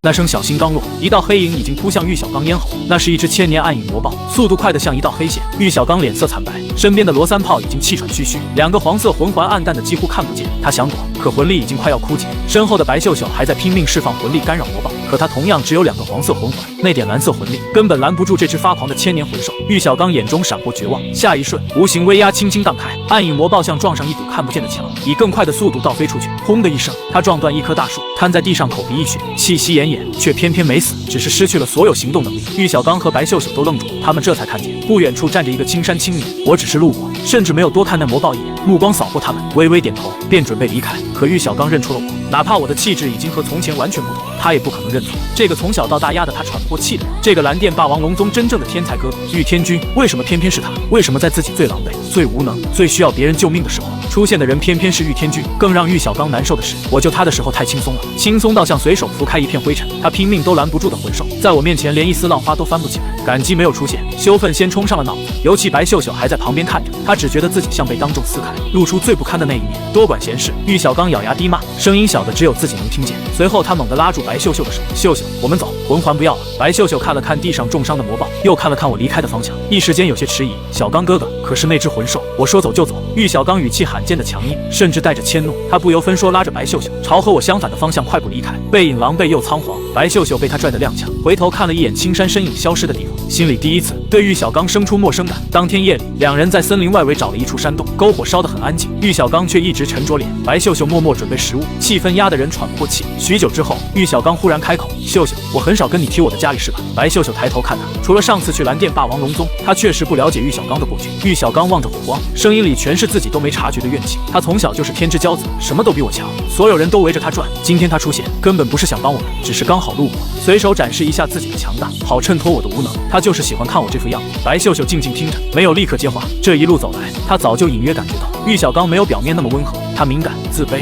也狭隘。只要面对比他优秀的人，那种情绪就会越来越明显。他总说自己的理论无人理解，可每次理论被现实打碎，他最先做的不是反思，而是把失败归咎于武魂，归咎于出身，归咎于别人不肯给他机会。有时白秀秀只是随口提起某个年轻魂师，玉小刚的脸色都会立刻僵住，然后沉默一整天。他原本以为这只是天赋不足带来的痛苦，可今天他才发现，痛苦本身不可怕，可怕的是一个人把痛苦全都变成对别人的怨恨。可今天听见他这样评价一个救了他们性命的人，还是评价自己的亲哥哥，白秀秀心里那根弦终于断了。他想起白天那一幕，我从头到尾都很平静，救下他们，点头离开，没有炫耀，没有讥讽，甚至没有多说一句话。反倒是玉小刚，明明被救了一命，却只看见自己的难堪，也只记得自己的嫉妒。小刚，白秀秀的声音很轻，却格外平静。我想，我们或许不适合在一起旅行了。玉小刚猛地抬头，难以置信地看着他。秀秀，你说什么？白秀秀站起身，开始收拾自己的行囊。感谢你这段时间的照顾和教导，但我觉得我需要独自去历练，去寻找属于自己的路。你保重。不，是不是因为今天的事？是不是因为玉天君？玉小刚想去拉他，却被白秀秀轻轻避开。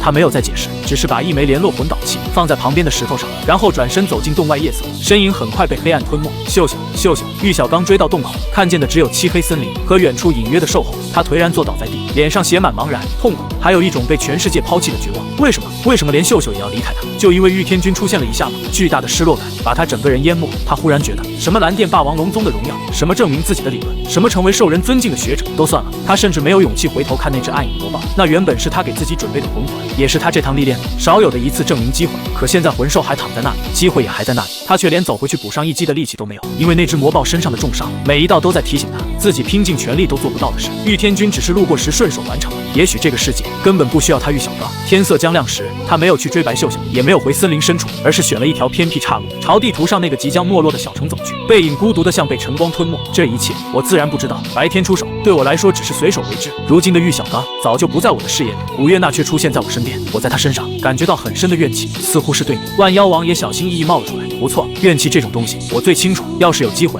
他恐怕真会想除掉你。说到这里，万妖王又笑了笑，不过以他的实力，这辈子都不可能了。我没有接话，只是继续向前走。玉小刚和我的差距太大，大到他连站到我面前的资格都没有。可我忽然想到了另一个人，未来的唐三。如果唐三真的成了海神，也许某一天他会带着玉小刚出现在神界。至于唐三到底是什么样的人，我现在还不下定论。没亲眼见过之前，谁都说不准。说不定他真是一个德智体美劳全面发展的五好青年。我看着夜空繁星，心里反倒有些期待后面的剧情。之后3个月，我继续游历人间，直到这一日，我在一座临江酒楼凭栏独酌，看江上烟波和往来翻译。精神世界深处，忽然传来一阵微弱悸动，那感觉很模糊，像隔着极远距离传来的求救。极北、异常、邪恶，只有这几个残缺意念，却足够让我抬起眼。远在极北冰原，雪帝献祭之前，曾把一部分冰原权柄交给一位接近20万年修为的冰鸾领主，让他暂代管理极北秩序。而现在，这位冰鸾领主出事了。几日前，他在冰宫深处修炼时，面前那面万载玄冰凝成的冰镜，突然浮现出扭曲波纹，镜中深处一片能吞噬光线的黑暗悄然出现，黑暗里还有猩红光点一闪而逝。紧接着，一缕混乱、腐朽又贪婪的邪恶气息顺着冰原本源渗透过来。冰鸾领主当场变了脸色，他无法确定来源，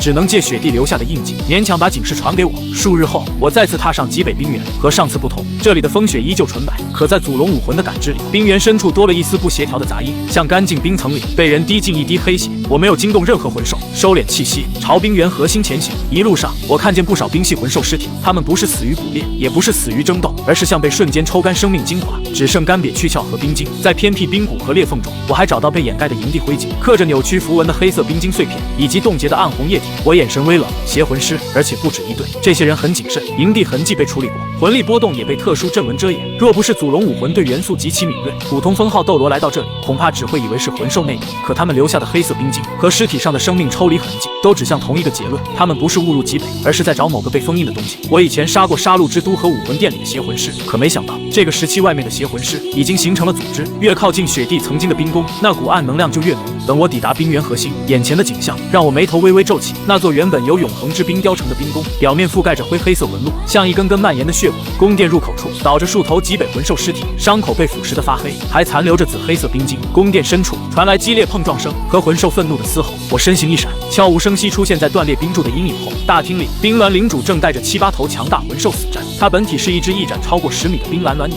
羽毛染血，却依旧卷起冰刃风暴，挡住20多名黑衣人。他身边的极北魂兽，有的爪子已经被腐蚀的露出白骨，有的胸口插着黑色冰刺，却依旧死死堵在冰窟前。因为他们都知道，一旦身后的封印被破开，极北冰原就不只是死几头魂兽的问题，整片冰原都会被那股邪恶气息污染。他们守护的大厅中央有一个深不见底的冰窟入口，入口边缘刻满古老银色符文，只是现在符文光芒暗淡，不断有黑气从冰窟里涌出，一点点侵蚀封印。那些黑衣人披着抗寒斗篷，脸上戴着惨白面具，面具上统一刻着滴血的逆十字。他们的魂技阴毒诡异，带着腐蚀、吸血和精神干扰。每一次黑气落在冰兽身上，都不会立刻炸开，而是像活物一样钻进伤口，先吞噬魂力，再反过来侵蚀血肉，这才是最麻烦的地方。极北魂兽越是拼命，伤口里的邪气就蔓延得越快。为首3人竟然都是封号斗罗，虽然只是91到93级，可他们脚下连着黑红阵纹，不但能增强攻击，还能分担伤害。在这极寒环境中，竟然能发挥出接近94级的战力。冰鸾领主一方占着地利，却还是被压得不断后退。为首的邪魂师握着白骨法杖，杖头那颗暗红宝石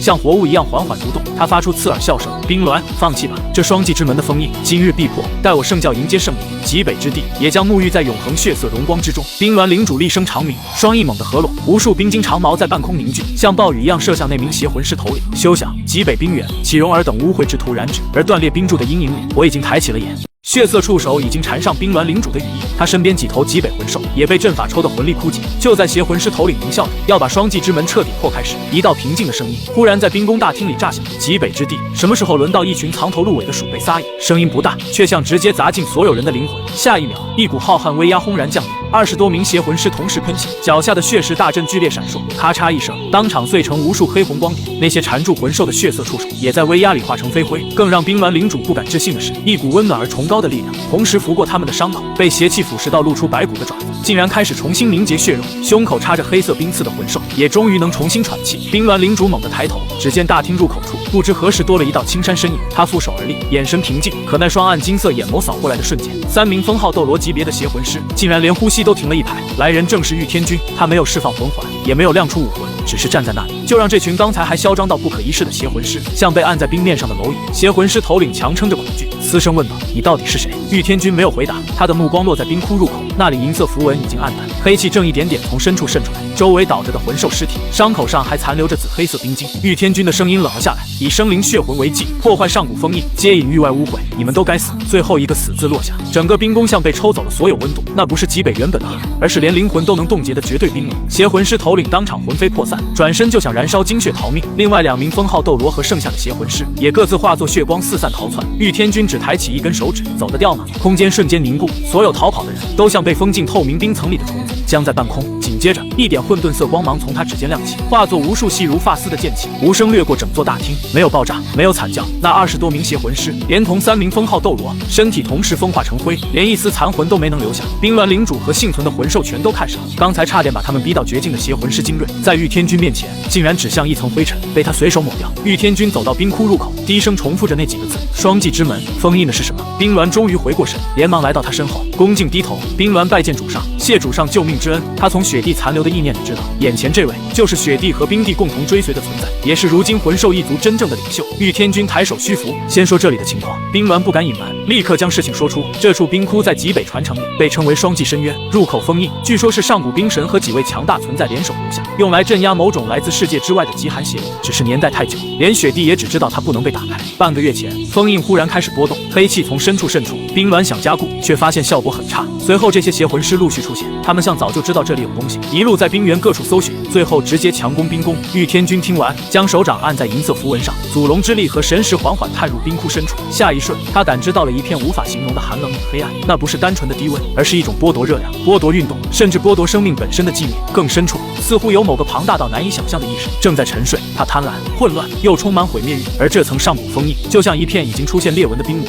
勉强挡住他的手。同一时间，神界之中，冰神急匆匆赶到修罗神殿，一见面就挤出笑容：“修罗哥！”修罗神都有些意外：“你怎么来了？”冰神尴尬地说：“我当年靠极北冰原的信仰成神，也靠解决黑暗位面入侵，才有了现在的神位。这些年靠我输送力量，下界封印一直还算稳定。可现在有邪魂师插手，其中还有人可能沾上邪神派系的传承，我守不住了。”修罗神一下明白，所以你想让我的继承人出手？冰神点头极快：“对，玉天君正好已经接触这件事，只要他能解决，以后我的神位可以优先传给他身边的人。”修罗神眼中闪过一丝笑意，这可不是小筹码。冰神把传承优先权让出来，等于提前站到玉天君这一边。但他也清楚，极北冰原一旦被黑暗位面吞掉，冰神第一个倒霉，因为那里不只是……说实话，大家平时想刷高质量好看的中长视频，根本不用到处找，直接去抖音精选 app 就行，里面全是优质原创动画内容，而且界面干净流畅，一刷就停不下来。想看更多同款动画内容，来抖音精选就够了。他的成神之地还是他信仰的根，信徒没了，封印破了，大陆再被深渊力量污染，他这个一级神恐怕也得被追责到下头。于是修罗神直接答应：“行，我知会他一声。”下界的玉天君很快收到了修罗神传来的信息，他在看眼前的封印，眼神更深了几分，因为他发现封印的基底处竟然藏着几处极其隐晦的人为破坏痕迹。那些痕迹不是最近留下的，而是古老到像封印刚设下不久，就有人暗中动过手脚。这些隐患潜伏了漫长岁月，直到最近被外部力量激发，才让双祭之门开始松动。上古时期就留下的暗手，这潭水比想象中还深。冰鸾低声问：“主上，我们现在该怎么办？”玉天君沉吟片刻：“我先暂时加固封印，阻止它继续恶化，但想根除隐患，必须弄清楚封印构造，也要找到彻底解决那东西的方法。”说完，他掌心涌出混沌色祖龙神力，神力没有蛮横冲撞，而是像最精细的刻刀，沿着银色符文一寸寸游走，将统御和平衡的法则填进符文暗淡的地方，又把不断渗出的黑气全部净化。整整1个时辰后，冰窟入口的银色符文重新亮起，黑气被压回深处，冰宫里的邪气也被纯净冰寒取代。冰鸾和极北魂兽终于松了口气，可玉天君的眉头并没有松开，暂时稳住了，但古老暗手还在，外部刺激的源头也没出，封印迟早还会出事。他给冰鸾留下几道神识印记，命他继续镇守这里，一旦发现邪魂师或封印异动，立刻通过冰原本源示警。随后，玉天君没有离开极北，而是隐匿气息，像猎手一样开始搜寻邪魂师的据点。很快，他在距离冰冰宫300里外的冰裂峡谷里，发现了一座被幻阵掩盖的临时营地。营地里空无一人，可邪气浓得惊人。最深处的冰屋中刻着一个复杂的黑红法阵，法阵中心悬浮着一颗拳头大小的暗紫水晶，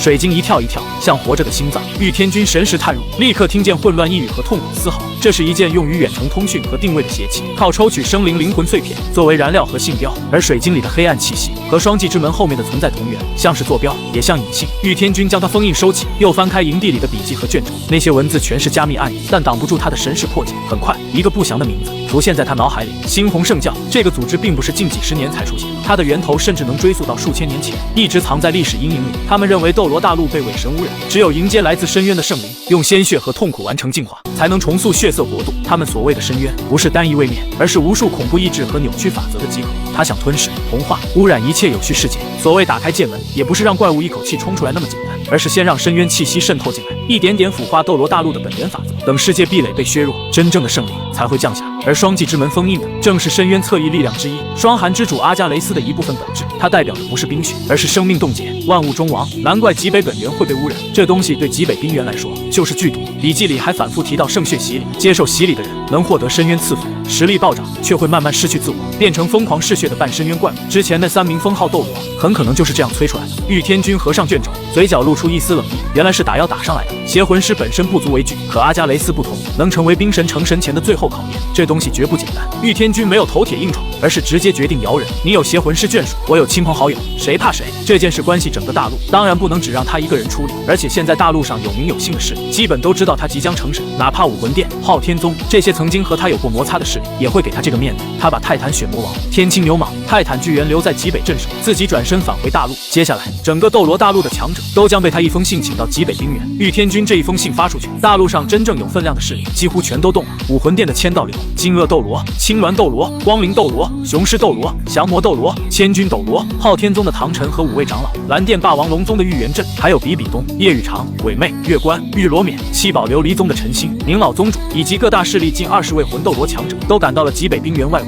不算比比东这种已经能媲美封号斗罗的存在，光是真正的封号斗罗数量就已经超过10位。这等阵容放在平时足以让大陆任何势力胆寒。可这一次，他们不是为了争权，也不是为了抢夺资源，而是为了同一个目的：挡住双祭之门后的深渊污染。极北冰原外围的大帐中，玉天君端坐中央，把双祭之门、猩红圣教以及霜寒之主阿加雷斯的事全部说了一遍。谁若不信，到了冰原内部，自然会亲眼看见。说完，他端起酒杯，玉元镇坐在一旁，看着自己的儿子，眼里满是欣慰。不知不觉间，玉天君已经从蓝电霸王龙宗的天才，变成了能号召整片大陆的存在。最靠前的位置坐着千道流和唐晨。千道流看了唐晨一眼，忽然笑了一声：“老家伙，没想到咱俩还有联手的一天。”唐晨扛着昊天锤，满不在乎地喝了口酒。玉天君不是说了吗？这封印和冰神有关，说不定我在这里还能找到成神机缘。当然要来。千道流冷哼：“别拖老子后腿。”面对唐晨，他所有涵养都像失效了一样。唐晨却只哈哈一笑，战意已经压不住了。玉天君站起身，目光扫过在场所有人，诸位，除了唐晨前辈和千道流前辈，其余人都在封印外围拦截邪魂师。现在出发！他率先走出大帐，极北风雪瞬间扑面而来。可下一幕让不少原本还心存怀疑的人彻底变了脸色。无数冰系魂兽从风雪中出现，主动为人类强者开路。冰鸾领主盘旋在高空，泰坦血魔王立在雪原尽头，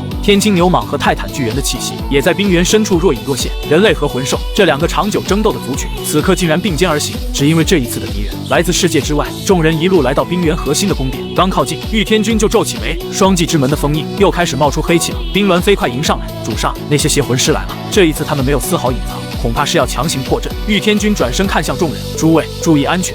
大陆不会忘记你们的功绩，谁若在战斗中牺牲，我玉天君承诺保他的家族和宗门千年无忧。千年无忧这4个字一出，所有魂斗罗强者的最后顾虑都被彻底打碎。这不是钱财资源能比的承诺，更不是普通强者随口说出的安慰，这是来自一位即将成神之人的保证。有人率先低吼：“为了大陆！”紧接着一声又一声回应汇成洪流：“为了大陆！”冰鸾轻笑一声，极北魂兽从4面8方站住要害。玉天君则带着唐晨和千道流踏入冰宫大厅。他们刚踏进去，冰宫另一侧的厚重冰墙轰然炸裂，狂暴邪气像决堤洪水一样涌入，数十道黑影从破口蜂拥而出，正是猩红圣教的邪魂师。这一次，他们足有40多人，封号斗罗级别的气息，赫然有6道。为首一人枯瘦如柴，披着暗金纹路的血色长袍，脸上戴着滴血王冠面具，手中脊椎骨法杖扭曲蠕动，气息竟然达到96级。他看见玉天君3人，发出夜宵般的笑声，果然都聚在这里了，省得我们一个个去找。今日就用你们的鲜血和灵魂迎接无主降临。大言不惭，唐晨暴喝一声，昊天锤瞬间膨胀，凌天一击砸向邪魂师最密集的地方。锤锋未落，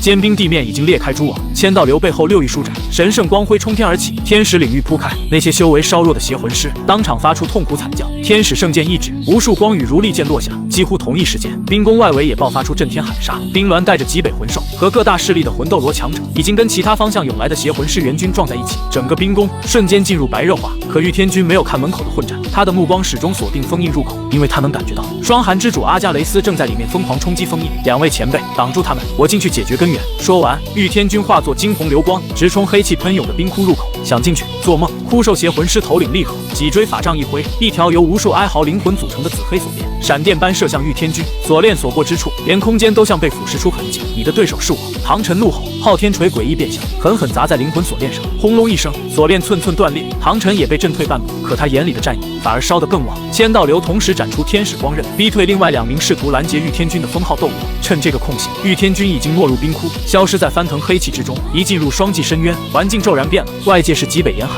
这里却是冻结灵魂的死寂之寒。冰壁上残留的银色符文，勉强照出下方深不见底的黑暗。寒风里夹着远古异语，像无数死者在耳边低声诅咒。御天军周身浮现混沌色祖龙鳞甲虚影，把死寂寒意全部隔绝在外。他沿着冰阶急速下坠，约莫1000米之后，眼前豁然开朗，下方是一座巨大到难以想象的地下冰渊，中心矗立着一扇100米高的冰晶巨门，这才是真正的双寂之门。此刻，巨门表面布满蛛网般的黑色裂纹，浓墨一样的黑气不断涌出，银色封印符文明灭不定，许多地方已经断裂。而巨门前竟然还有8名邪魂师，他们个个魂力在魂斗罗以上，为首3人更是封号斗罗。这些人围成阵型，把自身鲜血和魂力灌入黑红法阵，正在和外面的邪魂师里应外合，加速破坏封印。更可怕的是，巨门前最浓郁的黑气已经凝出一道数十米高的模糊虚影，那虚影像由黑暗与寒冰组成，头部燃着2团幽蓝火焰，冰冷地注视着闯入者霜寒之主阿加雷斯的投影。御天军冷哼，真是好大的手笔，分出这么多力量，催生魂斗罗和封号斗罗。一名脸上带疤的邪魂师转过头，眼中满是狂热，又来一个送死的。正好无主需要更强的灵魂当祭品。御天军看着那幽蓝虚影，嘴角却勾起一抹冷意。一个被封印了不知多少年的残破头影，也敢妄称为主，真是可笑。放肆！3名封号斗罗同时暴起，他们血光暴涨，显然全部动用了圣血洗礼的力量。5名魂斗罗继续维持法阵，同时释放精神冲击和诅咒魂技，想要干扰御天军。可面对围攻，御天军只是平静抬手，18枚魂环没有显现，但祖龙武魂的威严已经充斥整座冰渊。扑在最前面的邪魂师脸上狞笑瞬间凝固，他的血毒爪还没碰到御天军，就在3尺外消融干净。御天军一指点在他眉心，没有爆炸，没有波动。那名封号斗罗眼中神采瞬间熄灭，整个人像沙雕一样崩成尘埃。另外2人的攻击同时落下，一人打出双魂刺，一人甩出是血鞭。可他们刚碰到混沌龙鳞虚影，就如泥牛入海，消失得无影无踪。2人转身想退，已经晚了。御天军左手虚握，黄金龙枪虚影一闪，2道金红枪芒后发先至，瞬间贯穿他们的心脏，伤口没有流血，因为他们所有生机和灵魂都被黄金龙枪霸道抽空。眨眼之间，3名封号斗罗陨落，剩下5名魂斗罗下的阵法都开始紊乱。御天军却已经不看他们，他的目光和巨门前的2团幽蓝火焰对上，宏大冰冷的声音在冰渊中缓缓响起：蝼蚁，你身上有令我厌恶的气息，但你的灵魂很美味，献给我。死寂寒意骤然暴涨，无数黑冰尖刺从地面和穹顶同时爆射而出。5名魂斗罗也像被控制心神，眼中红光大盛，燃烧生命扑向御天军。御天军冷哼一声，这一次他终于释放魂环，3金15红，18枚魂环如同神环加身，磅礴气势将冰渊黑气冲散大半。就在这一刻，神考提示也在他脑海里响起：毁灭神考第7考，击杀阿加雷斯，奖励毁灭权杖完全体。御天军嘴角微扬，来得正好。左手黄金龙枪彻底凝实，一记横扫，黑冰尖刺尽数粉碎气火。那5名魂斗罗连惨叫都没发出，便在枪芒中化为虚无。右手虚空一抓，修罗魔剑虚影浮现，猩红杀意冲天而起，化作一道暗红剑罡，直斩阿加雷斯头影。阿加雷斯怒吼，幽蓝火焰大盛，凝出巨大冰晶手掌抓向剑罡。可修罗神力天生克制邪恶，冰掌被一剑劈开，剑罡于是不解，狠狠斩在幽蓝虚影上。阿加雷斯发出痛苦咆哮，光芒明显暗淡。人类，你激怒我了，封印已脆弱不堪，待我本体降临，必将你的世界化为永恒冰寂死域。随着他的咆哮，双寂之门上的裂纹骤然扩大，整个冰渊剧烈震动。御天军知道不能再拖了，必须进入封印内部，直面阿加雷斯的部分本体，才有可能彻底解决这件事。他抬头传音：唐晨前辈，千道流前辈，速来！上方立刻传来2声长啸，昊天9诀、破字诀、天使审判。冰墙崩塌声和邪魂师惨叫声同时响起。很快，唐晨和千道流落在御天军身旁，2人身上都有战斗痕迹，但气息依旧高昂。唐晨看着那幽蓝虚影，舔了舔嘴唇，就是这玩意儿，够劲。千道流眉头紧锁，邪恶至极。御天军没有废话，2位前辈，随我进去。他双手结印，祖龙神力顺着封印裂裂纹轰入双祭之门。开，巨门中央最大的裂纹猛地扩张，形成一个扭曲不定的黑暗入口。入口里传来冻结灵魂的吸力和无尽怨毒的嘶吼。玉天君一马当先，化作流光冲了进去。唐晨大笑一声，扛着昊天锤紧随其后。千道流圣光护体，也毅然踏入黑暗。三人进入后，入口剧烈波动，缓缓收缩。冰渊里只剩阿加雷斯愤怒的咆哮，以及双祭之门不堪重负的嘎吱声。而此刻的神界被修罗神特意叫来的众多神明，全都紧张地看着这一幕，因为他们知道玉天君踏进去的那一刻，这一战已经不只是下界的危机，而是整个斗罗大陆能不能挡住深渊窥伺的第一道门。三人冲进黑暗入口的瞬间，就像坠进了一条没有尽头的冰际隧道。这里没有上下左右，没有光，也没有声音，只有一种能直接冻住灵魂的寒意。那不是普通的冷，而是要把思维、生机，甚至存在本身都拖进永恒境界。唐晨刚落进去，就闷哼一声，周身魂力轰然爆发，昊天锤虚影绕着身体旋转，强行撑开一层厚重力场。千道流则六翼合拢，神圣之光化成光解，把自己护在里面。可圣光刚碰上这股死寂寒意，就发出滋滋的消融声。唯有玉天君站在最前方，体表混沌色龙鳞轻轻闪动，那些足以冻结灵魂的寒意，一靠近他，就像溪流汇入大海，被祖龙之力悄然化解。不知过了多久，前方忽然亮起一点幽蓝色光芒，三人像穿过一层粘稠水膜，眼前景象豁然开朗。那是一片无法形容的空间，天空是凝固的深灰，没有日月星辰，只有灰白冰晶尘埃缓缓落下。脚下是一望无际的黑色冰原，光滑如镜，倒映着死寂的天穹。而空间中心矗立着一座庞大到近乎山脉的黑冰王座，王座之上端坐着一道100米高的身影，他像人，却通体由半透明黑色玄冰构成，体内幽蓝光流缓缓涌动。头部位置2团10几米宽的蓝色火焰，冷漠俯视着闯入者。霜寒之主阿加雷斯被封印在这里的核心，仅仅一个注视，唐晨和千道流就感觉灵魂刺痛，血液流速都像要被冻住。若不是玉天君挡在前面，他们甚至连站稳都难。阿加雷斯的声音直接在三人灵魂深处响起：凡人，还有2只稍微强壮点的虫子，竟敢踏入我的国度！玉天君向前一步，声音平静，却把那股灵魂寒意硬生生压了回去。你的国度不过是一座囚笼罢了，一个被冰神镇压无数年的囚徒，也敢在这里妄自称尊？囚徒！阿加雷斯头顶的幽蓝火焰猛地暴涨，整片黑冰大地瞬间裂出蛛网般的纹路。无知，吾乃深渊侧翼，万物终末之寒风。冰神早已陨落，这脆弱封印又能困我几时？待我脱困，必将此界化为永恒冰际坟场。话音落下，无数巨大的黑色冰柱从地面冲天而起，又有冰柱从灰色天空倒悬刺下，像一片黑冰森林，封死三人所有退路。每一根冰柱里都藏着寂灭与终结的法则，触之即亡。千道流低喝一声：“小心，这些冰柱有古怪。”他挥动天使圣剑，漫天光雨洒落，可光雨击中冰柱，只让表面融出一点痕迹，下一瞬又被幽蓝光芒修复。唐晨更干脆，昊天锤膨胀到数十米，一记崩自诀狠狠砸下，轰的一声，冰柱表面裂开大片纹路，却没有彻底碎掉，反倒有一股阴寒死寂的力量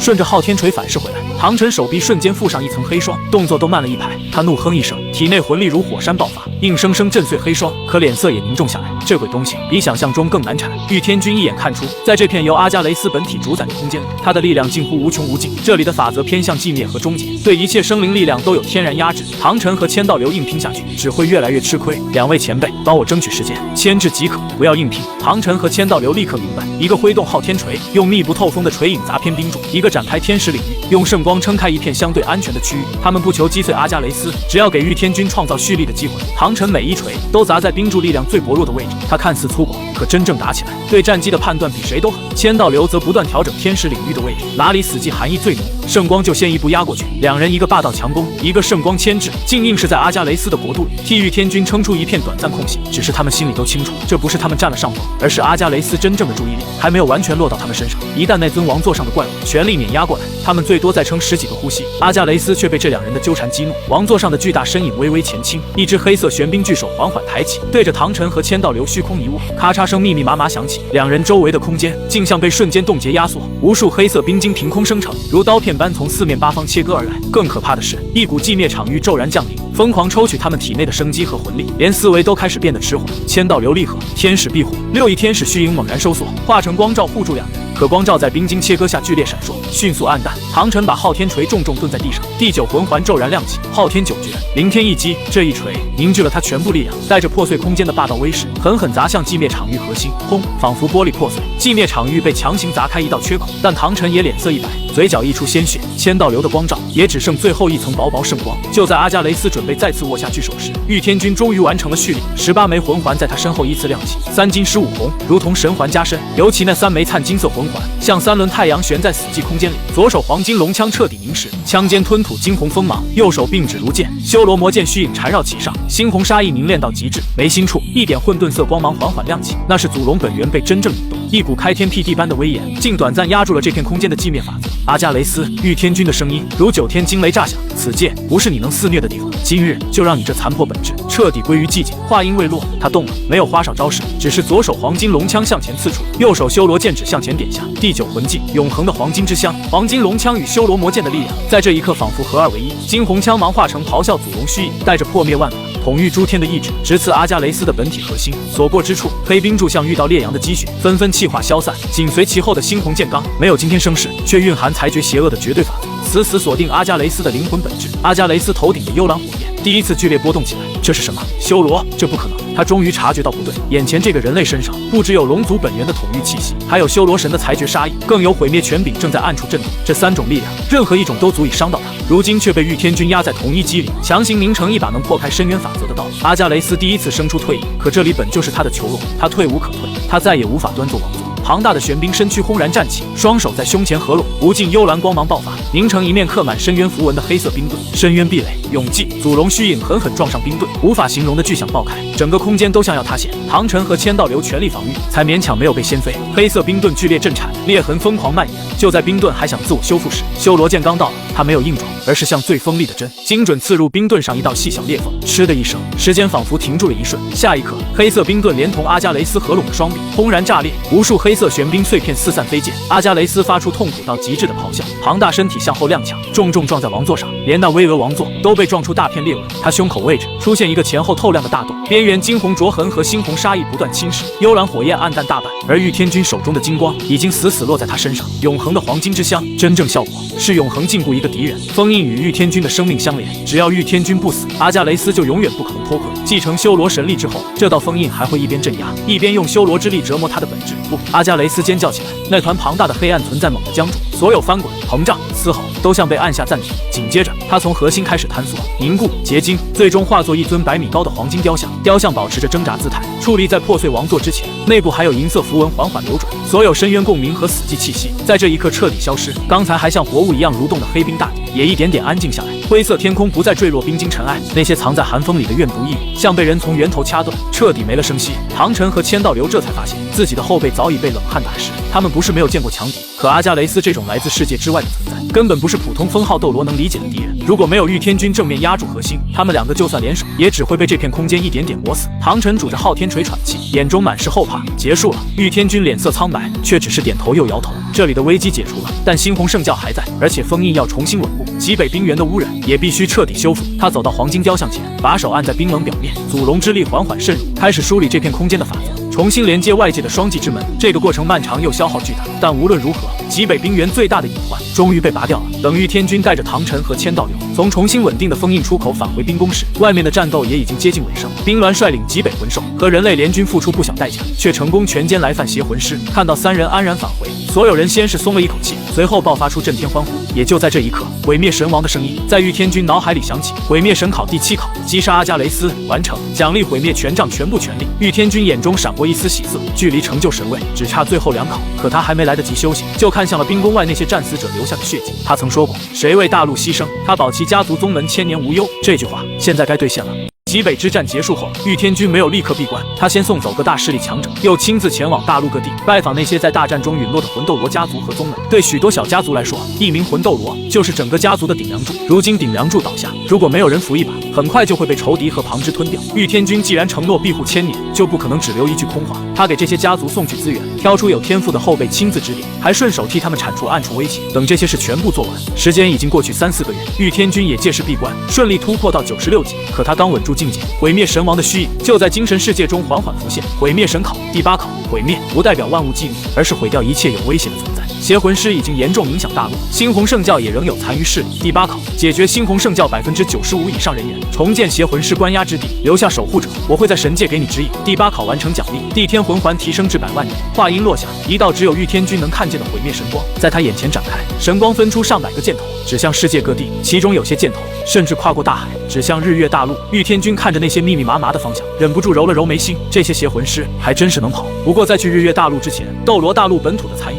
必须先清干净。至于邪魂师关押之地，御天军很快想到了一个地方：落日森林。冰火两仪眼，冰火两仪眼下方有冰龙王和火龙王残骸留下的极致冰火之力，把邪魂师关在那里，既能让他们日夜承受冰火侵蚀，消磨邪力和意志，死后逸散的生命能量，还能反哺仙草。至于守护者，独孤博一家正合适。碧鳞蛇皇武魂本就擅长躲，又熟悉冰火两仪眼环境，用来镇压邪魂师，再合适不过。玉天君没有大张旗鼓，而是先按毁灭神光的指引，清理斗罗大陆本土70多个箭头。他像大陆上最恐怖的猎手，昼伏夜出，行动快到让邪魂师根本反应不过来。在巴拉克王国边境的废弃古堡地下，他捣毁一处血魂祭实验场，击杀3名魂圣级邪魂师，救出数十名被掳来的平民和低阶魂师。在星罗帝国西北荒漠深处，他找到一支伪装成商队的猩红圣教转运队，大量邪阵材料和魂导器部件被当场收缴。2名魂斗罗试图反抗，被他一招击杀。在天斗帝国东北沿海的渔村，他发现整个村子都被邪魂师暗中控制，村民体内种着慢性血毒，成了提供血食的温床。玉天君净化血毒，揪出那名擅长伪装控制的魂斗罗邪魂师，当众审判后处决。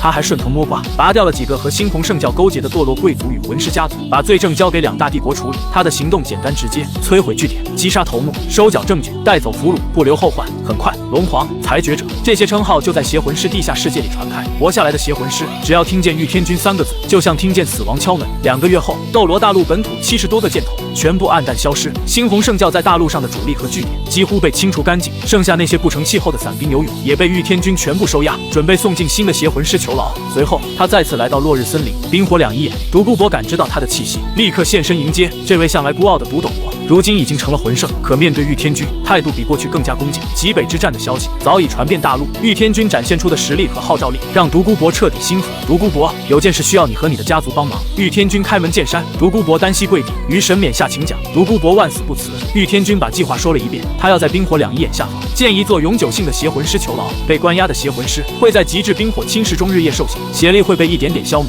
死亡后逸散的能量则会被阵法净化，转化成滋养仙草的灵气。而守护这座囚牢的责任，他希望交给独孤博一族。独孤博听完，眼中金光闪烁，这不是普通差事，而是一份天大的信任和机缘。守住此地，独孤家就会和大陆安危绑在一起，地位自然水涨船高。更重要的是，长期在冰火两仪眼附近修炼，对碧鳞蛇皇武魂本就是巨大好处。独孤博以武魂起誓，我独孤一族必世代守护此地，绝不让任何邪魂师逃脱，也绝不容外人染指囚牢。玉天君亲手扶起他，好，我会在这里布下大阵，也会留下资源和传承，助你家族提升实力。接下来数日，玉天君深入冰火两仪眼泉眼下方，那里冰火交织，能量狂暴，寻常封号斗罗都难以久待。可他凭祖龙武魂对元素的掌控，硬生生开辟出一座球形囚笼空间。囚笼内部分成无数独立小室，每一间都刻着封印、禁锢、削弱、净化符文。他以冰火龙王残留龙骨为基，以自身神力为引，将阵法核心与冰火两仪眼本源相连，让冰火侵蚀之力源源不绝，同时自动吸收邪力和生命能量，转化为温和灵气。囚笼外围山谷入口也被他布下幻阵、困阵、杀阵，没有特定信物和法诀，外人根本找不到这里。做完这一切，玉天君把阵法核心信物交给独孤博，又留下适合碧鳞蛇皇武魂的宝药、进化后的修炼资源以及一部分土、冰、火元素修炼心得。独孤博感激到几乎说不出话，他很清楚这份馈赠足够让独孤家未来数百年屹立不倒。斗罗大陆这边的囚牢有了着落，接下来就该跨海远征，清理逃到日月大陆的残余。玉天君先回蓝电霸王龙宗，向父亲玉元镇、叔父玉罗敏以及叶柔儿、比东等人交代行程。一别又是数月，等这趟回来，也该举行他和叶柔儿的婚礼。原本婚礼早就该开始，只是后来比东也想参加，再加上武魂殿关系缓和，千道流也表态支持，这才一拖再拖。临行前，叶柔儿看着他，半开玩笑半认真的叮嘱：早点回来，别在外面拈花惹草。玉天君笑着应下，没有乘船，而是展开黄金龙翼，直接从西海岸飞向茫茫大海。半个月后，海平线上终于出现陆地轮廓，日月大陆到了。玉天君收敛气息，在偏僻海岸降落，换上之前买好的日月大陆服饰，又略微改变容貌和气质，让自己看起来像一个普通游历魂师，免得那些邪魂师听见风声提前跑路。他刚踏上日月大陆，毁灭神光的箭头就变得更加清晰。这里还有30多个方向，有些指向日月帝国首都，有些指向偏远山区。玉天君眼神微冷，猩红圣教不但知道日月大陆存在，还在这里发展了势力，甚至可能想借魂导器技术搞出新的东西。他决定先从外围开始。很快，他潜入一片偏僻山区，在山腹深处找到一处隐藏据点，20多名邪魂师正在用魂导器提纯加工矿石，为首者只是魂圣，气息却掺杂着明显魂导器能量波动，显得不伦不类。玉天君没有给他们任何反应时间，领域悄然展开，瞬间压制全场。黄金龙枪虚影在狭窄山腹中连连闪电，短短10息，所有邪魂师尽数伏诛。据点里的魂导器设备和矿石也被他全部摧毁。搜查之后，他找到几封往来信件和账本，里面提到一个名叫霍恩的边境贵族家族，他们长期交易一种名为血纹钢的特殊金属，还反复出现几个字眼：圣所、归元计划、暗月。就在这时，玉天君发现日月皇城方向的几个箭头正在缓缓向边境移动，显然是要和这里的残岛会合。他没有急着截杀，而是抹去痕迹，悄悄跟了上去。这些邪魂师手段诡异，万一死前传出消息，反而更麻烦。不如等他们聚齐，一网打尽。接下来5天，御天军像最耐心的猎人，远远吊在3批猩红圣教残余身后。他们伪装成商队和旅人，专走偏僻小路，每一批都有魂斗罗带队，身上还带着战斗型魂导器的气息。御天军心中越发确定，那个霍恩家族恐怕只是冰山一角。5天后，3批人马在日月帝国西北边境一片名为灰烬山脉的区域汇合。这里山体灰黑，空气里弥漫硫磺味，人迹罕至，最适合藏污纳垢。他们进入一处伪装极深的古代矿坑，近40名邪魂师聚集在矿坑深处的天然洞窟里。洞窟中央有一座血纹石台，周围堆着魂导器部件和不祥晶体。为首的是2名魂斗罗，一个身材高大，戴着半张金属面具，手里把玩着粗大的魂导射线枪；另一个披着深紫长袍，握着镶嵌幽暗宝石的法杖魂导器，气息阴冷晦涩。高大魂斗罗沙哑开口：“人都到齐了。”暗月大人传来指令，计划提前，圣所初步激活，必须在1月内完成，以便接引归元之力。兽血魂斗罗皱眉，材料还差3成，尤其是高品质血魂晶和活体祭品。高大魂斗罗狞笑，材料不足就拿现有的顶替。活体祭品，这附近不是有几个不开眼的采矿村落吗？暗月大人说了，斗罗大陆那边已经传来消息，鱼神斗罗御天军离开大陆，去向不明，很可能就是冲我们来的。我们必须在他找到这里之前，完成圣所激活，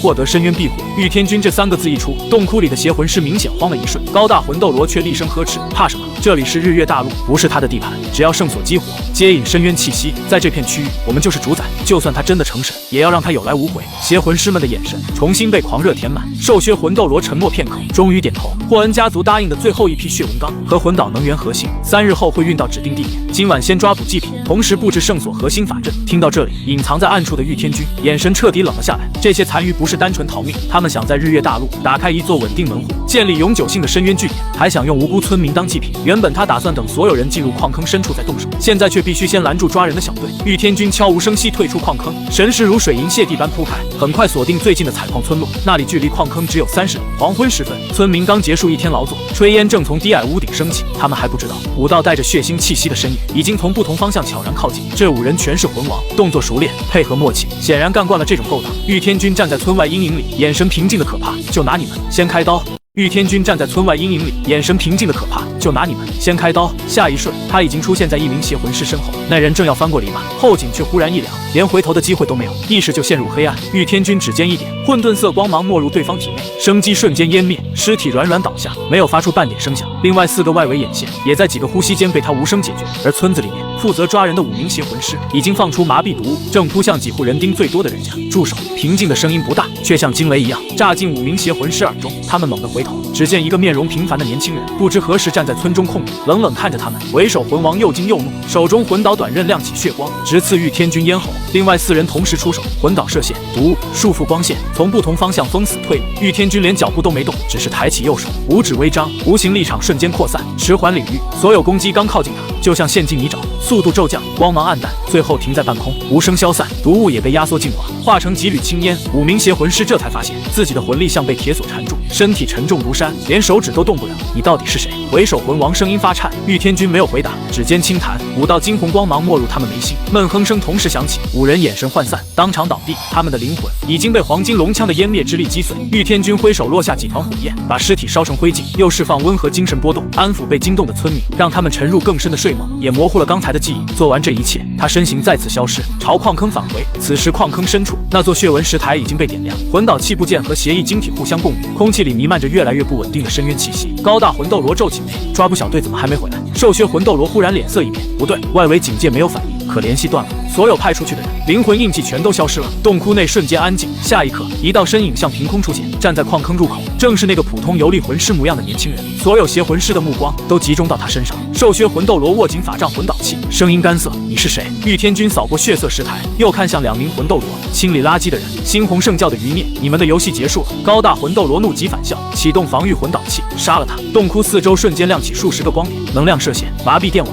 腐蚀酸液，全部朝御天军覆盖过去。其他邪魂师也同时举起魂导器，2名魂斗罗蓄势待发，准备一击毙命。御天军只是向前踏出一步，轰的一声，18枚魂环虚影在身后一闪而逝。3枚灿金色神环像3轮太阳升起，洞窟里的血光和幽暗瞬间被驱散，浩瀚威压轰然落下，所有魂导攻击还没碰到他，就纷纷溃散湮灭。操控魂导器的邪魂师更是魂力反噬，吐血倒退。金色魂环，高大魂斗罗声音都变了：“你是玉天君。”答对了，可惜没讲。话音未落，玉天君已经出现在兽血魂斗罗面前，对方反应极快，法杖顶端幽光暴涨，一道能吞噬灵魂的暗影剑矢直射玉天君面门，厚重护盾同时展开。玉天君不闪不避，左手探出混沌色龙鳞虚影覆盖掌心，那足以挡住封号斗罗强攻的护盾，在他手下像纸一样撕开。暗影剑矢打在掌心，连一丝涟漪都没有。下一瞬，他的手已经扣住兽血魂斗罗咽喉，对方眼里满是绝望，还想引爆身上的魂导器同归于尽，可霸道力量瞬间侵入体内，封死魂力和精神力。咔嚓一声，兽血魂斗罗气息断绝。玉天君随手把尸体丢到一边，目光落到高大魂斗罗身上。高大魂斗罗知道自己逃不了，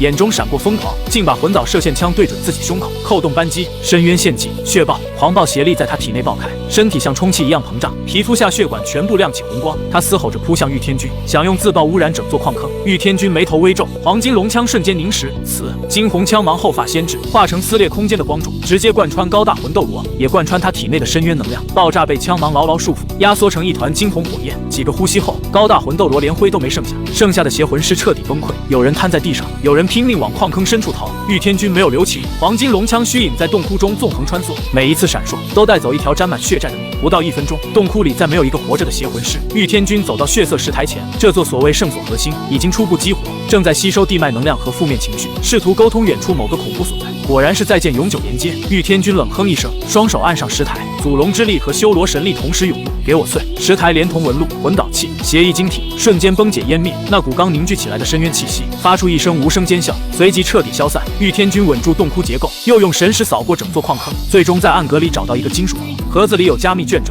实验记录、地图，还有几枚特殊通讯魂导器。他粗略翻看，脸色越发冰冷。这些记录里写着猩红圣教在日月大陆的渗透情况，还记着如何把深渊力量和魂导器结合，制造深渊魂导器，甚至进行活体深渊化改造。那些实验对象有被掳来的平民，也有被邪力污染的低阶魂师，他们被当成材料，一遍遍测试深渊气息和魂导阵纹的融合。只要失败，就会被丢进血魂晶提炼法阵，连尸骨都不会留下。玉天君越看眼神越冷，这些人早就不是单纯逃命，他们是在日月大陆重新扎根，想用这里的魂导器技术替深渊造一扇新的门。更关键的是，卷轴里反复出现3个名字：暗月、归元计划、暗血堡的卡隆伯爵。原来矿坑只是一个小节点，真正的根藏在日月大陆本土权贵和商会里。地图上还标着几个模糊坐标，旁边写着候选圣所4个字，这说明灰烬山脉的矿坑根本不是唯一布置。如果让他们继续发展下去，日月大陆迟早会多出一张深渊祭坛网，到那时候就不是抓几个邪魂师能解决的问题。玉天君收起资料，摧毁矿坑，把这里彻底掩埋，然后望向远处山里。他没有兴趣慢慢抽丝剥茧，毁灭神考要的是效率，既然找到线索，那就直接找上门去。神识如潮水般扩散，很快锁定300里外的暗血堡。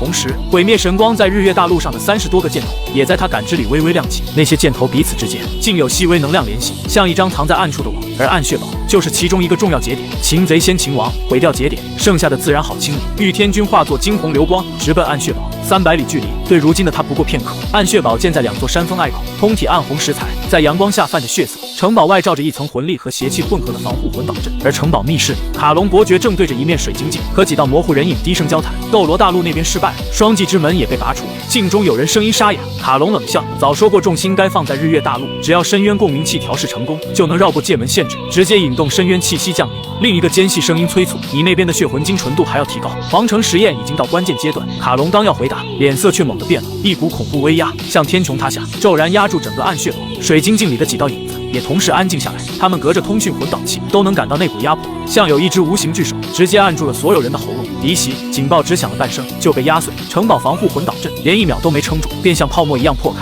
轰的一声，密室上方几层建筑被蛮横力量直接掀飞，阳光和山峰灌入，尘埃之中，玉天君凌空而立，金色眼眸俯视下方。卡隆勾结猩红圣教，残害生灵，以血魂晶滋养邪气，其罪当诛。卡隆伯爵脸色惨白，已是斗罗大陆那个玉天君，他再也顾不上体面，转身就往密室深处的传送阵冲去，拦住他，发信号求援。几个心腹护卫悍不畏死扑上来，魂技和魂导射线交织成网。玉天君只是随手一挥，祖龙虚影一闪而逝，护卫连同魂技和魂导器瞬间炸成血雾和金属碎片。卡隆刚碰到传送阵边缘，脖子就被一股无形力量扣住，整个人被提到半空。玉天君金色眼眸直视他的双眼，搜魂，强大神识像锋利锥子刺入卡隆精神世界，粗暴翻越他的记忆。惨叫声响彻残破密室。片刻后，玉天君把已经变成白痴的卡隆随手扔在地上。他已经拿到所有信息：日月大陆猩红圣教的据点、人员名单、勾结的贵族和势力、深渊共鸣器计划，以及最重要的那些据点之间通过魂导信标构成的能量网络。御天军一脚踏碎传送阵，飞身悬在暗血堡上空，眉心毁灭神光印记大量。既然你们喜欢用网络联系，那我就顺着这张网把你们一网打尽。他把卡隆记忆里的信标信息，连同自己的神识和毁灭神力一起注入毁灭神光。嗡的一声，30多个箭头光芒暴涨，彼此之间亮起清晰连线，一张覆盖大半日月大陆的邪恶网络彻底浮现在他眼前。每一个据点，每一个圣教头目，每一座深渊实验室，都在这一刻无所遁形。御天军眼中寒意翻涌，找到你们了，找到你们了！御天军声音落下的瞬间，日月大陆的天罚正式开始。说实话，大家平时想刷高质量好看的中长视频，根本不用到处找，直接去抖音精选 App 就行，里面全是优质原创动画内容，而且界面干净流畅，一刷就停不下来。想看更多同款动画内容，来抖音精选就够了。东部沿海贸易重镇明珠城暗月商会总部地下深处，藏着一座巨大的魂导器实验室，数十名猩红圣教成员和堕落魂导师正在忙碌。实验室中央，一台10米高的深渊共鸣器正在发出低沉嗡鸣，核心处那团暗红能量球像活物一样缓缓膨胀，散发出令人心悸的邪恶波动。就在他们准备进入下一步调试时，坚固的合金天花板忽然无声融开一个大洞，一道身影从天而降，正好落在共鸣器上方。什么人？魂导炮和魂技瞬间锁定来者。御天军看都没看他们，只是右脚轻轻一跺，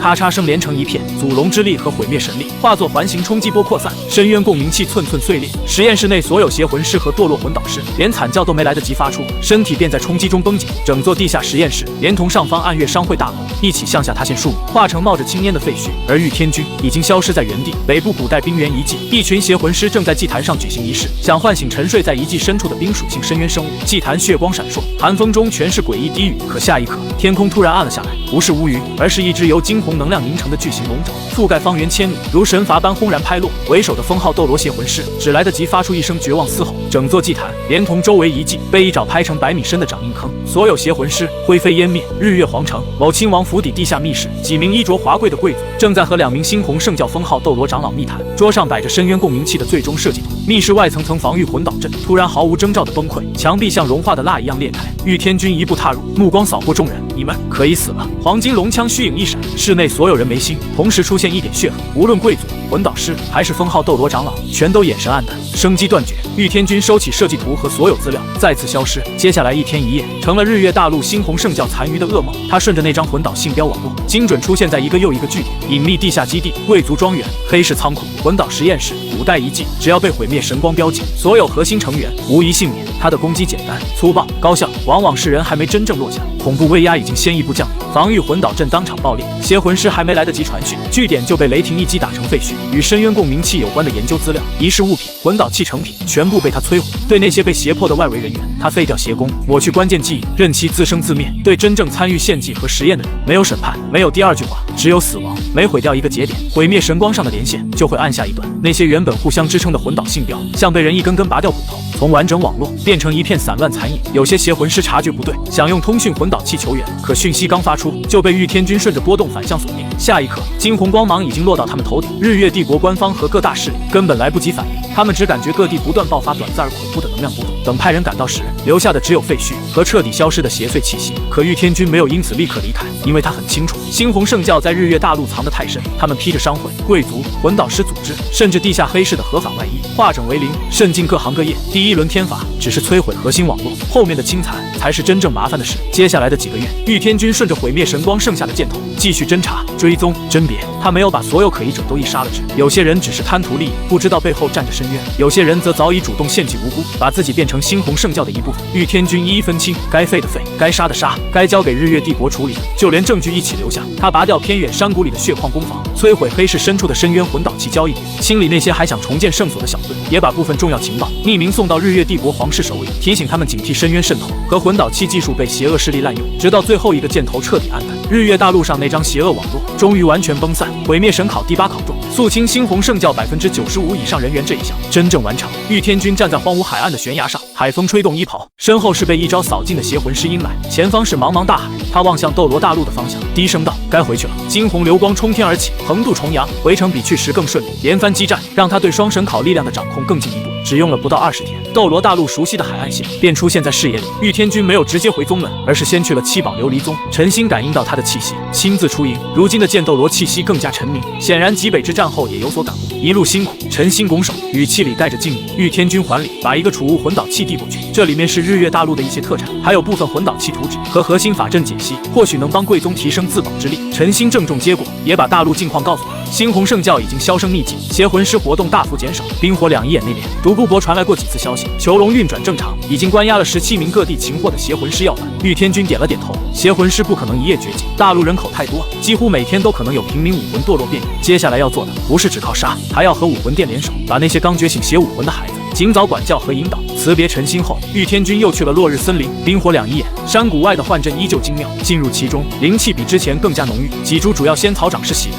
显然冰火囚笼的反哺效果已经开始显现。独孤博感知到他到来，立刻带着儿子独孤要现身行礼。冕下，您回来了。这几个月，独孤博一直兢兢业业，不敢有半点松懈。独孤要也借助资源和环境，成功突破到魂王。玉天君检查囚笼大阵，阵法运转良好，内部关押的邪魂师在冰火侵蚀下气息萎靡，邪力被不断消磨。他又加固几个节点，留下从日月大陆带回的禁锢类魂导器思路，让独孤博以后慢慢改进，做得很好。玉天君看着独孤博，此地关乎重大，日后或许还会有更危险的囚犯送来，你们必须勤加修炼，若遇无法解决之事，立刻向宗门求援，谨遵冕下之命。独孤博一家齐声应下。离开冰火两仪眼后，玉天君终于朝蓝电霸王龙宗飞去。当那道熟悉的金红流光落在山门前时，整个宗门都被惊动，是天君回来了，少宗主回来了！欢呼声迅速传遍山门，玉元镇、玉罗冕、叶柔儿、比比东，还有众多长老弟子纷纷迎了出来。玉天君看着这些熟悉面孔，心中涌起久违的暖意。父亲、二叔、宇长、东儿，诸位，我回来了！玉元镇大步上前，用力拍了拍他的肩膀，回来就好。感受到儿子体内越发深不可测的气息，玉元镇眼中满是欣慰。众人簇拥着玉天君进入大殿，一路上弟子们看他的眼神全是狂热和崇拜。如今的玉天君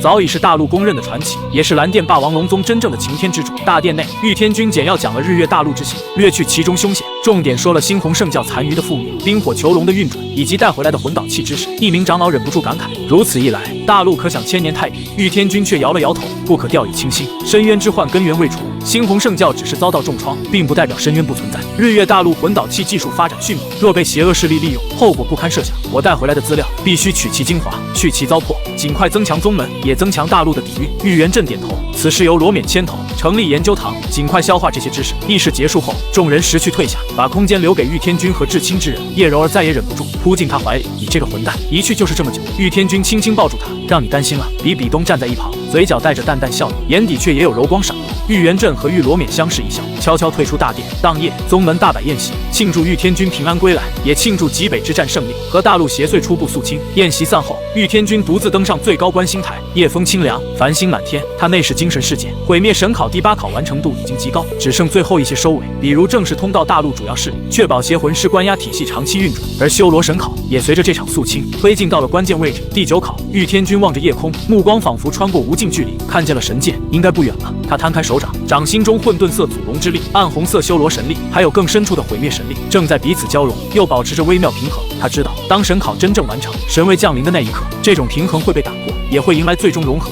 身后传来轻柔脚步声，叶柔儿和比比东并肩走来，一左一右站在他身旁。接下来有什么打算？比比东轻声问。玉天君收回目光，看向两女，先把第8考彻底完成，然后迎接最后的考验。在那之前，多陪陪你们，也多陪陪父亲他们。叶柔儿把头靠在他肩上，比比东也微微靠近，星光洒落，三人的影子被拉得很长。远处宗门灯火温暖，一片安宁。可玉天君心里清楚，真正决定他能否登临神界的第9考，已经在星光深处悄然靠近。半年之后，玉天君从日月大陆带回的风暴终于彻底平息，猩红圣教残余被肃清，深渊信标计划被连根拔掉，冰火囚笼也正式稳住，毁灭神考第8考终于完成，而地天魂环也在毁灭神光灌注下提升到100万年级别。那黑暗与毁灭之力像一座微缩的毁灭世界，静静悬在他体内，随时能爆发出湮灭万物的威能。更重要的是，玉天君借着双神考的积累，一举突破到97级，举手投足之间已经有了淡淡神性威严。所有人都明白，他距离真正成神只差最后一步。也正因为如此，玉元镇终于把一件压在心里很久的事摆到了明面上。蓝电霸王龙宗大殿内，玉元镇看着面前的儿子，眼底满是骄傲，也带着一点父亲才有的感慨。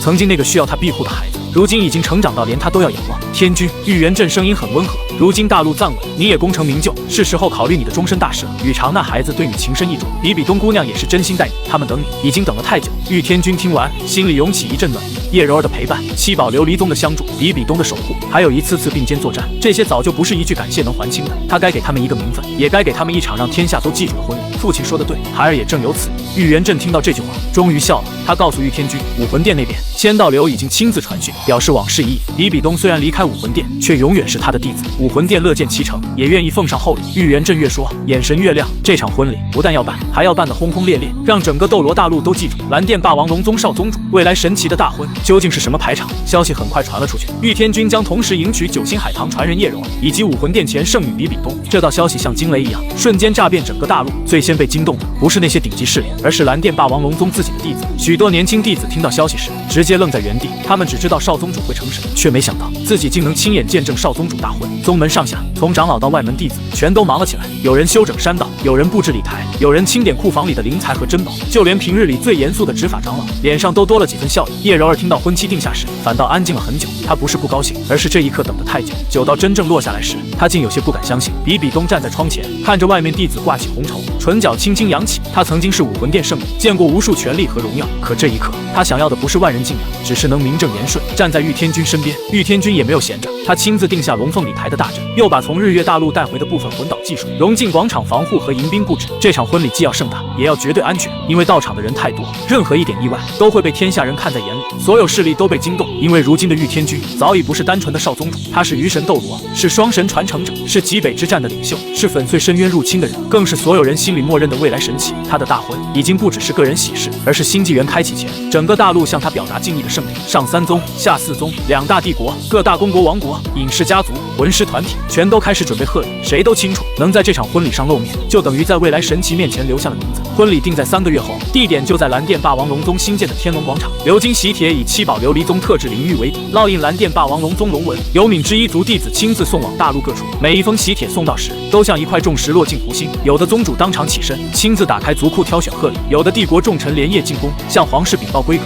还有一些曾经摇摆不定的小事，更是恨不得把家底都搬出来。他们心里都清楚，这不是普通赴宴，这是站对未来，也是给自己宗门、给自己家族争一条更稳的路。大婚之日，天公作美，旭日刚升，万道霞光就落在蓝电霸王龙宗山脉上。从山门到天龙峰，所有石阶都铺上红绸，两侧每隔10步便挂着龙凤呈祥琉璃灯，奇花异草沿路盛放，灵气和花香混在一起，连空气都带着喜意。天龙广场更是恢宏到让人失声，整片广场以汉白玉铺成，边缘竖着9981根盘龙玉柱，中央是一座9丈9尺的龙凤礼台，金龙与火凤虚影在礼台上空盘旋，龙吟凤鸣不断响起。这不是寻常婚礼，更像一场人间封神前的加冕。广场两侧的宴席区域一眼望不到尽头，紫檀木桌案整齐铺开，天斗和星罗皇室御厨联手掌勺，七宝琉璃宗灵善师负责调和药性。每一道菜都不是单纯好看好吃，而是能温养魂力、恢复精神，就连用来待客的酒，都是蓝电霸王龙宗珍藏多年的雷水灵酿。宾客还没入席，酒香和灵气已经飘满整座广场。清晨刚过，各方宾客便从4面8方汇聚而来，天空流光不断，地面车马如龙。最先抵达的是七宝琉璃宗，宁老宗主亲自带队，剑斗罗陈新背负7杀剑，武斗罗古荣一身黑袍，宁风致也带着100名精英弟子随行。他们抬来的贺礼足足9981口朱红鎏金礼香，香盖微开，宝光直接映亮了半片广场。贺礼清单传出后，周围宾客都忍不住倒吸凉气。万年魂骨2块，极品药材1000株，黄金万两，奇珍异宝不计其数。陈新更是私下送出一柄无名古剑，那剑无锋无芒，却藏着一缕先天不灭剑气，对参悟剑道和法则都有大用。紧接着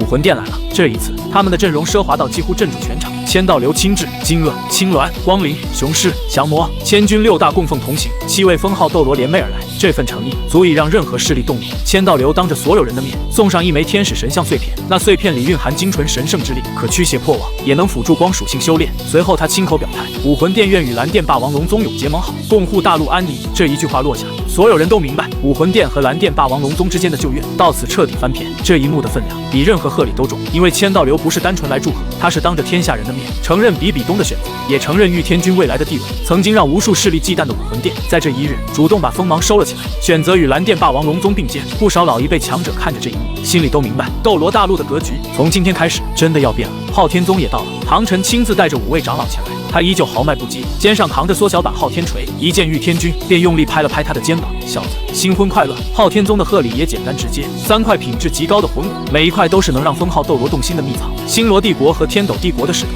几乎同时抵达，星罗太子送上星官魂导器，可引动星辰之力防御；天斗太子雪夜送来国库珍品清单，任由玉天君挑选实践，还承诺为蓝电霸王龙宗永久开放帝国魂师资源渠道。2大帝国的厚礼一摆出来，就是在告诉所有人，如今的蓝电霸王龙宗已经有了超然于帝国之上的地位。下4宗和各大家族也纷纷备上重礼，宗主家主亲至，生怕自己的诚意不够醒目。天龙广场外的贺礼陈列区很快堆得宝光冲天，甚至连极北之地都派来了代表。冰鸾领主化作一位冰蓝长裙女子，亲自送上极北冰髓、万年冰莲、雪域参王。这一幕让不少宾客当场失神，谁也没想到，连休明在外的10万年魂兽领主都会亲自来给玉天君贺喜。冰鸾领主的出现，也让许多人想起极北之战。那一战中，玉天君带着大陆强者挡住深渊，也让魂兽一方看见了他的气骨。如今极北代表前来，说明这场婚礼已经越过了人类势力的范围，甚至连魂兽阵营都愿意给他几分面子。天龙广场上，强者如林，平日里难得一见的封号斗罗，今日竟聚集超过10位，魂圣、魂帝、魂王更是数不胜数。觥筹交错之间，所有人都在谈论同一个名字：玉天君。玉元镇和玉罗冕忙着应酬，脸上的笑从头到尾没有停过。蓝电霸王龙宗何曾有过这样的鼎盛时刻？天下英雄尽聚于此，只为共贺无碍。终于，吉时到了，9声龙皮战鼓响起，声震百里，礼乐随之奏响。金色龙形和赤色凤羽在礼台上空盘旋交织，七彩霞光铺成天桥，金莲虚影从白玉砖缝里一朵朵绽放。所有人的目光都落到了礼台之上。玉天君缓步登台，今日的他身穿玄色婚服，金线盘龙在衣袍上隐隐流动。他没有刻意释放威压，可那股经历生死和神考养出的气度，依旧让全场安静下来。不少年轻魂师看得心神摇动，老一辈强者也忍不住感叹：真龙天子也不过如此。就在这时，2条长长红毯的尽头，2位新娘在所有人的注视下一步步走了出来。左侧叶柔儿凤冠霞帔，轻纱遮面，眼中满是温柔与幸福；右侧比比东一身雪白婚纱，紫眸寒光，骄傲里藏着深情。2女风格完全不同，却同样倾国倾城。她们并肩走向礼台，整个广场在这一刻安静的只剩下礼乐声。玉天君走下高台，向他们伸出双手，而当他分别牵住2位新娘的一瞬间，天空中的金龙与火凤虚影同时发出一声清越长鸣。金龙与火凤同时长鸣，像是在替这场盛世婚礼亲自作证。玉天君刚踏上神界，第一件事就让众神明白，这个从下界飞升上来的年轻人不是来当摆设的。他站在神界大殿中央，神色平静，可身上那股修罗与毁灭交织的气息，却压得大多数神明连呼吸都不敢太重。除了几位神王级强者，其余神明看他的眼神都变了。生命神王看着他，眼底闪过一抹柔和。修罗与毁灭之神，你既然继任2大神王的神位，自然也要担起神界的责任。从今往后，神界不合规矩的事你要管，影响重大的事你要查，该下定论的时候你也不能退。说完，他抬手一招，2本散发神光的书籍直接飞到玉天君面前，一本是神界法则，一本是神界委员会章程。玉天君收下之后，只点了点头。好，这份责任我接了。他说的轻描淡写，可目光却忽然扫向一处，那里站着的瑞金之神，当场心头一颤，因为他就是之前质疑玉天君不该给下界留下联系手段的神明。他本以为隔着神界与下界，那几句闲话传不到玉天君耳中，可现在被玉天君看了一眼，他只觉得一座山压在肩上。瑞金之神这才想起来，眼前这个人在成神之前就已经打穿过大陆所有强敌，还正面击退过深渊势力。和神界这些安稳了几千上万年的老神比起来，玉天君是真正从血战里杀出来的。好在玉天君只是看了他一眼，便收回目光，没有当场发作。可这一眼已经足够让瑞金之神寝食难安。随后，善良神王告诉玉天君，神界已经为他建好了神殿，位置就在神界核心。众神退去，大殿里只剩玉天君和生命神王。生命神王亲自带他前往神殿。路上，他忽然开口：“玉天君，我可以这么叫你吗？”“当然可以。”玉天君有些意外，生命神王的语气却很温和：“我丈夫离开之前叮嘱过我，一定要好好关照你，他担心你走偏。毕竟毁灭与修罗2股力量都不是纯粹温和的神力。原本我也担心，可今日见到你，我发现你的生命力量中正平和，看来是不用我操心了。”玉天君笑了笑：“误入歧途不至于，我又不是什么反派。”说到这里，他话锋一转：“倒是神界之中，好像有不少已经走偏的邪神。”生命神王的笑容一下淡了下去。不错，他们不算下界邪魂师那种邪恶，可他们不牵挂神界，却一直用着神界的力量，行事无规无矩。真到神界出事的时候，他们很可能第一个落井下石。玉天君问：“既然如此，为什么一直不处理？”生命神王摇头：“不是处理不了，我和毁灭若是出手，付出些代价，自然能压下他们。可神界有神界的规矩，其他3位执法者不能无缘无故出手，而普通神明惜命，又不愿和他们硬碰硬，这才拖到了今天。”玉天君听完，心里只剩一个念头：怎么到了神界还是这点破事？他原本还想上来享福，可如今神界也算他的地盘，这些隐患他不可能不管。我身负修罗和毁灭双神位，若以毁灭神王的身份出手，再以修罗执法者的权柄定罪，是否合规？生命神王眼睛一亮，应当无妨。你继承了修罗的执法权，又有毁灭神王的神位，确实能用神王权柄出手。玉天君心里一动，这不就是卡规则漏洞吗？他说，那就把那些邪神的情况说给我听。生命神王很快给出答案：一级邪神3个，2级邪神13个，单独拿出来，每一个都不算难杀。真正棘手的是，他们能联合成万域沉沦大阵，短暂引动神界底层法则中的欲望与惰性。神王强行破阵，会让神界本身受到反噬。玉天君明白了，不杀他们是神界的蛀虫，杀了又会损伤神界根基，这才是他们一直有恃无恐的原因。如果是在神界规则之内杀呢？玉天君淡淡开口，让神界法则不再庇护他们，他们死后自然也不会反噬神界。生命神王沉默片刻，这谈何容易？他们很懂规矩，从不轻易越线。玉天君没有继续说，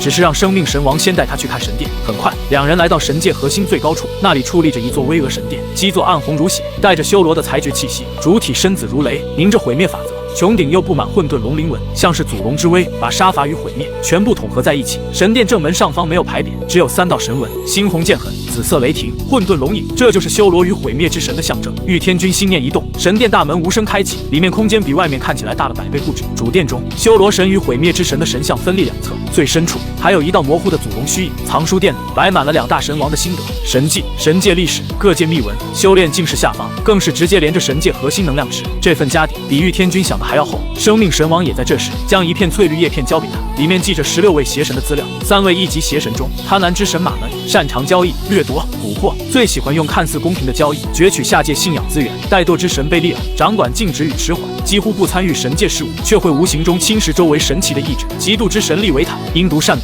很少亲自出手，却最擅长挑拨离间，制造神界内部矛盾。剩下13位2级邪神，分别执掌欺骗、暴食、色欲、傲慢等负面权柄。他们共同的特点只有一个，只索取不负责，只拿神界好处，不把神界当家。玉天君看完资料，冷笑一声，果然是一群蛀虫。他们没有直接触犯核心铁律，可常年累月腐蚀神界风气，侵吞资源，懈怠职责，这本身就是慢性危害。生命神王叹气，正因如此，规则不好定罪。玉天君站在神殿边缘，俯瞰云海之中的万座神殿，眼神一点点冷了下来。既然他们喜欢拿规则保护自己，那就让规则来邀请他们。生命神王一怔，邀请？没错。玉天君转过身，我初登神王之位，按照神界传统，是否可以举办一场神王觐见大典，邀请所有在册神器前来观礼，确立新神王权威？生命神王立刻明白，这个传统确实存在，只是近万年来神王更替太少，慢慢被搁置了，但规矩还在。新任神王重启大典，没有任何人能反对。玉天君继续说道，大典之上，新神王为了了解众神，考核神职履行情况，随机抽取几位神奇，做一番述职问询，或是亲自指点，也合情合理了。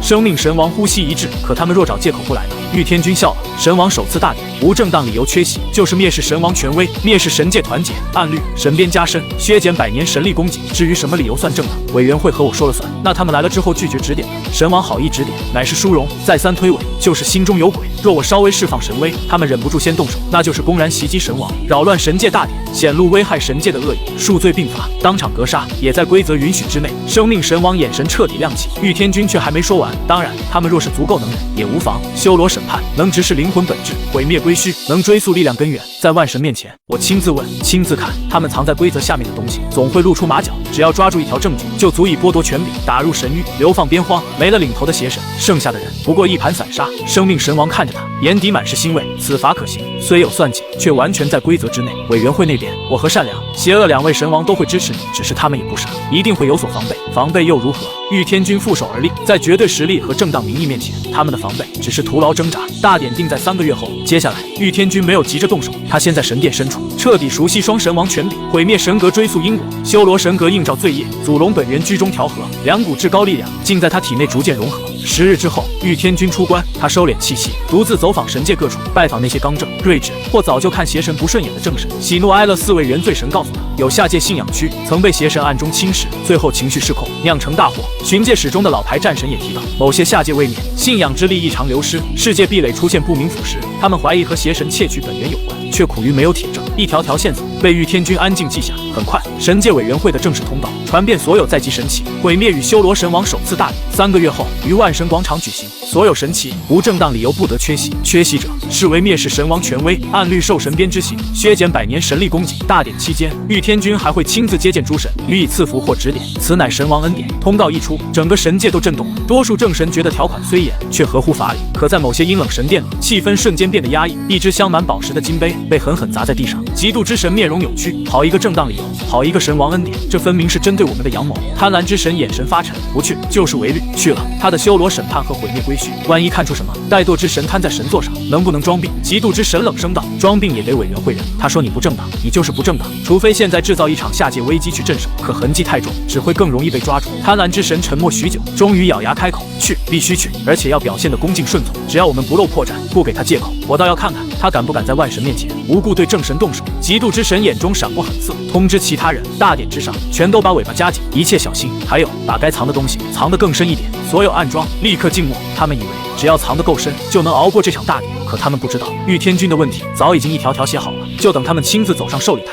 清理完16位邪神之后，玉天君终于有时间联系下界了。混沌色的龙鳞虚影在蓝电霸王龙宗议事厅里缓缓凝视，那一刻，整个议事厅都安静下来，因为这一次出现的不再只是当年的少宗主，而是一位真正站稳神界的神王。可玉天君看见面前几个人时，眼里的威严很快散去，只剩下久违的温度。父亲、叶阿姨、冬儿、柔儿，久等了。玉元镇第一个上前，他盯着儿子的虚影看了许久，声音里都有些发颤。神界那边怎么样？有没有人为难你？玉天君笑了笑，些许琐事而已，以我如今的实力，足以应对。数月时间也够我厘清神界权责，稳固神位了。这话说得轻，可在场几人都听懂了。能在短短数月里把神界权责都压顺，这根本不是顺利，这是在神界也打出了自己的位置。玉天君随后看向玉元镇和叶柔，等人间事了。父亲和叶阿姨若愿升入神界，可先居于我的神殿；若规则允许，我会为二老安排神官之位；若暂时不许，也可先以我的眷属身份留在神界。玉元镇听完却哈哈大笑，神官也好，眷属也罢，你有这份心，为父就知足了。不过神界规矩多又轻了，我这身江湖气恐怕待不惯，还是斗罗大陆自在。看着宗门兴盛，看着儿孙满堂，比做什么神仙都快活。真等我快躺进棺材板了，你再降下神光接我不迟。叶柔儿也轻轻点头。天君，你父亲说的在理，我们在人间还有牵挂，你在神界根基矗立，也不必为我们分心。玉天君没有强求，只是抬手一点，4道混沌光芒分别没入玉元镇。叶柔儿、比比东。叶柔儿眉心化作淡淡的龙鳞印记，有此印记，只要你们心念沟通，我自会知晓。就在这时，玉元镇忽然笑得更深了，他把比比东往前轻轻一引。天君，还有件大喜事，冬儿已经有3个月身孕了。话音落下，玉天君的虚影明显一顿，那双能洞穿虚空的眼睛第一次失了神，他所有目光都落在比比东依旧平坦的小腹上。冬儿。比比东抬起头，眼里带着温柔笑意。天君，你要当父亲了。这一句话让玉天君身上的神光都剧烈波动起来，他下意识想上前，可手刚伸出，又想起自己只是一道投影。比比东轻轻抚着腹部，放心吧，孩子很健康。我如今也是魂斗罗，罗刹神考也快到最后，寻常封号斗罗都未必能伤到我。可说到这里，他的语气又低了几分。只是怀胎10月，我却不能在你身边，还要你在神界牵挂。玉天君立刻开口，不该愧疚的人是我，这么重要的时刻，我却不能陪你。比比东摇头打断他，我们都有自己的路，你在神界站稳脚跟，才是对我们和孩子最大的保障。然后他抬起眼，认真看着玉天君。天君，我想和你商量一件事，孩子出生后，我想暂缓升入神界。玉元镇和叶柔儿都愣了一下，叶柔儿也抬起头。比比东却说得很平静，神界固然是无数魂师梦寐以求的终点，可对孩子来说，那里太高也太陌生。我想让他先在斗罗大陆长大，看这里的山川河流，经历4季更迭，结交同龄伙伴，也在蓝电霸王龙宗留下属于他自己的根。神界有永恒的寿命，也有更高的起点，可那终究不是孩子该一出生就面对的地。他需要知道什么是人间烟火，什么是亲族牵挂，也需要在普通人的喜怒哀乐里长出自己的性格。若他从小站在太高的地方，只看见规则和神威，却不懂人间温情，将来或许会怨我们给了他生命，却没有给他真正的童年。他顿了顿，又看向叶柔儿，柔儿姐对你情深意重，这些年我们都看在眼里。等孩子出生，局势稳定后，不如先让柔儿姐去神界陪你，有她在你身边，我也能放心些。叶柔儿没想到话题忽然落到自己身上，脸一下红透。冬儿妹妹，这怎么行？他偷偷看向玉天君，眼里有情意，却也有难掩的羞怯。玉天君沉默片刻，最终点头。冬儿，你说的对，孩子的成长确实不能只看修炼速度，更不能只看未来能不能成神。神界的规则我会替你们挡住，但孩子的人生该由他自己一步步走出来。便依你所言，孩子出生后，你先留在人间陪他长大。然后他看向叶柔儿，柔儿，你若愿意，待冬儿生产后，我可接引你入神界。我的神殿出力，也确实需要一个信得过的人帮忙打理。叶柔儿心跳如鼓，最后还是轻轻点头，我愿意。玉元镇当场抚掌大笑，好，那就这么定了。天君，你在神界安心做事，下界有我们，冬儿和孩子也都会好好的。玉天君的目光最后落在比比东的小腹上，神眸中泛起金光。片刻后，他的嘴角缓缓扬起，还是个女孩。既然如此，等孩子出生后，后就叫她玉刃雪吧。临走前，她的虚影一点点淡去，声音却清晰落在每个人耳边。冬儿，安心养胎，柔儿也做好准备，诸位保重，我们神界再会。光芒消散后，议事厅重新安静下来。可每个人眉心那枚龙鳞印记，都像一条无形的线，把人间和神界重新连在一起。回到神界后，玉天君看着空荡荡的神殿，这才意识到自己确实该立起真正的神王居所。他神念传出，负责神事与神官调度的部门几乎不敢有半点怠慢。不到半日，上百位神士便来到殿前。玉天君抬手一点，一块蕴含修罗、毁灭、祖龙三重神力的牌匾落在神殿门口。万象神殿。从这一日起，神界多了一座新的神王殿，只是神王的位置并没有想象中那么逍遥。每日送到玉天君面前的都是神域波动、信仰争端、神器材料、下界位面异常以及神界委员会的各种议程。有的小神域边缘出现空间涟漪，要判断是不是外部力量侵蚀；有的3级神奇因为信仰区域重叠，互相争到神界中枢；还有炼制神器的星辰铁存量告急，需要他亲自协调开采。更麻烦的是，他同时掌握修罗与毁灭2大神王权柄、执法、裁决、位面防御，每一件都能落到他案前。他揉了揉眉心，终于明白，权柄越大，麻烦也越多。几个月后，玉天君还没等到比比东生产，反而先感知到了另一个消息：叶柔儿也有了身孕。他的神念穿过神界壁垒，落到蓝电霸王龙宗后山。叶柔儿正靠在躺椅上，一只手轻抚腹部，眼里有温柔，也有纠结。天君，我本该去神界陪你，可这个孩子，若我走了，他在下界岂不是少了母亲陪伴？玉天君凝出一缕虚影，声音很轻：柔儿，你担心的对，孩子已经注定少了父亲的日常陪伴，不能再少了母亲。你留下来陪他长大，比什么都重要。叶柔儿抬起头，那她叫什么？玉天君想了想，若是女儿，便叫玉玲玲吧。玲玲2字，清越灵动，也与你九星海棠的治愈柔和相合。叶柔儿轻声念了几遍，脸上终于绽开笑意。玉玲玲很好听，那就叫玲玲。玉天君看着她的笑容，心中也柔软下来。可下一刻，一个念头忽然从他脑海闪过：玉刃雪、玉玲玲，这算不算把原本那些重要的人物全都变成了自己的女儿？神念随后落到比比东身边，比比东小腹已经明显隆起，还在书案前翻看卷宗。见玉天君出现，他只是放下卷宗，轻声道：“你来了。还有2个月，雪儿便要出生了。”玉天君看着他腹中的生命波动，眼里满是期待。雪儿根基强健，等她出生那日，我会亲自降下赐福。至于她未来继承什么武功，便顺其自然。他说的平静，心里却已经转过许多念头。原本轨迹里的千仞雪，凭借6翼天使武魂走向神位，可如今玉刃雪已经不可能再走那条路。若他能继承祖龙血脉，未来或许比天使神位更高，但神位传承非同小可。就算他是神王，也不能为了女儿强行夺走其他神器的传承。这件事只能先从根基和资质上慢慢铺路。比比东淡淡一笑，无论继承什么，她都是我们的女儿，以她的血脉，绝不会平庸。玉天君点头，又以神念扫过斗罗大陆。独孤博一家气息沉稳，月关和鬼魅已经站稳魂斗罗层次，二叔玉罗冕更是突破封号斗罗。蓝电霸王龙宗的未来也算真正有了支柱。玉天君心中很快有了安排，等父亲将来登神，宗主之位便正式交给二叔，再留下资源和后手，足够蓝电霸王龙宗兴盛数百年。人间的基业稳住了，他在神界也能少一份牵挂。时间就这样流过，弹指间30年过去了。万象神殿深处，玉天君端坐神位，面前悬着一面古朴铜镜，镜中映出的却不是蓝电霸王龙宗，而是云雾缭绕的昊天宗。唐晨还在，唐昊没有颓废，阿银也没有陷阱。这一世的昊天宗比原本轨迹安稳太多。可玉天君真正看的是后山一个6岁的孩子，那孩子盘膝而坐，周身淡蓝气流缓缓汇聚，面容稚嫩，气息却让玉天君的眼神变得幽深。6年前，他亲眼看见一道淡紫色灵魂之光划破夜空，没入昊天宗内院。从那一刻起，玉天君便知道那个会搅动风云的灵魂回来了。只是这一次，唐三没有失去宗门庇护，没有看着母亲陷阱，也没有背负昊天宗衰落后的仇怨。他拥有一个完整的多的起点，也拥有一条完全不同的路。玉天君没有急着出手，因为他很清楚，真正决定一个人未来的，从来不只是天赋和际遇，还有每一次选择。他要看的正是唐三在这个新世界里会做出怎样的选择。唐三，这一世你又会走上怎样的路？唐三回来了，但这个世界已经不是他记忆里的斗罗大陆。玉天君看着铜镜里的6岁孩童，指尖轻轻敲着神座扶手。这一世，昊天宗没有衰败，唐昊没有失去阿银，唐晨也没有踏上那条寻找神位的旧路。所有本该压在唐三身上的痛苦和仇恨，几乎都被提前抹平。所以玉天君也想知道，没有那些执念推着他走，唐三还会不会变成原来的唐三？神殿里安静许久，他才缓缓开口：唐三，若你此生恪守正道，潜心修行，我便任你自在成长；但若你还要重蹈覆辙，把偏执劈成正义，那就莫怪本座亲自下场，教你什么叫真正的天道轮回。话音刚落，万象神殿外忽然传来脚步声，神士躬身入内。神王陛下，生命神王遣使来请，说有要事相商。玉天君微微颔首，袖袍一拂，身影便化作金色红光，直奔生命神殿而去。生命神殿坐落神界东域，整座神殿由古木藤蔓自然生长而成。越往深处走，生命气息越浓。湖边的生命古树下，生命神王正静静等着他。见他到来，他没有绕弯。天君，你自升入神界，已有30年未曾真身下界了吧？玉天君一怔，神界规矩，神奇不得真身干涉人间，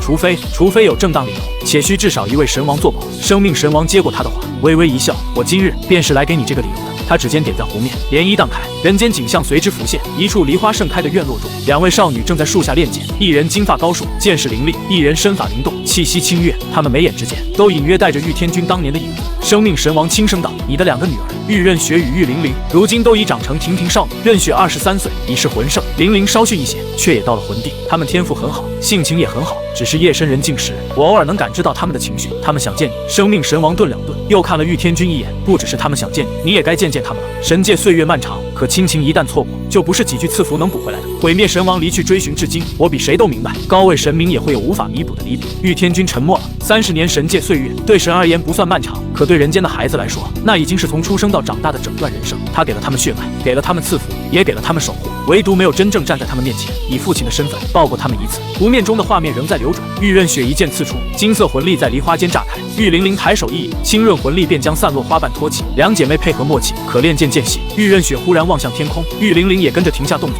那一瞬间的眼神，像极了小时候在门口等父亲归家的孩子。生命神王望向远处云海，声音也柔和了几分。规矩是死的，神却是活的。你以万象神王之位镇守神界30载，功绩有目共睹。此次下界，只以父亲身份探望你们，不干涉人间因果，不显露神王威能。我以生命神王之名作保，准你3日人间行走。玉天君深吸一口气，郑重抱拳，多谢。生命神王含笑摆手，快去吧，莫让他们等太久。回到万象神殿后，玉天君没有惊动任何神士，他独自走入密室，挥手取出一件叠放多年的衣袍，那是他当年在人间常穿的玄色劲装，袖口绣着暗金龙纹，腰间束着旧革带，衣料普通，却比神王冕服更让他怀念。他褪去神装，换上旧衣，镜中的神王威仪一点点隐去，取而代之的是当年那个意气风发的蓝电霸王龙宗少女，只是那双金眸里的沧桑终究藏不干净。神殿中央，金色光柱冲天而起，穹顶处化作漩涡，漩涡深处山川河流，人间烟火一一浮现。玉天君一步踏入其中，身形化作流光，重新落向斗罗大陆。刚到人间，他便主动收敛了浑身力量。以他如今神王级的境界，若任由神力外泄，整片空间都会被震出裂痕，所以他没有动用神王威压，也没有让天地异象铺满大陆。这一趟，他不是来让众生朝拜，他只是回来看看父亲，看看宗门，也看看2个从未真正见过自己的女儿。可当久违的风吹过脸侧，玉天君还是忍不住张开黄金龙翼，在云海之上疾驰而过。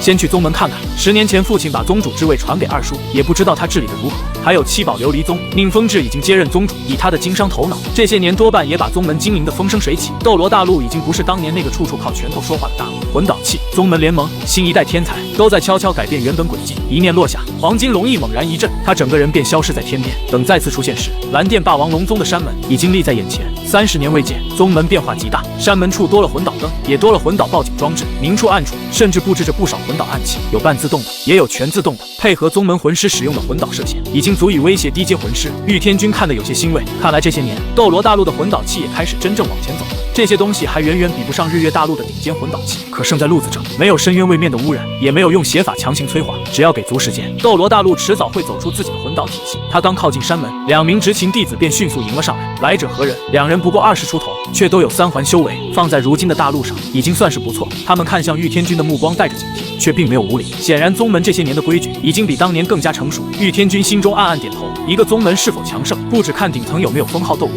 也要看年轻弟子是不是守得住山门，压得住心性。玉天君微微一笑，麻烦通报一声，就说故人回归。2名弟子对视一眼，见他气度不凡，语气也缓了下来。稍等片刻，很快，负责山门守卫的长老玉罗光赶来。他看着玉天君年轻的过分的面容，心里有些疑惑，却不敢怠慢。不知阁下与我蓝电霸王龙宗是什么关系？玉天君打量了他一眼，50多岁骨龄，魂圣修为，倒也不错。他想了想，没有直接让人去找玉罗冕，而是开口道：“故人到访，不知长老能否去请柳二龙来相见？”玉罗光一愣，赤龙冕下，他还在闭关，我去找宗主通报一声。赤龙冕下，玉天君也怔了一下，30年不见，柳二龙竟然已经成了封号斗罗，看来他那进化后的武魂确实没有辜负宗门资源。没过多久，一道熟悉气息飞速赶来，玉罗冕手里还拿着卷宗，一边走一边低声抱怨：“大哥，天君，你们倒好，一个退休养老，一个成为神王，只把这摊子留给我。”他原本以为来的是什么旧友，甚至还胡思乱想，是不是年轻时惹下的风流债找上门了？想到这里，玉罗冕心里还猛地一紧，幸好柳二龙正在闭关，不然真要冒出这么一桩事，以他现在的实力，恐怕还不够柳二龙一顿收拾。可当他走到山门前，看清那道悬衣身影时，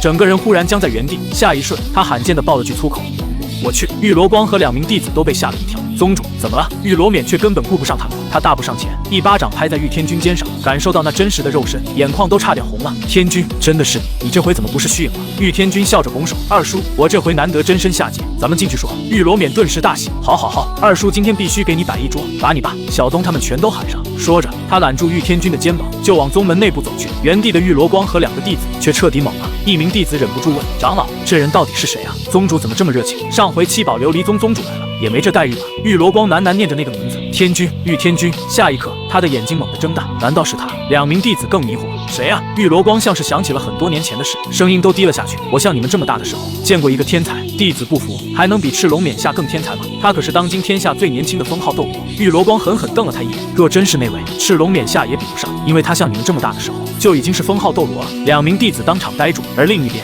玉天君已经走入宗门深处。30年改变了太多布局，可一些角落还保留着旧日痕迹。他看见一块垫在石桌下的砖，忽然失笑，这块砖还在，当年父亲还拿它打过我，那时候他还只是少宗主，会被父亲训斥，会和宗门弟子切磋，会为了未来一场场布局。如今再回头看，那些曾经忙碌又危险的日子，反倒比神界无尽公务更像活着。玉罗冕听得哈哈大笑，玉天君却很快问道：“二叔，雪儿和灵儿现在在哪？”玉罗冕一拍额头：“对，你还没见过他们。雪儿如今在天斗皇家学院当老师，灵儿也在那里做魂导器研究。我这就传信，让他们回来。”玉天君脚步微微一顿，30年未见的女儿，终于要站到他面前了。而他们还不知道，那个只存在于母亲口中和神念赐福里的父亲，此刻已经回到了人间。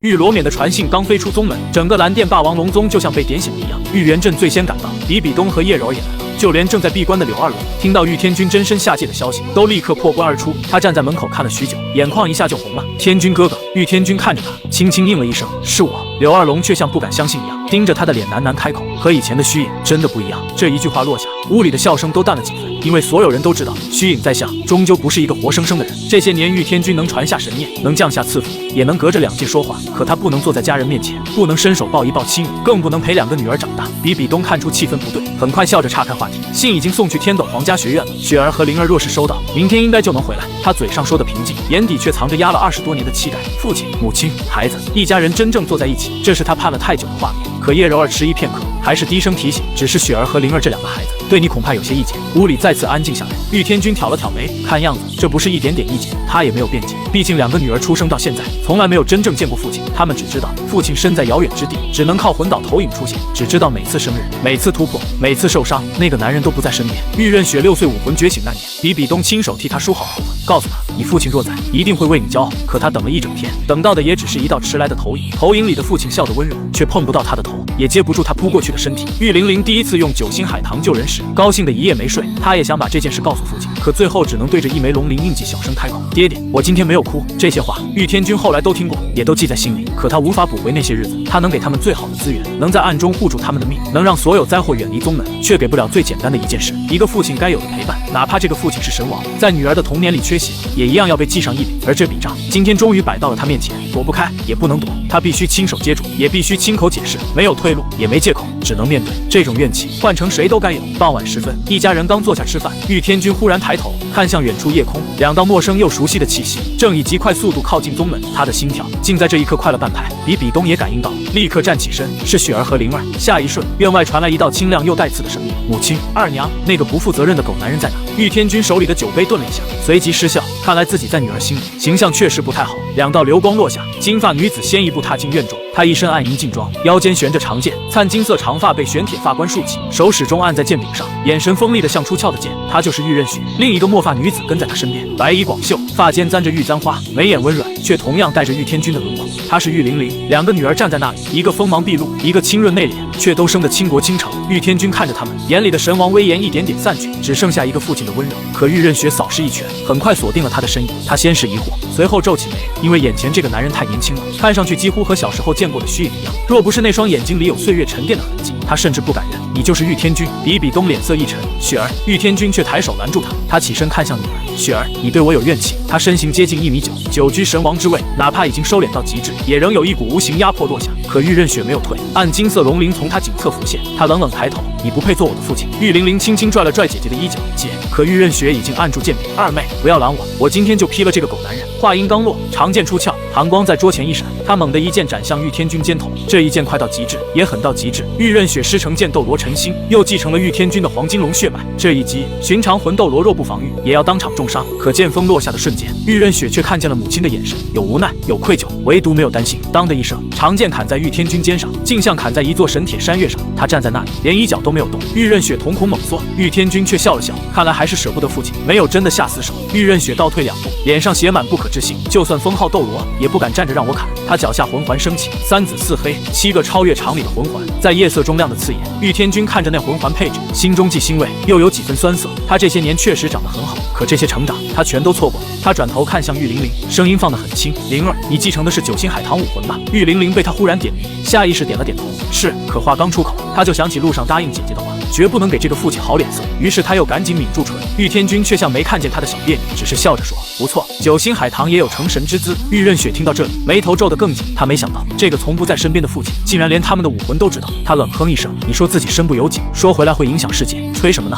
世界离了你就不转了。你以为你是谁？天上的神吗？”这话一出，玉天君非但没有动怒，反而笑出了声。这脾气倒真像比比东年轻的时候。他看着2个女儿，声音温和却不容拒绝：“先坐下，一起吃饭。”玉刃雪正要反驳，下一刻他脸色就变了，因为他发现自己的身体不受控制，双腿像有了自己的意识，径直走向圆桌，还偏偏坐在玉天君右手边。玉玲玲也轻呼一声，被一股温和力量带到左侧坐下。玉刃雪咬牙看着他：“你是精神类封号斗罗？”玉天君没有解释，只是给2个女儿各倒了一杯百花酿。玉刃雪索性破罐子破摔，吃就吃。他拿起筷子，对着满桌饭菜大快朵。毕竟他和妹妹连夜赶回宗门，早就饿了。吃到一半，他忽然抬头：“吃完饭，你和我打一架，我倒要看看你到底有什么实力。”玉天君看向玉玲玲：“灵儿，你姐姐一直这么莽撞吗？”玉玲玲耳根微红，低声说道：“姐姐平时不是这样的，只是太久没有见到父亲。”听到父亲2个字，玉天君脸上的笑意淡了些，他沉默片刻，点头答应：“好，打完之后我会把原因告诉你。”饭后，众人来到后山演武场，月光铺满青石地面。玉天君和玉刃雪相对而立，玉刃雪没有废话，低喝一声：“噬魂蛛皇！”紫黑色光芒瞬间爆开，8条锋利猪腿从他背后伸展而出，双眸化作妖异的紫红色，绝美面容上也浮现出暗色朱纹。3紫4黑7个魂环在他脚下缓缓升起。玉天君看着这一幕，忽然有些恍惚。当年他第一次见到比比东，他也是这样，美艳危险，像一朵带刺的黑色玫瑰。你不用武魂吗？玉刃雪拔出长剑，紫黑能量缠上剑身，剑锋所指，空气都被割开细响。玉天君只是负手而立，不必。这种轻描淡写，彻底点燃了玉刃雪的怒火。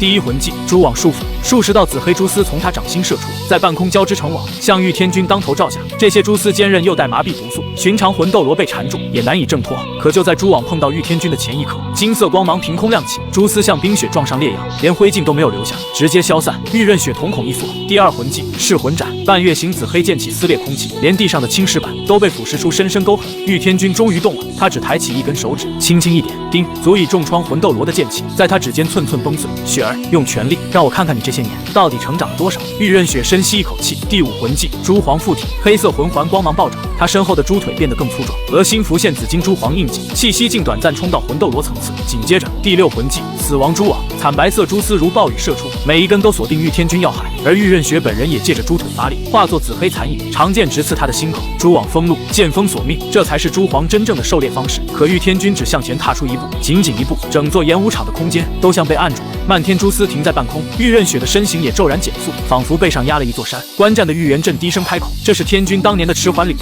玉天君抬手一握，咔嚓一声，死亡蛛丝寸寸断裂。玉刃雪闷哼倒飞，落地时嘴角已经溢出一缕鲜血。比比东脚步一动，却又强行停住。他心疼女儿，也知道这一战不能替他拦。叶柔儿轻轻握住他的手，2个做母亲的人眼里都是同一种酸楚，因为他们比任何人都清楚，玉刃雪现在砍出的每一剑，真正砍的都不是玉天君的身体，而是这些年积在心里的委屈。玉天君也清楚，所以他没有还手，更没有呵斥，他只是站在那里，给女儿一个把怨气打出来的机会。玉天君问他还要继续吗？玉刃雪撑着长剑站起来，眼里的倔强却半分未退。他脚下最后一个黑色魂环终于亮起，第7魂技蛛皇真身，紫黑光柱冲天而起，半边夜空都被染成诡异颜色。一头10米高的巨型蛛皇在月光下缓缓站了起来。10米高的蛛皇真身在月光下彻底成型，8条猪腿像锋利长矛，每一次落地都把演武场的青石踩出裂纹。玉刃雪的复眼倒映着冷月，口气开合间，毒液滴落在地，青石立刻被腐蚀出黑洞。他已经不再保留，这一刻的他不只是一个20多岁的魂圣，而是继承了黄金龙血脉，又拥有噬魂、朱黄武魂的双生天才。朱黄领域开，紫黑色领域瞬间铺开，整个演武场都被笼罩其中。领域之内，敌人的魂力运转会被压制，而玉刃雪的速度、力量、毒素都会被推到极限。不到魂斗罗，却已经掌握领域，这就是他的骄傲，也是他敢质问父亲的底气。巨型蛛皇仰天嘶鸣，八腿齐动，以极其恐怖的速度冲向玉天君，猪腿连连挥落，噬魂斩像潮水一样暴动，每一道紫黑锋芒都足以让封号斗罗侧目。玉玲玲站在场边，紧张的连呼吸都轻了。比比东没有阻拦，叶柔儿也没有出声，因为他们都知道玉刃雪心里那口气必须亲手打出来。可面对这足以威胁封号斗罗的一击，玉天君只是轻轻叹了口气，他抬起右手，掌心朝上，一点金光在掌中浮现，起初只有米粒大小，转眼却化作拳头大的光球。光球之内，山川河流、日月星辰都像一个微缩世界般缓缓流转。玉天君轻声开口：散。没有轰鸣，没有爆炸，只有柔和的金色光芒，如水波般向四周荡开。光芒所过之处，蛛皇领域像冰雪消融，紫黑是魂斩一片片崩碎，巨型蛛皇的身体也迅速缩小。等金光散尽，玉刃雪已经恢复人形，无力跌坐在地上，他全身魂力几乎被抽空，连重新站起来的力气都没有。而玉天君依旧站在原地，连衣角都没有乱，全场一片死寂。玉玲玲捂住嘴，眼里满是震撼，就连比比东早有准备，此刻也忍不住轻轻吸了口气。玉天君走到玉刃雪面前，向他伸出手：现在可以听我解释了吗？玉刃雪抬头看着那只手，许久之后，终于把自己的手放了上去。那只手温暖有力，轻轻一拉，就把他从地上扶起。他声音沙哑：你到底是什么人？玉天君看着两个女儿，也看着在场所有家人，重新自我介绍一下：我叫玉天君，神王。神王两个字落下，玉刃雪的呼吸都停了一瞬，玉玲玲更是下意识后退半步。他们当然听过成神传说，也在宗门古籍里见过那些模糊记载，百级成神，神奇分阶，神王统御。可那些东西太遥远了，远到像故事，像神话，像长辈用来激励后人的传说。直到此刻，那位传说中的神明就站在他们面前，而且是他们缺席了20多年的父亲。玉刃雪想反驳，却一个字都说不出来。刚才那一战已经说明了一切，他拼尽全力的蛛皇真身，连玉天君一片衣角都碰不到。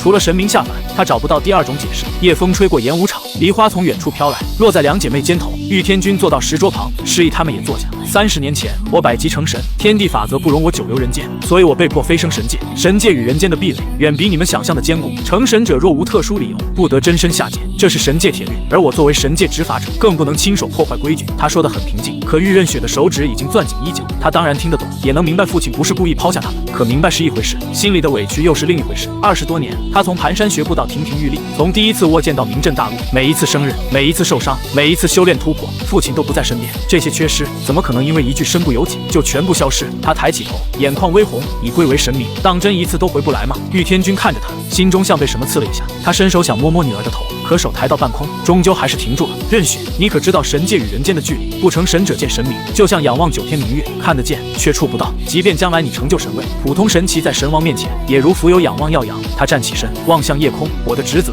不只是处理神界事务，还要维系神界下辖3000小位面的平衡。深渊、魔域、虚空裂隙，那些邪恶位面只知道掠夺和毁灭。有些小位面的最强者，甚至只有魂圣层次，若没有神界庇护，1天之内就可能位面崩塌，亿万生灵死绝。他回过头，目光落在两个女儿身上。我说自己真身下界会影响世界，不是借口。神王降临人间，哪怕极力收敛气息，也会扰动天地法则。更重要的是，若我长时间离开神界，那些虎视眈眈的邪恶位面就会趁虚而入。玉刃雪沉默了，他一直以为父亲只是去了一个遥远地方，只是有能力回来，却不愿意回来。可现在他才知道，父亲守着的不是一座城，不是一个宗门，而是无数个位面地安宁。这些年斗罗大陆风调雨顺，魂师界少有大乱，或许正是因为有这样的人站在神界之上，替人间挡住了看不见的灾祸。玉玲玲也终于明白，为什么母亲和大娘这些年提起父亲，从来没有怨恨，只有心疼和等待。他们不是被抛下的人，而是被父亲放在心里，却暂时无法触碰的人。这个答案不完美，也不能让童年的空缺消失，但至少他让那份怨气有了落下的地方。玉刃雪握紧的手慢慢松开，他不是立刻原谅了所有遗憾，只是第一次发现自己这些年恨着的人，也许比他想象中更痛苦。玉玲玲没有催他，只是安静坐在旁边，等姐姐自己想明白。屋里安静的只剩烛火清响，也只剩心跳声，谁都没有先开口。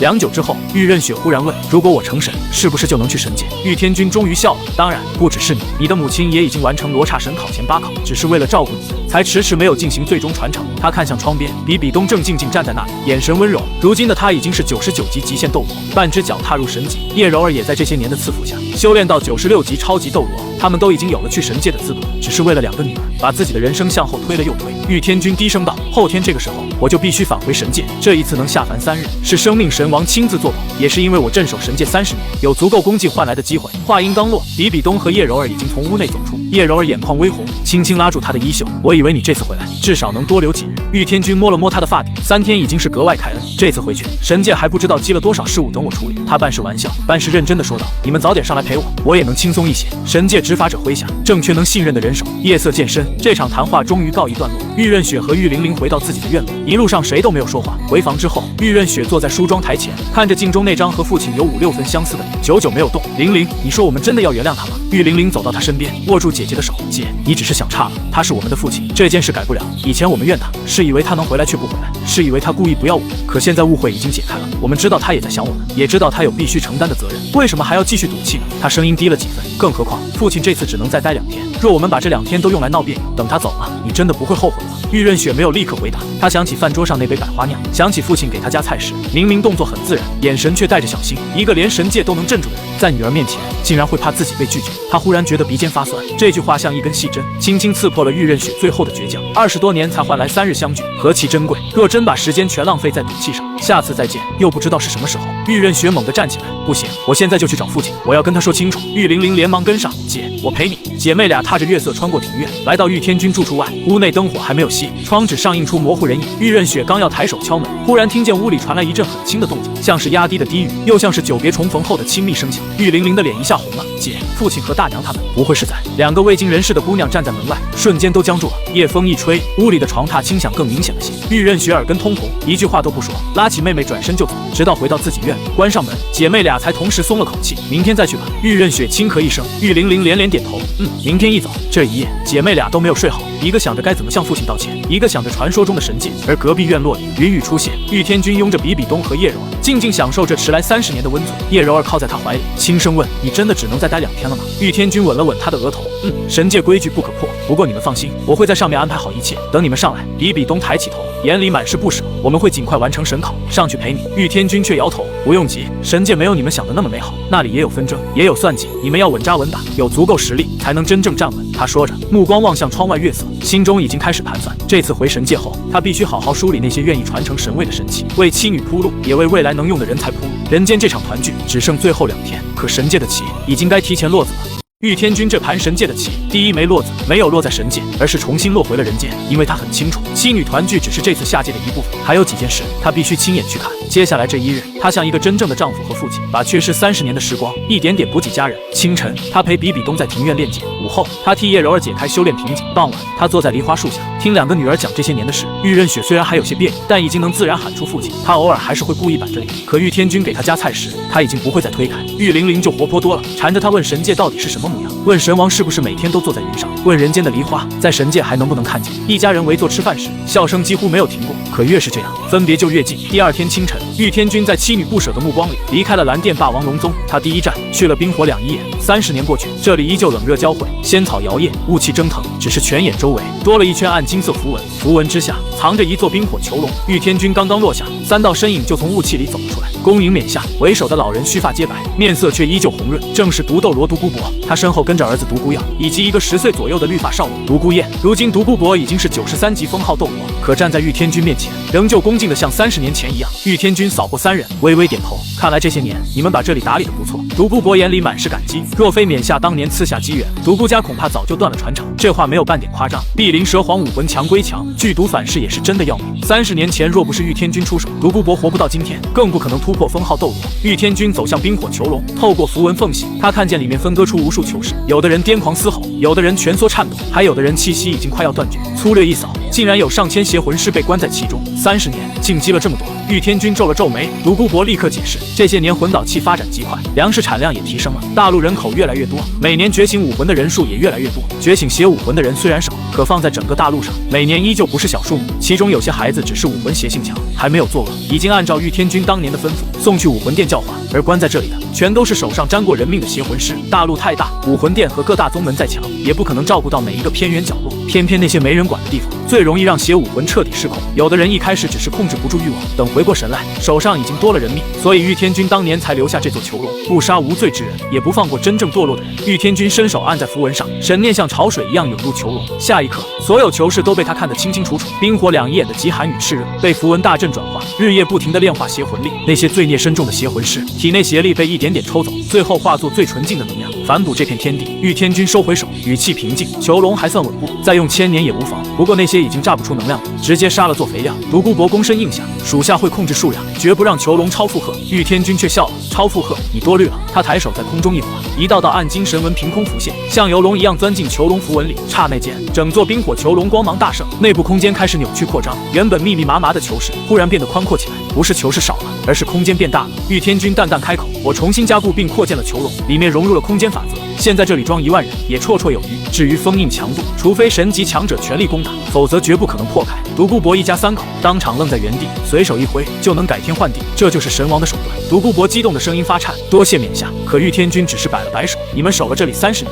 这是应得的。说完，他从怀中取出一卷玉简，递给独孤博：这些年我在神界闲暇时，替你们家族推演了一门功法。独孤博神念探入玉简，整个人猛地一震，万毒凝丹诀。这门功法能把碧鳞蛇皇武魂自带的剧毒在体内凝成毒丹，毒丹一成，不仅再无反噬之忧，还能随心操控毒素，甚至把毒丹当成第2魂核，大幅提升战力。30年前，玉天君让他们用魂骨储毒，只能治标，魂骨难得，容量也有限，每一次储毒其实都是把独孤家的命暂时塞进一个容器，而这一次才是真正从根上解决了独孤家的命。独孤博带着儿子孙女就要跪下，冕下大恩，独孤家永世不忘。玉天君袖袍一拂，无形力量拖住3人，不必如此，此法虽妙，却不能急。尤其是独孤雁年纪还小，至少等到魂圣境界再尝试凝丹。独孤博郑重应下，玉天君又看向冰火2仪眼里的仙草。30年来，这些仙草被照料得极好，其中几株甚至已经生出微弱灵智。他随手点出几道神光，没入最珍贵的几株仙草体内，助他们继续成长。做完这一切，玉天君身形一晃，便消失在原地。独孤雁看着他离开的方向，忍不住问：爷爷，这位冕下到底是什么境界？独孤博沉默良久，才缓缓吐出4个字：神明降世。离开冰火2仪眼后，玉天君下一站去了昊天宗。如今的昊天宗早已不再闭门闭室，山门大开，弟子来往，演武场上呼喝不断，看起来一派兴盛。只是天下第1宗的名头早已经落到了蓝电霸王龙宗头上。玉天君隐匿气息，像寻常访客一样上山。守山弟子问他来意，他只说自己幸运是故人之后，想拜访唐晨前辈。等待通报的时候，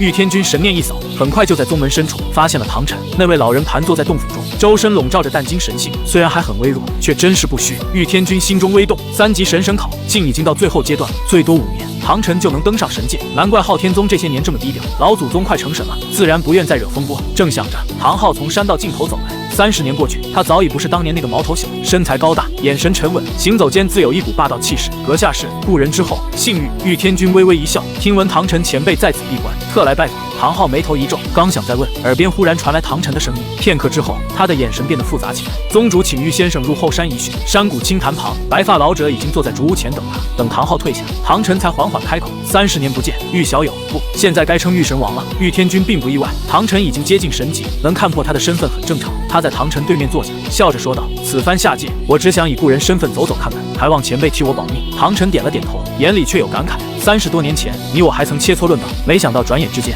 你已经站在神界之巅，而老夫还在门槛外徘徊。玉天君正色开口：前辈神考已到最后关头，最多5年，我们便可在神界再见。唐晨脸上露出一丝笑意，可下一刻，他话锋一转：玉神王今日来访，恐怕不只是为了叙旧吧。玉天君也不绕弯子：我想见见唐三。山谷里忽然安静下来，唐晨的目光瞬间锐利。为何？好奇，这个孩子很特别，我想亲眼看看他究竟是什么样的人。唐晨沉默许久，终于传音让唐昊带人。片刻之后，一个6、7岁的男孩走进山谷，他穿着朴素布衣，小脸白净，眼睛却沉稳的不像孩童。他先向唐晨行礼：曾祖，又看向玉天君：晚辈唐三，见过前辈。玉天君神念轻轻扫过唐三周身，心中立刻有了判断：玄天宫第2重，魂力15级，这进度对一个6岁孩子来说，已经堪称惊世骇俗。身处昊天宗，不用再照顾颓废的唐昊，也不用为了生计分心。这一世的唐三比原本轨迹成长得更快。更让他在意的是，唐三的灵魂气息异常凝实，果然特别。玉天君从怀中取出一块玉佩，递到唐三面前。初次见面，这个小玩意送你。唐三刚一接过，就感觉玉佩里有股温和又浩瀚的力量。他下意识想推辞，这太贵重了。唐晨却忽然开口：收下吧，玉前辈所赐，是你的机缘。唐三这才双手接过，郑重道谢。玉天君起身告辞：唐前辈，神考最后关头，切记守住本心，勿被外物所惑。我们神界再会。话音落下，他的身影化作点点金光，消散在山谷之中。唐三忍不住看向唐晨：曾祖，那位前辈是？唐晨摸了摸他的头：一个能决定很多人命运的人。他说完，目光落在那块玉佩上，眼神复杂：小三，好好收着他。唐三似懂非懂的点头，紧紧握住玉佩。一旁的唐昊却忽然心头一动，那个人的模样好像玉天君，而此刻玉天君已经站在千里之外的山巅。他遥望昊天宗方向，金色眼眸里光芒流转：唐三，这一世你会如何选择呢？山风卷起他的衣袍。唐三还不知道自己手里那块平平无奇的玉佩，不是一份简单见面礼，而是玉天君替世界意志抢先落下的一步棋。如果世界注定要补偿唐三，那这份补偿就不能落到玉天君看不见的地方。这块玉佩既是机缘，也是一条无声的缰绳。那块玉佩落下之后，玉天君没有再停留，因为他在人间的时间已经快要耗尽了。最后那日黄昏，蓝电霸王龙宗后山梨花树下，一家人静静相拥。比比东把脸埋在他肩头，眼泪无声浸湿衣襟。叶柔儿紧紧攥着他的手，指节发白也舍不得松开。两个女儿站在旁边，眼眶同样泛红。可谁都知道，这一次分别拦不住。玉天君依次吻过妻女额头，声音温柔却坚定：我会在神界等你们，好好修炼，完成神考，等你们飞升那日，就是我们一家真正团聚之时。夕阳落下最后一缕金光，玉天君周身神辉升腾，身影一点点变得透明，最后化作无数光点，逆着夜色飞向苍穹深处。保重！比比东的声音被风吹散，满树梨花轻轻摇动，仿佛也在替这场重逢送行。神界生命神殿前，玉天君的身影重新凝聚，浓郁神力涌入体内，也把人间3日带来的烟火气一点点洗去。等他再睁眼，那双金眸里已经恢复了神王该有的淡漠和威严。怎么样？这次下界的体验不错吧？温婉的声音从身后传来，生命神王站在不远处，笑盈盈看着他。玉天君没有回答，可眼底一闪而过的暖意已经说明了一切。生命神王走到他身侧，轻声叹道：你倒是幸运，妻女俱在，亲情未断。可我还不知道要等到什么时候才能等来自己的继承人。玉天君侧目看他，生命神王的神位太特殊，需要心性纯善、天赋卓绝，又与生命权柄高度契合的辅助系魂师。七宝琉璃塔虽强，却终身难破80级，先天有缺，根本承不起神王之位。生命神王忽然一笑：不过我倒想到一个现成人选。谁？你的女儿玉玲玲，她的9星海棠武魂和我的生命权柄几乎天造地设，治愈、复苏、生命共鸣，契合度超过90%。玉天君沉默了，他当然知道女儿天赋好，9星海棠本就是顶级治疗武魂，再加上他的神王血脉，玉玲玲不到30岁就已经突破魂圣，这在治疗系魂师里简直是奇迹。可玉天君真正担心的不是女儿天赋不够，而是神界5大神王，若生命神王之位也落到玉家身上，再加上他自己的毁灭神王和修罗执法者权柄，玉家几乎要在神界一家独大。生命神王像是看穿了他的顾虑，轻声说道：神界存在的意义是维系3000位面的平衡，只要你能让神界运转良好，让下界生灵安居乐业，权力集中一些，又如何呢？他望向远方，毁灭离开前说过，规矩是死的，神是活的，若一味拘泥行事，反而会错失真正的良机。玉天君没有立刻接话，这件事太敏感也太重。良久之后，他只缓缓说了一句：顺其自然吧，若玲玲真有这个福分，我不会阻拦，但一切都要看他自己的造化。生命神王含笑点头，那就拭目以待。回到万象神殿后，玉天君独自走到神殿深处，那里立着一面高达3丈的青铜古镜，镜面澄澈如水，倒映的却不是神殿，而是斗罗大陆的人间百态。这是玉天君打造的神器万象镜，镜面微微荡漾，很快显出诺丁城初级魂师学院。6岁的唐三坐在教室最后一排，表面认真听讲，暗地里却在运转玄天功。他的眼神太沉，完全不像真正的孩童。玉天君轻叹一声，还是送到这里了。这一世，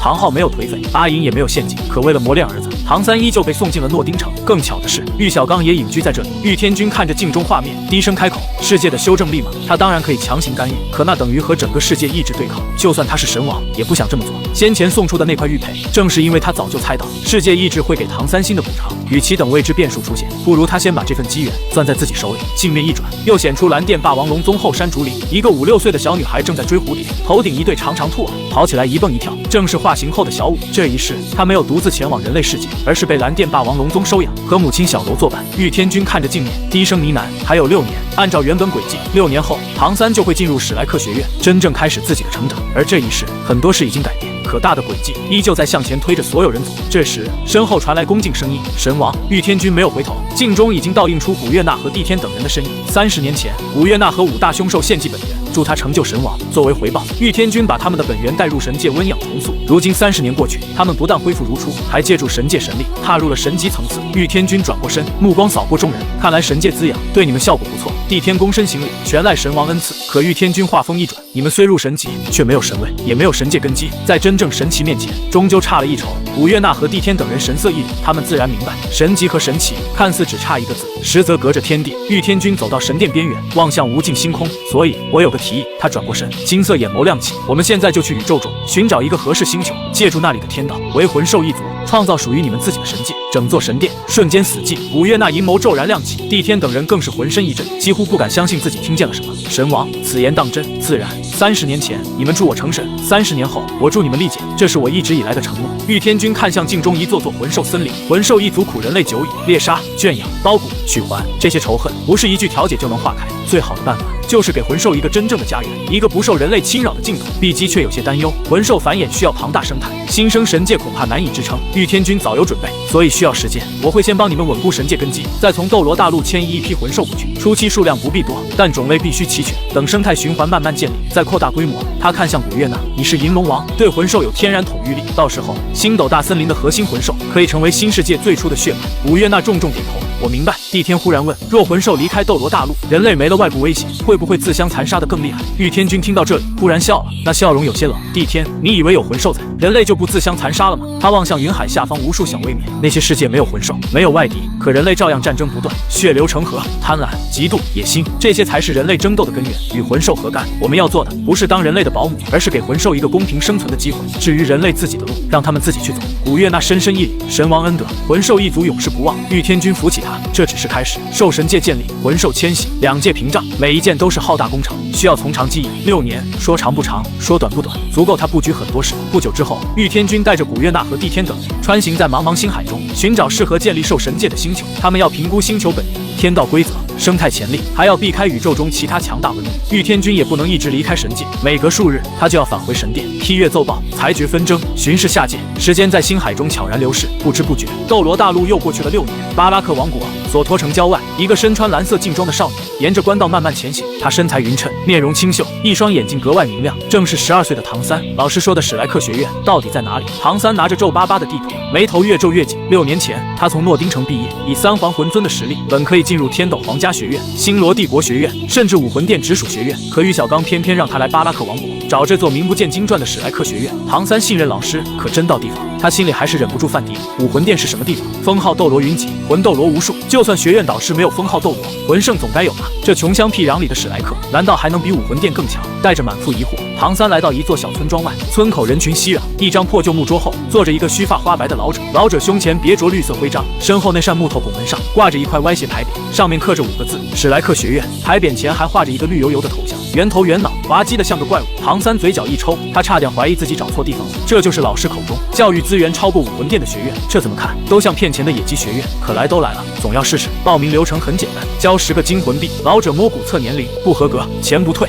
前面的家长当场炸了，10个金魂币，你们这是抢钱吧？天斗皇家学院都没这么贵。老者眼皮都没抬，爱报不报。下一个，不少人骂骂咧咧离开。唐三却心中一动，敢收这么高，要么是骗子，要么是真有底气。轮到他时，他平静放下10个金魂币，老者这才抬眼看了看他手。唐三伸出右手，老者枯瘦手指一搭上去，脸色立刻变得古怪。他又捏了几下掌骨和指节，眉头越皱越紧。小子，你手上是不是练过什么魂技？唐三心中一凛，这老者眼力好毒。他修炼玄玉手多年，双手坚于金刚，柔韧如棉，寻常人根本摸不出真实骨灵。他没有否认家传断手之法。老者眯起眼，把小腿抬起来。唐三照做，老者隔着裤子在小腿骨上捏了几下，这才点头。骨龄12，符合，进去测魂力，合格了再进行下一项考核。唐三收回腿，心中对这座破学院终于多了几分重视，能隔着裤子精准摸出骨龄，这老者绝不简单。他走进村子，来到一处院落，院里摆着测试水晶，旁边站着一个金发少年，身材高大，眼神锐利，正是戴沐白。手放上去，注入魂力。唐三把手按上水晶，玄天功缓缓运转，水晶鲜亮白光，又转成黄色，最后定格在深邃紫色。戴沐白瞳孔猛地一锁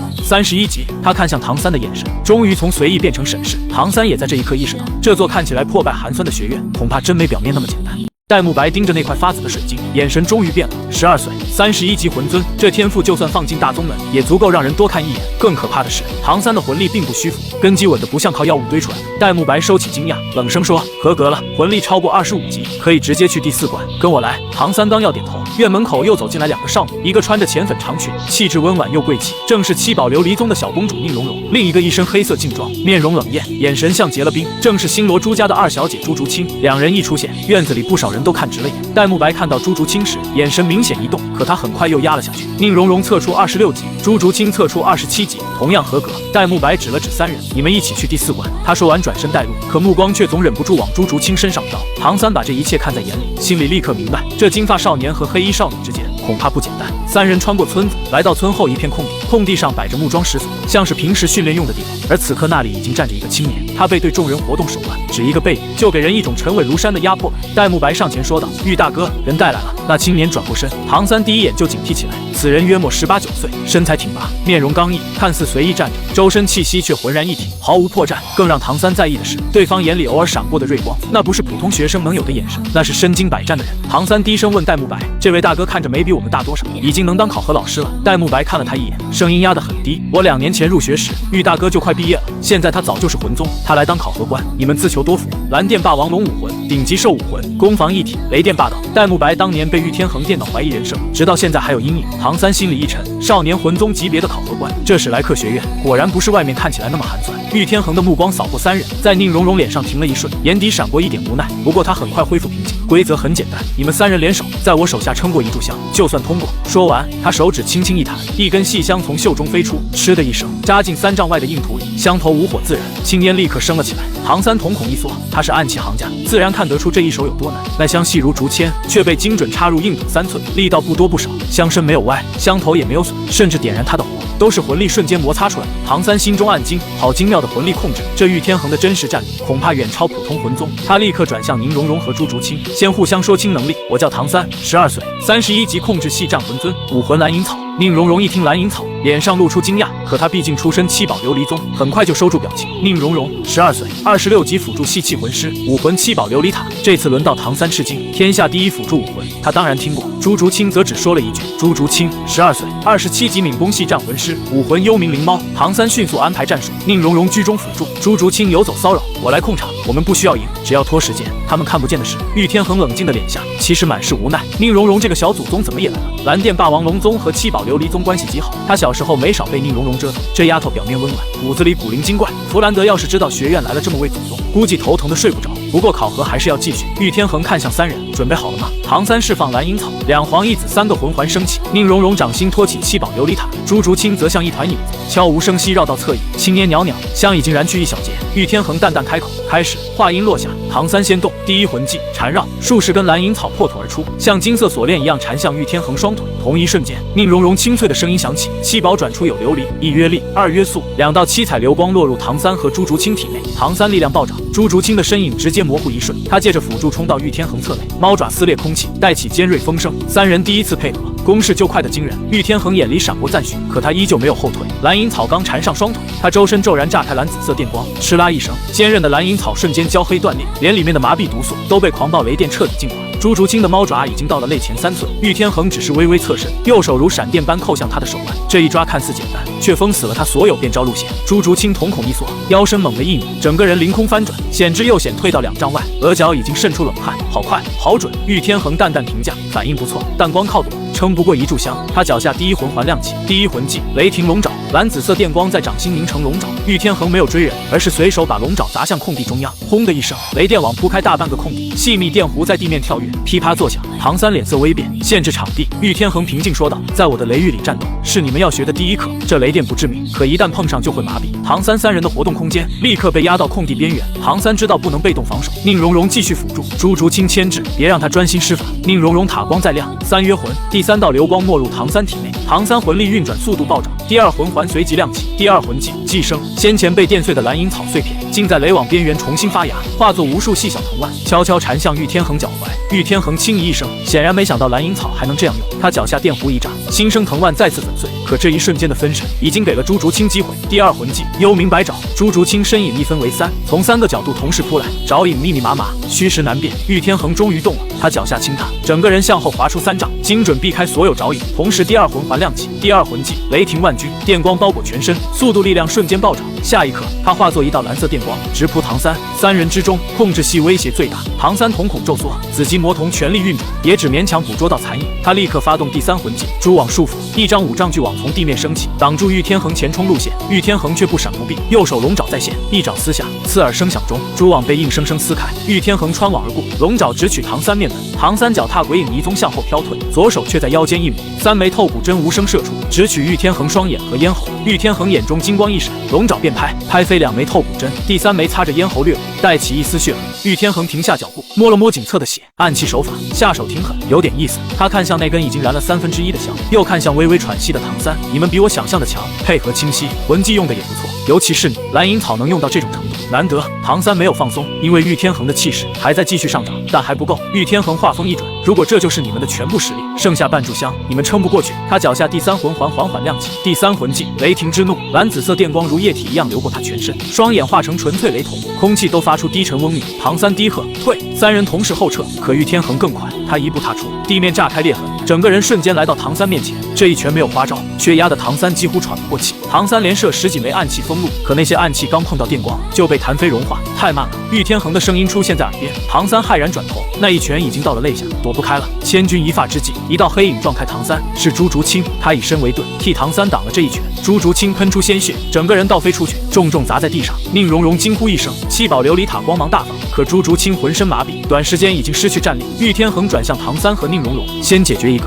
现在2对1，你们机会更小了。唐三把朱竹清送到宁荣荣身边，照顾她。宁荣荣急声问：“那你呢？”唐三深吸一口气，我还能战，细香已经燃过半，只要再撑下去，他们就能赢。可玉天恒再次动了，这一次他的目标是宁荣荣，辅助系魂师永远是战场上最先要解决的人。唐三眼神一狠，3个魂环同时亮起，蓝银囚笼、寄生、蛛网束缚，3大控制魂技同时爆发，无数蓝银草从地面涌出，化成囚笼，碎片寄生缠向4只巨型蛛网从天而降。唐三几乎把魂力一次抽空，玉天恒终于露出认真神色，他停下脚步，第4魂环缓缓亮起，第4魂技蓝电神龙级，龙吟震天，3丈长的蓝电神龙虚影盘绕周身，狂暴雷电向4周炸开，蓝银囚笼碎了，寄生藤蔓灭了，蛛网也寸寸断裂。唐三被余波震得连连后退，嘴角溢出血迹。宁荣荣手中的7宝琉璃塔光芒都暗了几分。玉天恒站在雷光中心，像一尊降世雷神。还要继续吗？唐三抹去嘴角血迹，忽然笑了。当然，他右手在腰间一抹，一具通体黝黑的弩机出现在掌心，弩身古朴，弩槽里16根金刚弩箭寒光闪烁。唐门击阔暗器排名第3，诸个神弩。唐三抬起弩机，声音平静，暗器，诸个神弩，请指教。玉天恒目光落在弩箭上，第一次真正挑起眉头。击阔暗器，那就让我看看他能不能破开我的雷电防御。雷电铠甲在他体表凝成实质。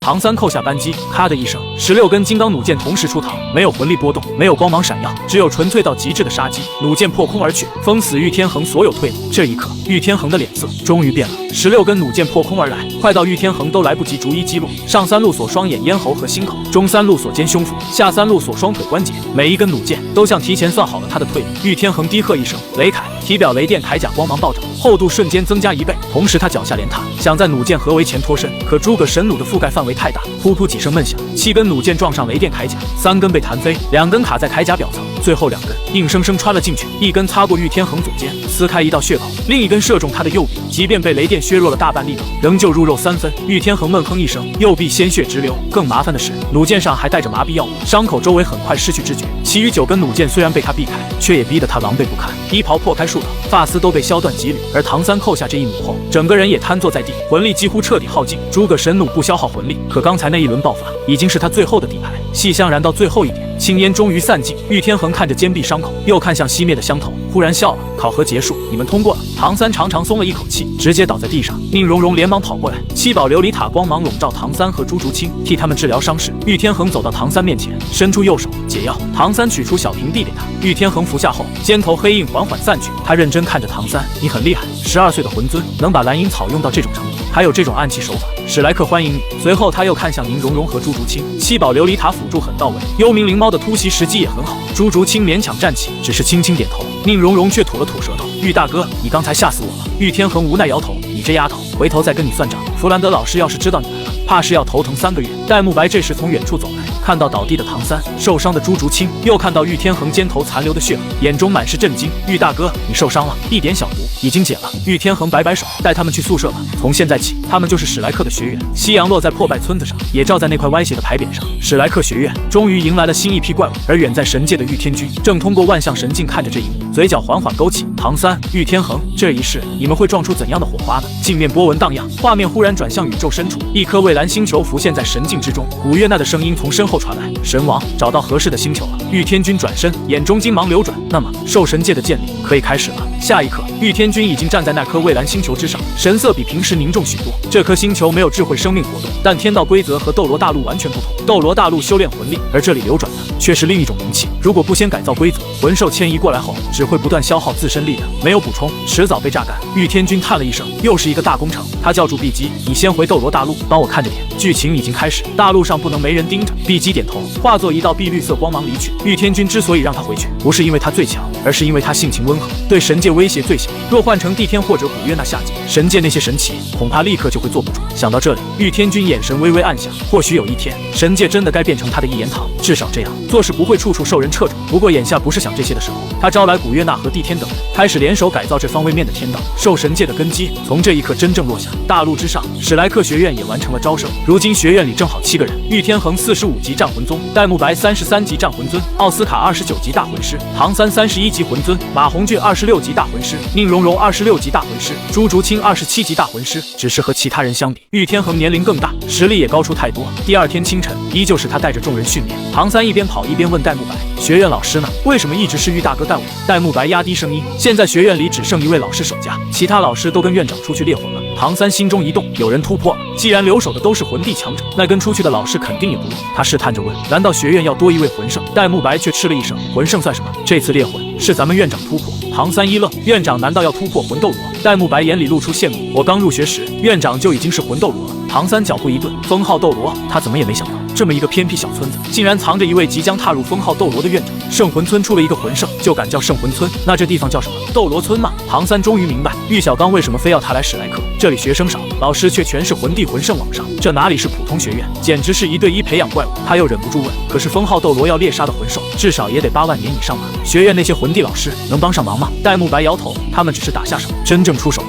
是蓝电霸王龙宗的高手。一提到蓝电霸王龙宗，戴沐白脸上已经不是羡慕，而是尊敬，那是连星罗皇室都不敢轻视的传奇宗人。唐三出自昊天宗，自然更明白这个名字的分量。如果说昊天宗也有封号斗罗，那么蓝电霸王龙宗就是封号斗罗扎堆出现。眼前的玉天恒不过是宗门年轻一代弟子，就已经在这个年纪成了魂宗。如果不用诸葛神弩，唐三他们3人联手都未必能撑到最后。玉天恒听见2人越聊越兴奋，终于无奈开口：“少唠嗑，好好修炼。”可他一回头，才发现唐三和戴沐白都盯着他，不只是他们，宁荣荣、奥斯卡、马红俊、朱竹清全都停下训练看了过来。马红俊最先忍不住：“玉大哥，蓝电霸王龙宗派出的高手是谁啊？能帮院长猎杀第9魂环？”玉天恒被几双眼睛盯着，只好说道：“是我姑姑，赤龙斗罗柳二龙。”唐三和宁荣荣年纪小，对这个名号还不算熟，戴沐白和奥斯卡却同时变了脸色。赤龙斗罗就是那个刚成封号斗罗就敢挑战武魂殿超级斗罗，还打成平手的妖孽。玉天恒点了点头。柳二龙刚晋升封号斗罗时，就去挑战千军斗罗，靠着赤龙武魂的霸道，硬是和对方战平。这战绩一出，整个大陆都记住了赤龙斗罗4个字。唐三心里也掀起波澜，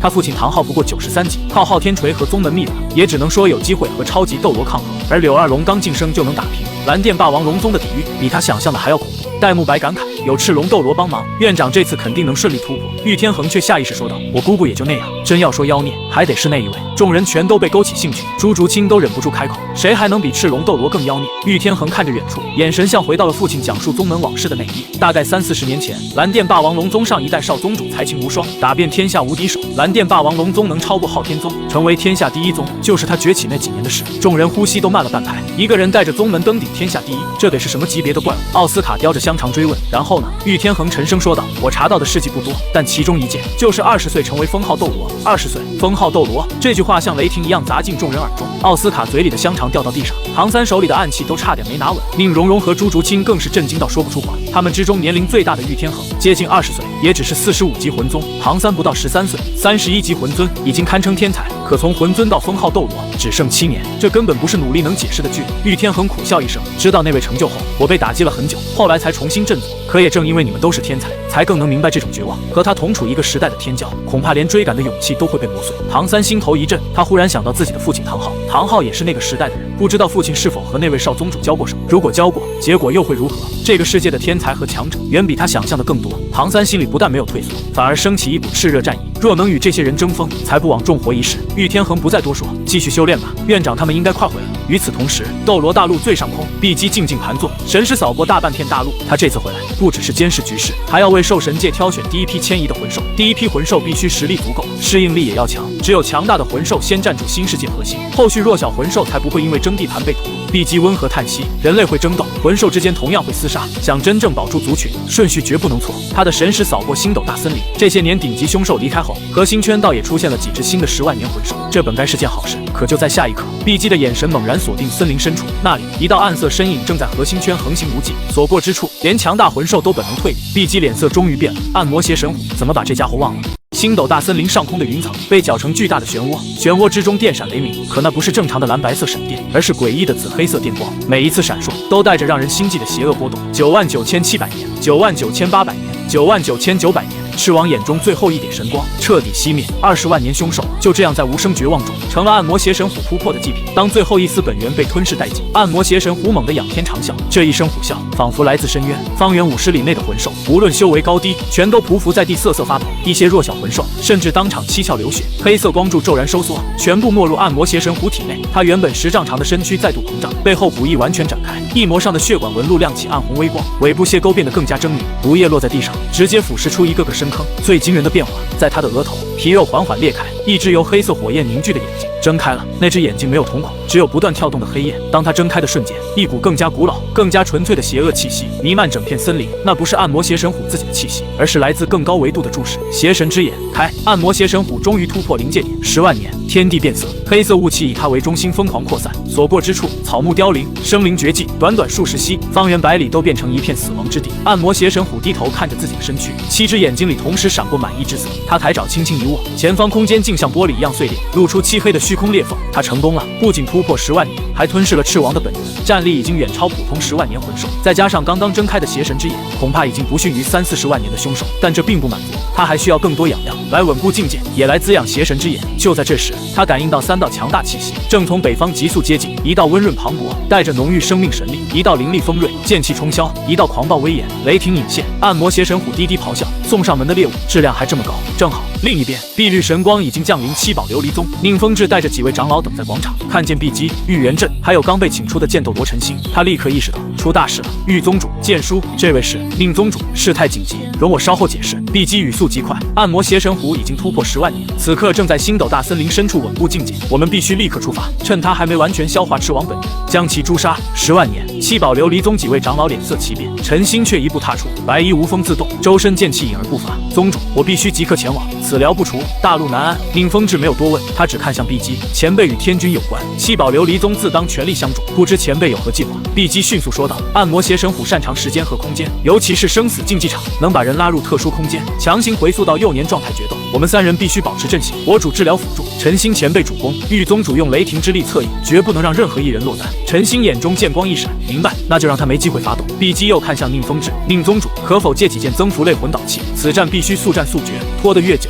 变数越大。宁风致毫不犹豫，我去取宗门宝库里最好的。当初天君赚下魂导技术，七宝琉璃宗这些年也不算白学。没过多久，宁风致捧着3个玉盒回来，盒中各有一对薄如蝉翼的透明羽翼，还有3枚刻满符文的玉质剑符。流光翼佩戴后可提升30%速度，持续1个时辰。破邪剑符捏碎后能释放1道，相当于96级超级斗罗全力一击的剑气，对邪恶属性额外克制。碧姬接过玉盒，眼中闪过赞许，有这2样，胜算又添3分。3人迅速佩戴流光翼，将破邪剑符收入怀中。碧姬再度催动神光，把陈星和玉元镇一同笼罩。玉元镇向宁风致抱拳：宁宗主，若我们不能及时回来，还请照看蓝电霸王龙宗。宁风致神色郑重：玉叔放心，但我更希望你们都平安归来。神光再起，3人化作流星，直奔星斗大森林。这一次速度比之前更快，流光翼加持下，下方景物已经模糊成流动的色彩。神光中，陈星闭目凝神，7杀剑武魂虚影在身后凝视，剑身之上7个杀字依次亮起，每一个字都散发着斩灭一切的锋锐剑意。玉元镇则运转蓝电霸王龙功法，周身电光跳跃，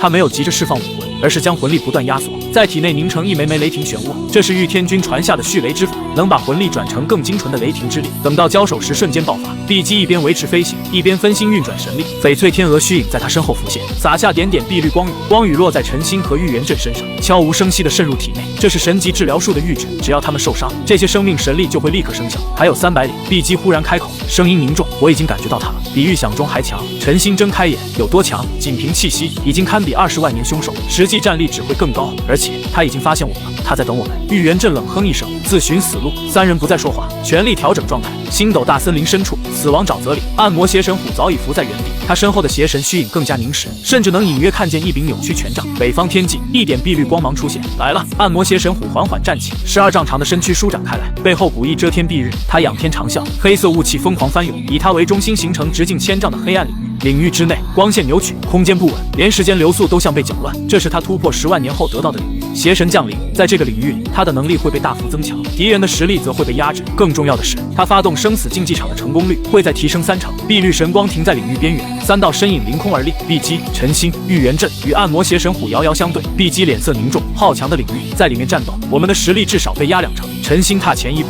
七杀剑完全显现，剑尖直指暗魔邪神虎，2成而已，斩他！够了！玉元镇也释放武魂。蓝电霸王龙虚影冲天而起，9个魂环自脚下升起，最后一个黑色魂环深邃如墨，隐隐有雷光流转。他双手虚握，2柄雷霆长矛瞬间成型。那就战吧！暗魔邪神虎眼睛眯起，他感受到了威胁，可更多的是兴奋。猎物终于入网了，他张开血盆大口，率先发出一声震天虎啸，声浪裹着实质化的邪恶能量，化作一圈圈黑色波纹扩散，所过之处，草木化为齑粉，大地被离出深沟。碧姬双手结印，翡翠天鹅虚影仰天长鸣，漫天碧绿光雨在3人身前凝成一面翡翠屏障，黑色波纹撞上屏障，发出刺耳摩擦声，屏障剧烈震荡，裂纹密布，却终究没有破碎。陈星没有半句废话，七杀剑上第一个杀字骤然亮起，剑意冲天而起，硬生生把周围黑雾逼退3尺。暗魔邪神虎见音波被挡，7只眼睛同时闪过暴力，庞大身躯猛地一蹬，地面轰然炸裂，12丈长的身躯化作一道黑色闪电，直扑最前方的陈星。小心！碧姬急喝，3道碧绿神光没入陈星体内，速度增幅，力量增幅，魂力增幅，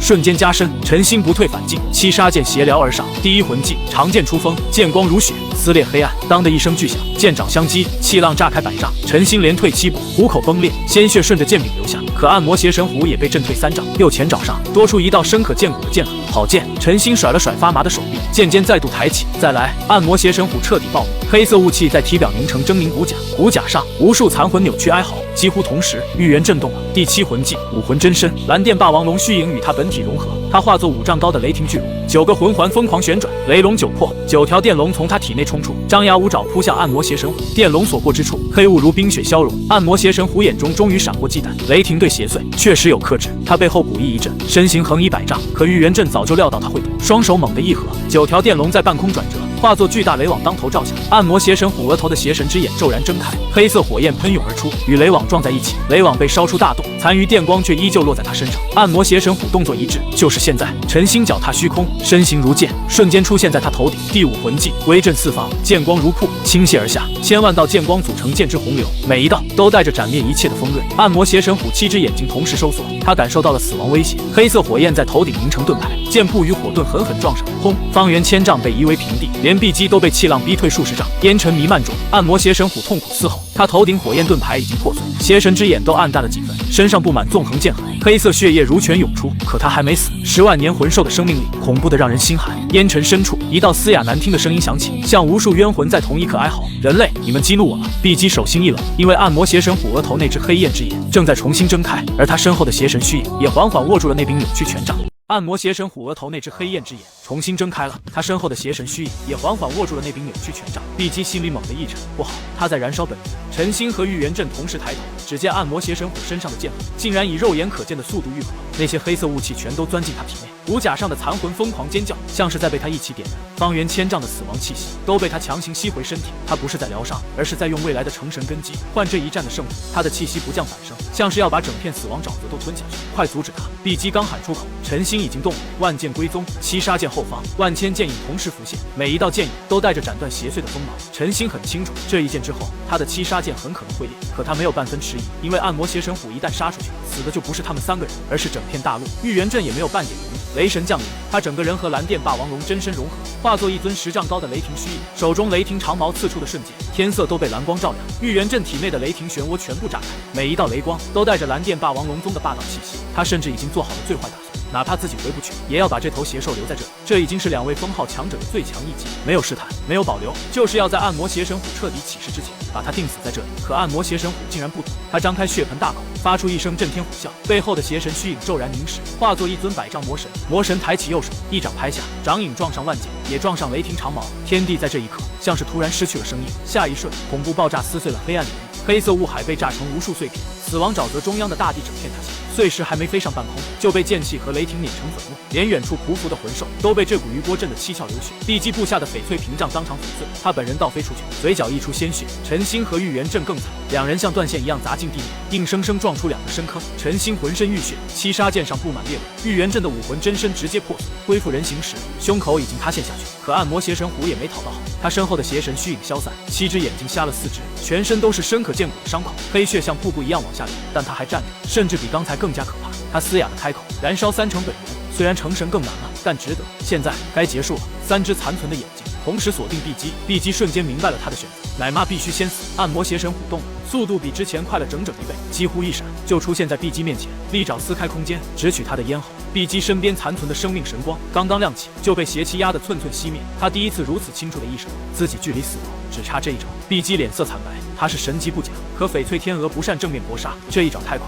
她根本来不及躲。就在利爪快要落下的瞬间，一道浑身是血的身影挡在了她面前。玉元镇，他从深坑里爬了出来，眼神依旧沉稳。9个魂环从脚下升起，下一刻全部炸裂。这是他从昊天宗学来的禁术炸环，用全部魂环换一瞬间的极致爆发。9个魂环碎开的那一刻，玉元镇的经脉几乎一起崩裂。可他的背景没有完，他是蓝电霸王龙宗上一代宗主，也是玉天君的父亲。神王不在下界，这一战他就必须站在最前面。蓝电霸王枪，玉元镇嘶吼一声，所有魂环能量汇成1柄10丈雷霆长枪，9条电龙缠在枪身之上，带着毁灭一切的气息，刺向暗魔邪神虎的利爪。轰的一声，玉元震倒飞出去，双臂尽碎，胸口被撕开巨大的伤口。可他这一枪也刺穿了暗魔邪神虎的右前肘，把他死死钉在地上。就是现在，玉元震用最后的力气大喊。陈星从另一个深坑中冲了出来，他满身是血，七杀剑几乎碎裂，可眼里的剑意却比任何时候都亮。第7魂技七杀真身，神魔两斩。陈星与七杀剑彻底融合，化作一柄通天巨剑，巨剑一分为2，一柄神圣如光，一柄漆黑如夜，两剑交叉落下，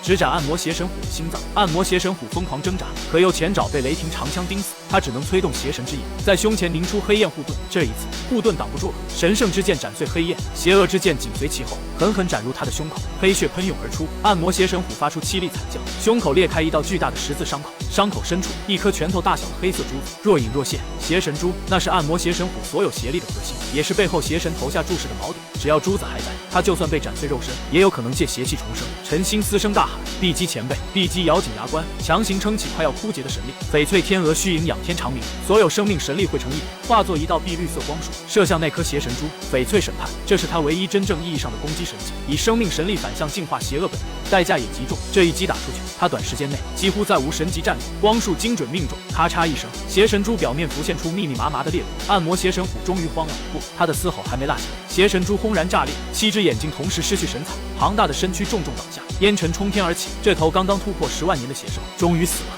可战场上没有一个人还能站稳，玉元震倒在血泊里，气息微弱的几乎听不见。陈星单膝跪地，七杀剑寸寸碎裂，他本人七窍流血，随时可能断气。碧姬也瘫坐在地，脸色白得像纸，但他还是爬向玉元震，把最后一点生命神光送进他的体内，又爬到陈星身边，稳住他的伤势。做完这一切，他连抬手的力气都没有了。不知过了多久，远处终于传来破空声，宁风致带着7宝琉璃宗长老赶到，看到满目疮痍的战场，所有人都倒吸一口凉气。他们来之前已经想过这场围杀会很惨，可真正看到死亡沼泽时，还是说不出话。方圆百里草木枯死，大地像被黑火烧穿，而3位能代表下界巅峰的强者竟全都倒在血泊里。快救人！宁风致急声下令，长老们立刻冲上去，把3人抬上担架，喂下疗伤丹药。7宝琉璃宗的辅助魂师把所有能用的治疗魂导器都取了出来，一道道柔和光芒落下，才勉强吊住3人的命。碧姬虚弱地睁开眼，魂骨收好，不能落入邪神信徒手里。宁风致重重点头，他亲自走到暗魔邪神虎尸体旁，那里已经开始化作黑色光点消散，光点之中一块漆黑左臂魂骨缓缓浮现，旁边还有一枚深黑色魂环，血色纹路在魂环里流转，正是10万年魂环。宁风致把魂骨封存，立刻带人撤离，他们谁都没有看见。尸体彻底消散后，一缕极淡的黑雾悄悄钻入虚空，虚空深处一双猩红眼睛缓缓睁开。废物！低沉的声音响了一瞬，又重新归于死寂。而在茫茫宇宙之中，玉天君也终于停下了手。为了打造魂兽未来栖息的新世界，他已经消耗了太多神力，法则要编织，空间要稳定，能量循环也要亲手梳理。哪怕他身兼修罗神和毁灭神王2大神位，这一趟也并不轻松。帝天和紫姬等凶兽守在不远处，亲眼看着一颗荒凉星球被一点点改造成适合魂兽生存的世界。森林生长，湖泊成型，山脉里开始流动灵气，天空中也终于有了稳定的日月星辰。好在魂兽星终于成了，这不是简单搬一片森林，而是给魂兽一族开出一条不再被猎杀的新路。剩下的细节交给你们。玉天君看向帝天和紫姬等人，我回斗罗大陆一趟，何必姬运送第一批魂兽过来。帝天郑重低头，神王放心。玉天君一步踏出，身影直接消失在宇宙深处。这一次回去，不只是任务，也是回家。神界和凡界之间的壁垒原本很难跨越，可他有迁移魂兽的正势在身，只要不扰乱大陆秩序，斗罗星的意志也不会排斥他。当然，这不代表他可以随便出手。神王落入凡界，哪怕只是抬手一点，都可能改变无数人的命运轨迹。所以玉天君心里很清楚，这趟回去能看救人，能运送魂兽，能处理魂兽迁移造成的生态空缺，但不能随意插手大陆争端，除非那件事本身已经威胁到斗罗星的平衡。他原本还打算先去星斗大森林看看碧姬准备的如何，顺便确认暗魔邪神虎一事有没有留下后患。毕竟邪神这种东西最麻烦的从来不是正面厮杀，而是死后还可能留下污染。一旦那些气息沾上弱小魂兽，过几年也许又会养出新的灾祸。所以这趟回归，他看似只是送魂兽，实际也要替下界扫一遍隐患。能顺手处理的，绝不会留给后人头疼。可神念刚刚扫过大陆，一个熟悉又微妙的场面就先撞进了他的视线。熟悉的蔚蓝星球很快出现在眼前，玉天君的目光穿过云层，扫过山川河流，最后落在星斗大森林的一片空地上。他忽然笑了，唐三吸收人面魔珠，原住民场面啊，既然碰上了，那就顺便看看吧。下一刻，他悄无声息落入森林，而空地中央，一个蓝发少年正盘膝而坐，紫色魂环忽明忽暗，脸色已经铁青。那枚接近9000年的人面魔珠魂环马上就要失控了。唐三的情况已经很危险，紫色魂环忽闪忽灭，额头青筋暴起，汗水顺着脸往下淌。那只人面魔珠虽然已经死去，残魂却在魂环里疯狂挣扎。一旦他冲破唐三的精神防线，轻则魂环吸收失败，重则当场反噬身亡。戴沐白皱紧眉头，小三只是控制系魂师，肉身本来就不占优势，这次强行吸收9000年人面魔珠，实在太冒险了。玉天恒站在旁边，同样脸色难看。他这次是带队老师，可身边没有弗兰德，也没有赵无极，真要出事，他根本救不了唐三。偏偏就在刚才，他还跟众人提过一位宗门传奇，那人第4魂环吸收的也是9000年魂兽，而且还是正统龙类，比人面魔珠更加霸道。马红俊听的眼珠子都快瞪出来了，魂宗吸收9000年龙类魂环，这怎么可能？玉天恒语气里带着骄傲，那位暗辈的还是我叔叔，宗门记载写得清清楚楚，如果当时有合适的魂环，他甚至可能直接吸收万年。万年2个字一出，史莱克众人全都沉默了。可下一刻，唐三突然发出一声痛苦闷哼，紫色魂力在他身边疯狂翻卷，人面魔珠残魂开始反噬，他背后的蓝银草不受控制的抽动，脚下泥土被魂力震出裂纹，连空气里都多了一股腥甜的毒气。玉天恒脸色大变，不好，出意外了！就在所有人都慌起来的时候，一道轻笑声忽然从林中响起，看来你们遇到麻烦了。玉天恒瞬间挡在众人身前，蓝电霸王龙武魂附体，周身雷光炸开。什么人，请现身一见。能悄无声息接近到这个距离，来人至少是魂圣，甚至更强。声音再次响起，您会就算了，我已经很久没在大陆上出现了。话音刚落，一道白衣身影就出现在玉天恒面前，他站得很近，却像和整片天地融在一起，年轻俊美，气息深不可测。戴沐白盯着那张脸，忽然皱起眉，我怎么觉得他和恒哥有点像？马红俊刚想笑，看了2眼也愣住，别说，还真有点像。玉天恒却整个人僵在原地，这张脸他见过太多次了，不是活人，而是宗门大殿前的雕像，那座被整个蓝电霸王龙宗敬奉的雕像，眼前之人竟然和雕像一模一样。玉天君看着他，淡淡一笑，天恒，好久不见，你长大了。这句话很轻，却比任何威压都更让玉天恒失神。他从小听着这位叔叔的传说长大，宗门长辈每次提起玉天君，语气里都是骄傲和敬畏。可传说忽然走到面前，还像长辈一样喊他天恒，他一时间根本分不清这是现实还是梦。这一句话落下，玉天恒如遭雷击，声音都在发颤。您真的是我叔叔？叔叔2个字一出，史莱克众人全都懵了。宁荣荣却像是想起什么，小脸瞬间变色，难道是那位？马红俊急得抓耳挠腮，荣荣到底是哪位？宁荣荣深吸一口气，见爷爷小时候经常给我讲他的故事。数十年前，宗门大比，他以魂王之境越级击败昊天宗传人唐昊，后来孤身闯入杀戮之都，成就杀神，活着走了出来。最可怕的是，他20岁就突破封号斗罗，成为斗罗大陆有史以来最年轻的封号斗罗。封号鱼神，以凡人之身超越神明，全场瞬间安静。戴沐白艰难地咽了口唾沫，所以眼前这位就是已经成神的玉鱼神斗罗。朱竹清一向冷静，此刻眼底也掠过震动。奥斯卡更是下意识往后缩了半步，他们刚才还在担心魂环反噬，下一刻传说里的神就站在了他们面前。玉天恒立刻上前，深深一拜，蓝电霸王龙宗玉天恒，见过叔叔。玉天君轻轻一挥手，一阵清风凭空托起玉天恒。玉天恒这才猛地想起正事，叔叔能不能救救唐三？他吸收魂环出事了。玉天君看向盘膝而坐的唐三，微微一笑，我就是看他快不行了才现身的。众人连忙让开，玉天君走到唐三面前，近距离看着这个世界原本的主角，面相普通，眉眼坚毅，倒也没有太特殊。玉天君只轻轻吐出一个字震，声音不大，却像9天神令，直接落进唐三脑海深处。那团疯狂咆哮的人面魔珠残魂，在这一字之下瞬间崩碎，连一点痕迹都没能留下。暴走的紫色魂力也像被一只无形大手抚一圈完整魂环稳稳落在唐三身上，原本狰狞的毒气转眼散得干干净净。唐三猛地睁开眼，气息已经彻底平稳。奥斯卡结结巴巴，这就好了。马红俊嘴巴张得老大，一个字就解决了。唐三虽然不知道发生了什么，但也明白自己被救了一面，连忙起身行礼，多谢前辈救命之恩。玉天君摆了摆手，你们猎魂结束了吗？玉天恒点头，小三已经成功吸收魂环。好，玉天君轻笑，那我顺便送你们回去。话音未落，众人只觉得眼前一花，周围景物瞬间拉长，下一刻，他们已经出现在万丈高空，脚下云海翻涌，远处山河缩成一片。宁荣荣先是一惊，随后兴奋地张开双臂，这种飞在天上的感觉太爽了。奥斯卡和马红俊就没那么淡定，两人死死抱住戴沐白的大腿，哭得嗓子都劈了。戴二哥救命，要掉下去了！戴沐白脸都黑了，尤其朱竹清还在旁边看着，他咬牙切齿：你们两个松手，摔不死你们！唐三在路上听完玉天恒解释，再次恭敬道谢，多谢鱼神斗罗救命之恩。玉天君点点头，忽然随口问了一句：你的老师还好吗？唐三一愣，随后回答：老师在学院等我，一切都好。玉天君没有再多问，这么多年过去，他早就懒得计较玉小刚那点旧事，神与凡人的距离已经不是恩怨能衡量了。没过多久，史莱克学院出现在云层下方，玉天君带着众人稳稳落在广场，他看向学院深处，我去见一位故人。说完，身影如水波般消失。史莱克众人还站在原地，谁都没有立刻说话。宁荣荣看着他消失的方向，忽然理解了剑爷爷为什么会念念不忘，那已经不是强者登场，而像一段旧时代的传说，短暂回到了人间。院长办公室里，弗兰德正伏案研究魂力图。2年前，在蓝电霸王龙宗支持下，他终于突破半生瓶颈，成为91级封号斗罗，封号猫鹰。史莱克也在不用为资源发愁，可他心里总有一丝说不清的空落。他看着窗外那些年轻孩子，忽然想起一个人，如果那人还在，看到现在的史莱克会说什么？下一刻，弗兰德身体猛地僵住，办公室沙发上不知何时多了一个白衣青年，那人拿着他缺口的茶杯，正笑着看他。老弗，好久不见。弗兰德张了张嘴，半天才挤出一句：你怎么来了？路过，顺便看看。玉天君打量他一眼，封号斗罗了，猫鹰这个封号挺适合你。弗兰德本来准备摆出院长架子，可听到这句熟悉的调侃，眼眶还是不争气的发热。20多年没见，对方依旧年轻的像当年，而他自己头发却已经白了大半。弗兰德苦笑，在你面前，封号斗罗算什么？两人说起暗魔邪神虎，弗兰德神色凝重。武魂殿和上三宗后来搜过残留物，可惜什么都没找到。玉天君却并不意外，不过是藏头露尾的邪神，真有本事早就亲自来神界了。沉默许久，弗兰德忽然问：成神是什么感觉？玉天君想了想，很孤独，站在山顶，看见所有人还在山腰，甚至山脚，你看得见他们，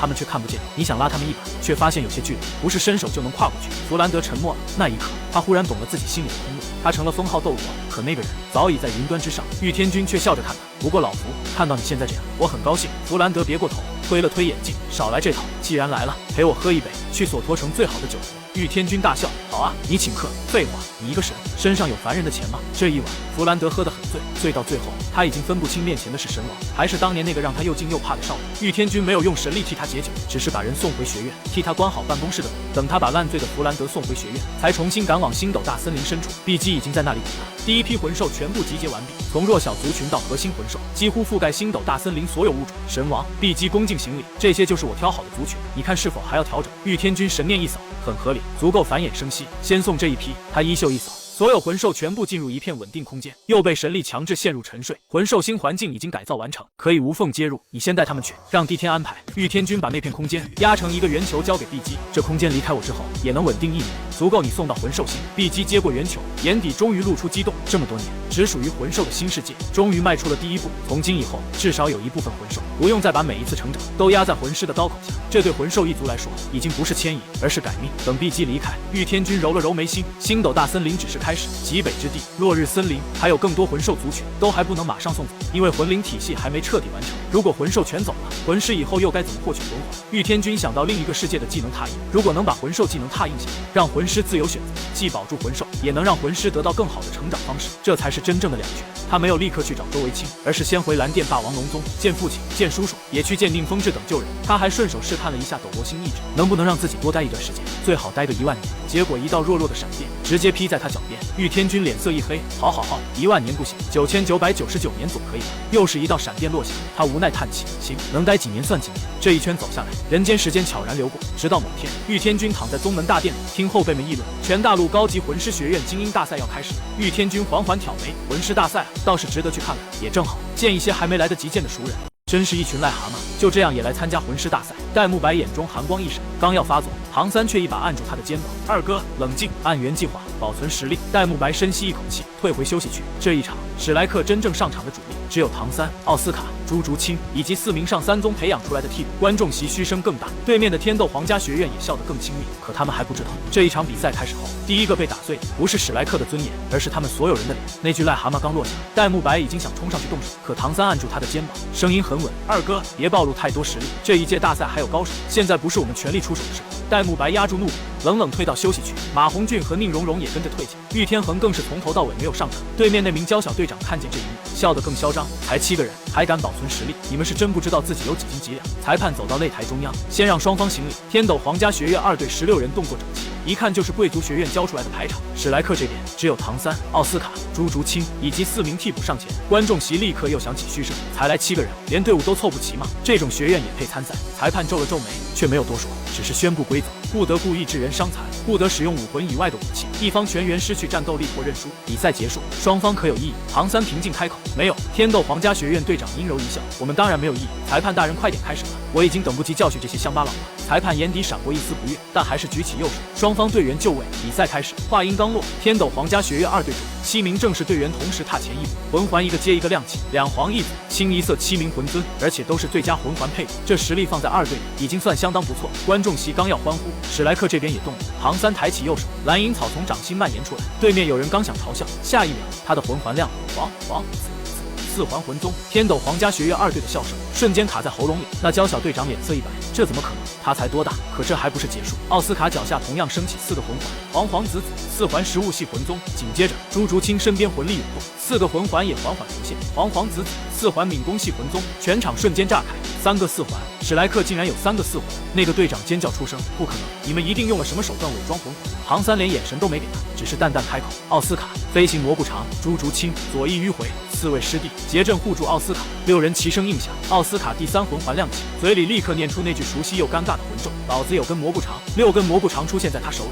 唐三、朱竹清以及4名替补同时吞下。下一刻，7人背后长出透明翅膀，直接腾空而起。观众席又是一阵哗然。飞行能力，一个食物系魂师竟然能让整支队伍飞起来。天斗皇家学院队长脸色铁青，攻击把他们打下来。7名队员这才反应过来，火球、冰锥、风刃、藤蔓，各种远程魂技同时砸向半空。唐三却只是淡淡一笑。第1魂环亮起，第1魂技缠绕，无数蓝银草从擂台地面疯狂涌出，没有缠人，而是在史莱克7人身前交织成一张巨大的藤网，所有攻击砸上去，竟然全部被挡了下来。对面的队员看得目瞪口呆，蓝银草这种废武魂怎么可能有这种防御力？可他们不知道，唐三的蓝银草早就经过特殊淬炼，还吸收过人面魔蛛魂环，如今的坚韧程度根本不是普通蓝银草能比。唐三平静下令，朱竹清动手。半空中，朱竹清的身影骤然消失，下一瞬，他已经出现在天斗皇家学院阵型侧翼。第4魂环亮起，第4魂技幽冥影分身，3道和他一模一样的身影同时出现，从3个方向扑向对方后排，那里站着3名辅助系魂师。队长尖声大喊：保护辅助！可已经晚了。朱竹清本体和3道影分身同时出手，幽冥百爪爆发，密集爪影像暴雨一样落下。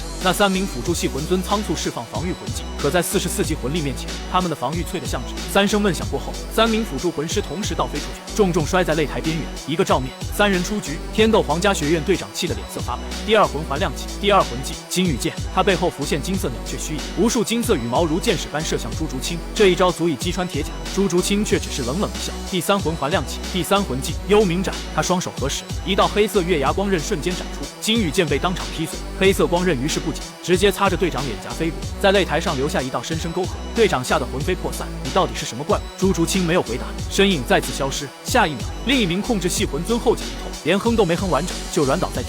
4名替补也没有闲着，他们虽然只是魂尊，却都是上3宗培养出来的弟子。3人结阵护住奥斯卡，另一人不断释放远程魂技骚扰，奥斯卡更是忙得不停，恢复大香肠、解毒小腊肠、亢奋粉红肠，各种辅助一层层加上去，让史莱克7人的状态始终拉满。唐三则悬浮在半空，冷静掌控整个战场，他的蓝银草像活物一样蔓延，时而缠绕干扰，时而结成护盾防御。天斗皇家学院剩下的人彻底乱，对手能飞，地面有蓝银草封路，侧面还有朱竹清这种鬼魅般的敏攻系魂宗，这还怎么打？唐三的声音从空中落下，认输吧，你们没有机会。那名队长咬牙还想撑，可他看见朱竹清冰冷的目光，又看见擂台上那几名虎视眈眈的替补，终于颓然低头，我们认输。裁判愣了一下，才高声宣布预选赛第1轮第1场，史莱克学院胜。全场先是寂静，随后轰然炸开，赢了！史莱克竟然赢了！他们只用了3名主力，就打穿了天斗皇家学院2队。刚才喊作弊的人，此刻一个字都说不出来；刚才嘲笑校服的人，也下意识坐直了身体，因为他们亲眼看见那支被当成笑话的队伍，甚至连最强的几个人都没出手，就把皇室学院的2队按在擂台上。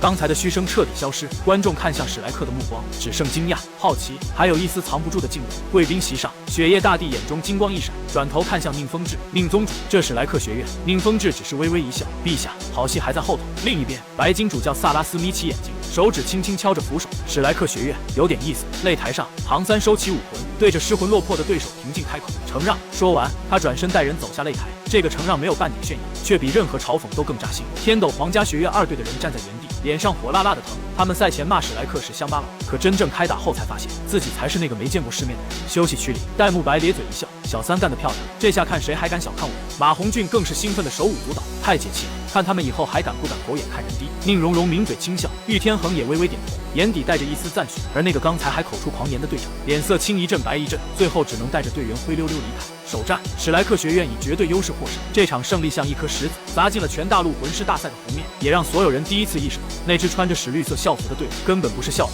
云端之上，玉天君看得饶有兴趣。现在的史莱克确实太超模，就算是七怪中最弱一档的朱竹清，也有正面对抗2对7人的实力，这不让他意外。真正让他意外的，反而是唐三。后世总有人诟病唐三，可玉天君重返大陆这段时间看下来，这个孩子的表现中规中矩，甚至可以说努力上进。若是这样，玉天君目光一转，落向会场某处，那里玉小刚正兴奋地挥拳。凭玉天君的黄金龙眸，只一眼就看见玉小刚周身缠绕着丝丝黑气，那是走火入魔的前兆。多年的压抑，多年的隐忍，都在史莱克扬名的这一刻倾泻出来。换句话说，玉小刚已经因为即将到来的巨大胜利，兴奋到控制不住自己，简称范进中举。玉天君神秘一笑：“玉小刚，唐三这孩子交给你，确实可惜了。找个机会断了你们这层关系。不过不是现在，大赛还在继续。玉小刚毕竟是弗兰德找来的随队老师，现在动他，容易影响这些孩子的心情。接下来的比赛几乎没有悬念，史莱克学院一路过关斩将，始终没有拿出全部实力。作为队长的玉天恒更是全程雪藏。一开始还有学院觉得他们只是侥幸，可一轮接一轮打下来，所有队伍都看明白了，史莱克不是运气好，而是底子厚的吓人。唐三的控制稳得可怕，戴沐白和马红俊一旦出手，正面压迫力更是直接拉满。宁荣荣的辅助一开，整支队伍的战力都会被拔高一级，更别说还有玉天恒这个59级队长，始终坐在后面没有动，这才是最让对手绝望的地方。他们轻轻松松晋级决赛，真正的战场也从天斗城转向武魂殿。预选赛结束后，雪夜大帝照例发表演说，随后宣布由太子雪清河代表天斗帝国参加总决赛评审。这也是玉天君第一次见到真正的雪清河。原本的故事里，雪清河早就死了，站在世人面前的是千仞雪伪装的太子，可如今没有千仞雪，只有玉刃雪，所以真正的雪清河还好好活着。3天后，天斗帝国15支队伍加上随队老师以及500名皇家骑士团士兵，浩浩荡荡出发，前往总决赛举办地武魂城。那座城市几乎完全属于武魂殿，位于2大帝国交界，却不归任何帝国管辖。新建的教皇殿就坐落在那里，它号称整个斗罗大陆最宏伟的建筑。至于为什么是全新修建，可以去问问正在云端直播的当事人。武魂城也因此成了所有魂师心中的圣地。大赛期间，武魂殿还直接下令，非魂师不得入内观看，哪怕贵族也不行。总决赛还没开始，神秘感已经被拉满，一行上千人离开天斗城。各大学院虽然各自为政，但毕竟同属天斗帝国阵营，火药味比预选赛时淡了不少。几个关系好的学院甚至已经走到了一起。史莱克也终于不再被当成笑话，那些曾经嘲笑他们校服的人，如今再看见那抹扎眼的绿色，反而会下意识多看2眼，因为所有人都知道这支队伍藏着太多底牌。他们穿得越滑稽，真正出手时的反差就越吓人。没人知道真正的好戏还没有开场，更没人知道云端那位神王已经盯上了玉小刚。等总决赛的号角响起，史莱克要面对的或许不只是武魂殿的黄金一代，还有一场足以斩断师徒名分的无声审判。玉天恒直到武魂融合技扑到面前，才终于抬起了手。那团粉红色雾气刚要吞下史莱克，一道蓝紫色雷霆就从他身上炸开。胡列娜和邪月还没反应过来，他们压箱底的妖媚竟然被一拳轰碎。而这一战正是全大陆魂师学院精英大赛的最终决赛。决赛开始前，玉天君先落到了教皇殿，千道流正站在那里发愁。玉天君一眼就看出他的心事，还没找到合适的教皇人选。千道流苦笑一声：“是啊，千寻疾虽然死了，但武魂殿还没到青黄不接，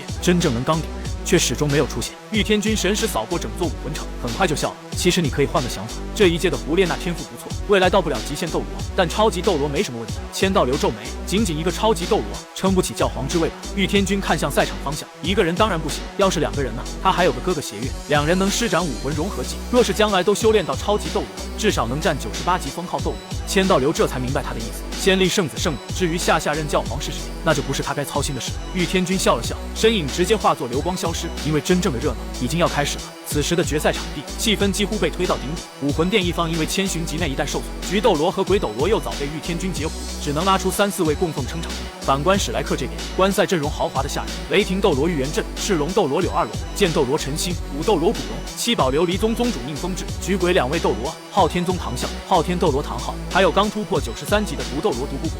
粗略一算，竟然有9位封号斗罗，比史莱克上场的学员还多。周围观众看得头皮发麻，他们这才知道，那个穿着史绿色广告校服的学员背后竟然站着上3宗。有人忍不住小声嘀咕：有蓝电霸王龙宗，有七宝琉璃宗，还有昊天宗。这种背景，史莱克居然还在衣服上招商。唐三等人听见这些议论，脸上全都浮出尴尬。弗兰德却笑得眼睛都快没了，他一边数着广告费，一边觉得这次真的赚翻了。很快，决赛开始，巨大的擂台上，史莱克学院和武魂殿学院代表队相对而立，一边是7名少年少女，队服朴素到有些滑稽，背后那句诚招冠名广告在阳光下格外扎眼；另一边则是7名金色劲装的年轻人，气度不凡，正是武魂殿精心培养的黄金一代。胡列娜站在最前方，妖娆身姿吸引了无数目光，她身后是邪月、燕以及另外4名武魂殿精英，7人气息沉稳，最弱都是魂宗。胡列娜和邪月更是51级魂王，这样的阵容放在任何一届大赛都足以问鼎冠军。可惜他们遇到的是这一世的史莱克。裁判高举右手，全大陆高级魂师学院精英大赛总决赛开始。话音落下，武魂殿7人同时释放武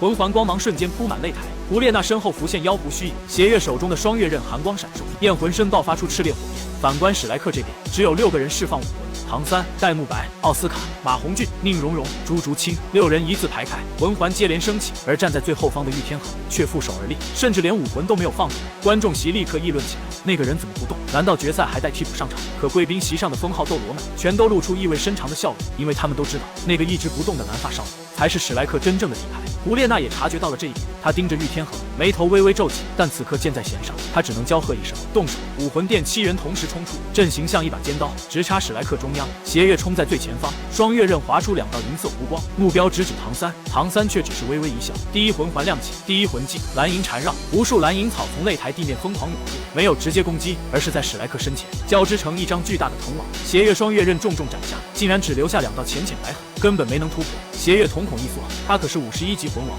手里的双月刃也是顶级器武魂，怎么会斩不断蓝银草？可他不知道，唐三的蓝银草经过淬炼，又吸收了人面魔蛛魂环，早就不是普通蓝银草，这一吸的阻挡已经足够史莱克展开反击。唐三沉声开口：戴老大，左翼。戴沐白大笑一声，第3魂环亮起，白虎金刚变，他的身形瞬间暴涨，白虎虚影在背后咆哮，整个人像一辆战车，直接撞向左翼2名武魂殿队员。那2人不过45级魂宗，哪里挡得住52级戴沐白？一个照面就被撞飞到擂台边缘。唐三继续下令：胖子、右翼。马红俊早就等不及了，浴火凤凰一开，紫红色火焰瞬间缠满全身，紧接着凤凰火线喷射而出，一道粗壮火柱逼得右翼3人连连后退，其中1人躲闪不及，半边衣袖当场化成灰烬。奥斯卡和宁荣荣也同时动，香肠一根接一根被制造出来。9宝琉璃塔在宁荣荣掌心旋转，立、速、魂、防4道流光没入队友体内。史莱克几人的气息瞬间暴涨，唐三眼中寒光一闪，朱竹清收割。朱竹清身影骤然消失，下一刻他已经出现在武魂殿阵型后方。第4魂技幽冥影分身发动，3道影分身和本尊一起从4个方向扑向胡列娜。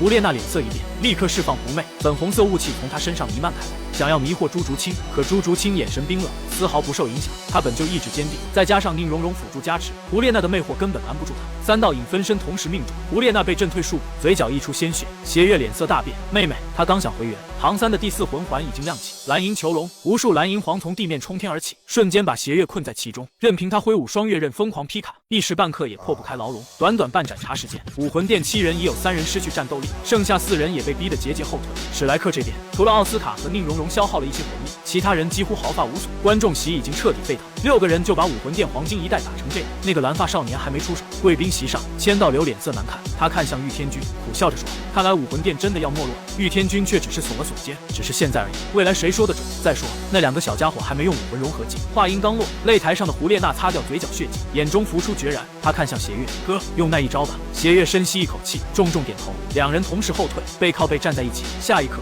他们的魂力开始疯狂共舞，一股奇异气息弥漫开来。武魂融合技，妖媚。胡列娜和邪月的身影同时消失，取而代之的是一团巨大的粉红色雾气，雾气迅速扩散，转眼笼罩半个擂台。雾气之中，一道妖娆身影若隐若现，散发着令人心悸的压迫。观众席所有人都屏住呼吸，魂王级别的武魂融合技，威力恐怕已经堪比魂帝。唐三脸色一变，他能感觉到那雾气里的恐怖能量，如果被卷进去，哪怕是他也很难全身而退。所有人后退，戴沐白等人立刻退开，可粉红色雾气扩散太快，眼看就要将他们全部吞下。就在这时，一道身影挡在众人面前，玉天恒终于动了，他依旧没有释放武魂，只是平静站在那里，面对那团足以吞噬魂帝的雾气，淡淡吐出2个字：够了。下一刻，他抬起右手，五指张开，轰的一声，恐怖气息从他身上爆发，蓝紫色电光在周身跳跃，他的双眼化作雷霆般的蓝紫色，59级魂王的魂力毫无保留地释放出来。粉红雾气撞上玉天恒的雷霆气场，竟像冰雪遇到烈阳，一寸寸消融。雾气中传来胡列娜难以置信的声音：“这怎么可能？”玉天恒没有回答，只是向前踏出一步，这一脚仿佛踩在所有人的心口。雷霆炸响，他的身影消失在原地。下一瞬，他已经出现在妖媚中央，右手握拳，一拳轰出，没有花哨技巧，只有纯粹到极致的狂暴力量。蓝紫色雷霆凝成巨大拳影，狠狠砸在雾气中的身影上，咔嚓一声，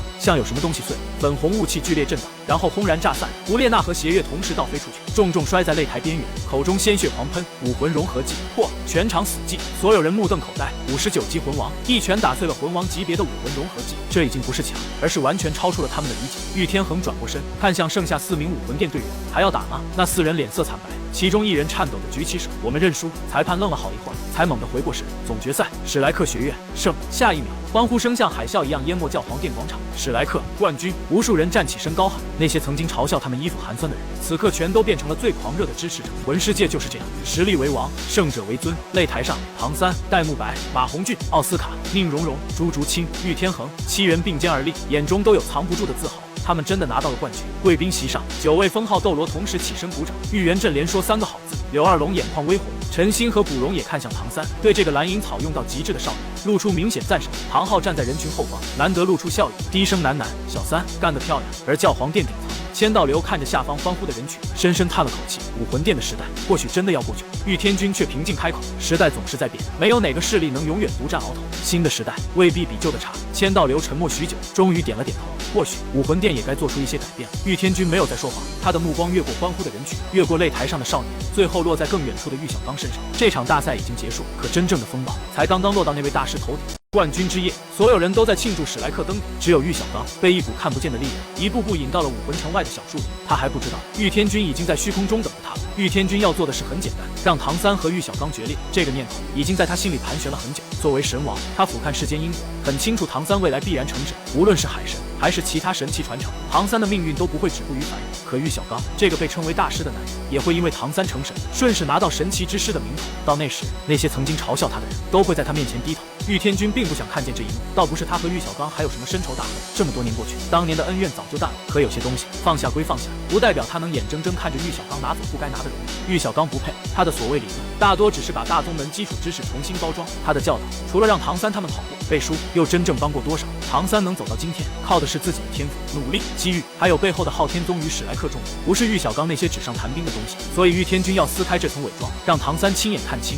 自己的老师心里到底藏着什么。夜色笼罩武魂城，树林里只有风声和虫鸣，远处庆祝的喧嚣被挡在外面，显得这里格外安静。玉天君站在虚空之中，看着下方的玉小刚，眼神没有恶意，也没有愧疚，只有一种起手落子的平静。刚子，别怪我，有些东西你是不配拿的。他抬起右手，食指轻轻一点，一道黑色流光无声无息没入玉小刚脑海。那不是控制，而是放大。玉天君没有强行操控玉小刚，只是放大了他内心深处那些阴暗念头：嫉妒、不甘、虚荣、自私，那些连玉小刚自己都不愿承认的东西，在这一刻被无限拉开。若你真心对唐三好，自然无碍，哪怕给你一个神奇之师的名头也无妨。但如果你心里本就掺着功利和算计，那就不要怪我了。话音落下，另一道无形力量牵引着唐三也来到了这片树林。唐三刚结束庆祝，原本准备回住处休息，却忽然感觉心里一动，像有什么东西在引他往城外走。他没有抗拒，只是顺着那股感觉前行。当他拨开最后一层灌木，眼前豁然开朗时，他看见了玉小刚的背影。唐三眼前一亮，刚想开口，却听见玉小刚正在自言自语：“冠军，我教导的弟子是冠军。”紧接着，玉小刚忽然癫狂地笑了起来。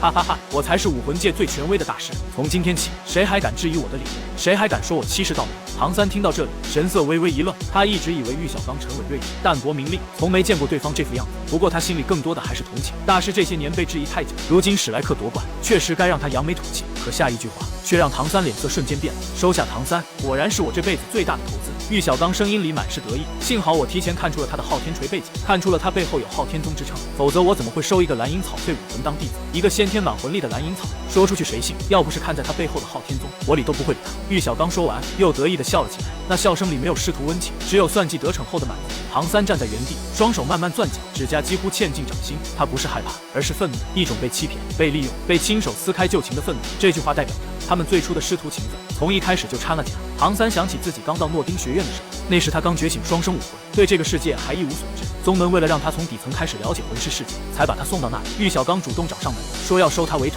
唐三当时感激不已，以为自己遇到了真正赏识他的良师。可现在看来，玉小刚看中的从来不是唐三这个人，而是他身后的昊天宗，是他唐昊之子的身份。那些理论，那些教导，那些关怀，原来都带着算计。唐三深吸一口气，一步步走到玉小刚身后。大师这2个字一出口，树林里的笑声戛然而止。玉小刚猛地转身，看见唐三那张阴沉的脸，整个人当场慌了。他的瞳孔剧烈收缩，嘴唇哆嗦着，本能的想解释，可在那道黑色流光的影响下，他心底的阴暗面压过了理智，出口的竟然是质问：唐三，你来找我干什么？偷听我说话，这就是你对老师的态度吗？唐三没有理会他的反咬，只是冷冷问道：大师，你刚才所言当真？你收我为徒，真是因为看中了我的昊天锤背景，不是因为我的天赋和努力？玉小刚心中大急，他想否认，想挽回，可嘴里说出的却是更伤人的话。真又怎样？没有我的教导，你凭什么加入史莱克？没有我的推荐，你凭什么得到玉天恒的认可？没有我的理论指导，你凭什么走到今天，还拿下冠军？他说的越来越激动，声音也越来越尖。一切都是我玉小刚的功劳，是我发现了你的潜力，是我教导你修炼，是我帮你规划魂环配置。没有我，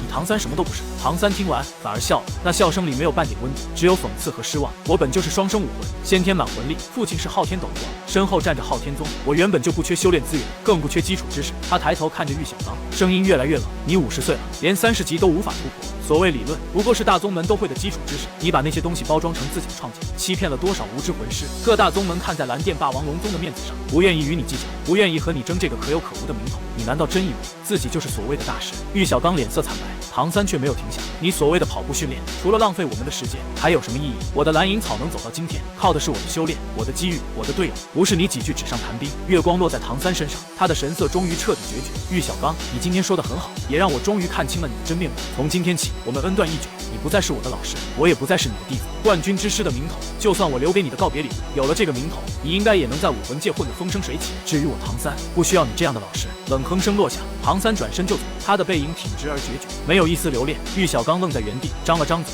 想喊住他，想解释，想挽回，可喉咙里却发不出任何声音。他只能眼睁睁看着唐三消失在夜色月光照不到的黑暗中。树林里重新安静下来，夜风吹过树叶，把玉小刚的影子拉得很长。他的脸上满是茫然和悔恨，可更多的是一种说不出的空虚。他失去了一个弟子，一个未来必然站上大陆巅峰的弟子，也失去了那份本该跟着唐三一起到来的荣耀。而这一切都是他自己的贪婪和算计亲手造成的。虚空之中，玉天君静静看着这一幕，脸上没有任何表情。结束了，从今天起，唐三与玉小刚再无瓜葛。他说完转身离开，身影消散在夜风里。接下来的日子，大陆逐渐恢复平静，玉天君也回到了神界，因为他还有更重要的事要做。他要寻找周维清，了解拓印魂技的相关能力。只要掌握拓印魂技，就可以开始迁徙其他地区的魂兽，同时也能让魂师逐渐摆脱对魂兽的依赖。魂环是魂师修炼的根基，没有魂环，魂师就无法突破瓶颈，也无法获得魂技。千百年来，魂师想要继续修炼，几乎只能猎杀魂兽，无数魂兽因此丧命，无数种族也因此走向衰亡。魂师和魂兽之间的矛盾早就根深蒂固，不是一句命令就能解决。玉天君当然可以用神界力量强行改变规则，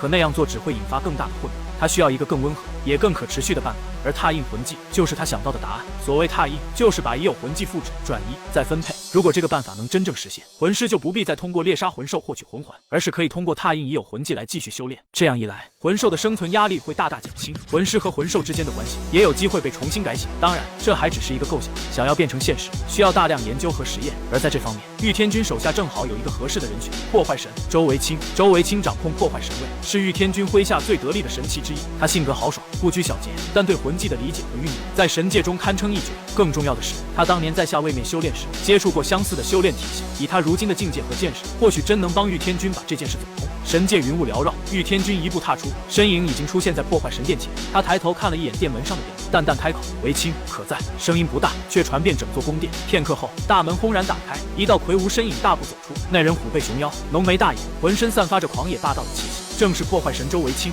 神王周维清看见玉天君，连忙躬身行礼：“您怎么有空来我这破地方？快请进。”玉天君笑了笑，随他走进神殿。周维清一边带路一边念叨：“主上可是稀客，上次来我这里还是10年前加固神界壁垒的时候呢。”玉天君打断他：“维清，我这次来是有正事找你。”周维清立刻收起玩笑：“主上请讲。”两人落座后，玉天君把拓印魂技的构想详细说了一遍。周维清听完，眉头渐渐皱起。拓印魂技，他低声重复了一遍：“主上，您说的这个，我确实有些触类旁通的法门。不过……”玉天君看向他：“不过什么？”周维清挠了挠头，有些不好意思，但我不是相关的技术人员，只知表面，不知道里面的原理。玉天君闻言，非但没有失望，眼中反而浮出兴趣：“无妨，知道多少就说多少，剩下的我来解决。”这一句话落下，周维清心头一震，因为他忽然意识到，神王要改的不是1、2个魂技，而是斗罗大陆延续1000年的修炼规则。周维清这才意识到，玉天君要改的不是1、2个魂技，而是斗罗大陆延续1000年的修炼规则。只要踏印术真的成功，魂师以后突破境界就不必再拿魂兽的命去填。周维清不敢再开玩笑，他立刻取来纸笔，把自己当年在下位面接触过的体系一字一句默写出来。这一写就是整整3天3夜。等他放下笔时，面前已经堆起厚厚一摞纸，上面写满了文字和图案。周维清揉着发酸的手腕，有些惭愧地说：“主上，这就是我记得的全部内容了，很多地方都不完整，想要完善恐怕没那么容易。”玉天君拿起那些纸，一页一页翻过，每一行文字，每一个图案都被他牢牢记在脑海里。片刻之后，他放下纸张，眼神反而亮了起来。确实不完整，但核心思路已经够清楚。踏印术的本质就是把魂兽身上的魂技印记剥离出来，保存下来，再融入魂师体内。周维清连忙点头。玉天君竖起3根手指，最关键的只有3件事：怎么剥离魂技印记？第2，怎么保存印记不散？第3，怎么让魂师安全融合？他顿了顿，直接做出决定：剥离和保存可以借鉴魂导器和封印术，最难的融合部分，我们从头摸索。从这一天开始，玉天君和周维清几乎一头扎进了踏印术研究里。一个是神王，一个是破坏神，两人的境界和见识早就超过凡人太多。可踏印术依旧难得离谱。第一个难关就是剥离魂技印记，如果强行剥离，魂兽的灵魂很可能直接受损。玉天君不想用一种新的伤害去替代旧的杀戮，所以他试了魂力震荡，试了精神渗透，又试了封印剥离，结果要么包不干净，要么会伤到根基。直到某一天，玉天君忽然停下手，他想到了一个被自己忽略的点：周维清当年所在的下位面实力层级并不算高，也许那些看似低级的办法，反而正适合魂兽的灵魂结构。有了这个方向，两人重新推演，重新实验。数年之后，一只100年魂兽体内的天赋技能终于被完整剥离出来，那枚魂技印记悬在半空，像一团微弱却稳定的光。周维清看得眼睛发直，成了。玉天君也长出一口气，第一步终于成了。可很快，第2个难题又摆在他们面前。魂技印记一旦脱离宿主，就会不断消散，普通玉瓶装不住，特制魂导器也封不牢，哪怕玉天君亲手布下封印，也只能拖慢消散速度，却没办法真正保存。最后还是周维清灵机一动，主上，要不试试天然矿石结晶？我以前见过类似的容器，或许能承载这种印记。玉天君当即开始实验，结果证明周维清这次猜对了。当魂技印记被封进矿石结晶，消散速度立刻降到几乎可以忽略。按照这个速度，一枚魂技印记至少能保存数百年。第2步解决，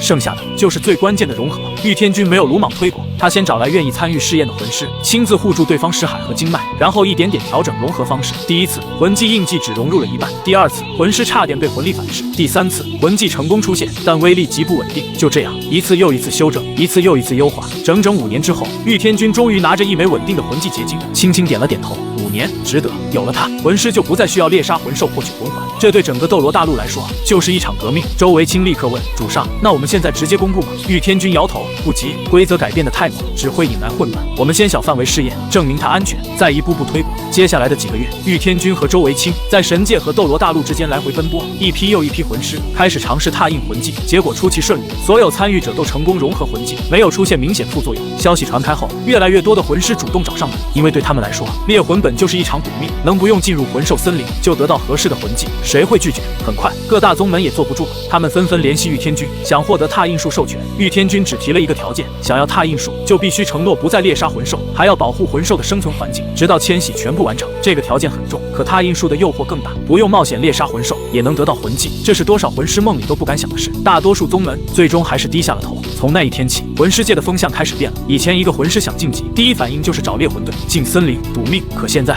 他们第一次看见了另一条路，不用杀戮也能得到魂技，不用踩着魂兽尸体也能继续往上走。玉天君知道这件事不会一夜之间改变所有人，但只要第一块石头落下，旧规则迟早会被水流冲开。也就在这时，碧姬终于回来了。当他听完踏印术已经成型，激动的声音都在发颤，居然这么快！我们本以为还要等接近万年，无数年的血腥历史终于要在今天结束了。玉天君看着他，平静点头。我说过会给魂兽找一个更好的未来，魂兽星已经准备好了，接下来就该一批一批迁徙魂兽。碧姬却有些担忧，魂兽数量太庞大，种类也太多，有些强大的魂兽未必愿意离开故土。玉天君只说了一句：不急，先从濒危魂兽开始，愿意走的我亲自送去魂兽星，不愿走的也不强求，跟不上时代的任其自生自灭。碧姬明白，大事面前不可能让每一个生命都满意。他向玉天君郑重行礼，然后立刻去召集魂兽。迁徙工作从星斗大森林正式开始，每一批魂兽出发前，碧姬都会亲自检查，确认他们能适应魂兽星环境。玉天君则负责打开稳定通道，让数以万计的魂兽安全通过。时间一天天过去，踏印术越来越成熟，魂师对魂兽的依赖越来越少，